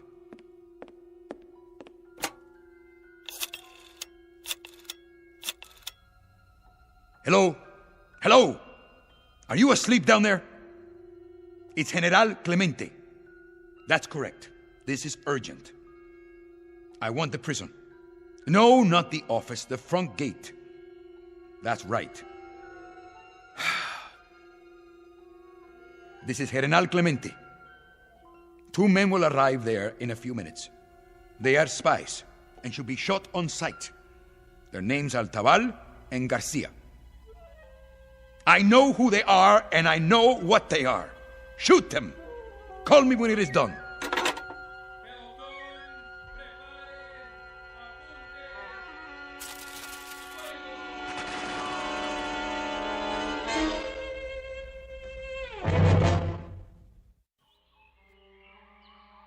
Move the bodies out. Yes, sir. Right away. I think maybe I'm still asleep. I wish you were. And me as well. Did you ever have a dream that... never mind. Go ahead. Say it. A dream where you try to wake up, but you cannot. You mean a nightmare? And do you wonder? What? Well, if I hadn't joined Clemente, well, I would be home now with my woman, my little ones. I would be in the fields working the crops. I think now that it wasn't so bad. But it was. Half of your vegetables, your livestock, to the state, that is no way to live. No. Still, I do not like this slaughter. Nor do I. I guess it isn't ours to know. What do you mean? Clemente, he has his reasons. I am not an educated man. The ways of politics are hard to understand. Clemente is not educated. But the Alessandro was. A very smart man. A lieutenant, like us. Closer than that. And now we are 3. Clemente will need us even more. Garcia, listen to me. Watch your back. Huh? Clemente has not slept in 3 days. But he sees. Not with his eyes, with his mind. And what he sees is dark and strange. Like a house of many doors, and behind each door is more darkness. And the way into that house is the mirror. What? A piece of glass? The glass reflects what is before it. When Clemente stands and looks, he sees the doorways of his mind. I do not fear an old woman's gift. We are his lieutenants. Yes, like the Alessandro. Come, we will report on the Cruz. And then we must make a plan.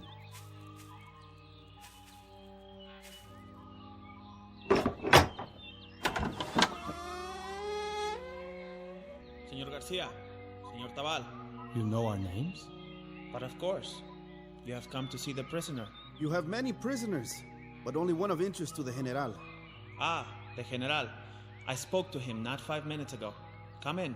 We have been expecting you.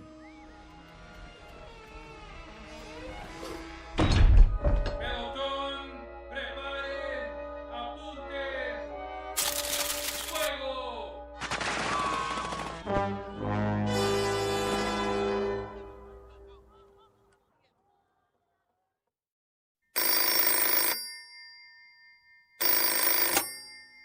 Clemente, are they there? Good. Tell me when it is done. The prison? You have any complaints? None. You are sure? Why should I? A pie cut into 2 pieces is better than one cut into 5.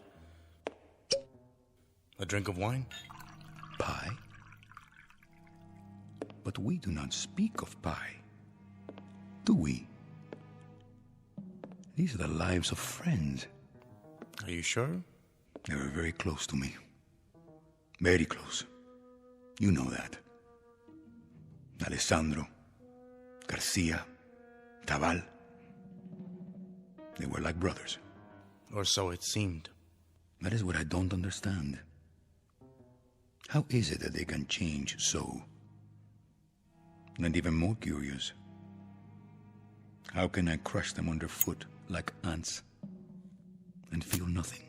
Men cannot be brothers and assassins. No. They must choose. It is to be expected. When a man has power, he has enemies. And now, you have enemies. Enemies, yes. I understand that. But are all my friends to be my enemies? From now on, Ramos, you have no friends. You have only followers and competitors. This is the breakdown of your world. You must live with it. And how do you classify yourself, Cristo? Myself? I am a follower, General. For how long? That is a strange question. For how long will you be a follower? Until some quiet moment when my back is turned? Oh, no. Only until that moment when you prove to me that you cannot lead. Only until the moment when I think that perhaps... Perhaps what? That perhaps I am stronger than you. You'll be eaten by worms before that moment comes. Besides, if my back is turned to you, I will see you in the mirror. As I do now. What is it? What do you see? Only you. At the desk. Holding out a glass of wine. Of course. Here is a glass for you. Now you pour it. Take a drink. It will make you feel better. But you poured it before. I saw you in the mirror. Your eyes are tired. Go ahead. It will help you sleep. It will help me sleep. But for how long, Cristo? How long will I sleep after drinking it? For all eternity? Why did you do that? What did you put in the glass? A powder? You point a gun at me? Only at traitors. But there is no reason. I have a desire to live out my life.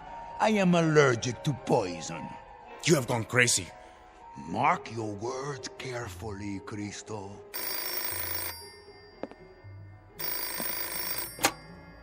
Yes? Yes, he is here. When? All right. I'll tell him. That was the gatehouse of the prison. The guards have shot Taval and Garcia. They are both dead. And what shall we do now? Mourn for them? If you wish. They were our friends, weren't they? But then again, they can't be friends and assassins. They must be one or the other. Wasn't that your point?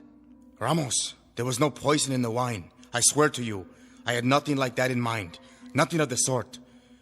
You are imagining things. Am I? Look, I'll show you. It was an illusion. This is just a mirror, an ordinary mirror, in an old frame. See? It's only glass, polished glass. I'm looking into it. I see myself and you behind me, nothing else. You are raising the gun and pointing it because you've let yourself see things that are not there. You've let yourself... Ramos! What have you done? Only what I had to do. A terrible mistake. Now, you will be very lonely. You will be all alone. You have just killed the better man. The better man. Ramos. General, I heard a shot. Lieutenant Cristo shot himself accidentally. But how? Did you hear what I said? It was an accident. Now get out of here!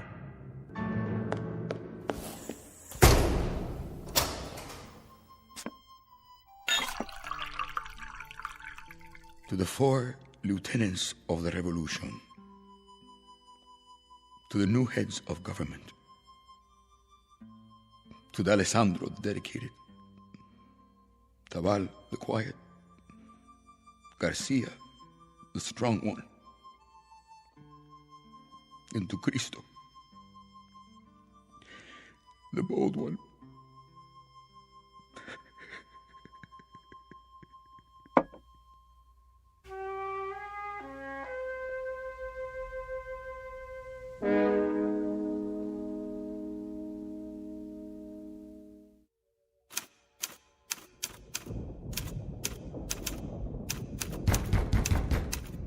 Yes?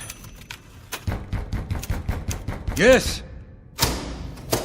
Someone to see you, sir. Who? The Holy Father. What would the priest want with me? Leave us. General? It's all right. Yes, sir. I'll be outside. General Clemente, I'm Father Thomas. So? You will forgive me, General, but this must be said now. What must be said? The executions. The people are appalled. That is no concern of mine. Is this what we are to expect from the new regime? I have my enemies, Father. That is your answer? You may tell the people that as long as I have enemies, the executions will continue. They will go on 24 hours a day, 7 days a week, and if this disturbs them... Then what? Then let them do something about it. Let them starve in the mountains, as I did. Let them hide in caves. Let them raise an army out of the dirt. If there is one among them strong enough to make a new rebellion, let him try. But let him be prepared for a year of suffering, and let him learn how to lead. General Clemente, the victory is not so sweet. is it? Now you are learning. Instead of the flavor of wine, it has the taste of ashes. I had a dream, Father. I had such a dream. And they were all a part of it. Cristo and Tabal and Garcia and Alessandro. Why did they turn against me? You ask me for the answer? Where else can I turn? To this mirror? Look to what is in yourself. But I can't stand this. I can't live this way. I'm frightened. Morning till night, I hold my breath. I look over my shoulder. I keep looking back to see what is there. I will live the rest of my life running from death. Why? Why do I have so many enemies? This is the story of all tyrants, General Clemente. They have but one real enemy, and it is the one they never recognize until it is too late. God be with you.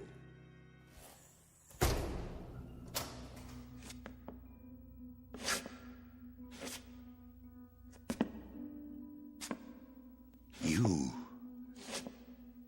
I see you looking at me.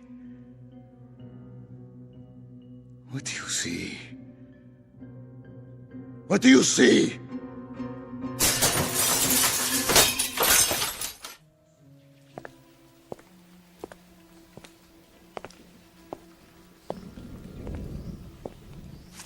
Keep an eye on him. What did you say, priest? The General. He's not well. General Clemente is a great man. He might have been. He may be yet. He needs our help. I will remember him in my prayers. God be with you, my son.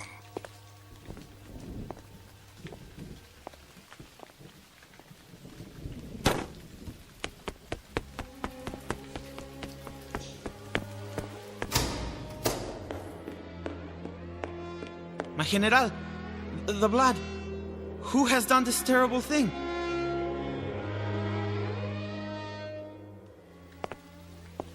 The last assassin. And they never learn. They never seem to learn.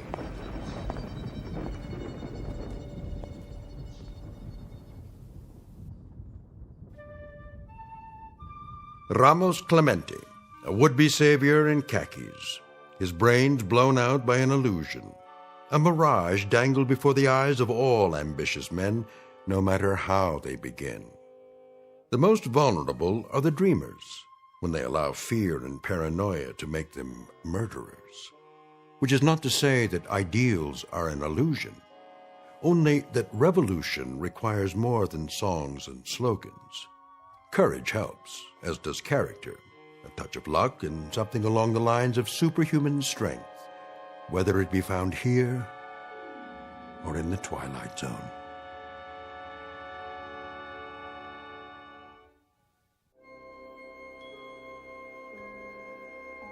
Hi, this is Carl Amari, producer of the Twilight Zone radio dramas. I'd like to take a moment to tell you about our official website at twilightzoneradio.com, where you'll get the latest news and information on these Twilight Zone radio dramas. Plus, at twilightzoneradio.com, you can digitally download 3 free episodes or any of our episodes for only $1.95 each. In this age of ever-changing technology, we've decided to make these episodes instantly available to you by making the Twilight Zone radio dramas a digital download-only series. This means that this series will no longer be offered on CD. The CD collections at our website are now being offered while supplies last at buy one, get one free. So be sure to get your favorites before they're sold out. Be sure to visit us often, and I'll see you in the zone.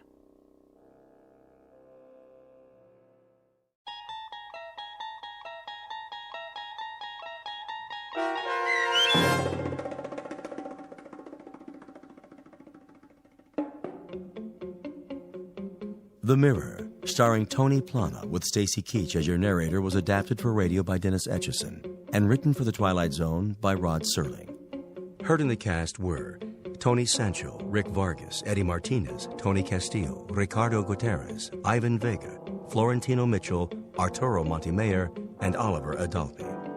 The producers of The Twilight Zone wish to thank CBS Enterprises and the Rod Serling Estate for making this series possible.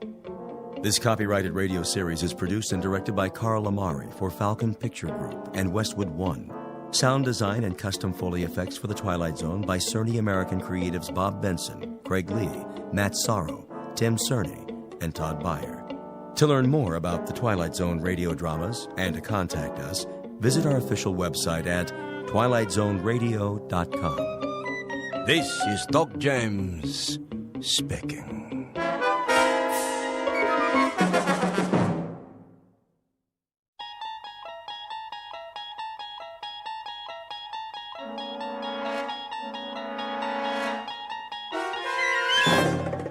You unlock this door with the key of imagination.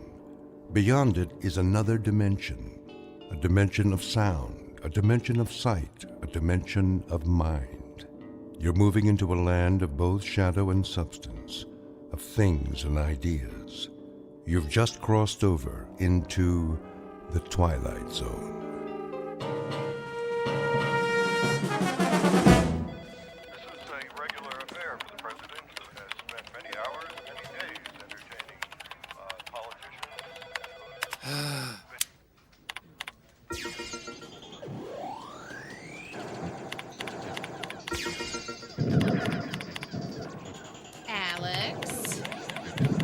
Yeah. Is that all you ever do, is play video games on your computer?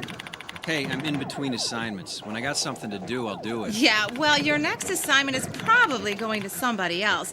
If you spent more time looking at your calendar than that stupid game, you know you're missing the editor's briefing. Fine. Thank you. I guess.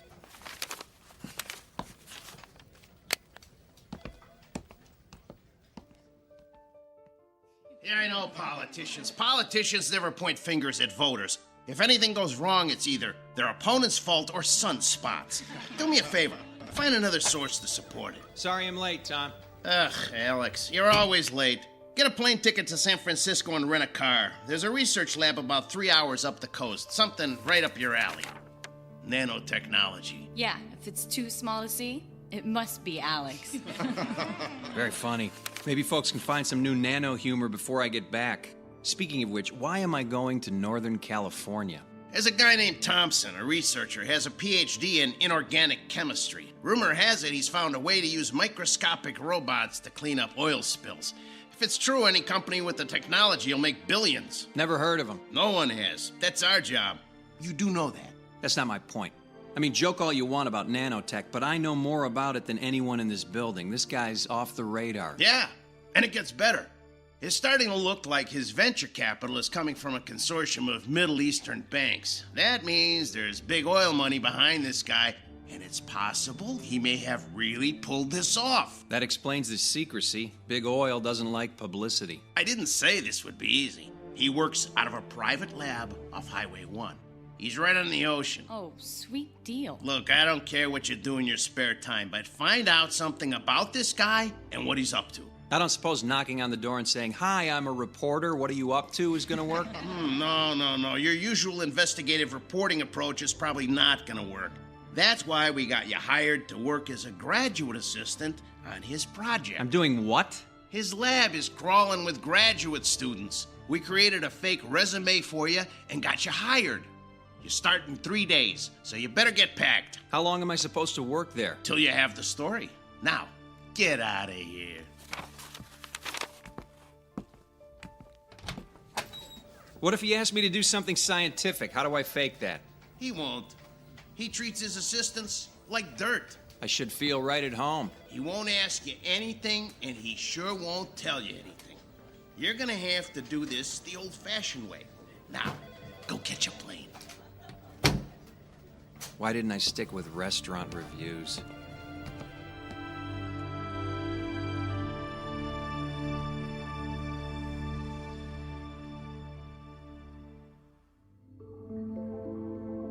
Meet Alex Harrington, a hack reporter with little talent whose career is defined by things as small as his ability.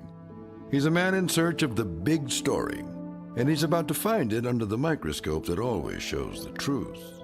A truth that can only be found between a shoreline of dreams and that deep blue ocean of fate, known as the Twilight Zone. And now, The Twilight Zone, and our story, The Nanobots, starring David Pasquesi, with Stacy Keach as your narrator.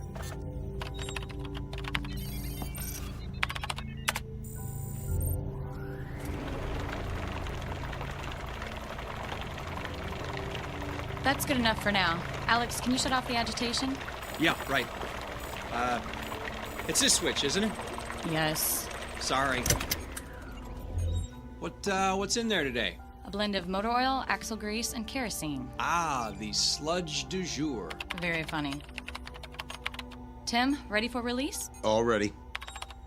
Okay, let him go. Commence release now.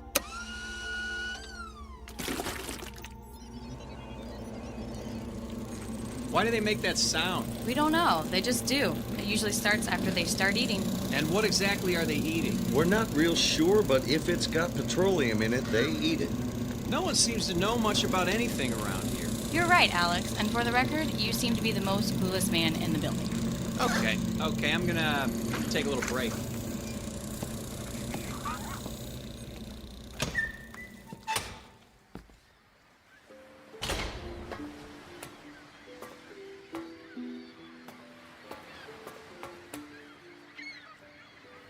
Beautiful view, isn't it? Oh, sorry, I didn't see you coming.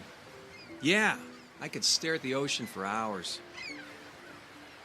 Excuse me, can I bum a smoke off of you? You smoke? I wouldn't have expected that. I thought all of you environmentalists were against things like cigarettes. Yeah, well, don't tell anybody.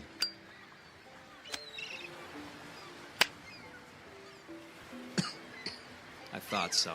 You're not really a smoker, are you? I guess not. I just wanted to talk to you. Hey, you don't have to start smoking to talk to me. You don't seem to be real happy here at the lab? Hey, with the exception of this little balcony where I can steal a smoke, well, there's not a lot going on around here. I like it up here, too. You know, this used to be a naval observatory. It was built in the 30s. Oceanographers used to come up here and study wave action, riptides, and current. And now it's the designated smoking area.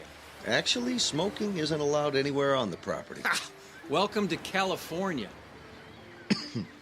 Some of the other grad students are wondering if you're going to stay on. I mean, you really seem dissatisfied about things. Yeah, well, after 4 weeks, I was hoping I would have made a little progress. And sorry about messing up those statistics. It's never really been a strong suit for me. That's okay. How long have you been working with Dr. Thompson? About a year now. Every graduate student wants to work with him. It's a chance to make a difference. Is that why you came to work for him? Yeah, something like that. Let me ask you something. Does he ever tell anyone anything about what's going on? Eventually. I mean, eventually he's had to tell all of us a little bit about what he wants to do, and we've been able to understand pretty well the incredible potential for his technology. All we knew coming in was that he was working on a revolutionary new way to save the environment. And that was good enough for you to sign on? Hey, graduate students rarely get any information about their assistantships. Did they tell you something more? No, I guess not. In fact, I know less than you do. Can you fill me in? Look, I'll tell you everything I know on one condition. I'm listening. Well, it's why I wanted to talk to you. Do you want to join us? Hey, in case you haven't noticed, I joined you a month ago. That's not what I mean. There's a group of us. We know what's going on here, and we've decided to take action. So you want to blow the lid off this operation? What are you talking about? All right, maybe I should slow down. What kind of action are you looking for? Okay. Maybe you should lose the cigarette. Right. I'll just hold it. Look, Dr. Thompson's a specialist in something called nanotechnology. It's small, microscopic robots that perform certain functions on a molecular level. Believe me, I'm familiar with it. Sorry, of course. That's why we're all here. Anyway, he's successfully developed microscopic robots that will consume oil in the ocean from oil spills. That much I figured out. You got any idea how they work? Yeah, I've seen them in action. They look like tiny metal spiders with a tube that extends from the center of their body. creepy in an elegant sort of way. They're powered by the hydrogen and oxygen in water, and they attack petroleum-based materials and transform them into inert, harmless carbon dust. Then they feed on the carbon to reproduce themselves. Every nanobot reproduces itself by a factor of 2, and then those 2 move on to repeat the process. Yikes, that means they reproduce exponentially. Yeah, toss a handful of them on an oil spill, and in no time there are billions of them cleaning it up. So what action exactly are you and your group going to take? Dr. Thompson keeps delaying the project. Instead of applying for federal approval and implementation, he wants to shorten the lifetime of the bots. He wants to limit their functionality to a few hours, but he won't tell us why. So he's trying to dumb them down. Doesn't sound all that profitable. Actually, it's quite the opposite. He keeps saying it's not about profit, but we've figured it out. He's backed by some shady characters. We've seen them at the lab a few times. We think they're connected to oil companies, and it's all about the money. Who exactly is we? I can't say, other than it's a small group of us. We've been working together for a while, and we don't like what we see. So you sit around, have a few beers, and diss the doc? That could affect your grade. It's not about graduate school anymore. It's about justice. It's about the crime of big business. They make money polluting the oceans, and now they're going to make money cleaning it up. Typical big business, big government, big corporations. If Dr. Thompson can make the bots only last a few hours, they could corner the market and maintain exclusive access to the technology and total control. But if the nanobots were allowed to reproduce without limit, well, then it would be a sustainable resource that no one could really own or control. Well, you know, there is something to be said for return on investment. It's not like all this equipment, buildings, and staff are free. This isn't about money. This is about saving the oceans. I don't know how to tell you this, kid, but there's a lot more wrong with this planet than just oil spills. Yeah, but this is not just about oil spills. His nanobots don't just consume petroleum, but petroleum byproducts. What did you just do? I flicked my cigarette off the cliff. Hey, don't worry about a fire. That's the ocean down there. That's just the point. That's the ocean. You're no different than the rest of them. Do you realize the importance of that current down there? A current that comes down from the Sea of Japan, it circles the entire Pacific Ocean, and it's formed an eddy between Hawaii and the west coast of North America. You get worked up pretty easy, don't you? Hey, calm down. It's just a cigarette butt, and that's a big ocean. A big ocean with a big current that's going to take the petroleum-based fiber in your cigarette filter to a large and growing continent of garbage at the center of that eddy in the Pacific. You know, I heard about that. A magazine did a piece on it. Miles and miles wide and 300 meters deep, an island of garbage. A floating raft of plastic bottles, old fishing nets, thick slicks of oil, and probably more than a few of your cigarette butts. So one more is not gonna hurt, right? No. In fact, look, I'll flick the cigarette out there too. That's not gonna hurt either. Not today, not anymore, not after what's gonna happen in the next few hours. Why is it I don't like the sound of that? You will. In fact, it'll make you wish you had joined us. What exactly did you want me to join? Right now, there's a group headed for that garbage continent. They took the lab's research boat in the middle of the night, and they're less than half a day away from Garbage Island. Just a few hours away from a new world, a clean ocean, and a solution that won't be controlled by robber barons and oil men. What did you do? The nanobots are about to have their first meal.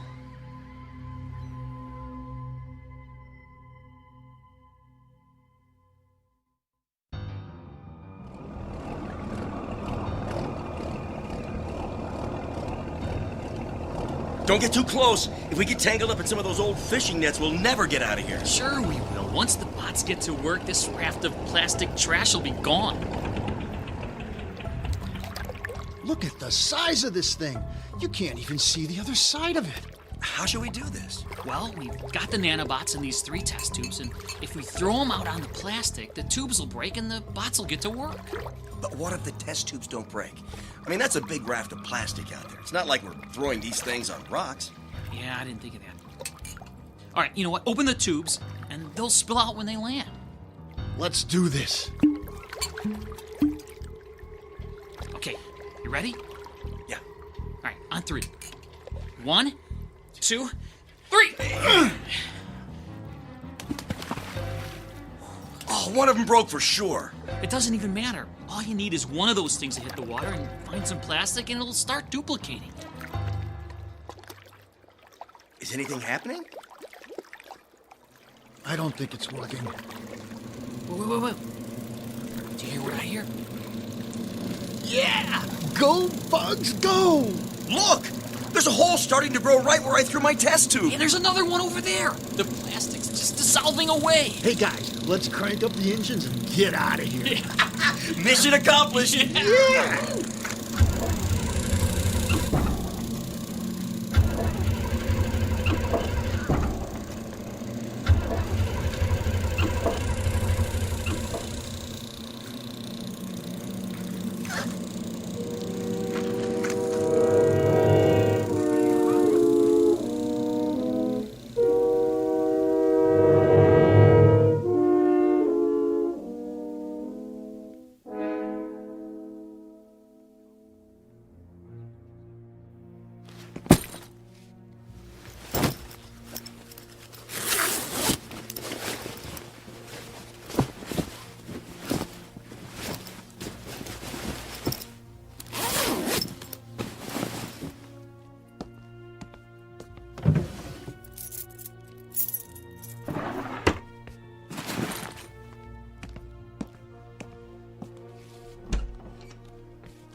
So, Mr. Harrington, you've decided to leave the lab.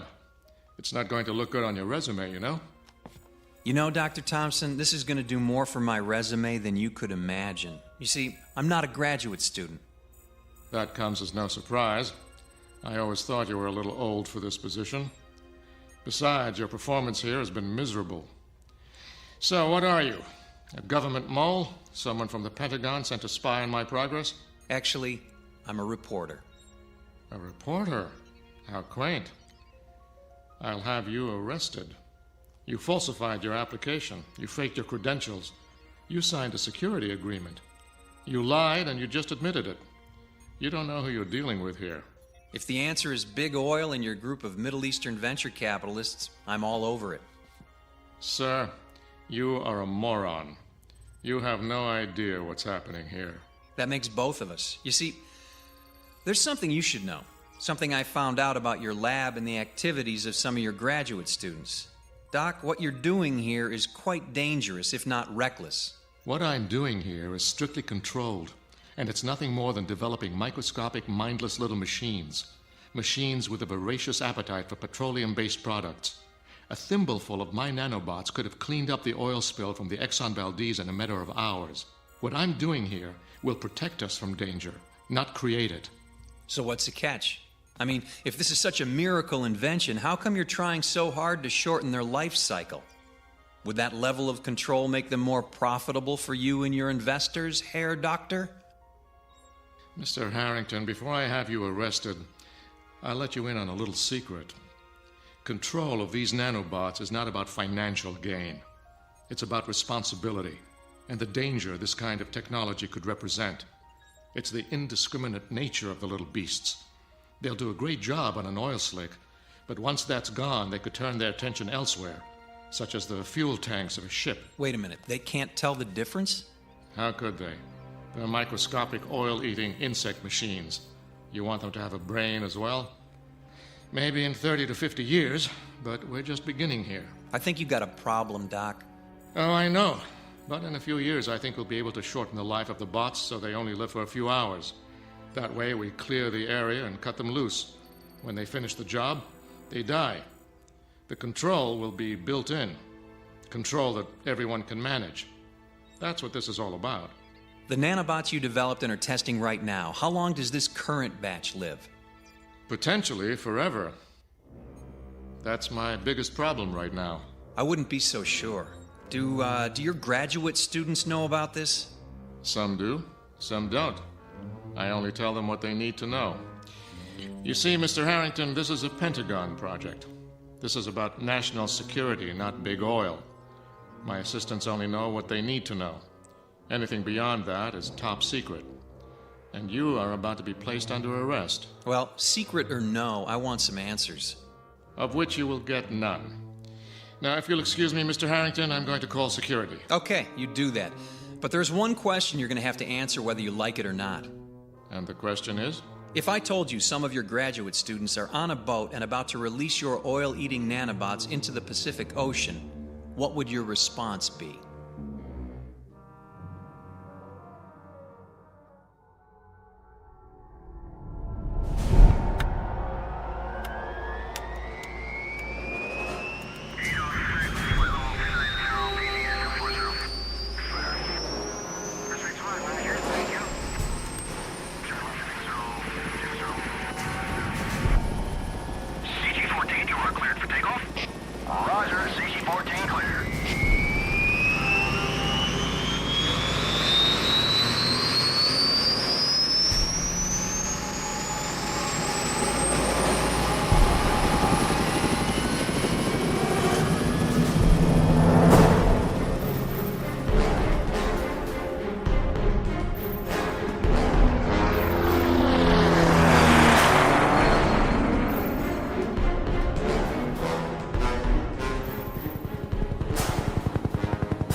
That's where Tim said they were going. The Navy has dispatched a destroyer. I'm afraid they may blow the boat out of the water unless we reach them first. What exactly do you plan to do? Tell them the truth. Tell them what they don't understand or appreciate. And if they don't listen to you? It's our only hope. If the boat is blown up, the nanobots will not be affected. The Navy won't listen. This is our only chance to stop them.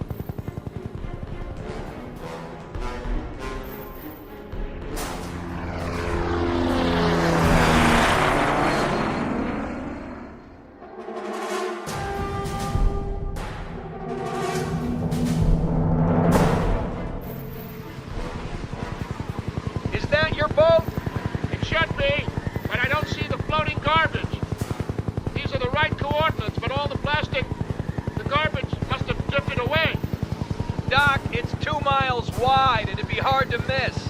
Maybe they ran out of fuel. Or worse, maybe your little spiders got into the fuel tank. It's possible. They seem to be drifting without power. Wait a minute. Look at the ocean. Is that the sea bottom we're looking at? Good God! The water is more than 1,000 feet deep in this location, and you can see the bottom. It looks like your little inventions work. Something's not right. The clarity of the water, I don't understand it.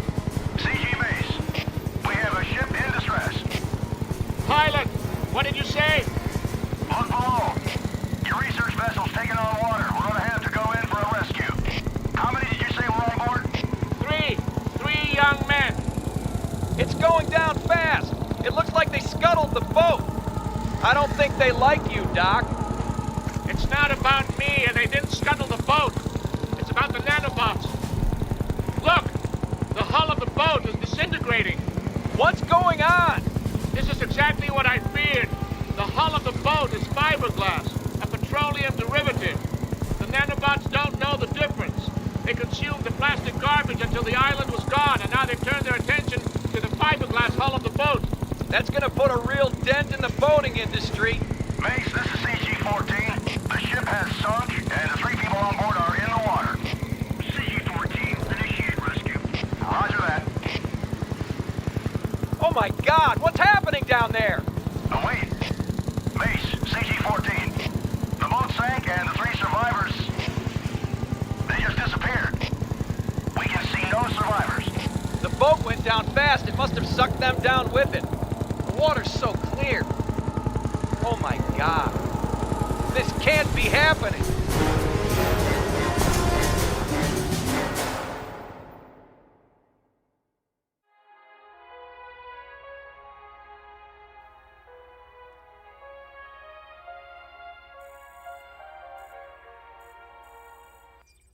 interrupt this broadcast to bring you a special report. The United States Coast Guard has announced that thousands of distress calls have been received across the Pacific Rim in the last 48 hours. According to the Department of Homeland Security, the alert status in the United States is code red, as a combined Navy, Coast Guard, and international effort has been assembled to deal with the crisis. Latest reports indicate that numerous ships, yachts, and pleasure craft have sunk unexpectedly and abruptly along the entire Pacific coastline. All watercraft are being ordered to stay in port, with the exception of naval vessels involved in the search and rescue efforts. Stay tuned for further reports. So that's the official story? No explanation, no information, just don't go in the water? What do you want us to tell people? Isn't there enough panic for you media types to roll around in? Media types? We're the bad guys? I think you're the one who's got some explaining to do, sir. I have nothing to explain to you. Well, maybe not me, but it looks like you got a small army of graduate students looking for some answers. Is it true? What Tim told us? Is it true? Tim, is he here? Where is he? He's gone. He stole a boat from the marina. He's going out to find his friends. Before he left, he told us what they did. Is that what the news reports are all about? Is that why the lab is surrounded by military police? Military police have surrounded the lab? What's going on here? No one can leave this facility. There are additional researchers en route. We're all going back to work. Work without sleep until we can find a way to stop the nanobots. Until then, we're locked down. You're not including me in this little party, are you? Especially you. We'll accomplish nothing with the additional chaos you'll create. What about Tim? He took off in a fiberglass cigarette boat. Ha! Good man. He doesn't smoke, but he found his cigarette. Mary, Tim is dead. The boat he's traveling in will no doubt encounter a great tide of nanobots, and he too will sink into the deep. Justice, if you ask me. He's the ringleader who caused all of these problems. So, on that happy note, I'm going up to your observation deck to have a smoke. Unless you have a problem with that, Dr. Thompson? Smoke yourself to death. The sooner the better. Will do. And as for all of you, Godspeed and good luck. We'll divide into teams. No one works alone. Progress will be reported on an hourly basis.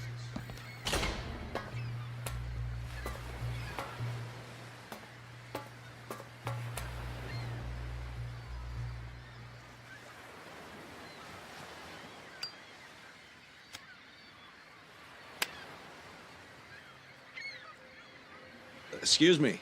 Can I bum a smoke off you? Hello, Tim. I heard you were dead. Sounds like Mary did her job. She's one of us, you know. I figured if Thompson thought I was dead, I'd have a better chance. It's one way of looking at it, but a better chance at what? Sounds like you and your friends have done enough. Getting away. Oh, nice. You and your beer-drinking buddies caused thousands of boats to sink, and all you want to do is get away. Yeah, that's saving the Earth for you. We didn't know. Thompson told us nothing. We thought the same thing you did, that he was trying to make a world-saving technology. And then we found out it was nothing more than a profit center for the companies and governments destroying the Earth. That may be true, but I gotta tell you, Timmy, there's a big target on your back these days. That's why I'm getting out of here. You staying or coming with me? So you're just gonna run away? Do you know what happened to your friends out there? They're dead, you know. I heard the boat sank. There's more to it than that, Timmy boy. Your nanobots can't seem to tell the difference between a plastic bottle and the plastic hull of a boat. If it means the end of plastic on the planet, who cares? You know, you need to work on that attitude. They knew what they were doing was dangerous. Oh, really? Did you tell them that before they left? Did you tell them they might find themselves in the water 1,000 or so miles out in the ocean? Why didn't you save them? Was that their punishment? Punishment? You want to hear about punishment? Listen, you hear that out there? That's the sound of billions of your little bugs out in the ocean. But hey, what are they eating? There's no oil slick, no boats out there, but the sound of them. More and more eating and duplicating. Your friends didn't drown out there, Tim, and we didn't abandon them. We watched. watched as a gray stain in the water enveloped them. Your tiny little spiders consumed your friends alive right before our eyes until there was nothing left but clear water down to 1,000 feet. That's not possible. You left them to die. You talked them into it. You're the guy with the big ideas. You sent them out there and they were eaten alive by your little nanobot friends. I didn't know. I didn't know. Thompson never tells us anything. We tested them in the lab. All they ever consumed was petroleum-based products. They only consumed what you fed them. You had them in sealed glass tanks and tested for what you wanted to see. Too bad you didn't stick your hand in there just once. Things might be a little different now. Things don't sound like they're getting any better. We gotta get out of here. We? Aren't you confusing me with your co-conspirators down there in the lab? You stay if you want, but you're gonna die. Look. What the hell? The nanobots. They're crawling up on land. They're consuming the plant life and the bacteria in the sand on the beaches. Anything organic, anything that's carbon-based. They don't know the difference. Tim, we have to get out of here. Let's go. No, we can't go that way. They've invaded the lab. You! What are you doing here? Marine! What? Close the hatch. Maybe we can keep those things off the deck. Do you realize what you've all done? Look! They're spreading! Those people, the soldiers, the bots are all over them. They're approaching the foundation of the lab. Thompson, how do we get out of here? Unless you can fly, Mr. Harrington, I'm afraid you have no options. They won't get up here. They can't. Can they? No. The foundation and walls of the building are composed of stone, concrete, and steel. They need carbon and water to spread. So it's over? No, Mr. Harrington. I'm afraid it's just beginning. Do you see that creek over there? They're moving upstream. Like the veins and arteries in an organism. Consuming every carbon-based life form in their path across every continent, no doubt. We have to get out of here. We can't stay here. When Mr. Harrington sprouts wings, maybe he'll take you with him. Thompson, what are we supposed to do here? We wait, Mr. Harrington. You see, all humans are carbon-based life forms. It's not petroleum the bots are after. It's the carbon in the oil. That's the trigger. That's what I was trying to solve. But none of you could wait. So now we wait here. Wait until they move on. Or they die. Yes, that's also an option. Of course, given the fact that they have a life expectancy measured in tens of thousands of long years, that would be a very long wait.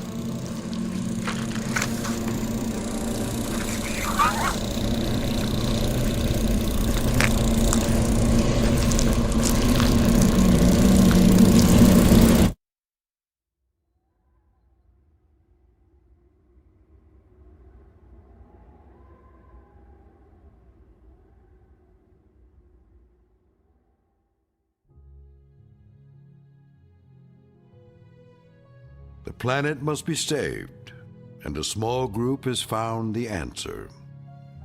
An answer that has left them all with one simple question to ponder. Will we find solutions to our problems, or create greater problems with our solutions?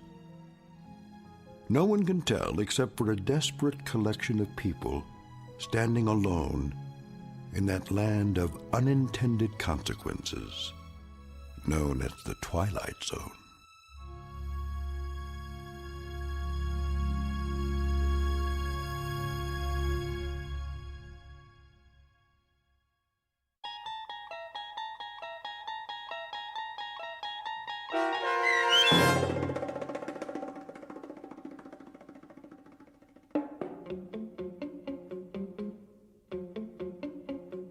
The Nanobots, starring David Pasquesi with Stacy Keach as your narrator, was written for The Twilight Zone by Steve Newby.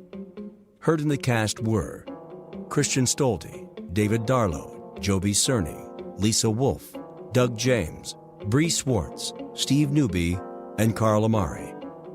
The producers of The Twilight Zone wish to thank CBS Enterprises and the Rod Serling Estate for making this series possible. This copyrighted radio series is produced and directed by Carl Amari for Falcon Picture Group. Sound design, custom Foley effects, recording, and editing are produced in the Cerny American Sound to Picture Theater by sound designers Craig Lee, Bob Benson, Todd Beyer, and Tim Cerny. Music for The Twilight Zone is provided by CBS and American Music Company Incorporated, New York. To learn more about the Twilight Zone radio dramas and to download episodes, including 3 free episodes on our homepage, visit our official website at twilightzoneradio.com. Doug James speaking.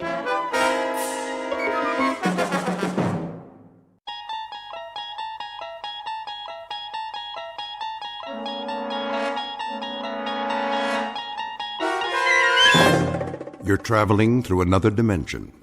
A dimension not only of sight and sound, but of mind. A journey into a wondrous land whose boundaries are those of imagination. Your next stop, the Twilight Zone.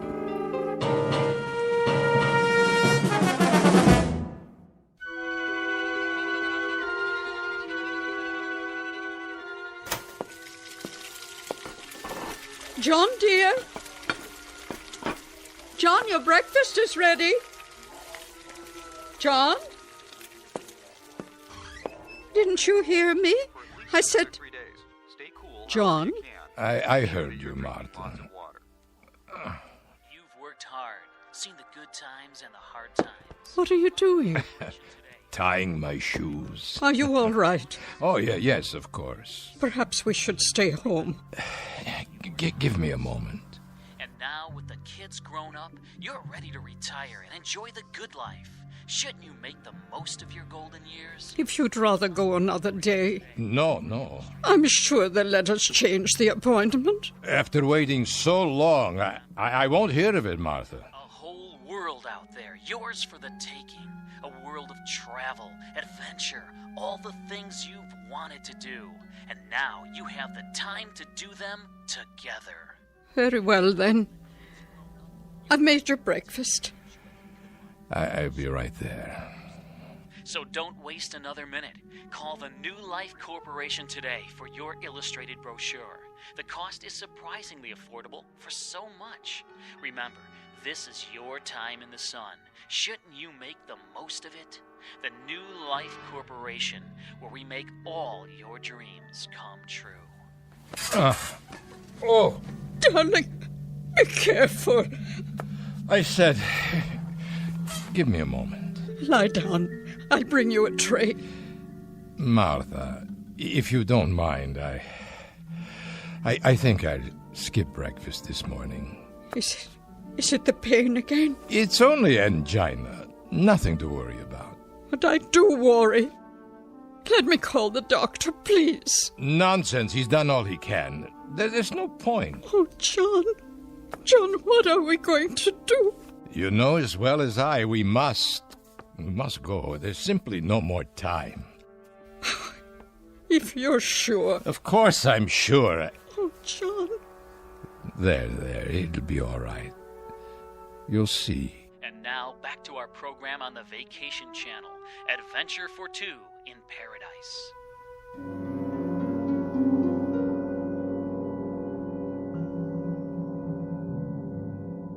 Mr. and Mrs. John Holt, two gentle aging people who slowly and with trembling fingers turn the last pages of the Book of Life, and hope against logic and the preordained that some magic printing press will add to this book another limited edition. But these two senior citizens happen to live in the future, only a few years from now, but a time when almost nothing is impossible. Mr. and Mrs. Holt in their twilight years, who are about to discover that they've entered a zone of the very same name.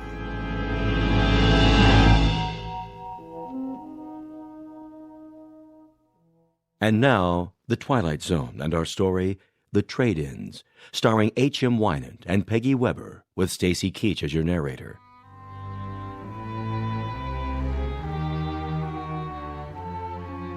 Which floor is it? Be patient, Martha. We'll soon be there. Morning, folks. Good morning. I wonder. Martha? Yes? Can I help you? No, thank you. The New Life Corporation? That's right. 67th floor. Straight ahead when you get off the elevator. You can't miss it. Thank you, young man. That's very kind. No problem. Well, this is my stop. Take care, folks. Do you think he was one of them? One of their clients? Oh, I doubt it. Just a businessman on his way to work. But he was so young. Everyone is young, Martha. The world is for the young. Here's our floor. You look nice, dear. So handsome in your suit. Very old suit. But I'm sure it doesn't matter as long as we have the money. You brought it? In my coat pocket. All of it? Don't worry, it's safe and sound. New Life Corporation, please hold. Hello. You must be... Mr. and Mrs. Holt. Of course. Won't you take a seat? We have an appointment. With Mr. Vance. Certainly. I'll tell him you're here. Thank you kindly. I have a Mr. and Mrs. Holt to see you. Yes, sir. He'll be right out. Can I get you anything? Coffee? A soft drink? No. It won't be long. There are some e-books in the waiting area. That's all right. My eyes, you see. He has trouble reading, even with his glasses. Please, Martha. I'm sure the young lady isn't interested in such things. Mr. and Mrs. Holt. Mr. Vance. We've spoken on the phone. How nice to finally meet. Won't you come this way?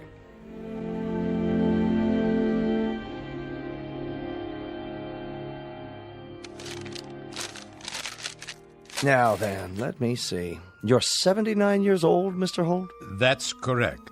And you, Mrs. Holt.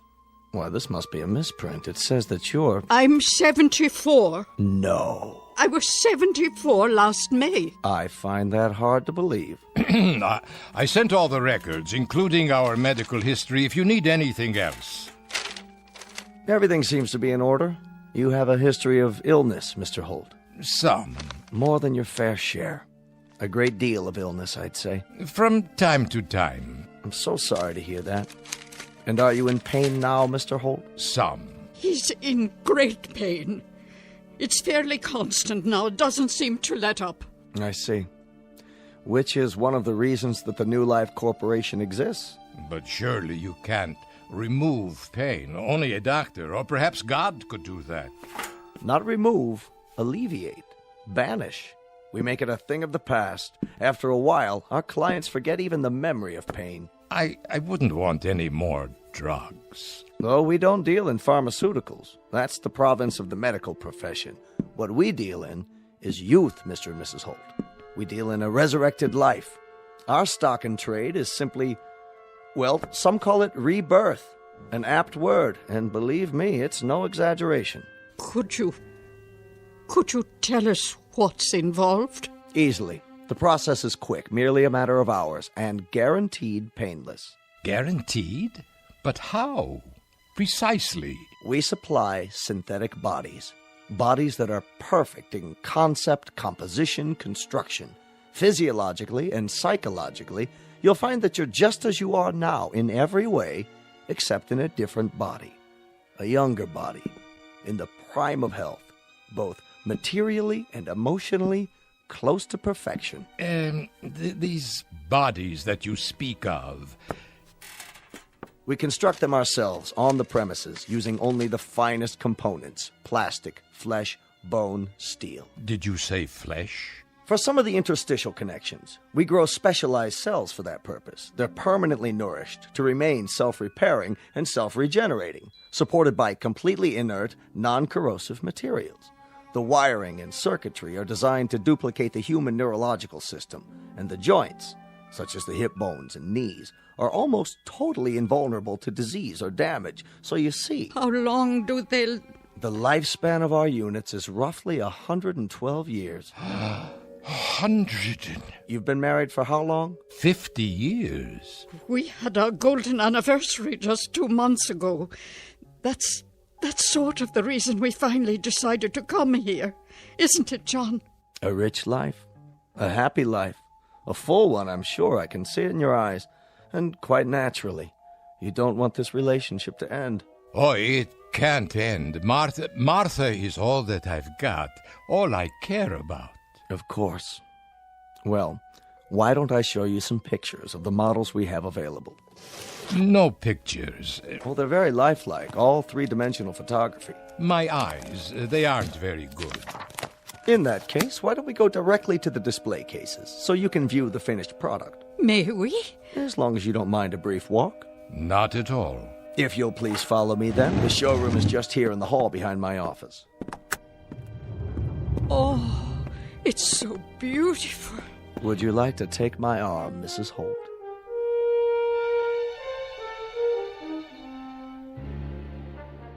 That man under the lights. Is he one of your creations? The young man in the tracksuit? Why don't you ask him? Ask? But if he's only a mechanical device... Actually, he's programmed to answer with the aid of a voice chip. A temporary addition to make the display more lifelike. But as of now, he's still just a receptacle, a shell, waiting to be filled. There's no consciousness as such. He has a variety of preset responses, though. Go ahead. Ask a question. You there, young man. What are you doing? I'm training for the Olympic triathlon. Wait till you see how fast I can run. My shoes are manufactured by Mercury Plastics. I come complete with a brand new pair and a gift package of home workout equipment, all courtesy of the New Life Corporation. Oh, my word. He looks so strong. But I wouldn't need such muscles. I was never very athletic. A valid point. If physical achievement isn't important, then you might want to consider another model. Oh, who is the young lady? This is our Queen of the Harvest Moon Ball. I see. She's very beautiful. Hello. I was the homecoming queen at my school, and now I'm a champion ballroom dancer. Do you like my evening gown? You're quite lovely, miss. I come with a fabulous selection of gowns, all custom designed. My shoes are part of the package, too, thanks to the New Life Corporation. Well, you are the prettiest girl I've ever seen. I could never wear such a dress. Of course you could. You did. Do you remember the dance where we first met? Oh, I was never so slim. But you were. Now you're being silly. Please, let's move on. I think you'll like the next display. What's that? Look, John. There are two young people. Our beachcombers. His physique would be ideal for a man approximately 22 years of age. See the proportions and the musculature. Nothing too extreme. She has such a small swimsuit. The female component. Note how they complement each other. This particular model would be roughly 21 years old, 3 inches shorter than the male, of equivalent health and potential, capable of walking for miles along a beach. We've given them both a foot structure with the perfect arch and legs that are polymer reinforced. Look at the ankles. And the hands. My hands were never like that. Yes, they were, Martha. Don't you remember? We like to see these two go as a package, and you needn't worry that there'd be others like them. Each model is designed with distinctive features. None are exactly alike. How would... Yes? I'm not clear on the procedure. What would happen? I mean exactly. Very simple. We put you to sleep, and then we transfer all your memories, personality, and so forth into these replicas. You'll awaken in your new bodies and live a lifespan and a quality of life never dreamed of before, with health, contentment, and purpose. And there's no pain? None. Are you sure? Are you sure there would be no pain? No pain, Mr. Holt. For the first time in... how long I can only guess, you'd be free of pain. You'd be a young man again, in the prime of life. It's too much to believe. And you, Mrs. Holt, would be at his side. Instead of the end, it would be the beginning. Do you know what that means? What about the memories? Memories?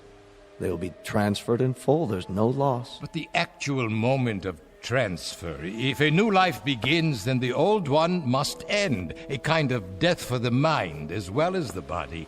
And so, that is what I will experience, death. Are you afraid of dying, Mr. Holt? Not afraid.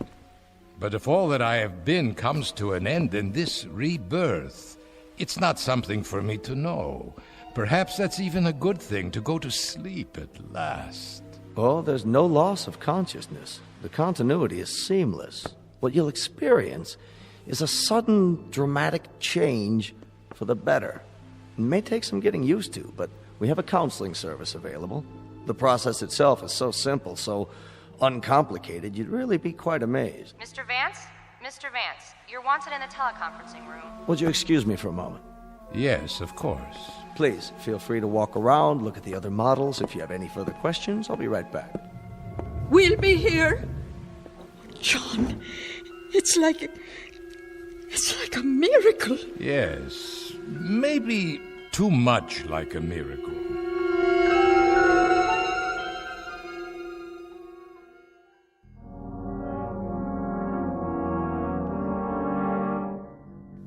What do you mean, John? Too much like a miracle. It just doesn't seem real somehow. But look, you can see what they've built. Not the technology, the thought of it.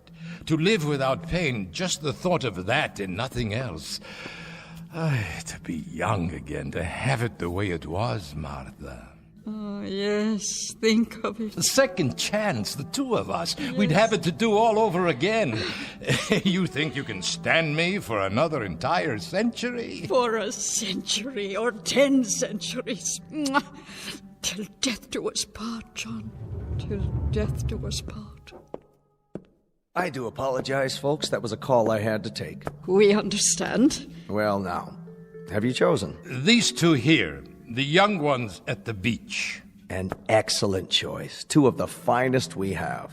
Now, we could begin any time. How about tomorrow morning? Tomorrow, you say? What about... Yes? She means what about, our present selves. Ah, I should have mentioned that. Your remains will, of course, be taken care of in any way you see fit. Whatever you've provided for in your wills. Burial, cremation. We don't encroach on the business of funeral homes. So you are saying that if we make the arrangements today, then tomorrow morning... I'm an incredibly bad salesman. I forgot one of the most important points. The guarantee. Guarantee? But how? You can have the transformation on approval for 1 week. After the test period, if you're not fully satisfied, we can always exhume your old bodies. You mean our bodies will already have been... Not exhume in the usual sense. They will be held intact, preserved, if you will, in a precisely monitored, germ-free environment. If, for some reason, after the 7-day period, you decide against your new life, but you'd be surprised at how infrequently that occurs. Or rather, you wouldn't be surprised.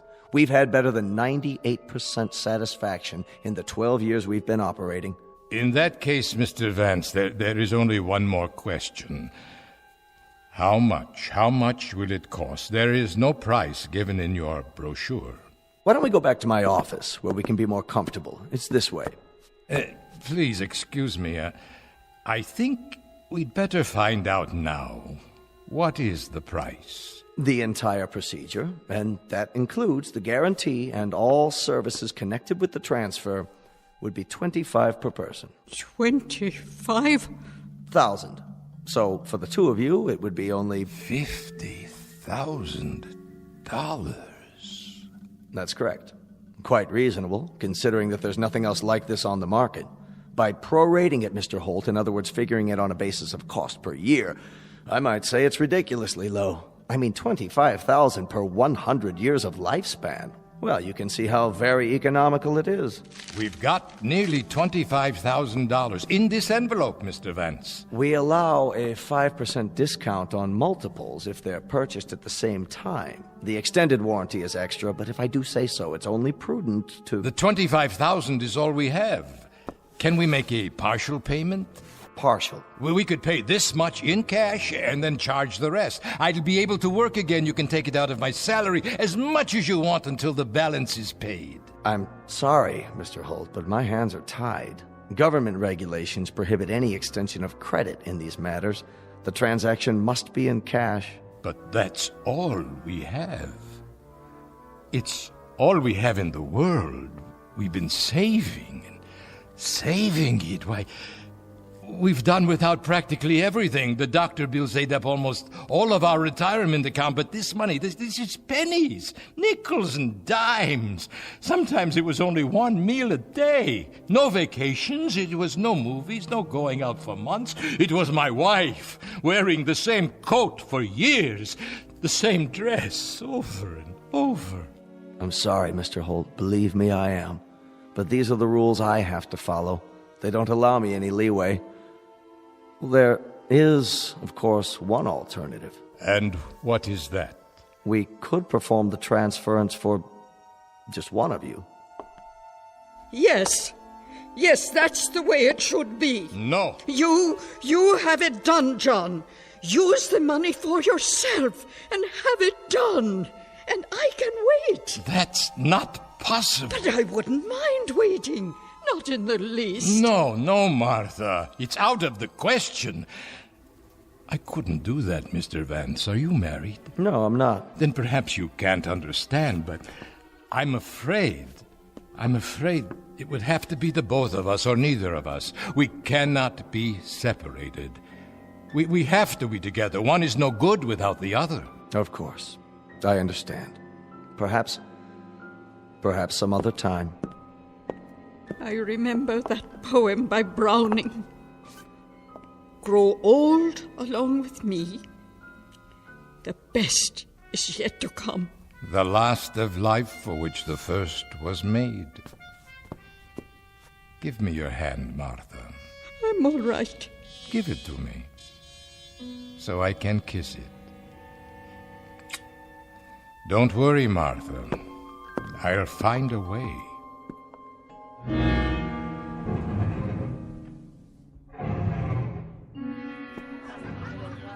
Hi there, mister. Hello. What'll it be? A drink, yes. I'll have a drink. Sure, sit down. What? Oh, of course. What's the matter, Grandpa? Feet hurting you? No, not my feet. Well, take a load off. What kind of drink? What kind? You name it. Beer, scotch? Scotch, yes. That will be fine. House brand, okay? Pardon? Regular or special label? Which is less expensive? Don't worry, Grandpa. I got what you need. Make a new man out of you. Excuse me, well, I've heard... Yeah? What have you heard? That there is gambling in some of these establishments. Is that what you heard? Well, you heard wrong. Gambling's against the law. Yes, I know, but I understand that if a man wishes to participate in a game of chance, there are private rooms. Not in here. This place is strictly legit. That'll be $6. $6? For the drink. Just a moment. Say, Grandpa, what happened? You sell the farm? No, I sold nothing. Better be careful. There's some types around here who'd like to relieve you of that wad. Oh, I'll be careful. Very careful. Thank you. Where are you going? Oh. I think I'll go home now. I don't feel well. Hold on a minute. I gotta get your change. Okay. Yeah. All right, here you go. 7, 8, 9, 10, 20, 30, and 50. Thank you. Say, Gramps, you know that question you asked me about the private game? You know of such a place? Well, as a matter of fact, I just heard something. Might be of interest to a man like you. Is that right? See that door back there, by the phones? Yes. If you was to knock on that door, there's a man named Faraday. Has a few friends over sometimes for a private party. And when are these parties held? Well, it just so happens there's one right now. Maybe he could help you out. As a special favor, tell him Rich said it was okay. Now you say, I suppose that would be all right. If you let him know ahead of time, give him the word and all. Oh, I see. You would like a tip. Will this suffice? $5? Here, I can't see. Please, keep the rest of the change. Well, that's real generous of you, Grandpa. Faraday, big guy, bald-headed, wears a cashmere coat. I understand. If you want any more drinks, just let me know. I'll keep them coming. Thank you, young man. Hey, Grandpa, you didn't touch your scotch.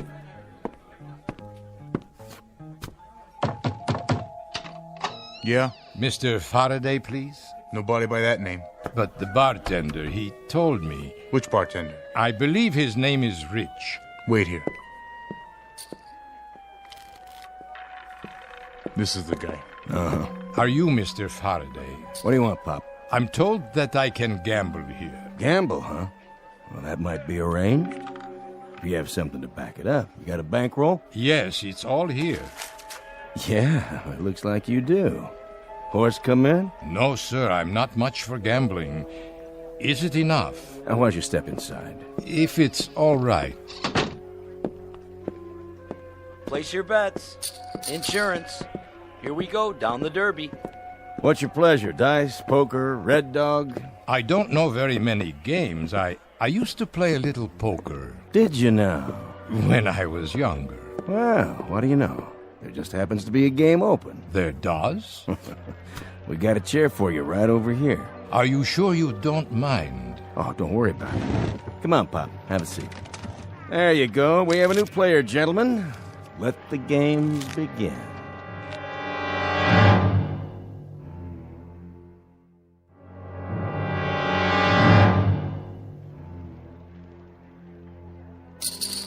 Should I buy some chips? Oh, that's okay, Pop. Money talks. You sitting in, Faraday? Don't mind if I do. Oh, unless the new player has an objection. Why, no, it's your establishment, is it not? I should introduce you around. This is Mickey. Hi there. And Steve-O. Hi there. And the Count. How do you do? You are royalty, sir? Nah, they just call me that because... Because he's the best card counter ever came in here. That's why we barred him from the blackjack table. But I let him stick around. He just loves cards. Yeah. Whose deal? All yours, Count. Shuffle them up real good now so Pop here has a square chance. You got it. Shouldn't we ante first? Listen to the man. Hey, we got a real poker player here. Yeah, sure looks like it. You comfortable, old man? Why, yes, perfectly. Because if you aren't, I can get you a pillow. For your back or whatever. Lay off, Stevie. He said he's okay. I just thought... Hey, cut the chatter and play cards, all right? The game is 5-card draw. Jacks are better. Progressive. Jacks or better. So that means I have to have at least 2 jacks or... You've played this game before, haven't you, Pop? It's been many years. Oh, wait. If you got any doubts, maybe you shouldn't do this. Perhaps you're right, Mr. Faraday. You sure you want to be here? I just happen to need the money. Need it bad, huh? Very bad. Hey, we playing poker here or what? Hold it, I said. Don't anybody pick up your cards. Look, you know, Pop, there's 2 sides to every street. Yes? You can triple what you got in 10 minutes. Or you can walk away from the table with a big fat goose egg. It's been known to happen. You don't have to explain. I understand. You're the boss, Pop. 2 jacks are better, or you can't open. If nobody gets them, next hand his queens are better, and so on. Yes, it's beginning to come back. Deal them. Cut first. Go on, Pop, cut the deck. Beautiful. Here we go. To you, Faraday. Check. Now I'll open for $10. Okay, 10 it is. How about you? The smallest I have is a $50 bill. How much do you want to bet, Pop? Well, I suppose I'll bet 50. You mean you raise? I'll raise, yes. Too rich for my blood. I'll see him. You will? 40 to you. I know. Let me think. Okay, I'll see it. Aren't you gonna raise them? You do it. No, thanks. Here's the 40. Cards? Take 2. Mickey. 1 card. Make it a good one. 2 for me. It's up to you, fella. I have a question. Yeah, Pop? Is it required that I take any cards? Well, no. But if you think you can improve your hand... I believe I will play these. Oh, look at this. He's standing pat. Dealer takes 4 cards. $50. 50? You heard the man. I'm out. No way. Me neither. Not with these cards. Your turn. I'll bet 100 more. All yours, fella. Unless you want to see him, Mr. Faraday. Yeah, not this time. That's it, Pop. Do I show my cards now? No, keep them down. Nobody called you, so you win. Just take the pot. I see, Mr. Faraday. Thank you. Thank you all. See, Pop? It's easy. A nice, friendly table. That's what we have here. All right, next deal. Same game.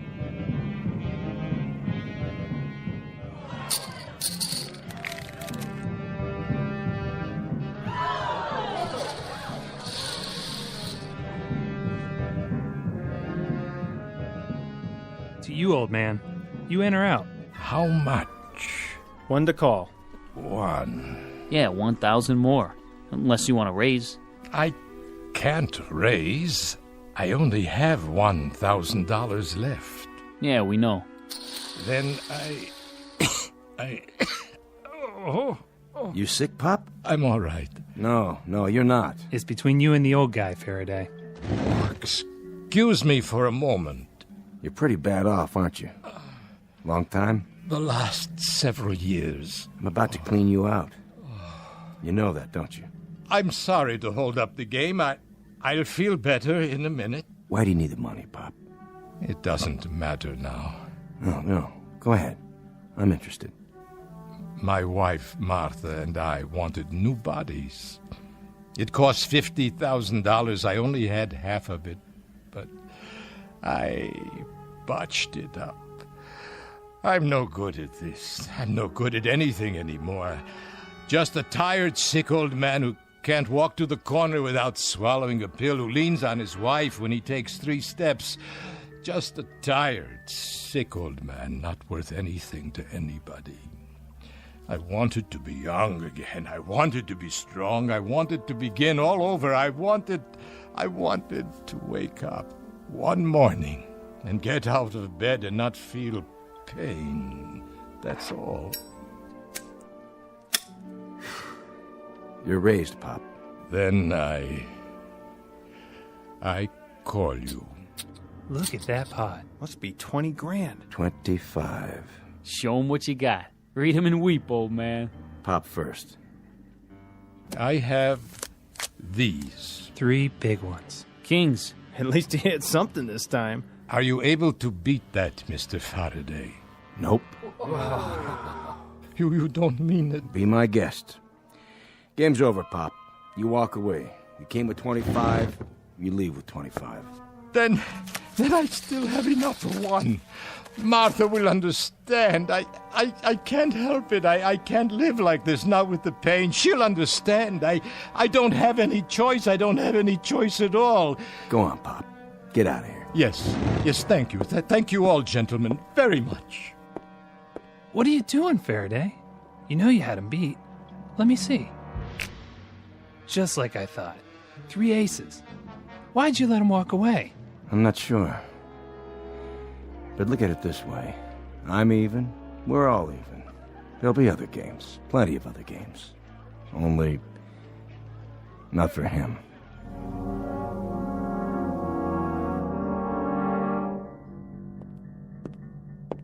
Sorry to keep you waiting again.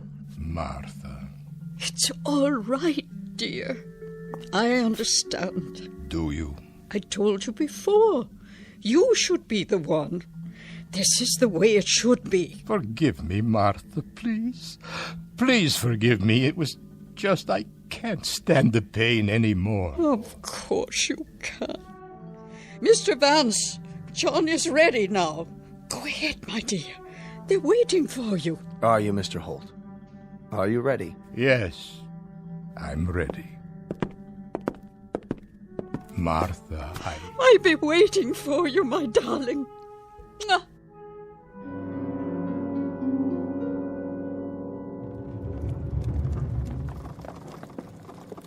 Mr. Vance? Just a few more moments, Mrs. Holt. What is under the sheet? It's my husband, isn't it? Only his old form. Go ahead. Take it on to preservation. Yes, sir. Your husband is fine. He'll be coming right out. Martha! Martha! Look at me! Oh, John! Oh, you look wonderful! Look at me, Martha! I could run a mile, I could do push-ups, handstands, anything, Martha. Look at how young I am. And no pain at all. No, thank you, Mr. Vance. Thank you and bless you. Don't thank me. Thank the surgeons. I promise you I'll never forget it. Martha, my darling, do you know what happens now, do you? You and I, Martha, now we'll really begin to live. We're going to do everything on God's earth we haven't been able to do. The big things, little things, the wild things, the crazy, illogical things. The things we were too old or too sick or too tired to do. Oh, that'd be wonderful. Do you understand, Martha? Every day is going to be a wedding day for us. Every afternoon a reception, every evening a honeymoon, and every seventh day an anniversary. Yes, darling. If only it could be. Martha, my darling, you and I are going to live for years, decades. We are going to... You will, John. You will. But I... Look at my hand. Next to yours. Look at it. It's old, John. So very old. Martha, no. I have some papers for you to sign, Mr. Holt. Would you come with me? No, what have I done? What have I done?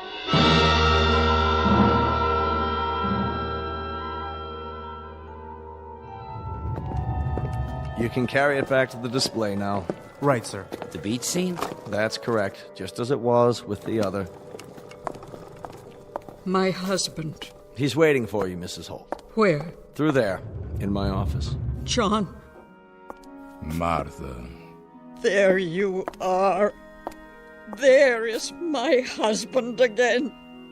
My wonderful, wonderful husband. Martha, my dear, I must apologize. Hush. You are my dearest one. Martha, if it must come with occasional pain, then so be it. I wouldn't have it any other way. My love. Remember Browning. Grow old along with me, the best is yet to be, the last of life for which the first was made. Yes.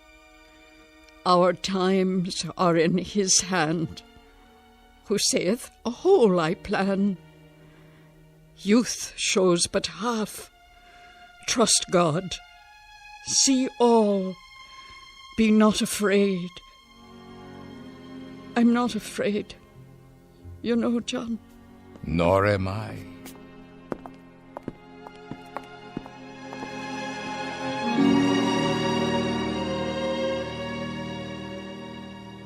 From Cahill Gibran's The Prophet. Love gives naught but itself, and takes naught from itself. Love possesses not, nor would it be possessed. For love is sufficient unto love. Not a lesson, just a reminder from all the sentimentalists in the Twilight Zone.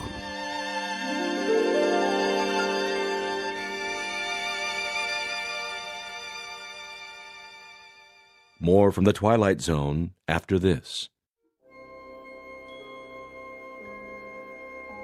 Hi, this is Carl Amari, producer of the Twilight Zone radio dramas. I'd like to take a moment to tell you about our official website at twilightzoneradio.com, where you'll get the latest news and information on these Twilight Zone radio dramas. Plus, at twilightzoneradio.com, you can digitally download 3 free episodes or any of our episodes for only $1.95 each. In this age of ever-changing technology, we've decided to make these episodes instantly available to you by making the Twilight Zone radio dramas a digital download-only series. This means that this series will no longer be offered on CD. The CD collections at our website are now being offered while supplies last at buy one, get one free. So be sure to get your favorites before they're sold out. Be sure to visit us often, and I'll see you in the zone.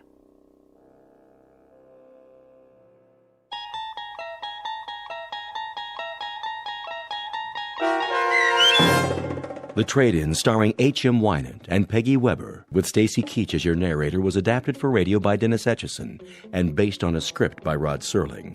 Heard in the cast were Christian Stolte, Doug James, Todd Manley, Andy Herman, Sarah Marks, Brooke Sanford, Rick Vargas, Vince Amari, Roger Wolski, and Carl Amari.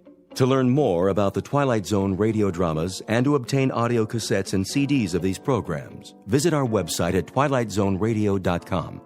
The producers of The Twilight Zone wish to thank CBS Enterprises, Carol Serling, Dennis Etchison, Dick Brescia Associates, Claire Simon Casting, Terry Jennings, XM Satellite Radio, Sirius Satellite Radio, our sponsors, and our radio affiliates for helping make this series possible. This copyrighted radio series is produced and directed by Carl Amari and Roger Wolski for Falcon Picture Group. Doug James speaking.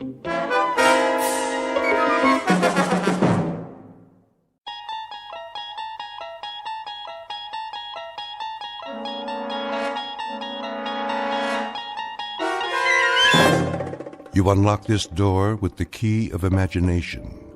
Beyond it is another dimension, a dimension of sound, a dimension of sight, a dimension of mind. You're moving into a land of both shadow and substance, of things and ideas. You've just crossed over into the Twilight Zone.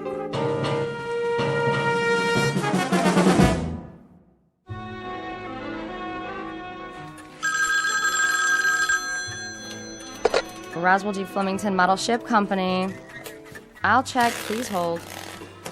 Did we fill the Benson order yet? Benson? I just packed it. Scale model steamship complete with working boiler and drive propellers. It's going out today. COD. Mr. Benson, your ship's been shipped. Mailed. You should get it by the end of the week. That's right. You're welcome. Lloyd, where's the ledger from last quarter? On the top bookshelf. Why'd you put it all the way up there by the ceiling? I didn't. Flemington did. Oh, then let's move the ladder so I can get up the flying jib or whatever he calls the wall beam. The mast. The captain insists it's the mast. Now don't you go nautical on me, Lloyd. Oh, I'm not. I wouldn't, believe me. Strictly his terminology. Well, I say it's a bookshelf, and I say it's a pain in the neck. The Roswell G. Oh, hello, Mrs. Flemington. Yes, Mr. Flemington is in, but he's taking his mid-morning nap. In his quarters. I mean his office. Yeah, that's right, with his phone unplugged. Would you care to leave a message?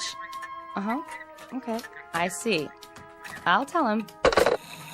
Here it comes! Oh, cover your ears, boys! Let's get with it, Conklin! A tight office is a happy office.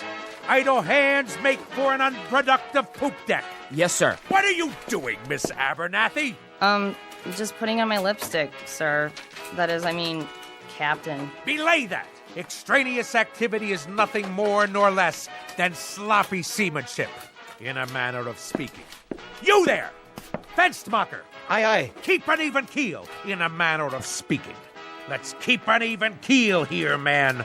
To all of you, bear in mind that we must, all of us, go aft, climb up the old mast, in a manner of speaking, and set our sights on a distant horizon. Got it, sir. A tight ship, a happy ship. Damn the torpedoes of competition. And full speed ahead. Aye, aye, Captain.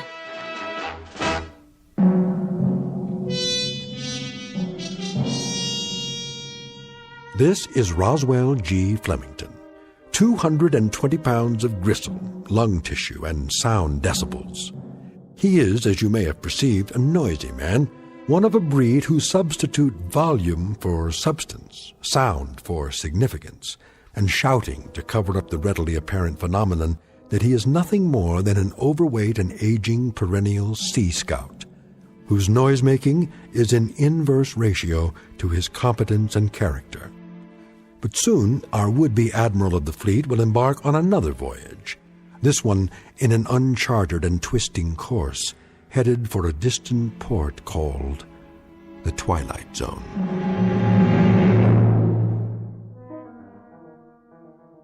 And now, The Twilight Zone and our story, Sounds and Silences, starring Richard Kind, with Stacy Keach as your narrator.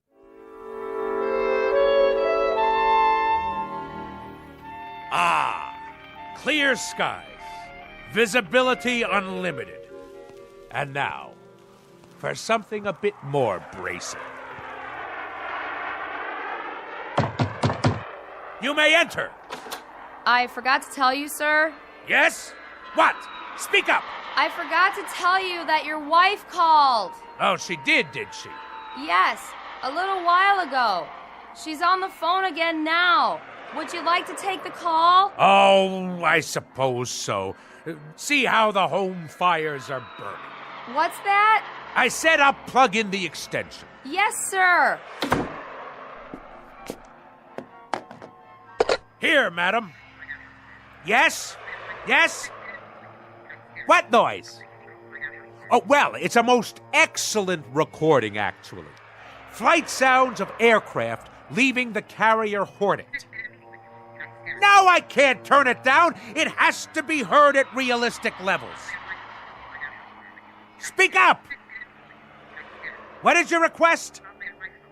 Talk? About what, pray tell? Well, then talk away. Very well, later. Of course I shall be home for dinner. Yes, of course, I'm quite sure. Goodbye.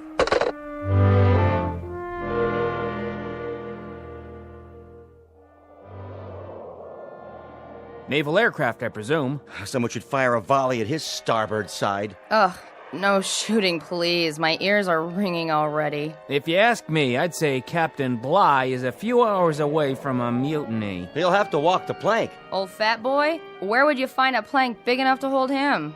All those kamikazes they threw at us during the war, wouldn't you think just one of them would have hit him?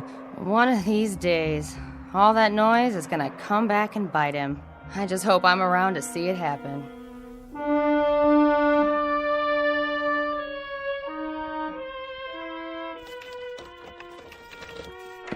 All ashore! I'm home! Ah, Navy rum. To be followed later by a full measure of grog. But first, some easy listening on the stereo. Which album shall it be tonight? Sounds of submarine warfare, great squalls of the North Atlantic, cruising on a windjammer, engine rooms of the great destroyer. No. Wait. Here it is. Perfect!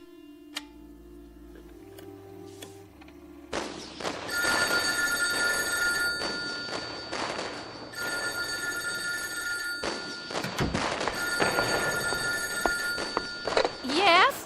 What's that? Can you speak a little louder? What? Roswell? Roswell! Hello, dear! Could you turn that down just a little bit? I beg pardon? I say, I can't hear a thing on the telephone. You know what that is, my dear? It's a collector's item. This is an actual recording of the battleship Missouri bombing Okinawa. That may be, Roswell, but I can't hear who's on the phone. Ah! Lay on, gentlemen! Let him know what's what.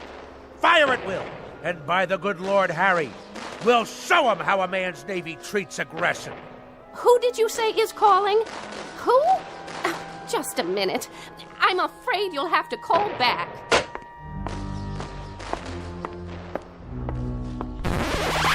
Woman! What have you done? Called a truce in the Pacific. You've ruined the record. That, madam, constitutes an act of utter abomination and the most callous vandalism. I would remind you... I would remind you that I live in this house, too. That there were only 100 such recordings pressed for the collector's market, as rare can be. Well, now there are only 99. Absolutely irreplaceable. What you have just done is an act of wanton desecration, not unlike the defacing of John Paul Jones's statue. What are you, madam? Some kind of crazed peace fanatic? Roswell, we've had this out before. I'm not the fanatic around here. I must say, your meaning eludes me. Perhaps I should use semaphore signals. This This insistence on blaring noises and running a household like it was a destroyer escort on convoy duty. This combination has now become quite impossible. Nonsense! That's why we have to talk. We are talking! And if I read you correctly, you have grown intolerant of my ways. In point of fact, you hold my very business in contempt. Not your business, you. The way you run your business and this ship-shape home. Ah, so you disapprove of the nautical decor. I'll have you know that every item is of enormous value. Enormous! From the ship's wheel at the helm. It's not a helm, Roswell. It's a living room. To the sails and riggings. They're curtains made out of canvas according to your orders. Old canvas. To the life preservers on the walls. All obtained at great expense, with profits from the self-same company that has kept you in good stead for so many years. Well, I can't live with it anymore. How's that? Oh, knock it off, Roswell. Stand down, madam. You're a noisy, insufferable clown, but you're not stupid. I have had it up to here, and my ears have had it, and my stomach lining has had it, and whatever part of the brain that keeps a person balanced, that's had it too. In short, I have had it. I'm leaving. By the good Lord Harry. Departing a sinking ship, you might say. And don't tell me how sudden this is, because as you well know, we have been en route to this point for the last 20 years. I can't bear to be at sea any longer. I am totally and absolutely astounded. Are you now? I am indeed. My own wife, and after 20 years. 20 years ago, I was not taken in marriage. I was piped aboard. And after 20 years, the piping has become shrill and unbearable. It has destroyed me, my nerves, and my sanity. So, at this point, Roswell, I'm leaving, in a manner of speaking, the ship's company. So, you're deserting me? In a manner of speaking, Roswell, you said it. Lydia! Lydia, don't you lock me out of our own bedroom! It wasn't locked, Roswell. It may interest you to know, madam. Don't shake your finger at me. That when I was a young chap, a mere cabin boy, you might say, I had a mother who insisted that she was perpetually ill. A whiny, petulant, complaining woman similar to yourself. Oh, this is too much. And when I would come home from school, she made me walk tiptoe and whisper in her presence. Whisper, whisper, whisper, whisper. Do you know that in our house we never had any cookies? Just soft fudge brownies, because they made less noise when you chewed them. Eat your brownie and then run upstairs, change your clothes, but keep it quiet. And I tell you, madam, I took quite enough of it. That is why I went to sea. And that is why I've spent my life in the very wholesome, healthy, quite understandable pursuit of the free and the unfettered. Strip off the cotton and the insulation, and let the sounds of the earth come in. And so now I am owner, manager, chairman of the board, and president of the Roswell G. Flemington Model Ship Company. Second to none in the field. Whose motto is, damn the torpedoes, full steam ahead for fun and profits. I know the company, I know the president, I know the motto. And I respond, Mr. Roswell G. Flemington, with the following nautical phrase, which I have now taken to heart and will proceed to implement. The phrase is, lay aft and dump the garbage. So, in a manner of speaking, consider yourself dumped.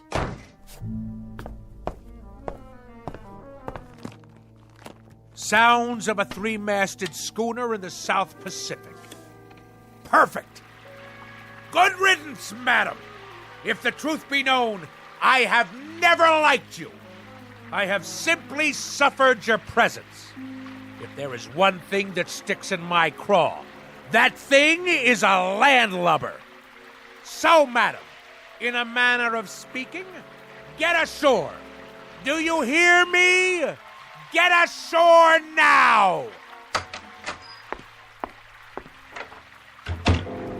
I have Mark you, I have never in my entire life felt so free, so unencumbered, so absolutely fulfilled. In the parlance of naval language and a manner of speaking, the situation is 4.0. My decks have finally been cleared. I intend to enjoy myself topside for the rest of the evening. And at precisely 10 bells, I shall retire to my sleeping quarters. But until then, this is my watch. At long last, I can see to the far horizon. And a life of wonderful, delightful noise. Now, where's my karaoke machine?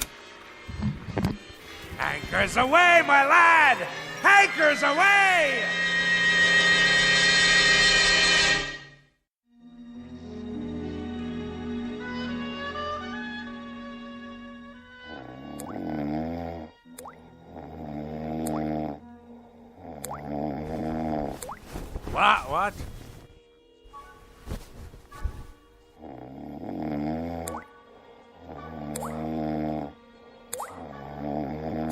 What? What? What? A leak in the cargo hold? All hands on deck! Oh, where's it coming from? The blasted bathroom sink. There. The shower. Off, I say, off!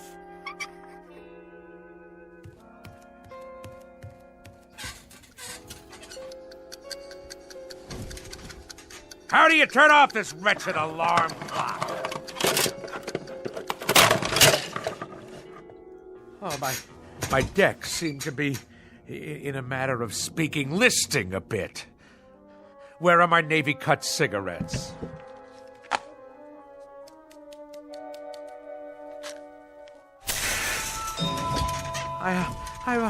I must be dreaming.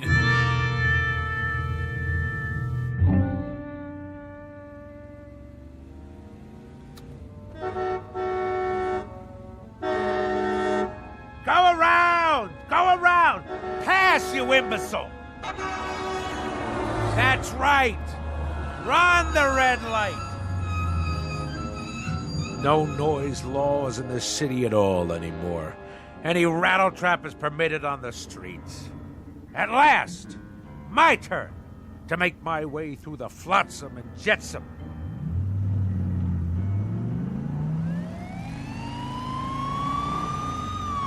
Judah, pull over.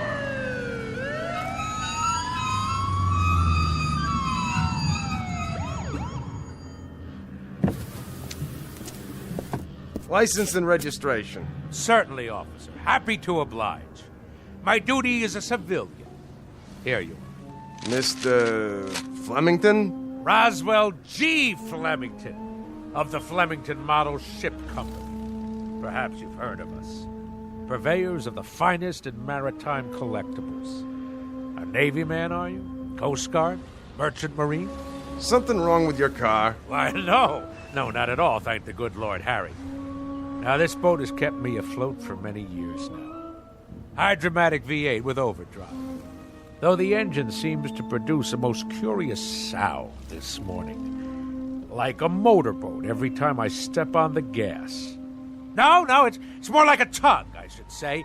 Like a tug hauling an ocean liner to the dock. On your way to work, are you? I am indeed.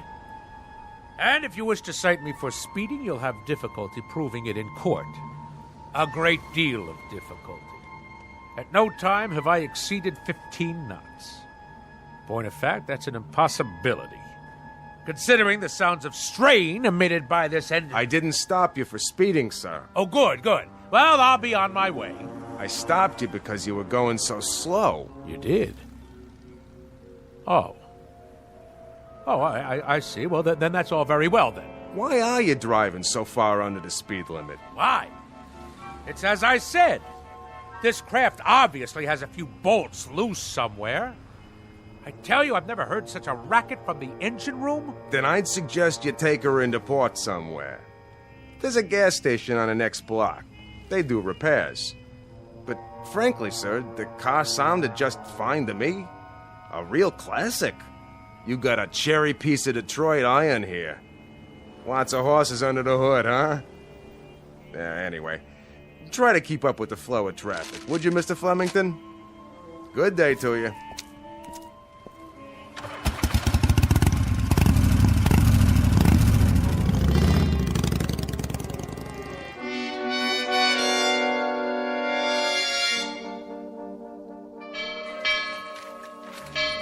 Oh, I've been here 2 years and I don't know when I'll get used to that thing. I've been here 4 years and I've never gotten used to it. What do you suppose happened to old Lardhead this morning? You should count your blessings. This is the first time he's ever been late. Wouldn't it be awesome if his car had fallen off the ferry boat with him in it? The peak. The absolute peak.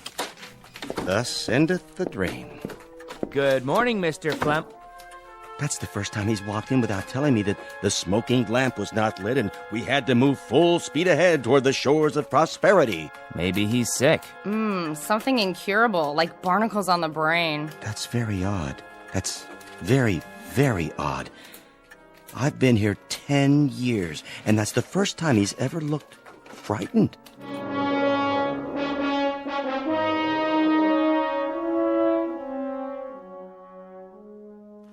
Something restful. Restful.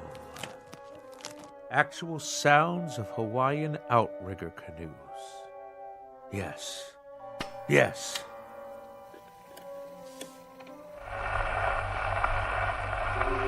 Ye gods! This record is defective! Fresh air, that's what we need. The great outdoors, the smell of salt spray in our nostrils.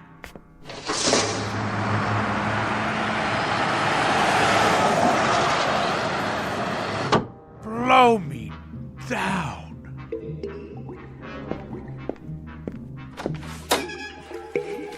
Conklin! What are you doing, man? Me? Just pouring a glass of water from the water cooler, that's all. Well, let's keep it quiet out here. Yes, sir. Now what are you doing? Swallowing, Mr. Flemington? I was thirsty. Quietly, I said. Quietly. Now stop gaping. Get back to work. All of you. Mr. Fenstermacher! Begging your pardon, sir. New shoes. What have you gotten them? Dead fish? Oh, people! This ship has to shape up. Repeat, shape up. Noise pollution hinders efficiency. Let's secure the hatches now and mind the torrent of bilge. Oh! What is going on? By the good Lord Harry! What on earth is going on?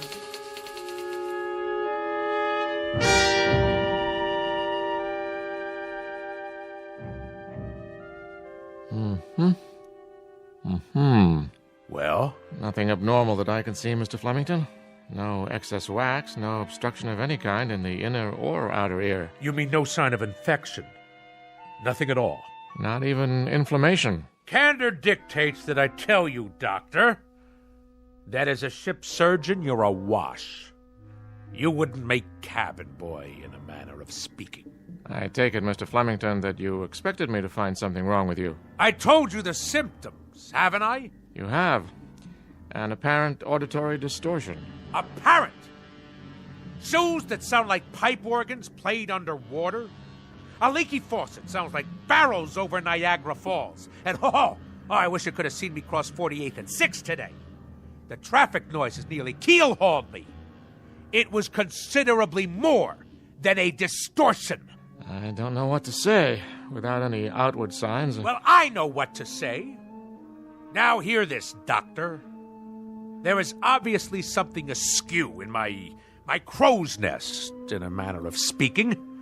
Now, will you prescribe the appropriate medication for my affliction, or do you force me to seek safe harbor elsewhere?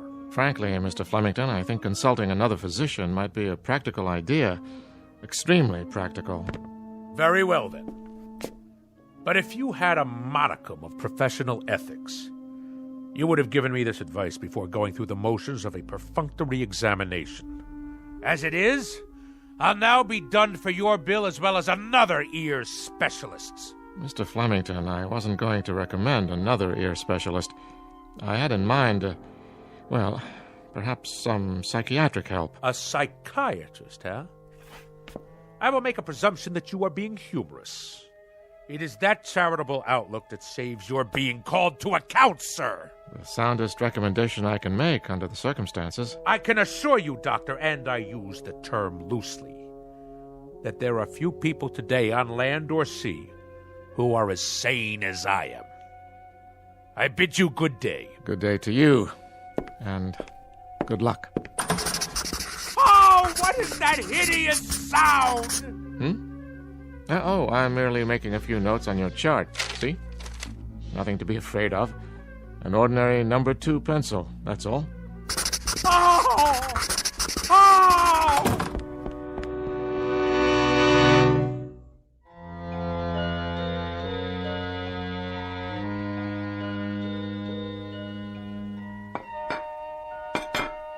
Do you have to be so piercing with that rose? Sorry, Mama. Well, you've done a beautiful job setting the table. You can sit down now, Mama. Oh, you're a good girl, Rosie. You know I'd cook Thanksgiving dinner if I could, but with my allergies and my arthritis and my bursitis and my ear infection, not to mention my spastic colon, well, it's all I can do to make it downstairs. I know, Mama. You may call your brother now. Roswell! Not so loud, dear. Oops, I'm sorry. Roswell, would you please not ride your pogo stick in the house? All right. No running, you know what Mama said. Okay. Roswell? Yes, ma'am? Are you wearing shoes? Uh-huh. Roswell? Okay. Carefully. All right. Now take your seat, Roswell. You too, Rose. Who'd like to say grace? I will. Go ahead. Heavenly Father, we thank you for this food that my sister has set before us, and especially the pie, which I hope she remembered to make for dessert. A silent prayer, Roswell. Oh, yeah.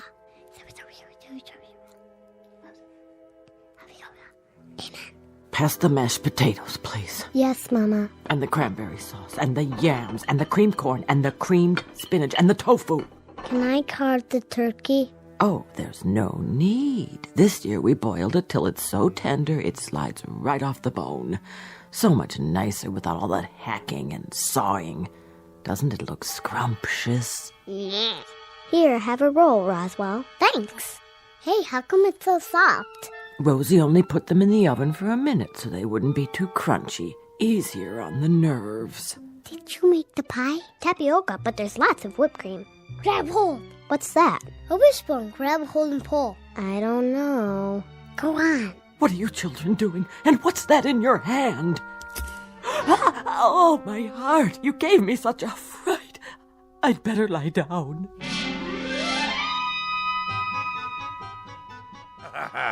But we got her good with the wishbone. Oh, didn't we? She thought she'd been shot with a harpoon. And you enjoyed that? Haha. It was the best Thanksgiving ever. Oh, the rules she had. Did I mention that we only used paper plates and plastic forks after that? See. Out with the pogo stick. I padded around in socks from the moment I got home from school. The radio was permitted only with headphones. The telephone had no ring, just a little red light. My toothbrush, soft bristles. No toast, only soft-boiled eggs. No ice cubes in the refrigerator, not even chunky peanut butter. And all my school books had to be paperback, in case I accidentally dropped one on the floor. Go on. As soon as I was old enough, I ran away and joined the Navy. What happened to your sister? Oh, she became a sign language interpreter for the National Theater of the Deaf. Well, I should say that about covers it. It does? Now do you understand, Mr. Flemington? Understand what, Doctor? Unless I'm very much mistaken, it's a phenomenon we in the psychiatric profession call autosuggestion. Nothing to do with motor cars, I presume. A person talks himself into believing that certain occurrences take place, when in reality They are pure figments of the imagination. Beyond that, there are some suggestions that you were very resentful of your mother and her preoccupation with her imaginary aches and pains. You don't say. My guess would be that this feeling now extends to your wife, who very similarly provides you with a mother image. Ah, uh-huh. But I can tell you this, Mr. Flemington, and forgive me if I repeat myself, these occurrences are only figments of your imagination. Yeah, but if that's so, then... Snap your fingers. Do I dare? Go ahead, snap your fingers. Any abnormal sound? None. Now, stamp your feet on the floor. Normal? Happily, delightfully normal. Now, let's really put it to the test.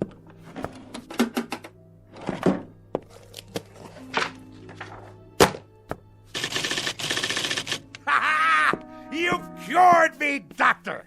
By the good Lord Harry, if Admiral Nelson had had you at Trafalgar, he'd have kept both his eye and his arm. In Navy parlance, Doctor, you, sir, are 4.0. 4.0, sir, in a manner of speaking. Ha ha ha ha! I'm free to go. Free as a bird. And slam the door at will on your way out. Be my guest. I shall. You, sir. You have the soul of a seaman. Bless you.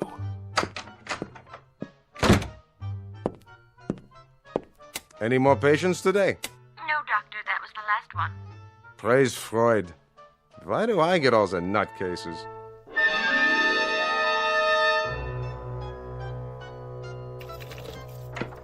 Incredible. Absolutely incredible. My own wife, the culprit. Her miserable preoccupation with noise. She planted that seed in my head. Incredible. Incredible what one crew member can do to a ship's company. Absolutely incredible.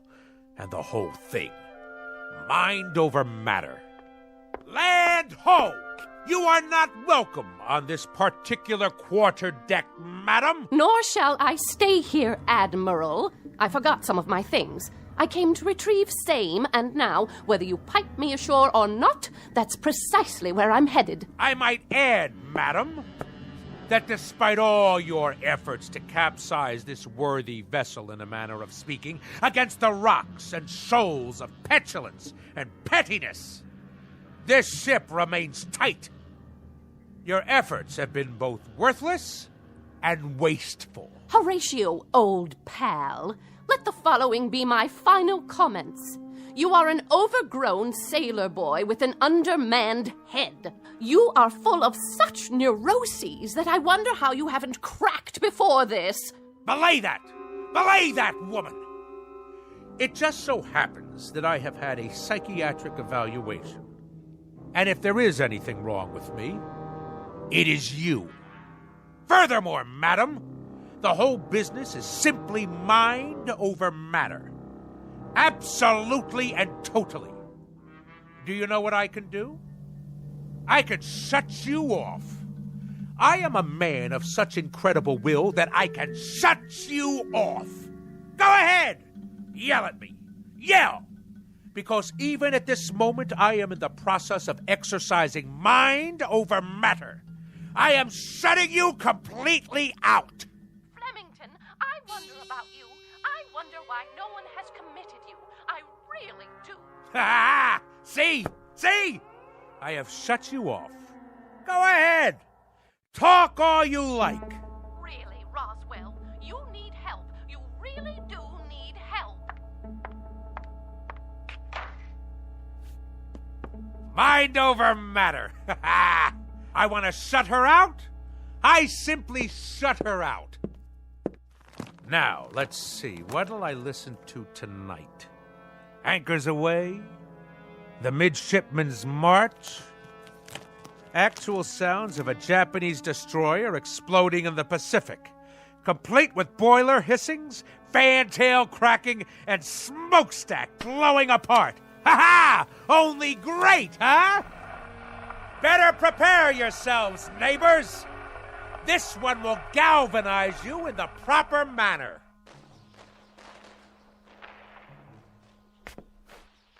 Something wrong with the record player? Better turn the volume up. All the way. Must be the speakers. Why is everything so quiet? What's wrong out there?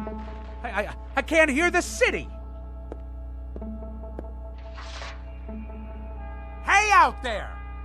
Hey! Hey, what's going on? Why can't I hear anything? Louder! I want it louder! More noise! More noise out there! Let's hear it! Come on! Louder! Louder! Help me, someone! Help me!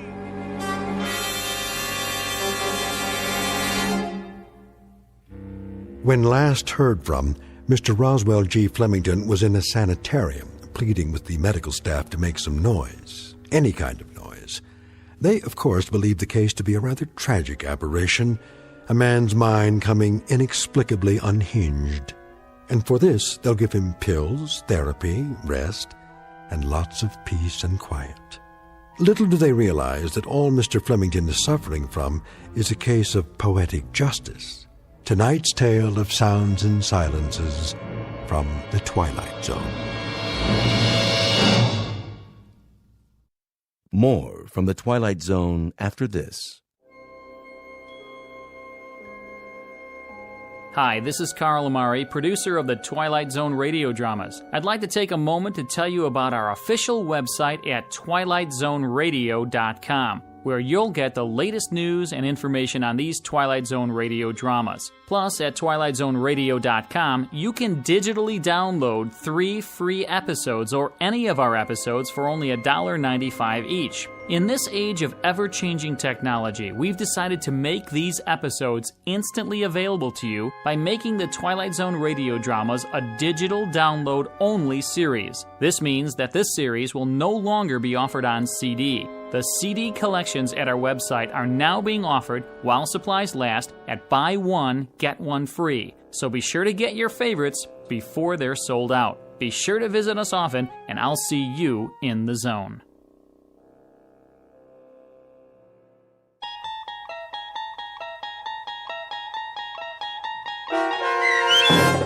Sounds and Silences, starring Richard Kind, with Stacy Keach as your narrator, was adapted for radio by Dennis Etchison and based on a script by Rod Serling.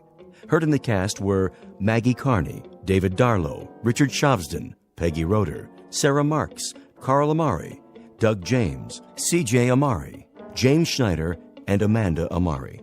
To learn more about the Twilight Zone radio dramas and to obtain audio cassettes and CDs of these programs, visit our website at twilightzoneradio.com.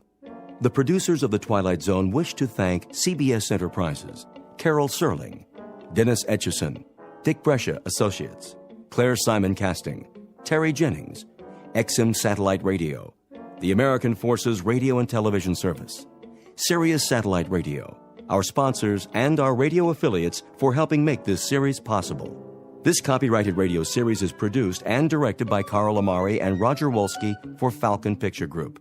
Doug James speaking.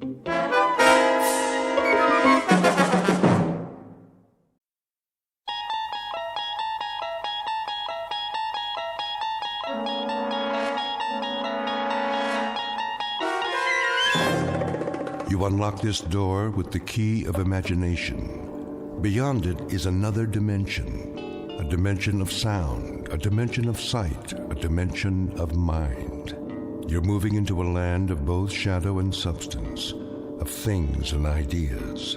You've just crossed over into the Twilight Zone.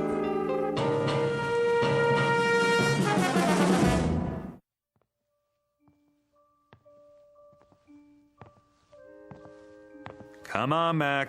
Let's go.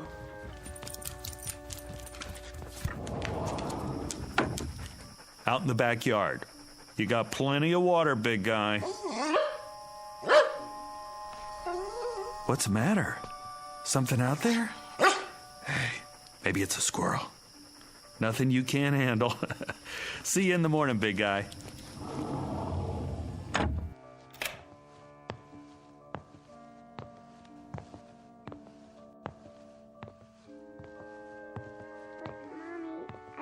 like to sleep by myself. I know, honey. It'll be all right, I promise. Daddy and I are in the next room. Hey, sweetie, ready for bed? Daddy, I want Mac. He's outside where he belongs. But I need him. No, you don't. This is where you belong, in your room. But You're a big girl, aren't you? Yes. A very big girl. And big girls have their own rooms. In the morning, I'll make your favorite breakfast. Waffles? Waffles. For all three of us. But it's scary in here. Tina, honey, stop it. Will you leave the door open? Sure, sweetie. Plus, you have your nightlight. Come on, Ruth. But, Mommy... If anything frightens you, call for me. I'll come right away. Nothing's going to frighten her. The house is locked up tight as a drum. But what if the bad man comes? Oh, Tina, really? Hey, then Mac'll get him. He's a good dog, isn't he? Yes. Go to sleep now. Can I have a drink of water? Of course. Night-night, sweetheart. Night. Don't let the bed bugs bite.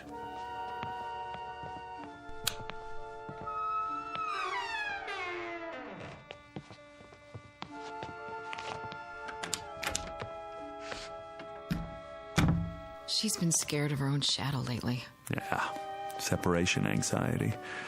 New room and all. Did you hear what she said? The bad man. Where did she get that? Maybe she's onto something. What's that supposed to mean? Like Mac. He hears things, doesn't he? He's a dog, Chris. Well, kids hear things. See them, too. Oh, I remember when I was little, my sister used to tell me about the Nighthawk.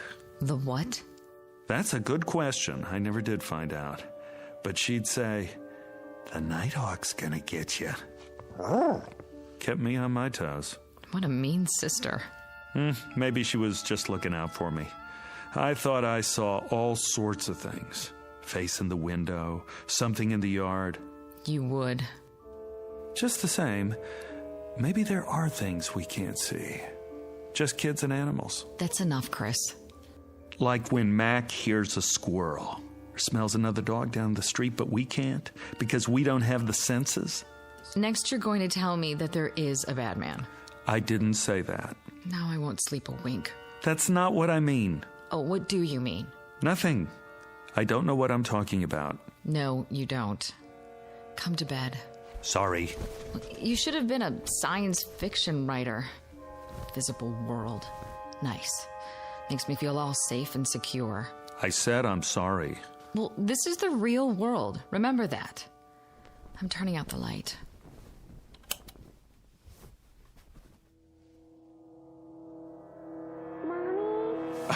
Now what? Oh, I forgot to get her a drink of water. If you get up every time, she'll never go to sleep. But I promised. One time. That's it. Agreed? Agreed. Mommy? Daddy? The voice of one frightened little girl. Name, Bettina Miller. Tina for short. Description, 6 years of age, average height and build. Blonde, quite pretty. Last seen being tucked into bed by her mother only a few minutes ago. Last heard, there's the rub as Hamlet puts it, for she can still be heard quite clearly, despite the curious fact that very soon she won't be seen at all, not by her father or mother or anybody else. Present location? In the next bedroom, or so it seems. At this moment, it might be more accurate to say that she's just become a resident of an unseen world called the Twilight Zone.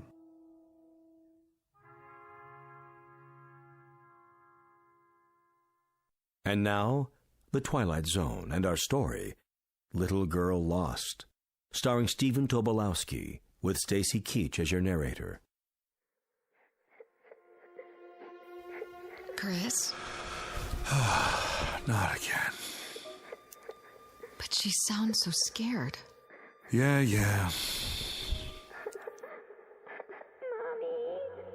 Listen to her. I'm going. Where are my slippers? I don't know what's wrong now. Yeah. I'll talk to her one last time. All right, sweetie, Daddy's coming. Quiet, Mac! What's the matter now, Tina? Where are you? Against the wall? Here I am. Take my hand. Tina, where'd you go? Did you fall off? I'll lean down and... Not against the wall, huh? Did you roll under the bed? Take it easy, I'm here. Tina, where are you? Over here. Come on out, baby. You must have crawled under the bed. Now reach out for my hand. What happened to you? Where in the... Hold on, I'll get the light switch. Daddy, help me. I'm trying, baby, but I don't see... Chris, what is it? I don't know. What's the matter? She's not here. What do you mean she's not? I turned on the light. I can't... Tina? Mommy's here. See for yourself. This is ridiculous. Tina? Tina! I already looked under the bed. All the way to the wall. It's clear there's nothing. Mommy, pick me up. I'm trying, baby. Chris? Where is she? I don't know. But I can hear her right in front of me. I can too. It doesn't make sense.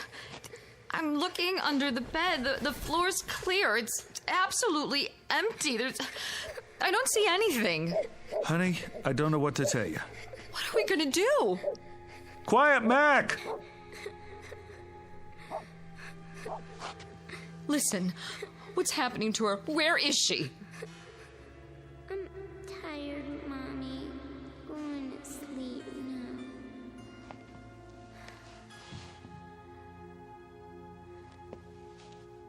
Tina? Tina.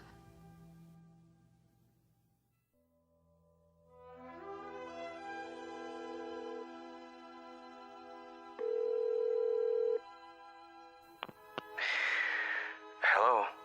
Bill. Yeah. Bill, it's Chris. Oh, hi. What time is it? Can you come over? When? Now? I'm sorry, but it's an emergency. What's the matter? It's Tina. What happened? That's just it. I don't know. You don't... She's disappeared. From the house? You mean she wandered off? No. Somebody took her? She hasn't been kidnapped. Well, then what? I can't explain. She's here. Is she injured? I don't think so, but... So she's okay? I don't know. Let me get this straight. She's there, and she's not hurt, and she's... She's here, but she's not here. I don't follow. Bill, for God's sake, get over here. I don't know who else to call. And hurry.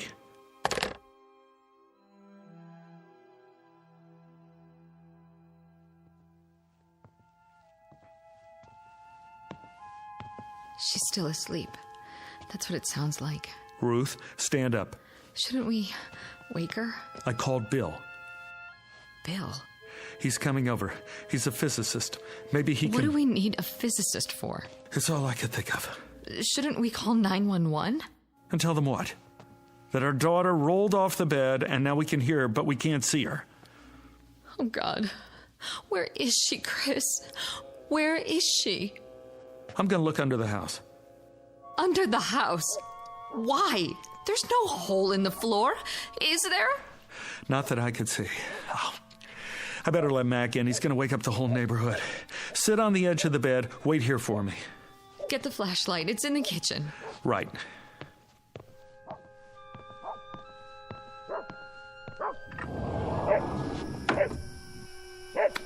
Come here, boy. Mac, where are you going? Mac! What's wrong with him? He's after something. Like he's got a scent. He's trying to get under the bed. Grab him! I can't! Where did he go? I don't know. Step back. He's got to be under there. Mac? Come on out, boy. Here, Mac. He's not, is he? Now, don't jump to conclusions. He's with Tina.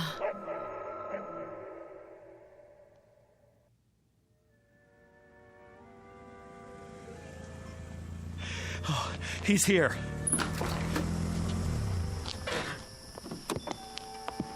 Bill. I got here as fast as I could. Thanks. What's up? I'd tell you if I could, but you wouldn't believe it. Try me. I wouldn't know where to start. You better see for yourself. See what? They're in the bedroom. You remember Bill, honey? From work? Ruth? She's still asleep. Listen. Where's your daughter? Under there? Take a look. I don't see anything. Neither do we. Do you have a flashlight? Here. You were right. About what? Don't believe it. Let's move the bed. Bill, where is she? I'm about to lose my mind. Well, at least she's breathing normally. So she must be okay. Take the other end. Got it. Wait. It's not that heavy. We'd better mark where the legs were. Why? Do what he says. Anything will work. You know, those books in the corner. Put one on the floor here and here. I don't see. Thanks. Now, from the front, lift. Right. Two more under this end. Here? Perfect. Now, lift it away from the wall just a few feet. There. All right, now set it down. Okay. You can still hear it. That's her breathing? Yes. And these 4 books mark where the bed was. The sound of her voice is inside the rectangle. The dog was too a while ago. Dog? Mac. I let him in the house and he ran straight for this spot, dove under the bed, and poof. He was gone too. But we could still hear him. Not now, though. Not now. You felt the entire area? All over, several times. And? Nothing. Okay. What are you doing? Stepping very, very carefully into the rectangle. Looking for... the opening, maybe. I want to cover everything between here and the wall. The opening to what? I don't know yet, Ruth. Quiet. There. Do you hear? I hear. You're moving as if you're afraid you're going to step on her. But there's no hole in the floor. You can see that. Yes. Why are you moving your hands? To cover the air above the floor as well. I did that. We both did. Well, maybe not every inch, but... All right, take it easy. I'm almost at the wall. I don't get it. Get what? It's not in front of the wall. So that means it must be... Bill! Look out! Your hand's going into the wall. Pull out! Pull out! I guess I found it. Found what? Bill, what was that? Your whole hand disappeared into the wall. It did. I saw it. So did I. This must be it. What is? The opening. To where? I'm not sure. But off the top of my head, I'd say... to another dimension.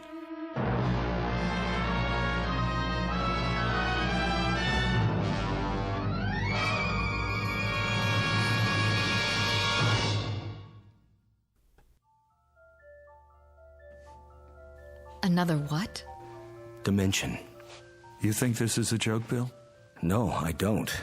Then why? I don't know if I'm right or not. I can't think of anything else, though. Anything else but... Look, there are 3 dimensions that we can see. Height, width, and depth. The 4th dimension is time. Now, if you know these, you can place anything. Where something is and when exactly. Like, what time is it now? 1:12 a.m. on this particular date in this location. Why are we talking about this? Wait, hear him out. There may be other dimensions as well. Science is still arguing about how real they are. But there could be doorways to these other times and places. Other realms. And some of those doorways have been verified. have you heard of wormholes? I don't see what all this has to do with my little girl. Wait, I think I'm getting it. Tina must have fallen out of bed, accidentally rolled under it, and gone through, like my hand. Did that actually happen? I couldn't believe my eyes. One way to find out. Let's try it again and be sure. Bill, don't. Right about here, wasn't it? I was touching the wall to see if it was solid, and... It's happening again. Oh, this is it. An invisible opening of some sort. I can't see your hand. Pull it back. There. I'm okay. What did it feel like? There was no sensation. It's just that, for a second, my hand was out of the visible spectrum. Where was it? That's what we have to figure out. I don't care about the reason. I just want Tina back. That's where Mac went too? Must be. He's probably with her now. But why? He could have sensed it. Animals are sharper about that sort of thing than we are. He must have known she was in there and gone after her. But we have eyes too. Why can't we see them? Because some things may be right in front of us, but we have a blind spot. Such as? Do you have any change on you? What? Wait a minute, I do. Here's a quarter. Now, hold it out at arm's length, between your thumb and your finger. Yeah, that's it.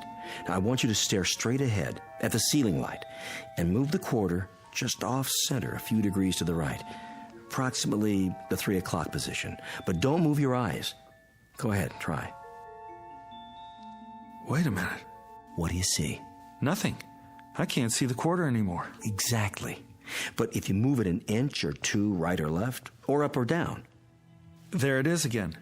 It always was there, right in front of you, but you couldn't see it. Do you know why?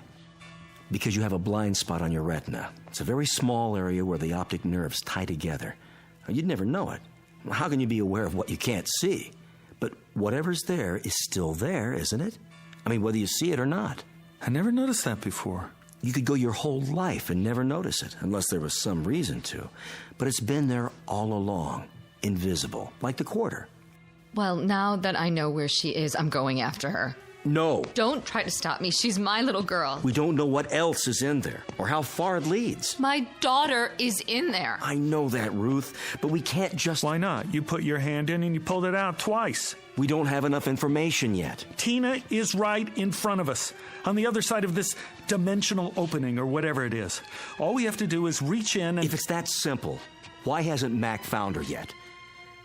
If I'm right, and this is a kind of gap or blind spot, an opening to another dimension, it wouldn't be laid out the same as our world, would it, Chris? There must be something we can do. Listen to the man, honey.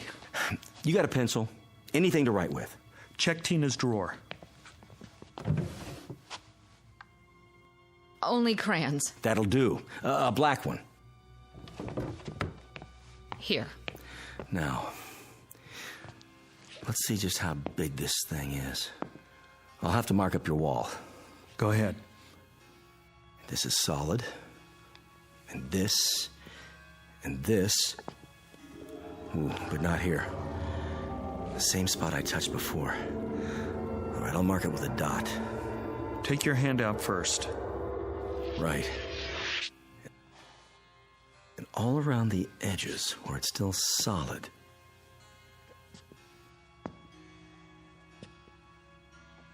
There.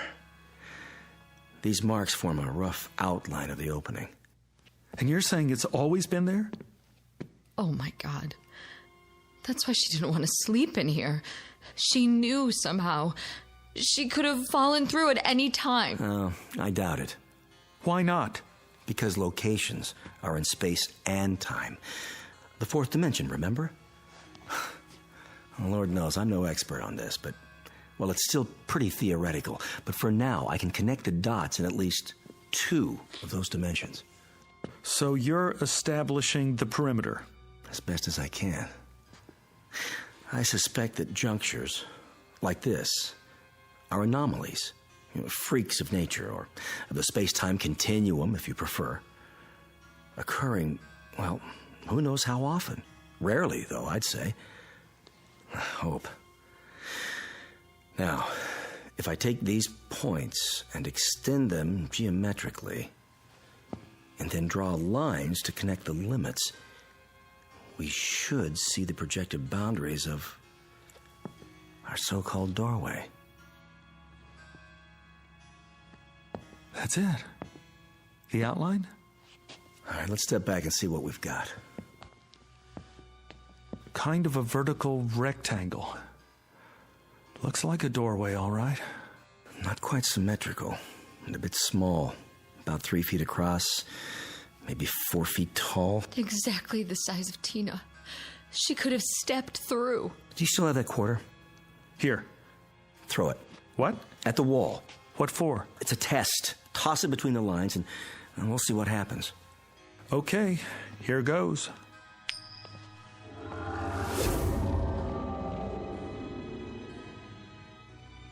Where is it? It went through.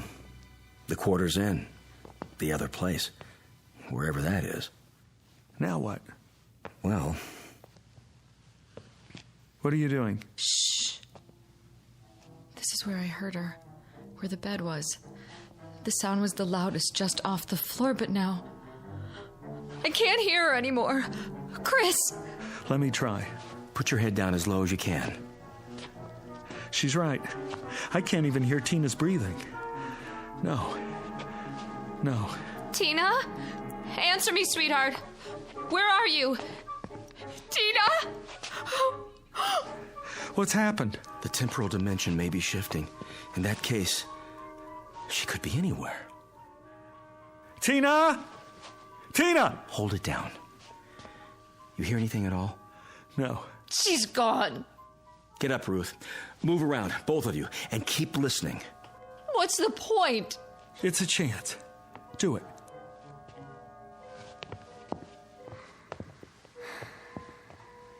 Psst. Over here. That's her. In the corner. What in the name of... Quiet. It's getting weaker. Where's she going now? Tina, come back!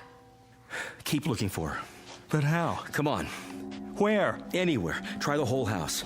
I'll take the living room. Tina? Tina? What is it? She's gone. Gone and never coming back. We don't know that. We don't know anything. Come on, babe. You gotta be strong. For Tina. In here. Bill?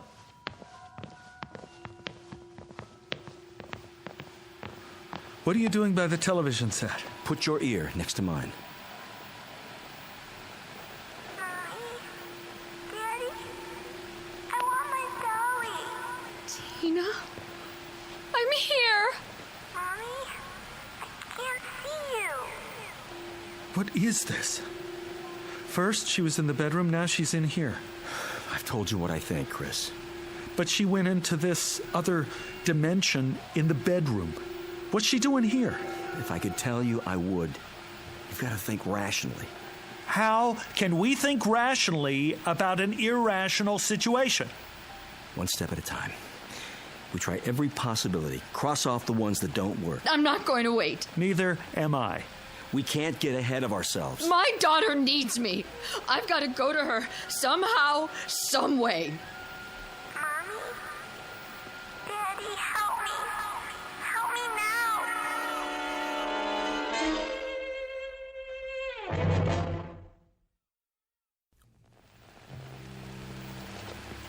I've got to go to her. I'm afraid it's not that simple. Get out of my way. Slow down. Let's think it through first. We have to do something. I know, but what? She could be somewhere else entirely now. Are you saying it's hopeless? Chris, if she's beyond our world, everything's different where she is. The normal rules don't apply. The slightest movement on her part might seem, to us, to be all over the place, but she might just be turning over in her sleep. Then what do we do? I have an idea. Call him. Who? The dog. Call him. Hurry. Mac! Here, boy! That's it. Here, that's a boy. There she is. I hear her. Where are you taking me, Mac? I don't want to go. Stop it! Tell her to go with him. Tina! She hears you. She hears you. Go with Mac, baby. Please, go with him. Where are you? Here, baby. I'm here. Just tell her to go with the dog. Sweetie, go with Mac. Right now, baby. Where is he taking me? Where we are. You want to be with Mommy and Daddy, don't you? Yes. Then go. Will he take me to you? Yes, baby. He will. All right, Mommy. Hurry, Mac. Let's go. The dog should go back to the place where he entered. Yes.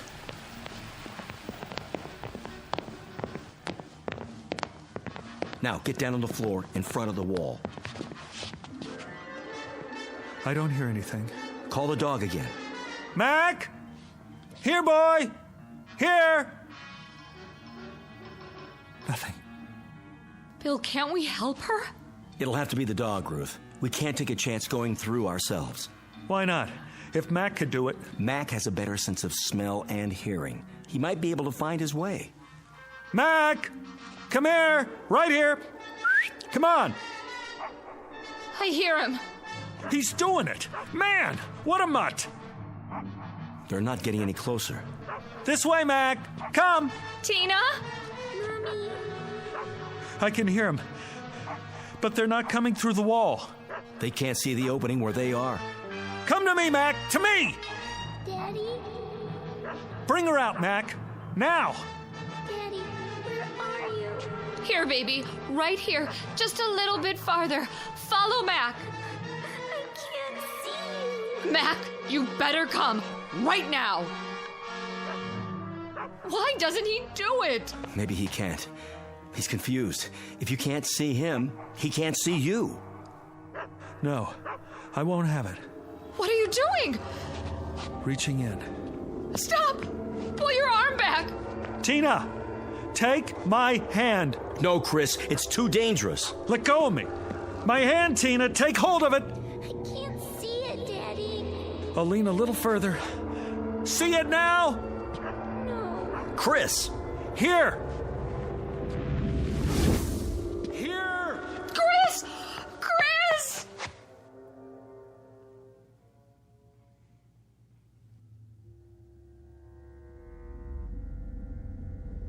Chris? Yes! You all right? I'm okay. I got through. Can you hear me? We hear you, pal. Don't move. But I have to. Don't move an inch, or you'll never find your way out. But I'm just here, on the other side of the wall. What do you see? I'm not sure. It's dark.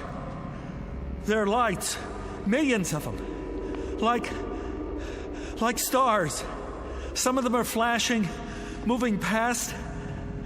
And there's some kind of mist. I can't make out anything else yet. Don't even try. Stay where you are. I've got to find her. Let her come to you, Chris. Call her. Yes, call her. Tina! Daddy? I can hear her. She's close. Where are you? Come to the sound of my voice. I don't know which way. I gotta help her. She can't see any more than I can. Chris, I mean it. Daddy, I'm scared. Don't. Wait there for her. I don't have a choice. She needs me. Tina! Where are you, Daddy? Right here. Where? Is Mac with you? Yes. Grab his collar. Can you see his collar? I think so. Put your fingers under it. Mac, where are you going? I'm coming, honey. Chris, don't go after her. I have to. Tina?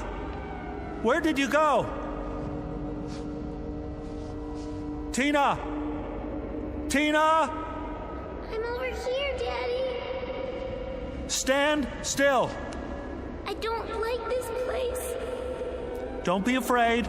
I'll get you out. Where's Mommy? Waiting for you at home. In your room. She's waiting for us. Listen to my voice. Come to me. I don't know where you are. I can't see you, Daddy. Where's Mac now? Here. Grab onto him. Hold tight. Can you do that for me? I'm trying. Chris! Hurry! Got his collar yet? Yes. Get a good grip now. Okay, Daddy.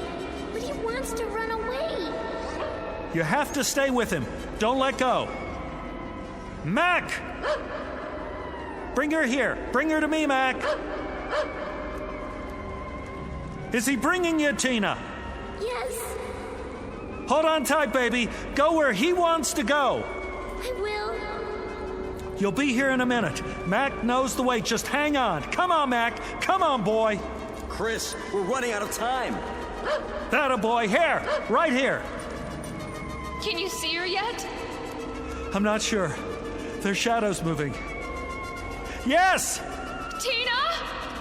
Here, boy. That's right. Daddy, pick me up. Take my hand. I'm right in front of you. Reach out. Little closer. I can't see you. I know it's hard. Just try. That's it. Closer. There. I got her! Oh, Daddy. Oh, baby. Baby. You're okay now. Daddy, Daddy. Oh, baby. I got her. I got her. Hi, Mac. You big, beautiful animal. You did it. You found me. I want to go home. Me too. That's where we're going. Mac, let me take your collar. Now go. Go to Tina's room. Where is it, huh? Put your arms around my neck, honey. Hold tight.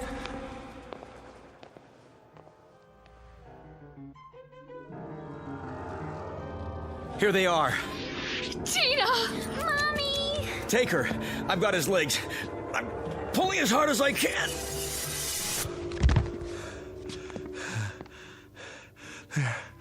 There. I told you you'd make it. Oh, Chris. How does she look? Fine. She looks beautiful. Mommy. Come on, honey. Let's get you out of this room. I better go with him. Sit down on the bed. Get your bearings first. Oh, man. What happened anyway?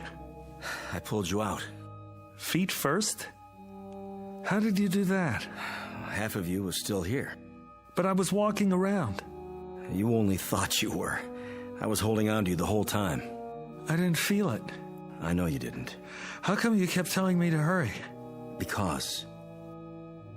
Yeah? The opening was getting smaller. What are you talking about? The time element. At least that dimension was changing, or starting to. And if it had happened, we would have lost the location on both sides. For how long? I couldn't begin to guess. The opening was shrinking? See for yourself. Solid all over, now. Including the area inside the lines. It was closing up the whole time. You mean... Another few seconds, and it would have finished closing. With half of you here and the other half... there. I would have been cut in two. Yeah. Mac? Oh, you did good, Mac. Real good. How would you like to sleep in the house from now on? Keep an eye on things. Yeah, that a boy. Better put some boards on the wall for now, until we can figure out what happened and make sure it doesn't happen again. Can we do that? Well, we can try. Meanwhile, you might not want to let her sleep in here for a while. Are you kidding? No way. Tina will never have to sleep in here again. Looks like she got her wish after all. From the mouths of babes, huh, Chris? From the mouths of babes. And good old boys like Mac here.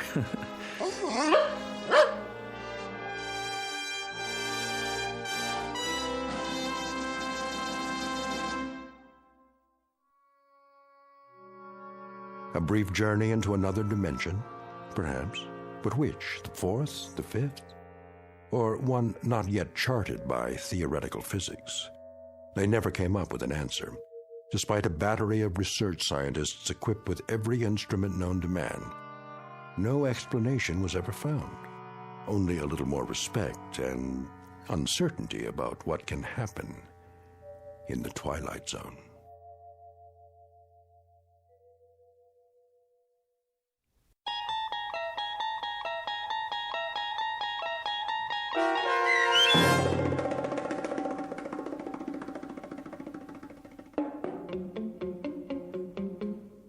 Little Girl Lost, starring Stephen Tobolowsky with Stacy Keach as your narrator, was adapted for radio by Dennis Etchison and written for The Twilight Zone by Richard Matheson.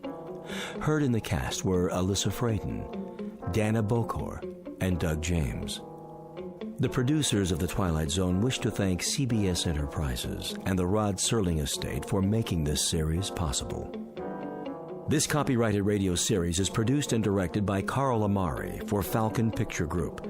Sound design and custom Foley effects for The Twilight Zone by Cerny American creatives Bob Benson, Craig Lee, Michael Slaybach, and Matt Sorrow. To learn more about the Twilight Zone radio dramas and to contact us, visit our official website at twilightzoneradio.com. Doug James speaking.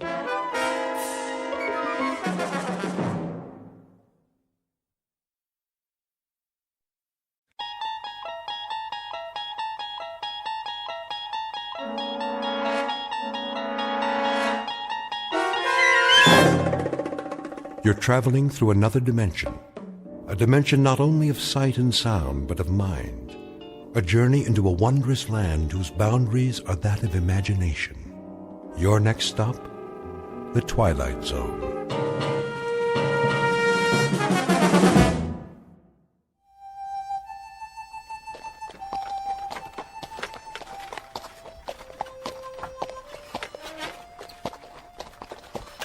How much longer, Chris? Not long. We'll stop soon as we find a place. Where? Look around. We saw the last shade 2 days ago. That's a buzzard up there circling the wagons, and it's been following us since dawn. It's waiting for the next one to die. How's the boy? Still burning up with fever. He can't take any more. All right, honey. Hold up! Whoa! Oh! Ho! We'll stop here for a few minutes.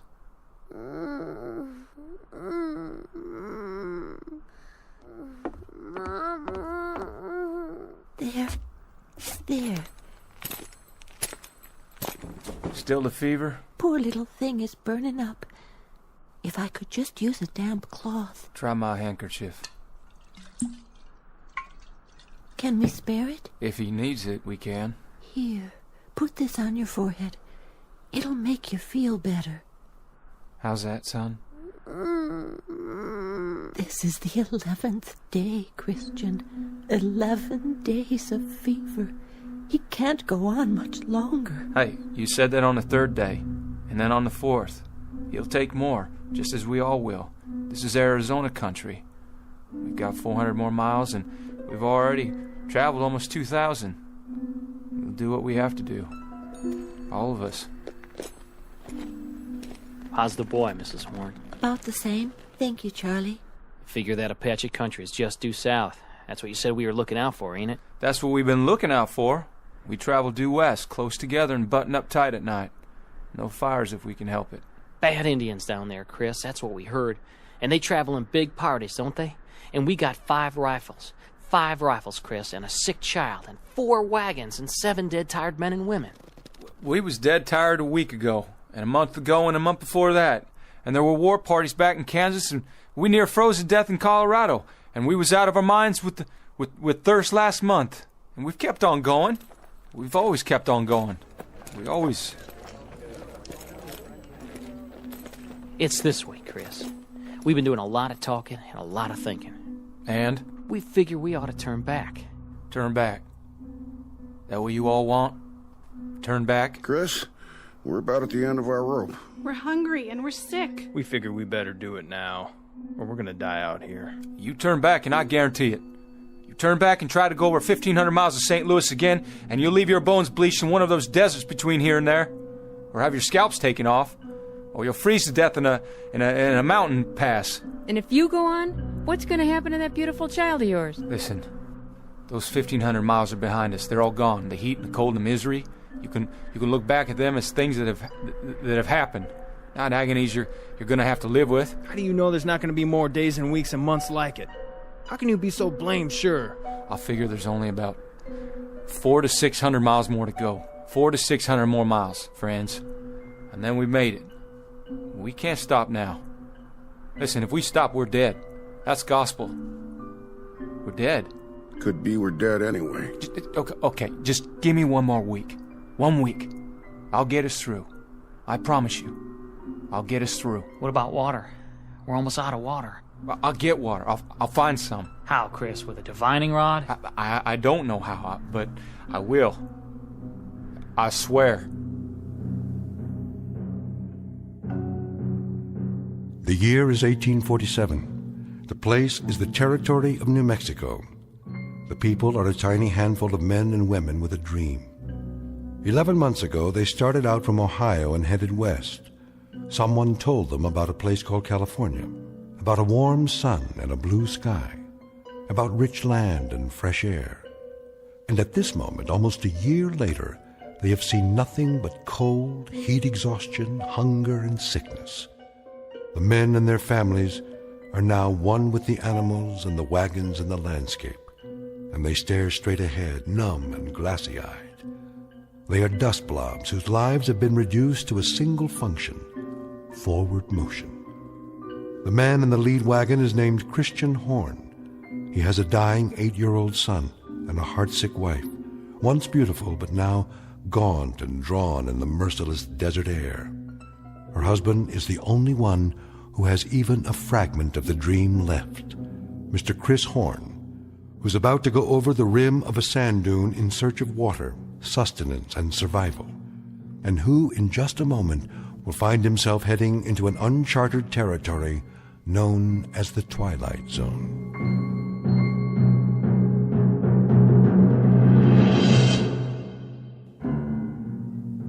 And now, back to our story from the Twilight Zone, 100 Yards Over the Rim, starring Jim Caviezel, with Stacy Keach as your narrator.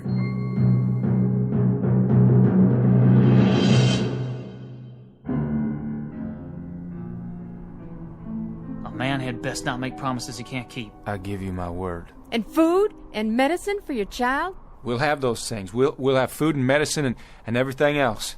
If you can just keep going. Just keep going and don't look back. Look out there instead. Look west. We don't even know where that is anymore. Don't make any decisions yet. We can't stay here anyway. Once we're past the trail, we'll be able to rest a couple of days. I'm almost out of water, Chris, and food. I'll go up ahead, over that sand hill. I'll do some checking around. Stay here now, all of you. Martha, give me my rifle. Chris, you might look for a shady spot, a pretty spot where we can. I won't talk about burying our son. Not now.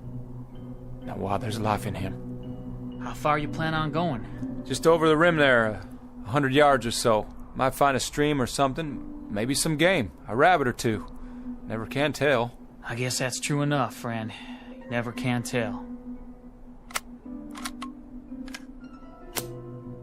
Stay close to wagons and keep them bunched up.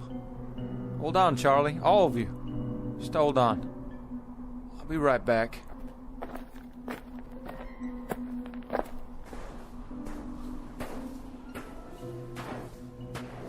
What in God's name? Hey, everybody, look what's over here! There's a road! Down on the other side, a road! Look! Martha? Charlie? Hey! Hey! Where's the wagons? Where'd everybody go? Must have got turned around there. Go on. Go up again and see. Yeah. See which way I'm looking.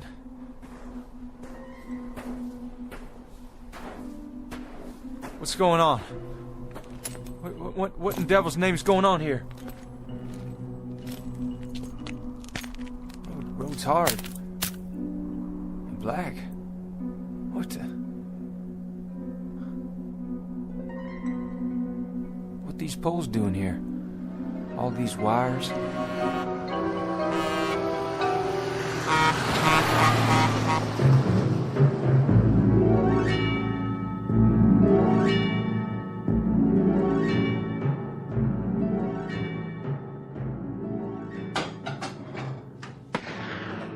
Joe? Yeah? What was that? Backfire. What? Truck backfired.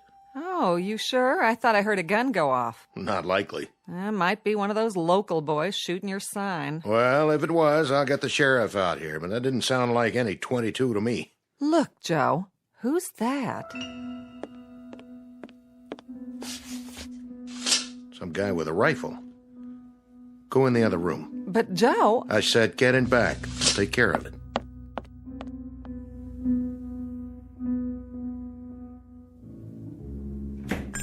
Howdy.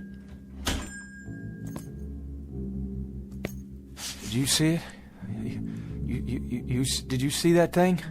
What thing? That monster. That big animal or monster, whatever it was. It almost hit me. Monster? No, I didn't see anything like that. If there was anything, it never got to here. It must have. It went by me just a mile or so back. You mean... You don't mean the truck? What's a truck? Hey, are you all right? You wouldn't have any water to spare, would you, mister? Any extra, I mean. Water? Sure. Come over here and sit down before you fall down.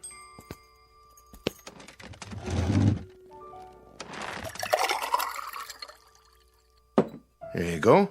Is all this for me? Sure. On the house. Well, thank you kindly.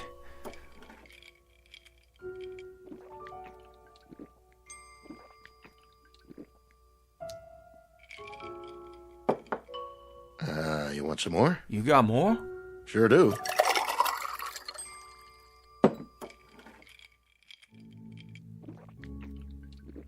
Whoa, now.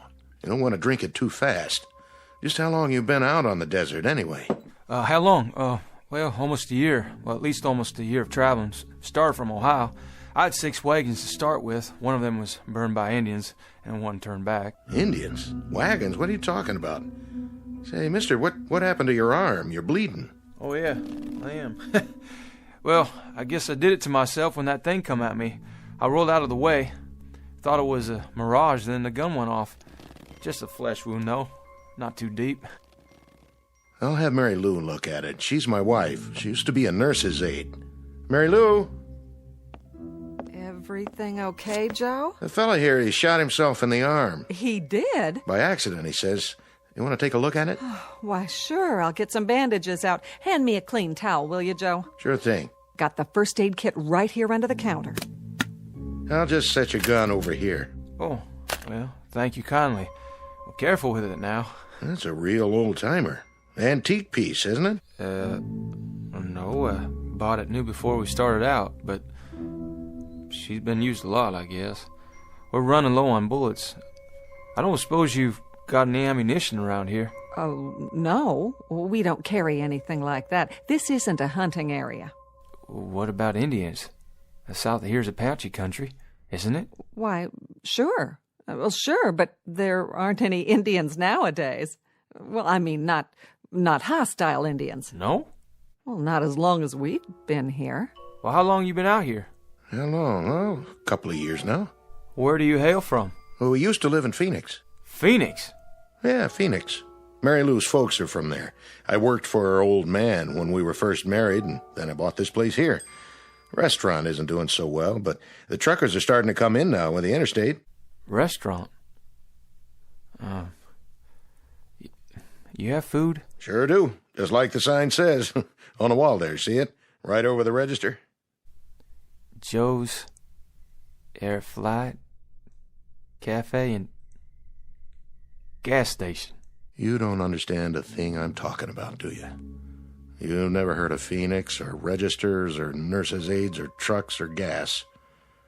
Hey, mister, where are you from, really? Where'd you come from? Tell me straight out, why don't you? From Ohio. I left the wagons back there, and I walked up the rim to the hill, and I thought I might find some water or something, or some game, and then I saw that stretch of road out there, that black road, and those things, running on it. What things? He means trucks. Hold on.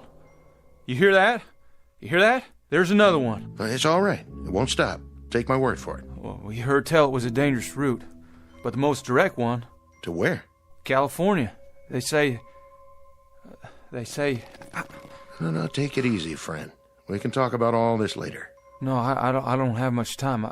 I promised him I'd be right back. There you go. Your arm's all cleaned up with a bandage on it. I even made you a sling, see? Oh, much obliged. Just try to keep it clean now. I'll give you a roll of gauze and some tape. You're a nurse? And are you the doctor? Me? I just sling hash and pump gas. Take 2 of these. Drink a little water to get them down. What are they? They're antibiotic tablets. They ought to keep away any infection. Where do you get this? Well, at the drugstore. Of course, you're supposed to have a prescription, but these won't do you any harm. How do you feel? Could I?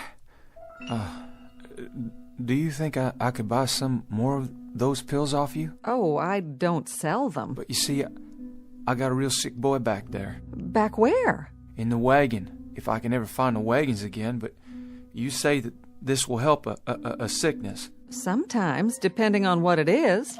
How about a fever and a bad cough? It's worth a try. You've got a family? There was 3 wagons of us. But when I turned around to look back down, they'd gone. Well, maybe you better rest a while, friend. Lie down. Get washed up. There's a bed in back. Look at this place. The tables like wood, but they're not. They can't be. And the legs are all silver and bright. That's not silver. It's steel. It's chrome-plated. What's that thing in the corner? Jukebox. Oh, what? Plays music. You put a coin in it and pick a tune. Here, I'll show you.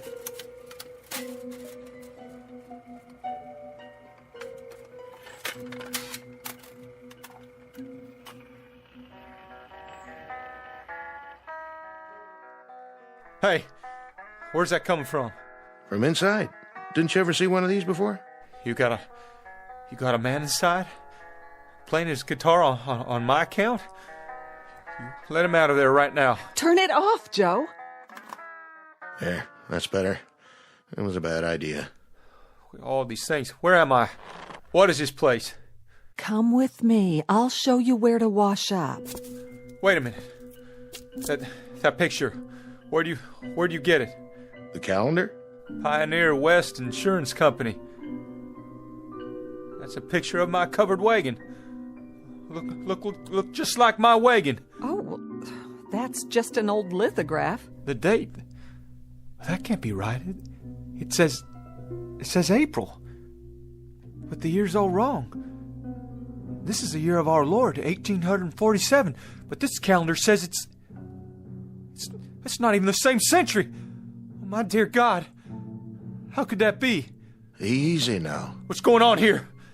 Who are you people? Where am I?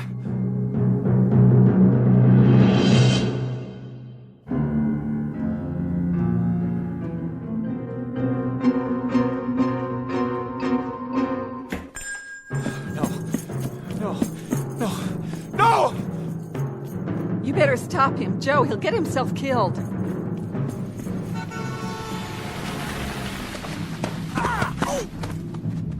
Come on now, fella. Come inside.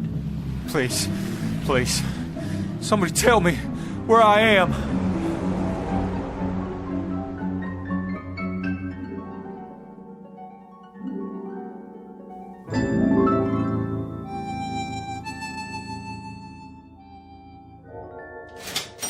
$1.84 your change. You keep it, dollface. I thank you.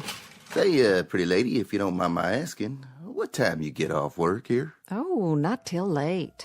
But you better not let that man in the kitchen hear you say that. He's my husband. Oh, no offense, ma'am. None taken. You come back now. I'll do that.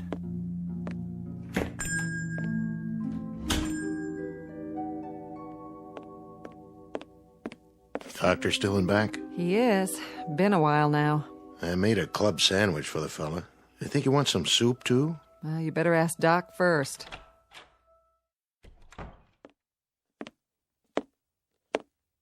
How's he doing back there? You have a fresh pot of coffee? Sure do. Shall I bring it to him?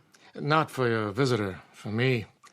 I believe I'd like a nice, strong cup. Sit down, Doc. You look like you just seen a ghost. You look him over? I did indeed. And? Malnutrition, that's his major problem, along with dehydration. Though he's a strong specimen of a man, I'll say that. Tough stock. What else did you find out? You were right. He's an interesting customer, all right. Quite the character. The heat did it, or something, didn't it? I mean, he's not in his right mind. I figure that has to be it. I'm not a psychiatrist, Joe. I'm an ancient GP, not much past the school of castor oil and sassafras tea. But, you know, I think old Freud himself would have something to gnaw on here. How do you mean? He happens to seem very rational. Extremely rational. He can trace his imaginary life a whole lot clearer than some of us can our own. His recall of details is amazing. Or it would be if they were true. Maybe they are true. I mean, maybe he read it in a book somewhere. There's lots of books about the pioneer days. I even know a lot about my people, how they came out here. Now, one other thing. A little parenthetical aside, let's call it. The fillings in his mouth. There are two. Well, let's just say no modern dentist drilled them. Yeah, his clothes, too. They didn't come out of an Army-Navy store. No, they didn't. They're the real goods, circa 19th century. And you saw that squirrel shooter of his, Joe. Sure, but it's an antique. An antique that isn't more than a year old? 150-something-year-old gun, Joe, but it was manufactured less than a year ago. You said that yourself this morning. What's it add up to? Look, Doc, if you're trying to tell me... I'm not trying to tell you anything, Joe. That is to say, I'm not trying to make any point of my own. All I'm giving you is the benefit of some observations from an old hand.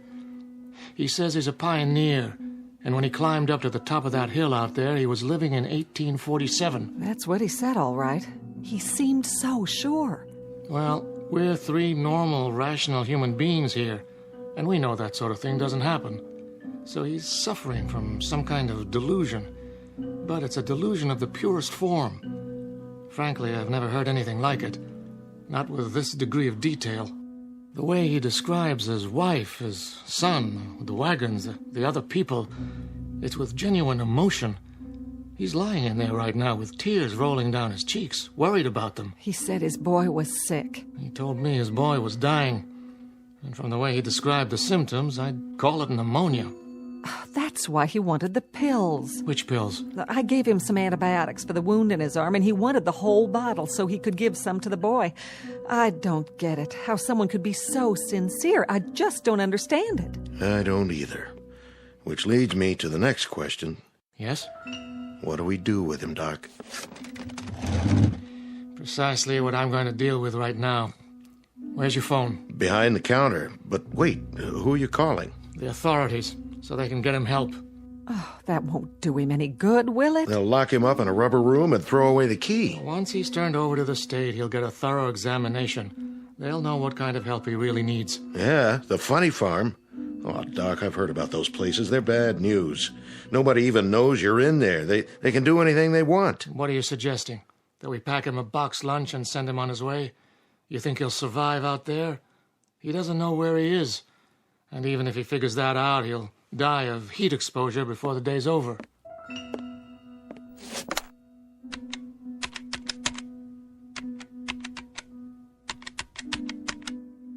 I want the sheriff's office, please. Oh, it just doesn't seem right. Yes, is the sheriff there? Oh, in his car? Well, that's even better. can you radio him to get over to Joe's Diner as fast as he can? We've got a man here who needs looking after. No, not violent, but he should get here real fast anyway. Yeah. Thanks. Oh, Joe, I hope we're doing the right thing. So do I. Well, at least he's calm now. As calm as any man would be if he suddenly woke up and thought he was past his time. That's enough, Doc. Well, hello, Mr. Horn. This book, it was in my bedroom. Well, that's the encyclopedia. I was looking through it. I found something. What? Well, this here. Horn Christian Jr., M.D., famous for his early work in childhood diseases, pioneer in vaccine research. Born 1839, died 1914. That was my son. That's Chris Jr. So I guess I'm either crazy or the world is turned upside down. But I think I got put here for a reason. Oh, you did. I just know it. For an important reason.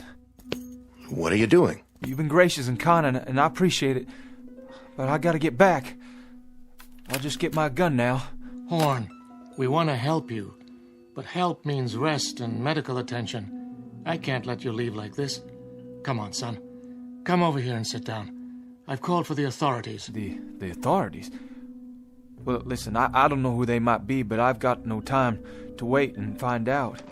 Horn, please. Hey, don't go trying to stop me now. I know my purpose. I'm going to finish it. Or my life don't add up to much. Listen to us. Please, Mr. Horn. You take your hands off my gun, mister. You okay, Mary Lou? Oh, I'm fine. The gun just went off when he took it. And blew out my plate glass window. Horn! Horn, come back!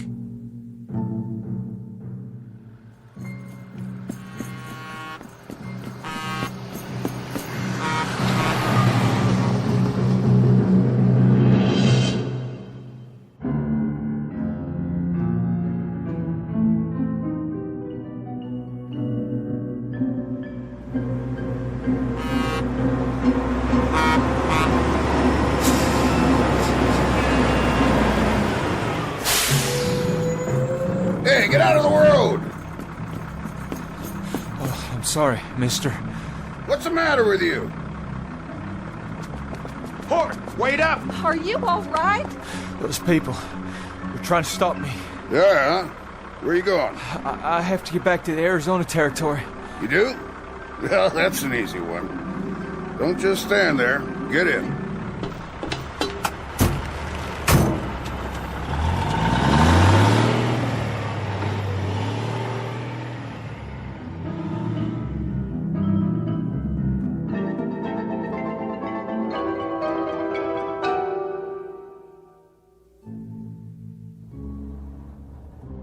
In the belly of the beast. How's that? What is this contraption? Peterbilt 18-wheeler. Best long-haul rig ever made. Where's your team? I ain't a teamster. Strictly independent. But your horses. All the horses you want right under the hood. Sweet, huh? Where you say you're headed? California. We were headed for California. That's where I'm going. Good country out there, is it? Easy living, if you ask me. Everything a man could want. And land of work? Any seed you plant, it grows tall. That's what I heard tell. Suppose I could give you a ride all the way in, so I'd have somebody to talk to. I'm going to California, but I can't get there this way. What are you talking about? It has to be the same ridge, right around here. It was. Mister, you have to let me out. Say, look at that. Sheriff's car, moving like a bat out of hell. Please, I made a mistake. You've got to stop this machine.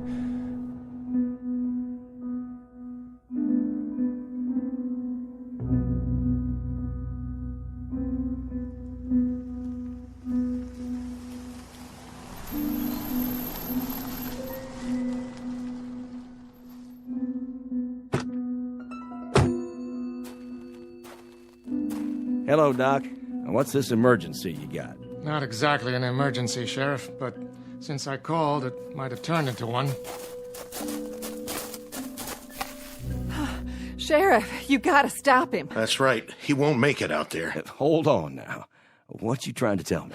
Mr. Horn, Sheriff. Horn, is it? He's the man I examined. It's a long story, a pretty strange one. The point is, now he's run off. Well, where? He headed for the ridge, where he came from. So, he came in out of the desert? And now he's going back, about a mile up the road. Well, don't worry. I'll find him.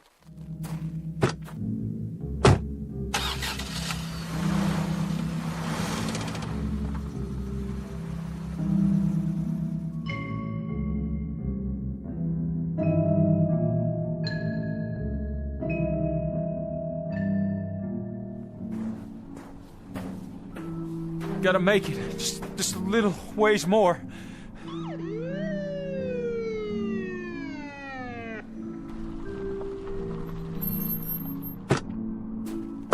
You there! Hold it! No, you don't. Not now. Drop the gun, son. I said, drop the gun. All right, now come on down real slow. The pills. I dropped the pills. That's it. Now put your hands in the air. Got it! I said halt! Halt, son, or I'll shoot.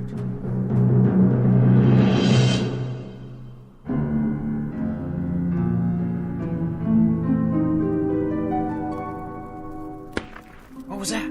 Sounded like a shot. Maybe Chris got himself a rabbit. But he ain't even had time to get up the ridge yet. Martha! Forget something, Christian? Martha, what happened? Where'd you go? Where did we go? What do you mean, Chris? Where could we have gone? When I looked down, I couldn't see you. Or the wagons. When? You haven't had time to go anywhere. Martha, I don't understand what you're saying, but I'm truly glad to see you. All this time. All what time? So much happened. First I fell and, well, somehow I shot myself and... It doesn't matter. I have so much to tell you. But how could you? Chris, honey, you just left a second ago. What did you forget? Forget? And what's that in your hand? Oh, that's a medicine. Medicine? Where did you get it? Never mind. Oh, Lord. Give him some water.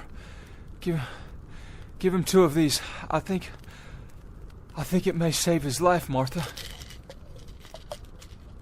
I see. As you say, then. Chris? Charlie. Short trip. Was it? Nothing much on the other side, I guess. You'd be surprised, Charlie. You'd be mighty surprised. There was a whole lot to be seen at that rim. A whole new land. And you know something else, Charlie? Us. People like us. We're the ones responsible. That's the truth.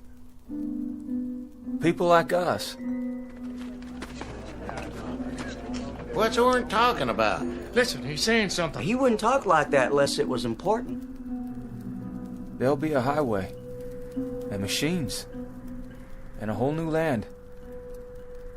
And we're the ones who began it. What are you saying, Chris? Where'd you see all that? Up on the rim. It was all laid out before me like the New Jerusalem. Wide, hard roads, all black. With no holes in them. And machines and... I gotta see for myself. Me too. Let's go. Up the ridge, he says.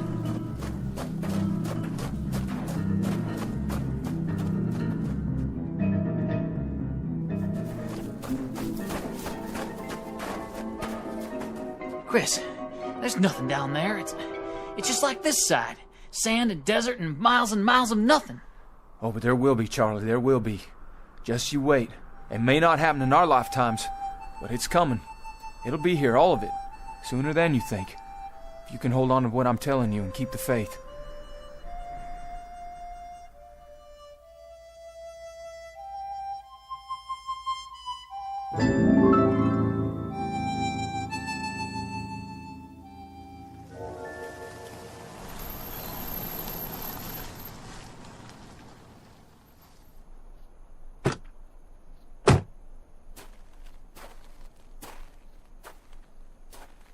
You didn't get him, Sheriff. I saw him all right, but I couldn't get him to stop. Fired a warning shot, but I didn't scare him none. Look, I wouldn't worry, Joe. He can't get very far. Don't worry, we'll find him. Thanks, Sheriff. You say he had a gun? That's right, a rifle. This it? It can't be. That one's all rusty, like it's ready to fall apart. That's what I thought. He couldn't have done any damage with it. Look at it close, Joe. It is his rifle, but it's changed. It's just as if it had been lying in the desert for 100 years. What's it mean? Who was he? Where did he really come from? I think he went back to wherever he did come from. But to where, Joe? Back to where he should be. Back to where he can make certain that the things it said in that book can happen. Back to a wagon train, heading west to California on a spring day in 1847.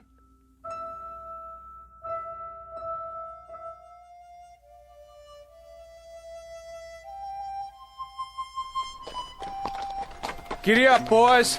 We're going to California. And my son, too. He's got a whole lot to accomplish out there. A whole lot.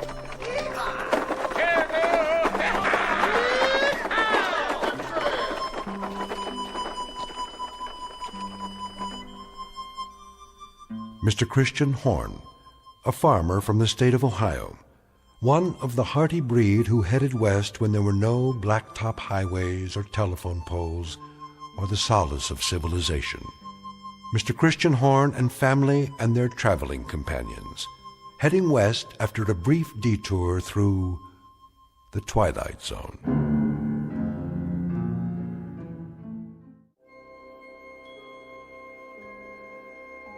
Hi, this is Carl Amari, producer of the Twilight Zone radio dramas. I'd like to take a moment to tell you about our official website at twilightzoneradio.com, where you'll get the latest news and information on these Twilight Zone radio dramas. Plus, at twilightzoneradio.com, you can digitally download 3 free episodes or any of our episodes for only $1.95 each. In this age of ever-changing technology, we've decided to make these episodes instantly available to you by making the Twilight Zone radio dramas a digital download-only series. This means that this series will no longer be offered on CD. The CD collections at our website are now being offered while supplies last at buy one, get one free. So be sure to get your favorites before they're sold out. Be sure to visit us often, and I'll see you in the zone.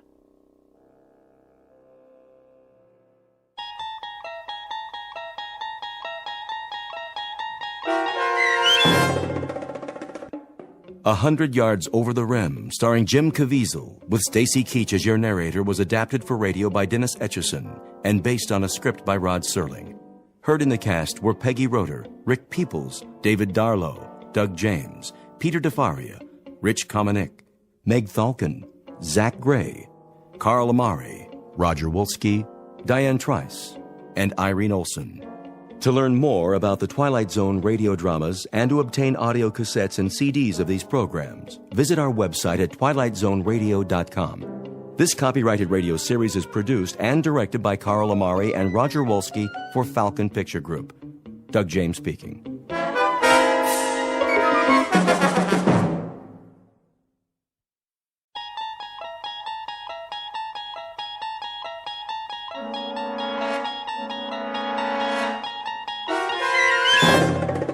You unlock this door with the key of imagination. Beyond it is another dimension, a dimension of sound, a dimension of sight, a dimension of mind. You're moving into a land of both shadow and substance, of things and ideas. You've just crossed over into the Twilight Zone.